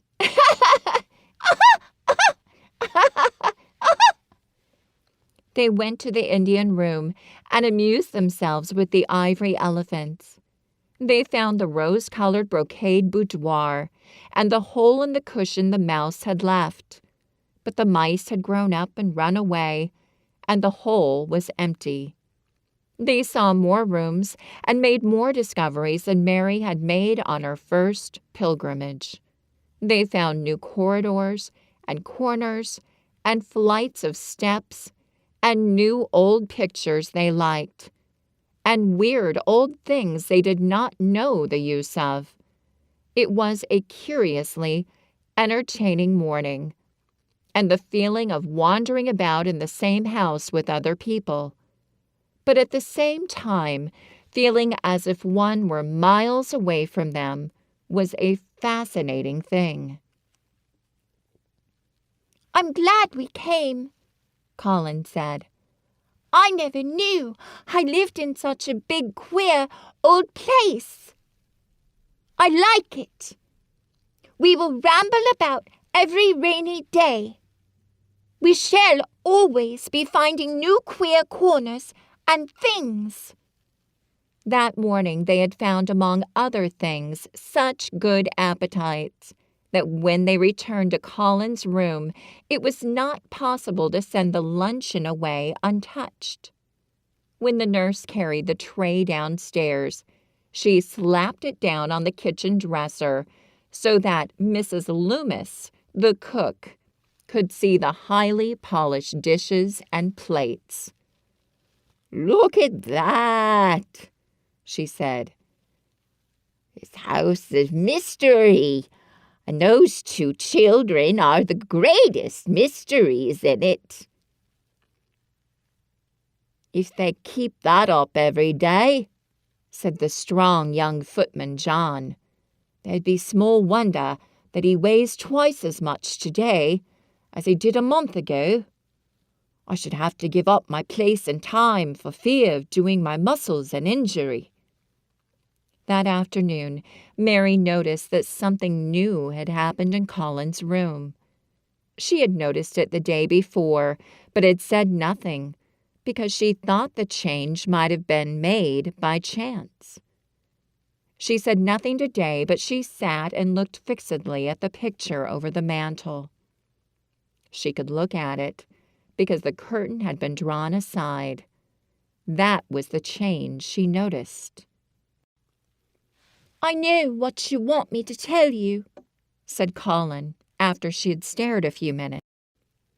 "I always know when you want me to tell you something. You're wondering why the curtain's drawn back. I'm going to keep it like that." "Why?" asked Mary. "Because it doesn't make me angry any more to see her laughing. I wakened when it was bright moonlight 2 nights ago. It felt as if the magic was filling the room and making everything so splendid that I couldn't lie still. I got up and looked out of the window. The room was quite light, and there was a patch of moonlight on the curtain. And somehow, that made me go and pull the cord. She looked right down at me, as if she were laughing because she was glad I was standing there. It made me like to look at her. I want to see her laughing like that all the time. I think she must have been a sort of magic person, perhaps." "You are so like her now," said Mary, "that sometimes I think perhaps you are her ghost, made into a boy." That idea seemed to impress Colin. He thought it over, and then answered her slowly. "If I were her ghost, my father would be fond of me," he said. "Do you want him to be fond of you?" inquired Mary. "I used to hate it, because he was not fond of me. If he grew fond of me, I think I should tell him about the magic. It might make him more cheerful."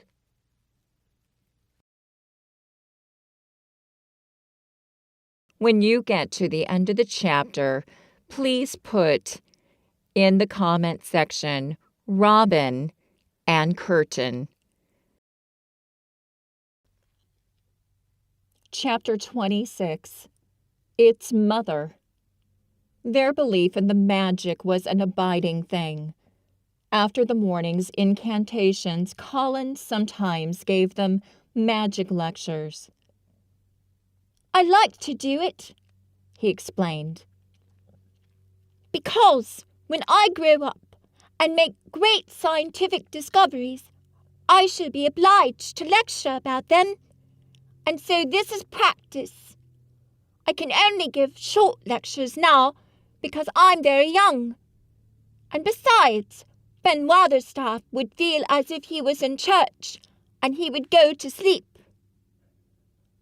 "The best thing about lecturing," said Ben, "is that a chap can get up and say what he pleases. No other chap can answer him back. I won't be a gent lecturing a bit myself sometimes." But when Colin held forth under his tree, old Ben fixed devouring eyes on him and kept them there. He looked him over with critical affection. It was not so much the lecture which interested him as the legs which looked straighter and stronger each day. The boyish head which held itself up so well, The once sharp chin and hollow cheeks which had filled and rounded out, and the eyes which had begun to hold the light he remembered in another pair. Sometimes, when Colin felt Ben's earnest gaze meant that he was much impressed, he wondered what he was reflecting on, and once, when he had seemed quite entranced, he questioned him. "What are you thinking about, Ben Weatherstaff?" he asked. "I was thinking," answered Ben, "as I'd warrant there's gone up 3 or 4 pound this week. I was looking at the calves and the shoulders. I'd like to get thee on a pair of scales." "It's the magic, and Mrs. Sowerby's buns and milk and things," said Colin. "You see, the scientific experiment has succeeded." That morning Dickon was too late to hear the lecture. When he came, he was ruddy with running, and his funny face looked more twinkling than usual. As they had a good deal of weeding to do, after the rains, they fell to work. They always had plenty to do after a warm, deep, sinking rain. The moisture, which was good for the flowers, was also good for the weeds, which thrust up tiny blades of grass and points of leaves, which must be pulled up before their roots took to firm hold. Colin was as good at weeding as anyone in these days, and he could lecture while he was doing it. "The magic works best when you work yourself," he said this morning. "You can feel it in your bones and muscles. I'm going to read books about bones and muscles, but I'm going to write a book about magic. I'm making it up now. I keep finding out things." It was not very long after he had said this that he laid down his trowel and stood up on his feet. He'd been silent for several minutes, and they had seen that he was thinking out lectures, as he often did. When he dropped his trowel and stood upright, it seemed to Mary and Dickon as if a sudden strong thought had made him do it. He stretched himself out to his tallest height, and he threw out his arms exultantly. Color glowed in his face, and his strange eyes widened with joyfulness. All at once, he had realized something to the full. "Mary! Dickon!" he cried. "Just look at me!" They stopped their weeding and looked at him. "Do you remember that first morning when you brought me in here?" he demanded. Dickon was looking at him very hard. Being an animal charmer, he could see more things than most people could, and many of them were things he never talked about. He saw some of them now in this boy. "Aye, that we do," he answered. Mary looked hard too, but she said nothing. "Just this minute," said Colin. "All at once I remembered it myself, when I looked at my hand digging with the trowel, and I had to stand up on my feet to see if it was real, and it is real. I'm well! I'm well!" "Aye, that thou art," said Dickon. "I'm well! I'm well!" said Colin again, and his face went quite red all over. He had known it before in a way. He had hoped it, and felt it, and thought about it. But just at that minute, something had rushed all through him. A sort of rapturous belief and realization, and it had been so strong that he could not help calling out, "I shall live forever and ever and ever!" he cried grandly. "I shall find out thousands and thousands of things. I shall find out about people and creatures and everything that grows, like Dickon! And I shall never stop making magic! I'm well! I'm well! I feel as if I want to shout out something thankful, joyful. Ben Weatherstaff, who'd been working near a rose bush, glanced round at him. "Thou might sing the doxology," he suggested in his driest grunt. He had no opinion of the doxology, and he did not make the suggestion with any particular reverence. But Colin was of an exploring mind, and he knew nothing about the doxology. "What is that?" he inquired. "Dickon can sing it for thee, I'll warrant," replied Ben Weatherstaff. Dickon answered with his all-perceiving animal charmer smile. "They sing at church," he said. "Mother says she believes the skylark sings it when they gets up in the morning." "If she says that, it must be a nice song," Colin answered. "I've never been in a church myself. I was always too ill. Sing it, Dickon. I want to hear it." Dickon was quite simple and unaffected about it. He understood what Colin felt better than Colin did himself. He understood by a sort of instinct so natural that he did not know it was understanding. He pulled off his cap and looked round, still smiling. "Thou must take off the cap," he said to Colin, "and so mun thou Ben, and the mun stand up, thou knows." Colin took off his cap, and the sun shone on and warmed his thick hair as he watched Dickon intently.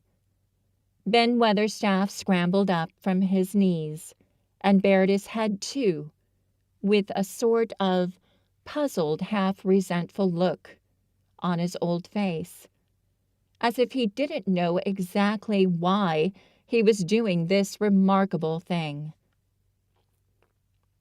Dickon stood out among the trees and rose bushes and began to sing in quite a simple, matter-of-fact way, in a nice, strong boy voice. "Praise God from whom all blessings flow. Praise Him, all creatures here below. Praise Him above, ye heavenly host. Praise Father, Son, and Holy Ghost. Amen."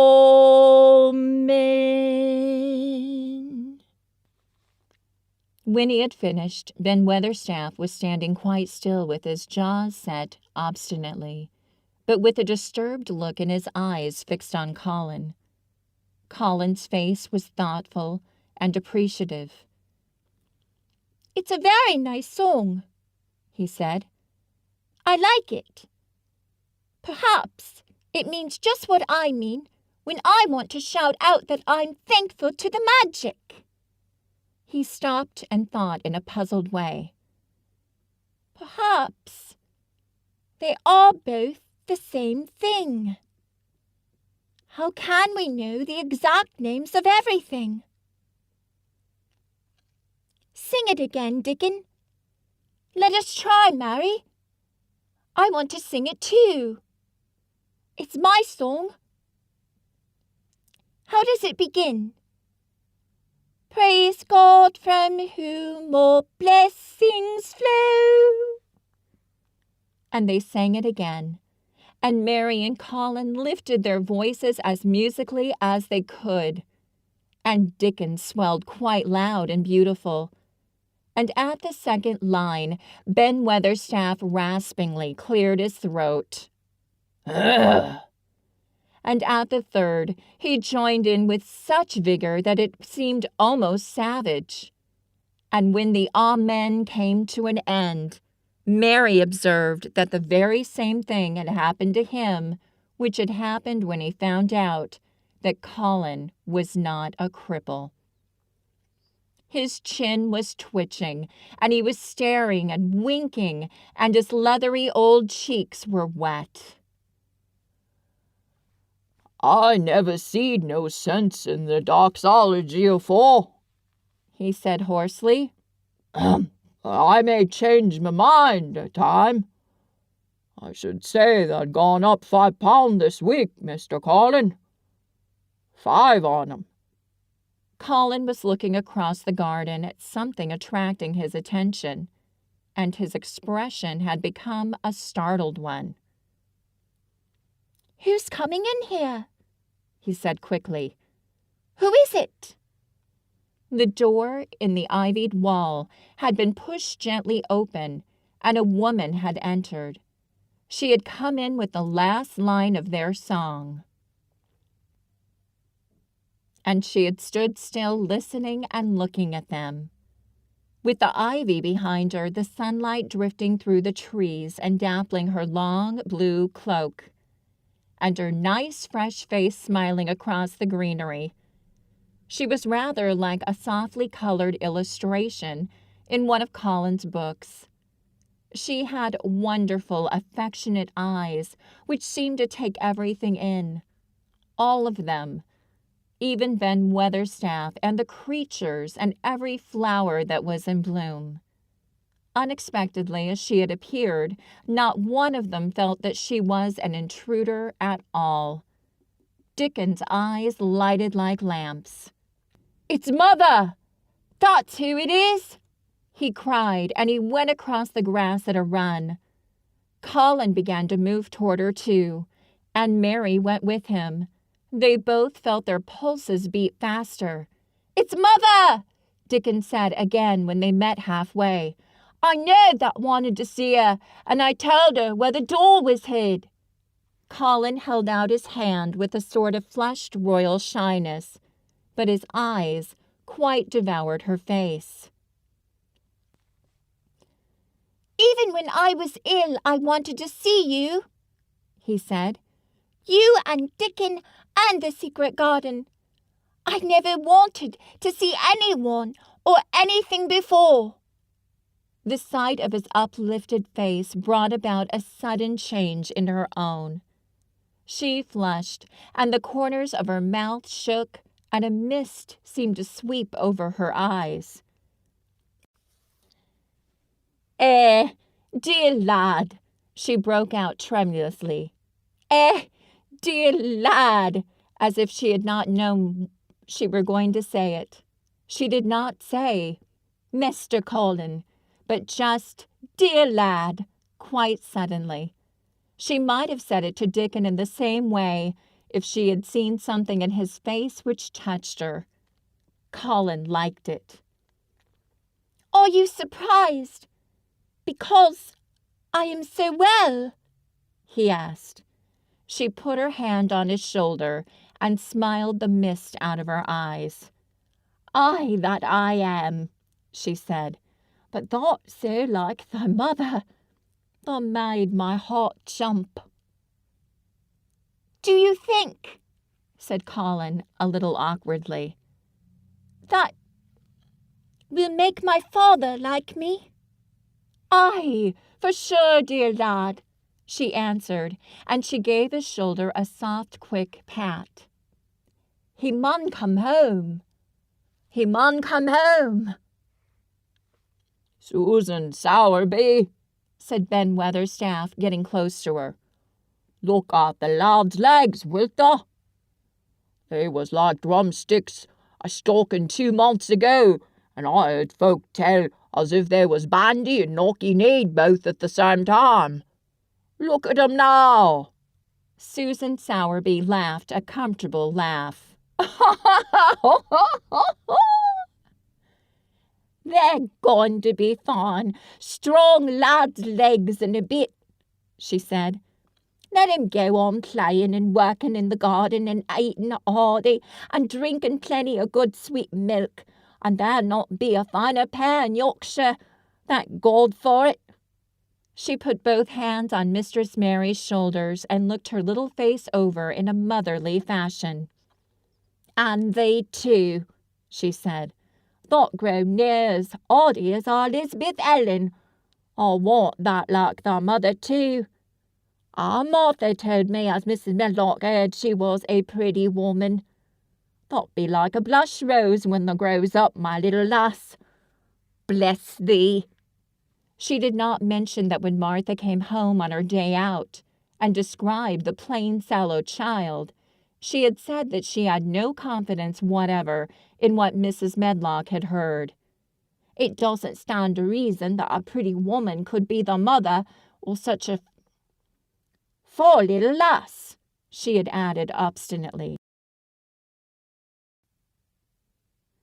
Mary had not had time to pay much attention to her changing face.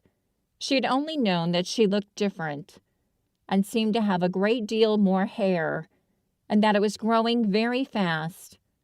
But remembering her pleasure in looking at the Mem Sahib in the past, she was glad to hear that she might some day look like her. Susan Sowerby went round their garden with them and was told the whole story of it, and shown every bush and tree which had come alive. Colin walked on one side of her, and Mary on the other. Each of them kept looking up at her comfortable rosy face, secretly curious about the delightful feeling she gave them, a sort of warm, supported feeling.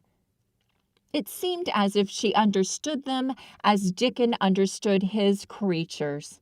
She stooped over the flowers and talked about them as if they were children. Soot followed her and once or twice cawed at her. "Caw! Caw!" and flew upon her shoulder as if it were Dickon's. When they told her about the robin and the first flight of the young ones, she laughed a motherly little mellow laugh in her throat. "I suppose learning them to fly is like learning children to walk. But I'm feared I should be old and a wart if mine had wings instead of legs," she said. It was because she seemed such a wonderful woman in her nice moorland cottage way that at last she was told about the magic. "Do you believe in magic?" asked Colin after he explained about Indian fakirs. "I do hope you do." "That I do, lad," she answered. "I never knowed it by the name, but what does the name matter? I warrant they called it a different name. Of France and a different one of Germany. The same thing as set the seeds swelling and the sun shining made thee well, lad. And it's on good thing. It isn't like us poor fools as think it matters if us is called out of our names. The big good thing doesn't stop to work, bless thee.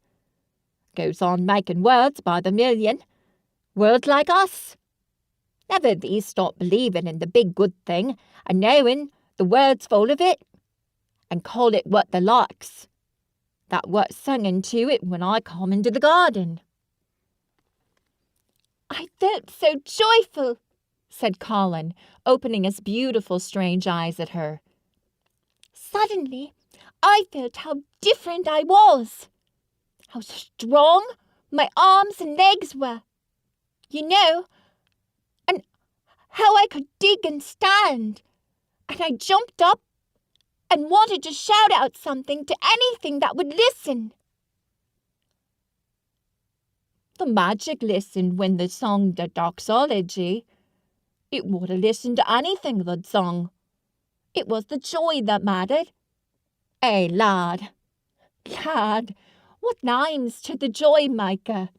And she gave his shoulders a quick soft pat again. She had packed a basket which held a regular feast this morning, and when the hungry hour came, and Dickon brought it out from its hiding place, she sat down with them under their tree, and watched them devour their food, laughing, and quite gloating over their appetites. She was full of fun and made them laugh at all sorts of odd things. She told them stories in broad Yorkshire and taught them new words. She laughed as if she could not help it. When they told her of the increasing difficulty there was in pretending that Colin was still a fretful invalid. You see, we can't help laughing nearly all the time when we are together, explained Colin. and it doesn't sound ill at all. We try to choke it back, but it will burst out, and that sounds worse than ever. There's one thing that comes into my mind so often, said Mary, and I can scarcely ever hold in when I think of it suddenly. I keep thinking, suppose Colin's face should get to look like a full moon. It isn't like one yet, but he gets a tiny bit fatter every day, and suppose some morning it should look like one. What should we do? Bless us all, I can see that has a good bit of play acting to do, said Susan Sowerby. But they won't have to keep it up much longer. Mr. Craven'll come home. Do you think he will? asked Colin. Why? Susan Sowerby chuckled softly.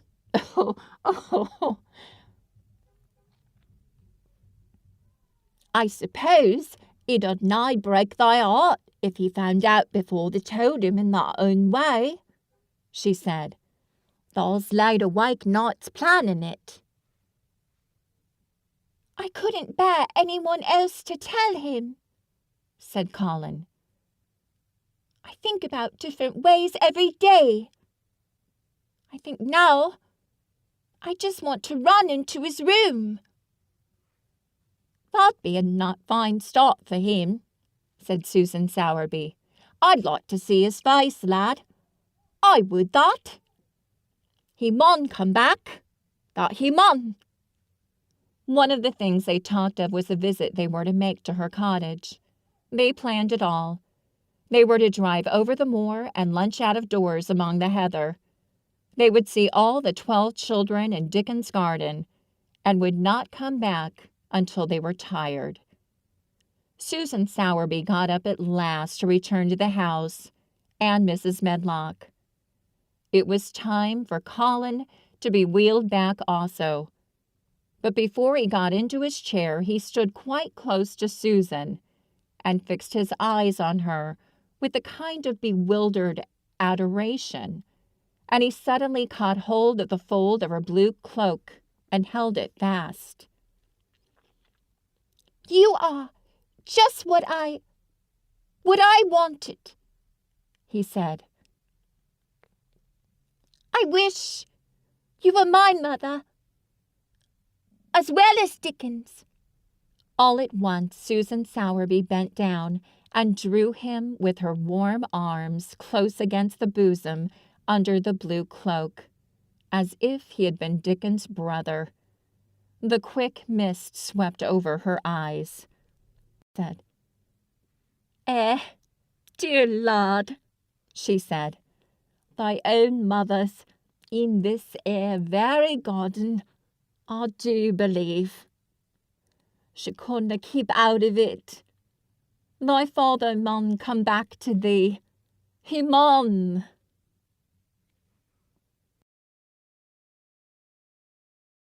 When you get to the end of the chapter, please put in the comment section, doxology and mother.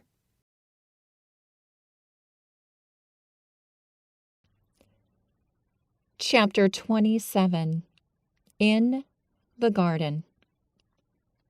In each century since the beginning of the world, wonderful things have been discovered. In the last century, more amazing things were found out than in any century before. In this new century, hundreds of things still more astounding will be brought to light. At first, people refuse to believe that a strange new thing can be done. Then they begin to hope it can be done. Then they see it can be done. Then it is done, and all the world wonders why it was not done centuries ago. One of the new things people began to find out in the last century was that thoughts, just mere thoughts, are as powerful as electric batteries, as good for one as sunlight is, or as bad for one as poison. To let a sad thought or a bad one get into your mind is as dangerous as letting a scarlet fever germ get into your body. If you let it stay there, after it has got in, you may never get over it as long as you live.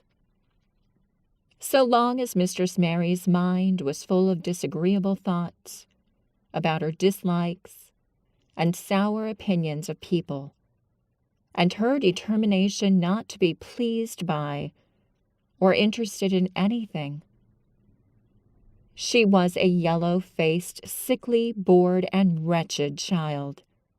Circumstances, however, were very kind to her, though she was not at all aware of it. They began to push her about for her own good. When her mind gradually filled itself with robins and moorland cottages crowded with children, with queer, crabbed old gardeners and common little Yorkshire housemaids, with springtime and with secret gardens coming alive day by day, and also with the moor boy and his creatures, there was no room left for the disagreeable thoughts which affected her liver and her digestion and made her yellow and tired. So long as Colin shut himself up in his room and thought only of his fears and weakness and his detestation of people who looked at him and reflected hourly on humps and early death, he was a hysterical, half-crazy little hypochondriac who knew nothing of the sunshine and the spring, and also did not know that he could get well and could stand upon his feet if he tried to do it. When new beautiful thoughts began to push out the old hideous ones, life began to come back to him. His blood ran healthily through his veins, and strength poured into him like a flood. His scientific experiment was quite practical and simple, and there was nothing weird about it at all. Much more surprising things can happen to anyone who, when a disagreeable or discouraged thought comes into his mind, just has the sense to remember in time and push it out by putting in an agreeable, determinedly courageous one. Two things cannot be in one place. Where you tend a rose, my lad, a thistle cannot grow. While the secret garden was coming alive and two children were coming alive with it, there was a man wandering about certain faraway beautiful places in the Norwegian fjords and the valleys and mountains of Switzerland, and he was a man who for 10 years had kept his mind filled with dark and heartbroken thinking. He had not been courageous. He had never tried to put any other thoughts in the place of the dark ones. He had wandered by blue lakes and thought them. He had lain on mountain sides with sheets of deep blue gentians blooming all about him, and flower breaths filling all the air. And he had thought them. A terrible sorrow had fallen upon him when he had been happy, and he had let his soul fill itself with blackness, and had refused obstinately to allow any rift of light to pierce through. He had forgotten and deserted his home and his duties. When he traveled about, darkness so brooded over him that the sight of him was a wrong done to other people, because it was as if he poisoned the air about him with gloom. Most strangers thought he must be either half mad or a man with some hidden crime on his soul. He was a tall man with a drawn face and crooked shoulders, and the name he always entered on hotel registers was Archibald Craven, Misselthwaite Manor, Yorkshire, England. He had traveled far and wide since the day he saw Mistress Mary in his study, and told her she might have her bit of earth. He had been in the most beautiful places in Europe, though he had remained nowhere more than a few days. He had chosen the quietest and remotest spots. He had been on the tops of mountains whose heads were in the clouds, and had looked down on other mountains when the sun rose and touched them with such light as made it seem as if the world were just being born. But the light had never seemed to touch himself until one day when he realized that for the first time in 10 years, a strange thing had happened. He was in a wonderful valley in the Austrian Tyrol, and he had been walking alone through such beauty as might have lifted any man's soul out of shadow. He had walked a long way, and had not lifted his. But at last he had felt tired, and had thrown himself down to rest on a carpet of moss by a stream. It was a clear little stream, which ran quite merrily along on its narrow way, through the luscious, damp greenness. Sometimes it made a sound rather like very low laughter, as it bubbled over in round stones. He saw birds come and dip their heads to drink in it, and then flick their wings and fly away. It seemed like a thing alive, and yet its tiny voice made the stillness seem deeper. The valley was very, very still. As he sat gazing into the clear running of the water, Archibald Craven gradually felt his mind and body both grow quiet as the valley itself. He wondered if he were going to sleep, but he was not. He sat and gazed at the sunlit water, and his eyes began to see things growing at its edge. There was one lovely mass of blue forget-me-nots, growing so close to the stream that its leaves were wet, and at these he found himself looking as he remembered he had looked at such things years ago. He was actually thinking tenderly how lovely it was, and what wonders of blue its hundreds of little blossoms were.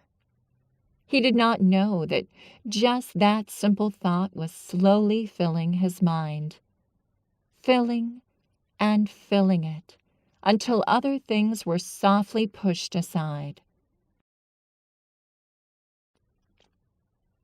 It was as if a sweet, clear spring had begun to rise in a stagnant pool, and had risen and risen until at last it swept the dark water away.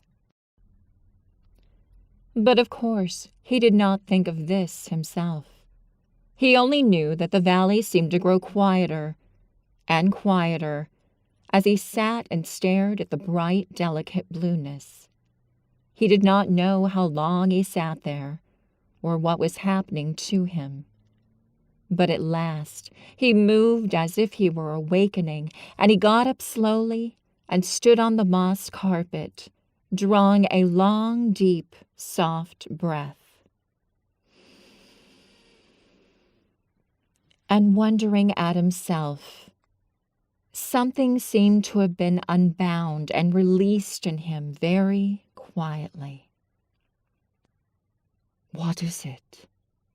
he said, almost in a whisper, and he passed his hand over his forehead. I almost feel as if I were alive. I do not know enough about the wonderfulness of undiscovered things to be able to explain how this had happened to him. Neither does anyone else yet.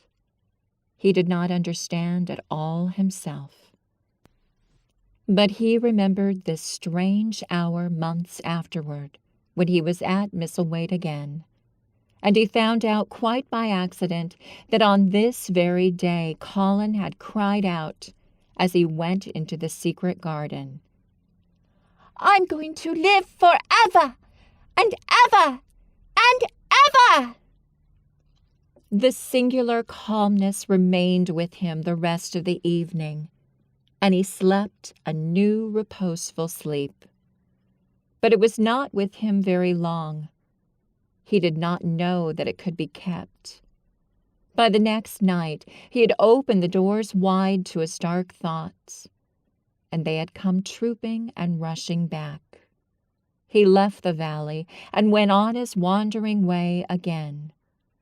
But strange as it seemed to him, there were minutes, sometimes half hours, when without his knowing why, the black burden seemed to lift itself again, and he knew he was a living man and not a dead one. Slowly, slowly, for no reason that he knew of, he was coming alive with the garden. As the golden summer changed into the deeper golden autumn, he went to the Lake of Como. There he found the loveliness of a dream. He spent his days upon the crystal blueness of the lake, or he walked back into the soft, thick verdure of the hills, and tramped until he was tired, so that he might sleep. But by this time he had begun to sleep better, he knew, and his dreams had ceased to be a terror to him. Perhaps, he thought, my body is growing stronger. It was growing stronger, but because of the rare peaceful hours when his thoughts were changed, his soul was slowly growing stronger too. He began to think of Misselthwaite and wonder if he should not go home. Now and then he wondered vaguely about his boy and asked what he should feel when he went and stood by the carved four-posted bed again and looked down at the sharply chiseled ivory-white face while it slept, and the black lashes rimmed so startlingly the close-shut eyes. He shrank from it. One marvel of a day he had walked so far that when he returned the moon was high and full, and all the world was purple shadow and silver. The stillness of lake and shore and wood was so wonderful that he did not go into the villa he lived in. He walked down to a little bowered terrace at the water's edge and sat upon a seat and breathed in all the heavenly scents of the night. He felt the strange calmness stealing over him, and it grew deeper and deeper until he fell asleep. He did not know when he fell asleep and when he began to dream. His dream was so real that he did not feel as if he were dreaming. He remembered afterward how intensely wide awake and alert he had thought he was. He thought that as he sat and breathed in the scent of the late roses and listened to the lapping of the water at his feet, he heard a voice calling.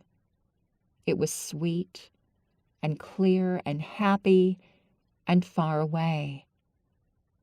It seemed very far, but he heard it distinctly as it had been at his very side. Archie! Archie! Archie! It said, and then again sweeter and clearer than before. Archie! Archie! He thought he sprang to his feet, not even startled. It was such a real voice, and it seemed so natural that he should hear it. Lilius. Lilius, he answered. Lilius, where are you? In the garden. It came back like a sound from a golden flute. In the garden. And then the dream ended. But he did not awaken. He slept soundly and sweetly all through the lovely night. When he did awake at last, it was brilliant morning, and a servant was standing staring at him. He was an Italian servant, and was accustomed, as all the servants of the villa were, to accepting without question any strange thing his foreign master might do. No one ever knew when he would go out or come in, or where he would choose to sleep, or if he would roam about the garden or lie in the boat on the lake all night. The man held a salver with some letters on it, and he waited quietly until Mr. Craven took them. When he had gone away, Mr. Craven sat a few moments holding them in his hand and looking at the lake. His strange calm was still upon him, and something more, a lightness, as if the cruel thing which had been done had not happened as he thought, as if something had changed. He was remembering the dream, the real dream. In the garden, he said, wondering at himself. In the garden. But the door's locked, and the key is buried deep. When he glanced at the letters a few minutes later, he saw that the one lying at the top of the rest was an English letter, and came from Yorkshire. It was directed in a plain woman's hand, but it was not a hand he knew. He opened it, scarcely thinking of the writer, but the first words attracted his attention at once. Dear Sir, I am Susan Sowerby, that made bold to speak to you once on the moor. It was about Miss Mary I spoke. I will make bold to speak again. Please, sir, I would come home if I was you. I think you would be glad to come. And if you will excuse me, sir, I think your lady would ask you to come if she was here. Your obedient servant, Susan Sowerby. Mr. Craven read the letter twice before he put it back in his envelope. He kept thinking about the dream. I will go back to Misselthwaite, he said. Yes, I'll go at once. And he went through the garden to the villa and ordered Pitcher to prepare for his return to England. In a few days he was in Yorkshire again, and on his long railroad journey he found himself thinking of his boy, as he had never thought in all the 10 years past. During those years he had only wished to forget him. Now, though, he did not intend to think about him. Memories of him constantly drifted into his mind. He remembered the black days when he had raved like a madman because the child was alive and the mother was dead. He had refused to see it, and when he had gone to look at it at last, it had been such a weak, wretched thing that everyone had been sure it would die in a few days. But to the surprise of those who took care of it, the days passed, and it lived. And then everyone believed it would be a deformed and crippled creature. He had not meant to be a bad father, but he had not felt like a father at all. He had supplied doctors and nurses and luxuries, but he had shrunk from the mere thought of the boy and had buried himself in his own misery.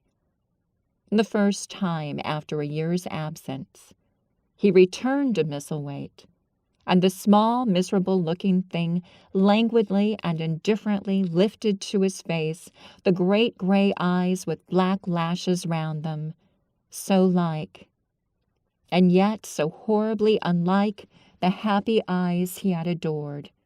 He could not bear the sight of them, and turned away pale as death. After that he scarcely ever saw him, except when he was asleep, and all he knew of him was that he was a confirmed invalid with a vicious, hysterical, half-insane temper. He could only be kept from furies dangerous to himself by being given his own way in every detail.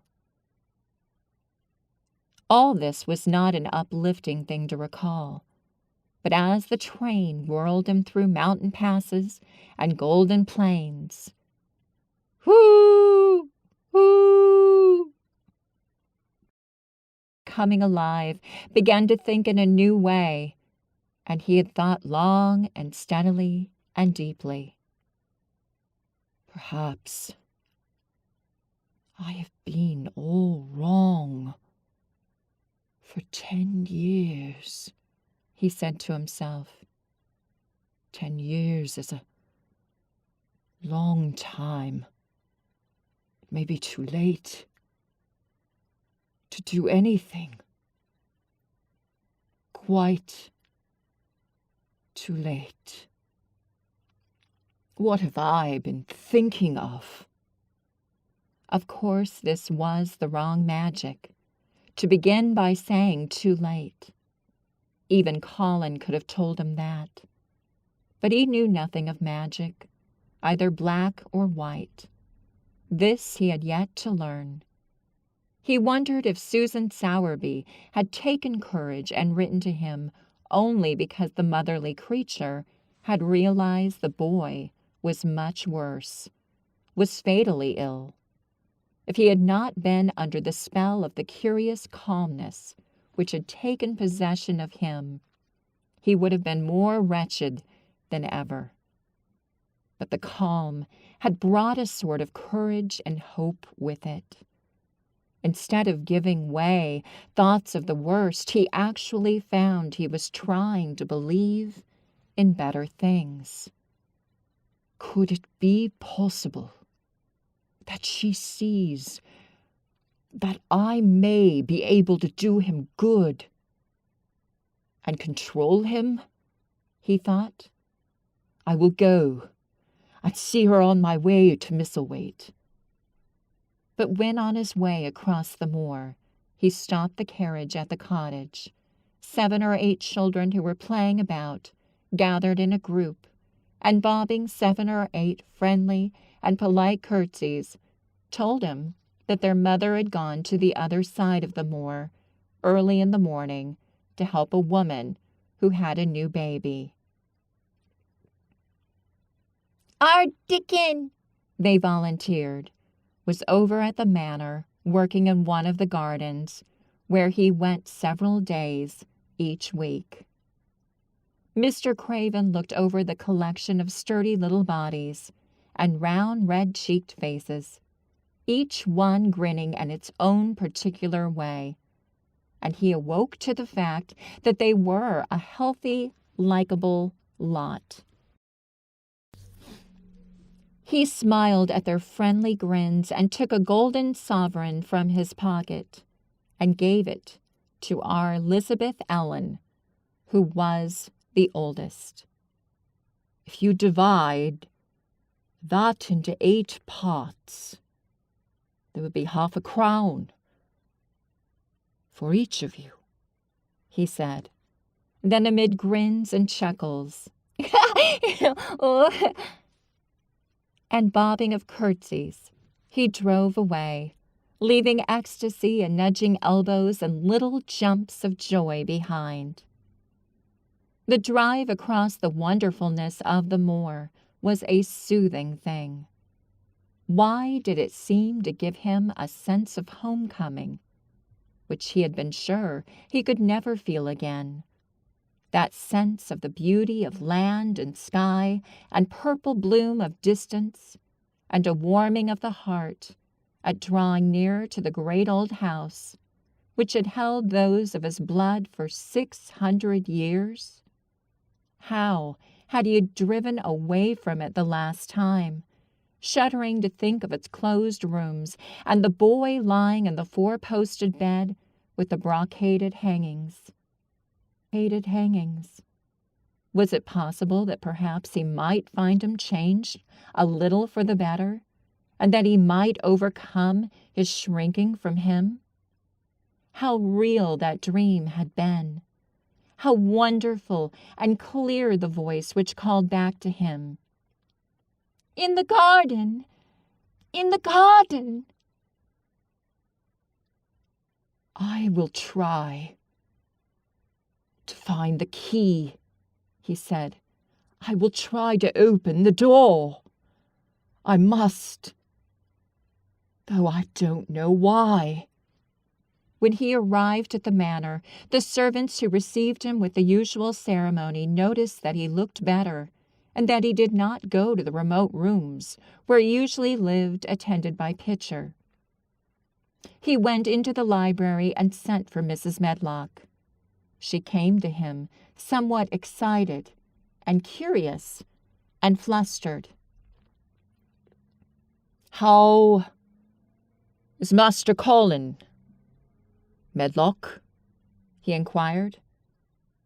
"Well, sir," Mrs. Medlock answered, he's different, in a manner of speaking."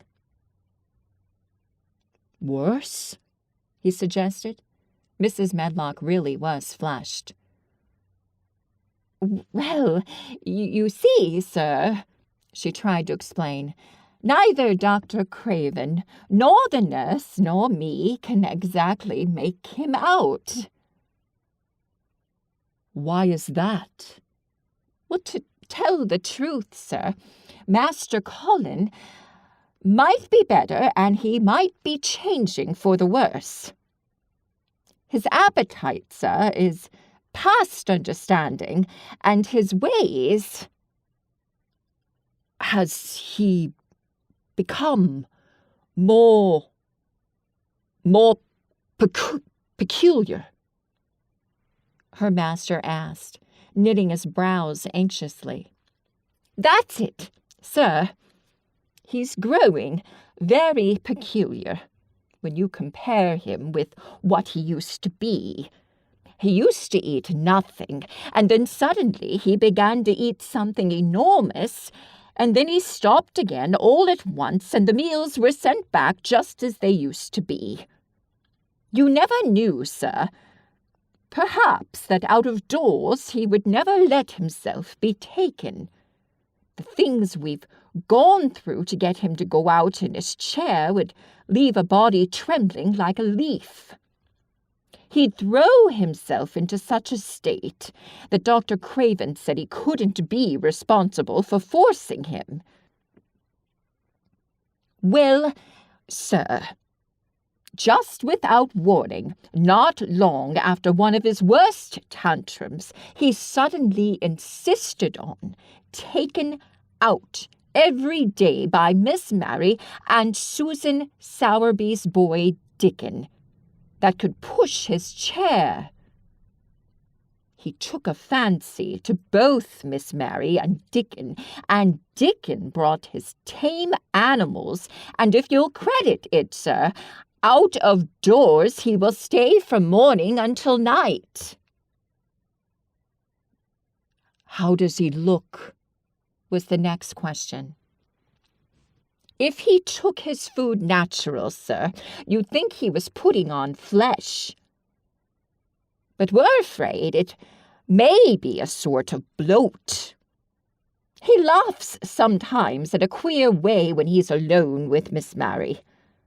He never used to laugh at all. Dr. Craven is coming to see you at once. If you'll allow him. He never was as puzzled in his life." "Where is Master Colin now?" Mr. Craven asked. "In the garden, sir. He's always in the garden. Though not a human creature is allowed to go near for fear they'll look at him." Mr. Craven scarcely heard her last words. "In the garden," he said, and after he had sent Mrs. Medlock away, he stood and repeated it again and again. "In the garden. In the garden. In the garden." He had to make an effort to bring himself back to the place he was standing in, and when he felt he was on earth again, he turned and went out of the room. He took his way, as Mary had done, through the door in the shrubbery and among laurels and the fountain beds. The fountain was playing now, and was encircled by beds of brilliant autumn flowers. He crossed the lawn and turned into the long walk by the ivied walls. He did not walk quickly, but slowly, and his eyes were on the path. He felt as if he were being drawn back to the place he had so long forsaken, and he did not know why. As he drew near to it, his step became still more slow. He knew where the door was, even though the ivy hung thick over it, but he did not know exactly where it lay, that buried key. So he stopped and stood still, looking about him, and almost the moment after he had paused, he started and listened, asking himself if he were walking in a dream. The ivy hung thick over the door. The key was buried under the shrubs. No human being had passed that portal for 10 lonely years. And yet, inside the garden, there were sounds. There were the sounds of running, scuffling, feet seeming to chase round and around under the trees. There were strange sounds of lowered, suppressed voices, exclamations and smothered, joyous cries. "Oh, run! You can do it!" "Huh? "Look at me!"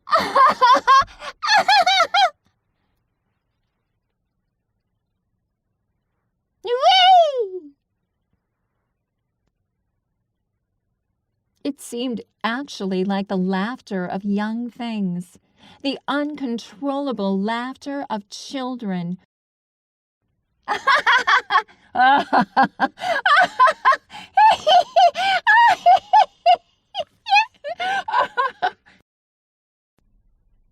Who were trying not to be heard, but who in a moment or so, as their excitement mounted, would burst forth. What in heaven's name was he dreaming of? What in heaven's name did he hear? Was he losing his reason and thinking he heard things which were not for human ears? Was it that the far clear voice had meant? And then the moment came, the uncontrollable moment, when the sounds forgot to hush themselves. The feet ran faster and faster.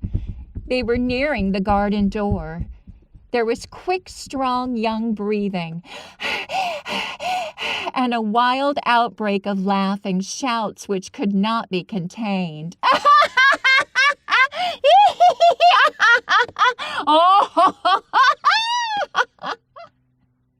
And the door in the wall was flung wide open. The sheet of ivy swinging back, and a boy burst through it at full speed, and without seeing the outsider, dashed almost into his arms. Mr. Craven had extended them just in time to save him from falling as a result of his unseeing dash against him, and when he held him away to look at him in amazement at his being there, he truly gasped for breath. Oh! He was a tall boy, and a handsome one. He was glowing with life, and his running had sent splendid color leaping to his face. He threw the thick hair back from his forehead and lifted a pair of strange gray eyes full of boyish laughter, and rimmed with black lashes like a fringe. It was the eyes which made Mr. Craven gasp for breath. Who? What? Oh! He stammered. This was not what Colin had expected. This was not what he had planned. He had never thought of such a meeting, and yet to come dashing out, winning a race. Perhaps it was even better. He drew himself up to his very tallest, Mary, who'd been running with him, and had dashed through the door too, believed that he managed to make himself look taller than he had ever looked before. Inches taller. "Father," he said, "I'm Colin. You can't believe it. I scarcely can myself. I'm Colin." Like Mrs. Medlock, he did not understand what his father meant when he said hurriedly, "In the garden! In the garden!" "Yes," hurried on Colin. "it was the garden that did it, and Mary, and Dickon, and the creatures, and the magic. No one knows.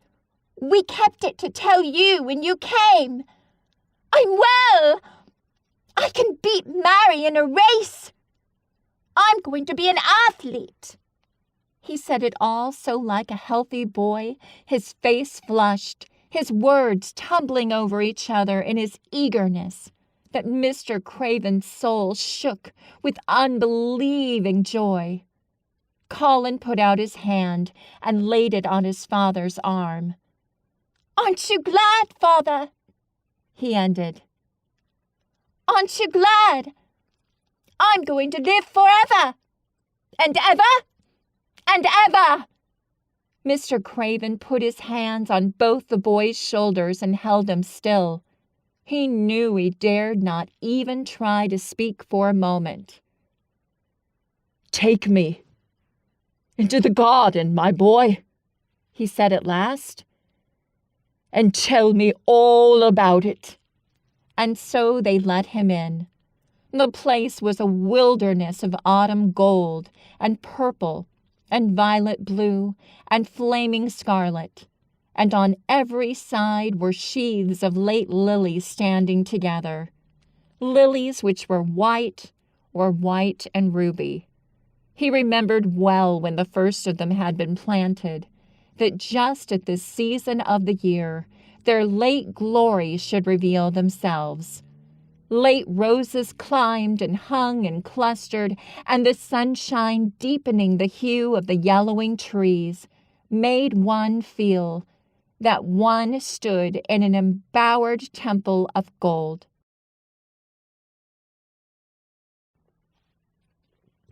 The newcomer stood silent, just as the children had done when they came into its grayness. He looked round and round.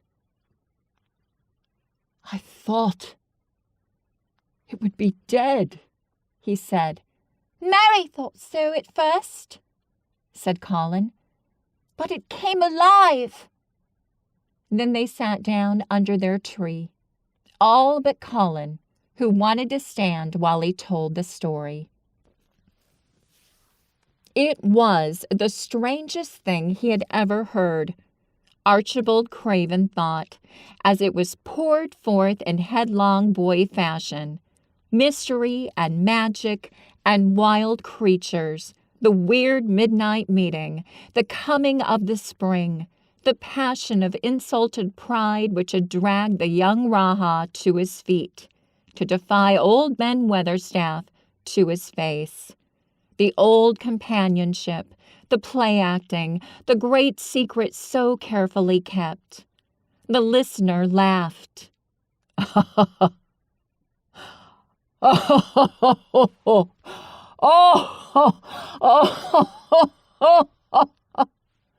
Until tears came into his eyes, and sometimes tears came into his eyes when he was not laughing.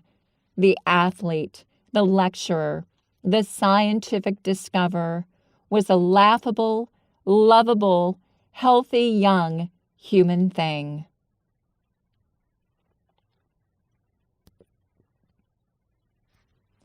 No, he said at the end of the story. It need not be a secret any more. I dare say it will frighten them nearly into fits when they see me. But I am never going to get into the chair again. I shall walk back with you, Father, to the house. Ben Weatherstaff's duties rarely took him away from the gardens, but on the occasion he made an excuse to carry some vegetables to the kitchen, and being invited into the servants' hall by Mrs. Medlock to drink a glass of beer, he was on the spot, as he had hoped to be, when the most dramatic event Misselthwaite Manor had seen during the present generation actually took place. One of the windows looking upon the courtyard gave also a glimpse of the lawn. Mrs. Medlock, knowing Ben had come from the gardens, hoped that he might have caught sight of his master, and even by chance of his meeting with Master Colin. "Did you see either of them, Weatherstaff?" she asked. Ben took his beer mug from his mouth and wiped his lips with the back of his hand. "Aye, that I did," he answered with a shrewdly significant air. "Both of them?" suggested Mrs. Medlock. "Both of 'em," returned Ben Weatherstaff. "Thank you kindly, ma'am. I could sup up another mug of it." "Together?" said Mrs. Medlock, hastily overfilling his beer mug in her excitement. "Together, ma'am." And Ben gulped down half of his new mug at one gulp. "Where was Master Colin? How did he look? What did they say to each other?" "I didn't hear that," said Ben. "Long only being on the step-ladder looking over the wall, but I'll tell thee this. There's been things going on outside as you house people knows about, and what thou'll find out soon." And it was not 2 minutes before he swallowed the last of his beer and waved his mug solemnly toward the window which took in through the shrubbery a piece of the lawn. "Look there," he said. "If thou's curious, look what's coming across the grass." When Mrs. Medlock looked, she threw up her hands and gave a little shriek. "Ho!" And every man and woman servant within hearing bolted across the servants' hall and stood looking through the window with their eyes almost starting out of their heads. across the lawn came the master of Misselthwaite, and he looked as many of them had never seen him. And by his side, with his head up in the air and his eyes full of laughter, walked as strongly and steadily as any boy in Yorkshire, Master Colin. This has been the last chapter of The Secret Garden, written by Frances Hodgson Burnett, narrated by Schann Stewart. Thank you so much for listening,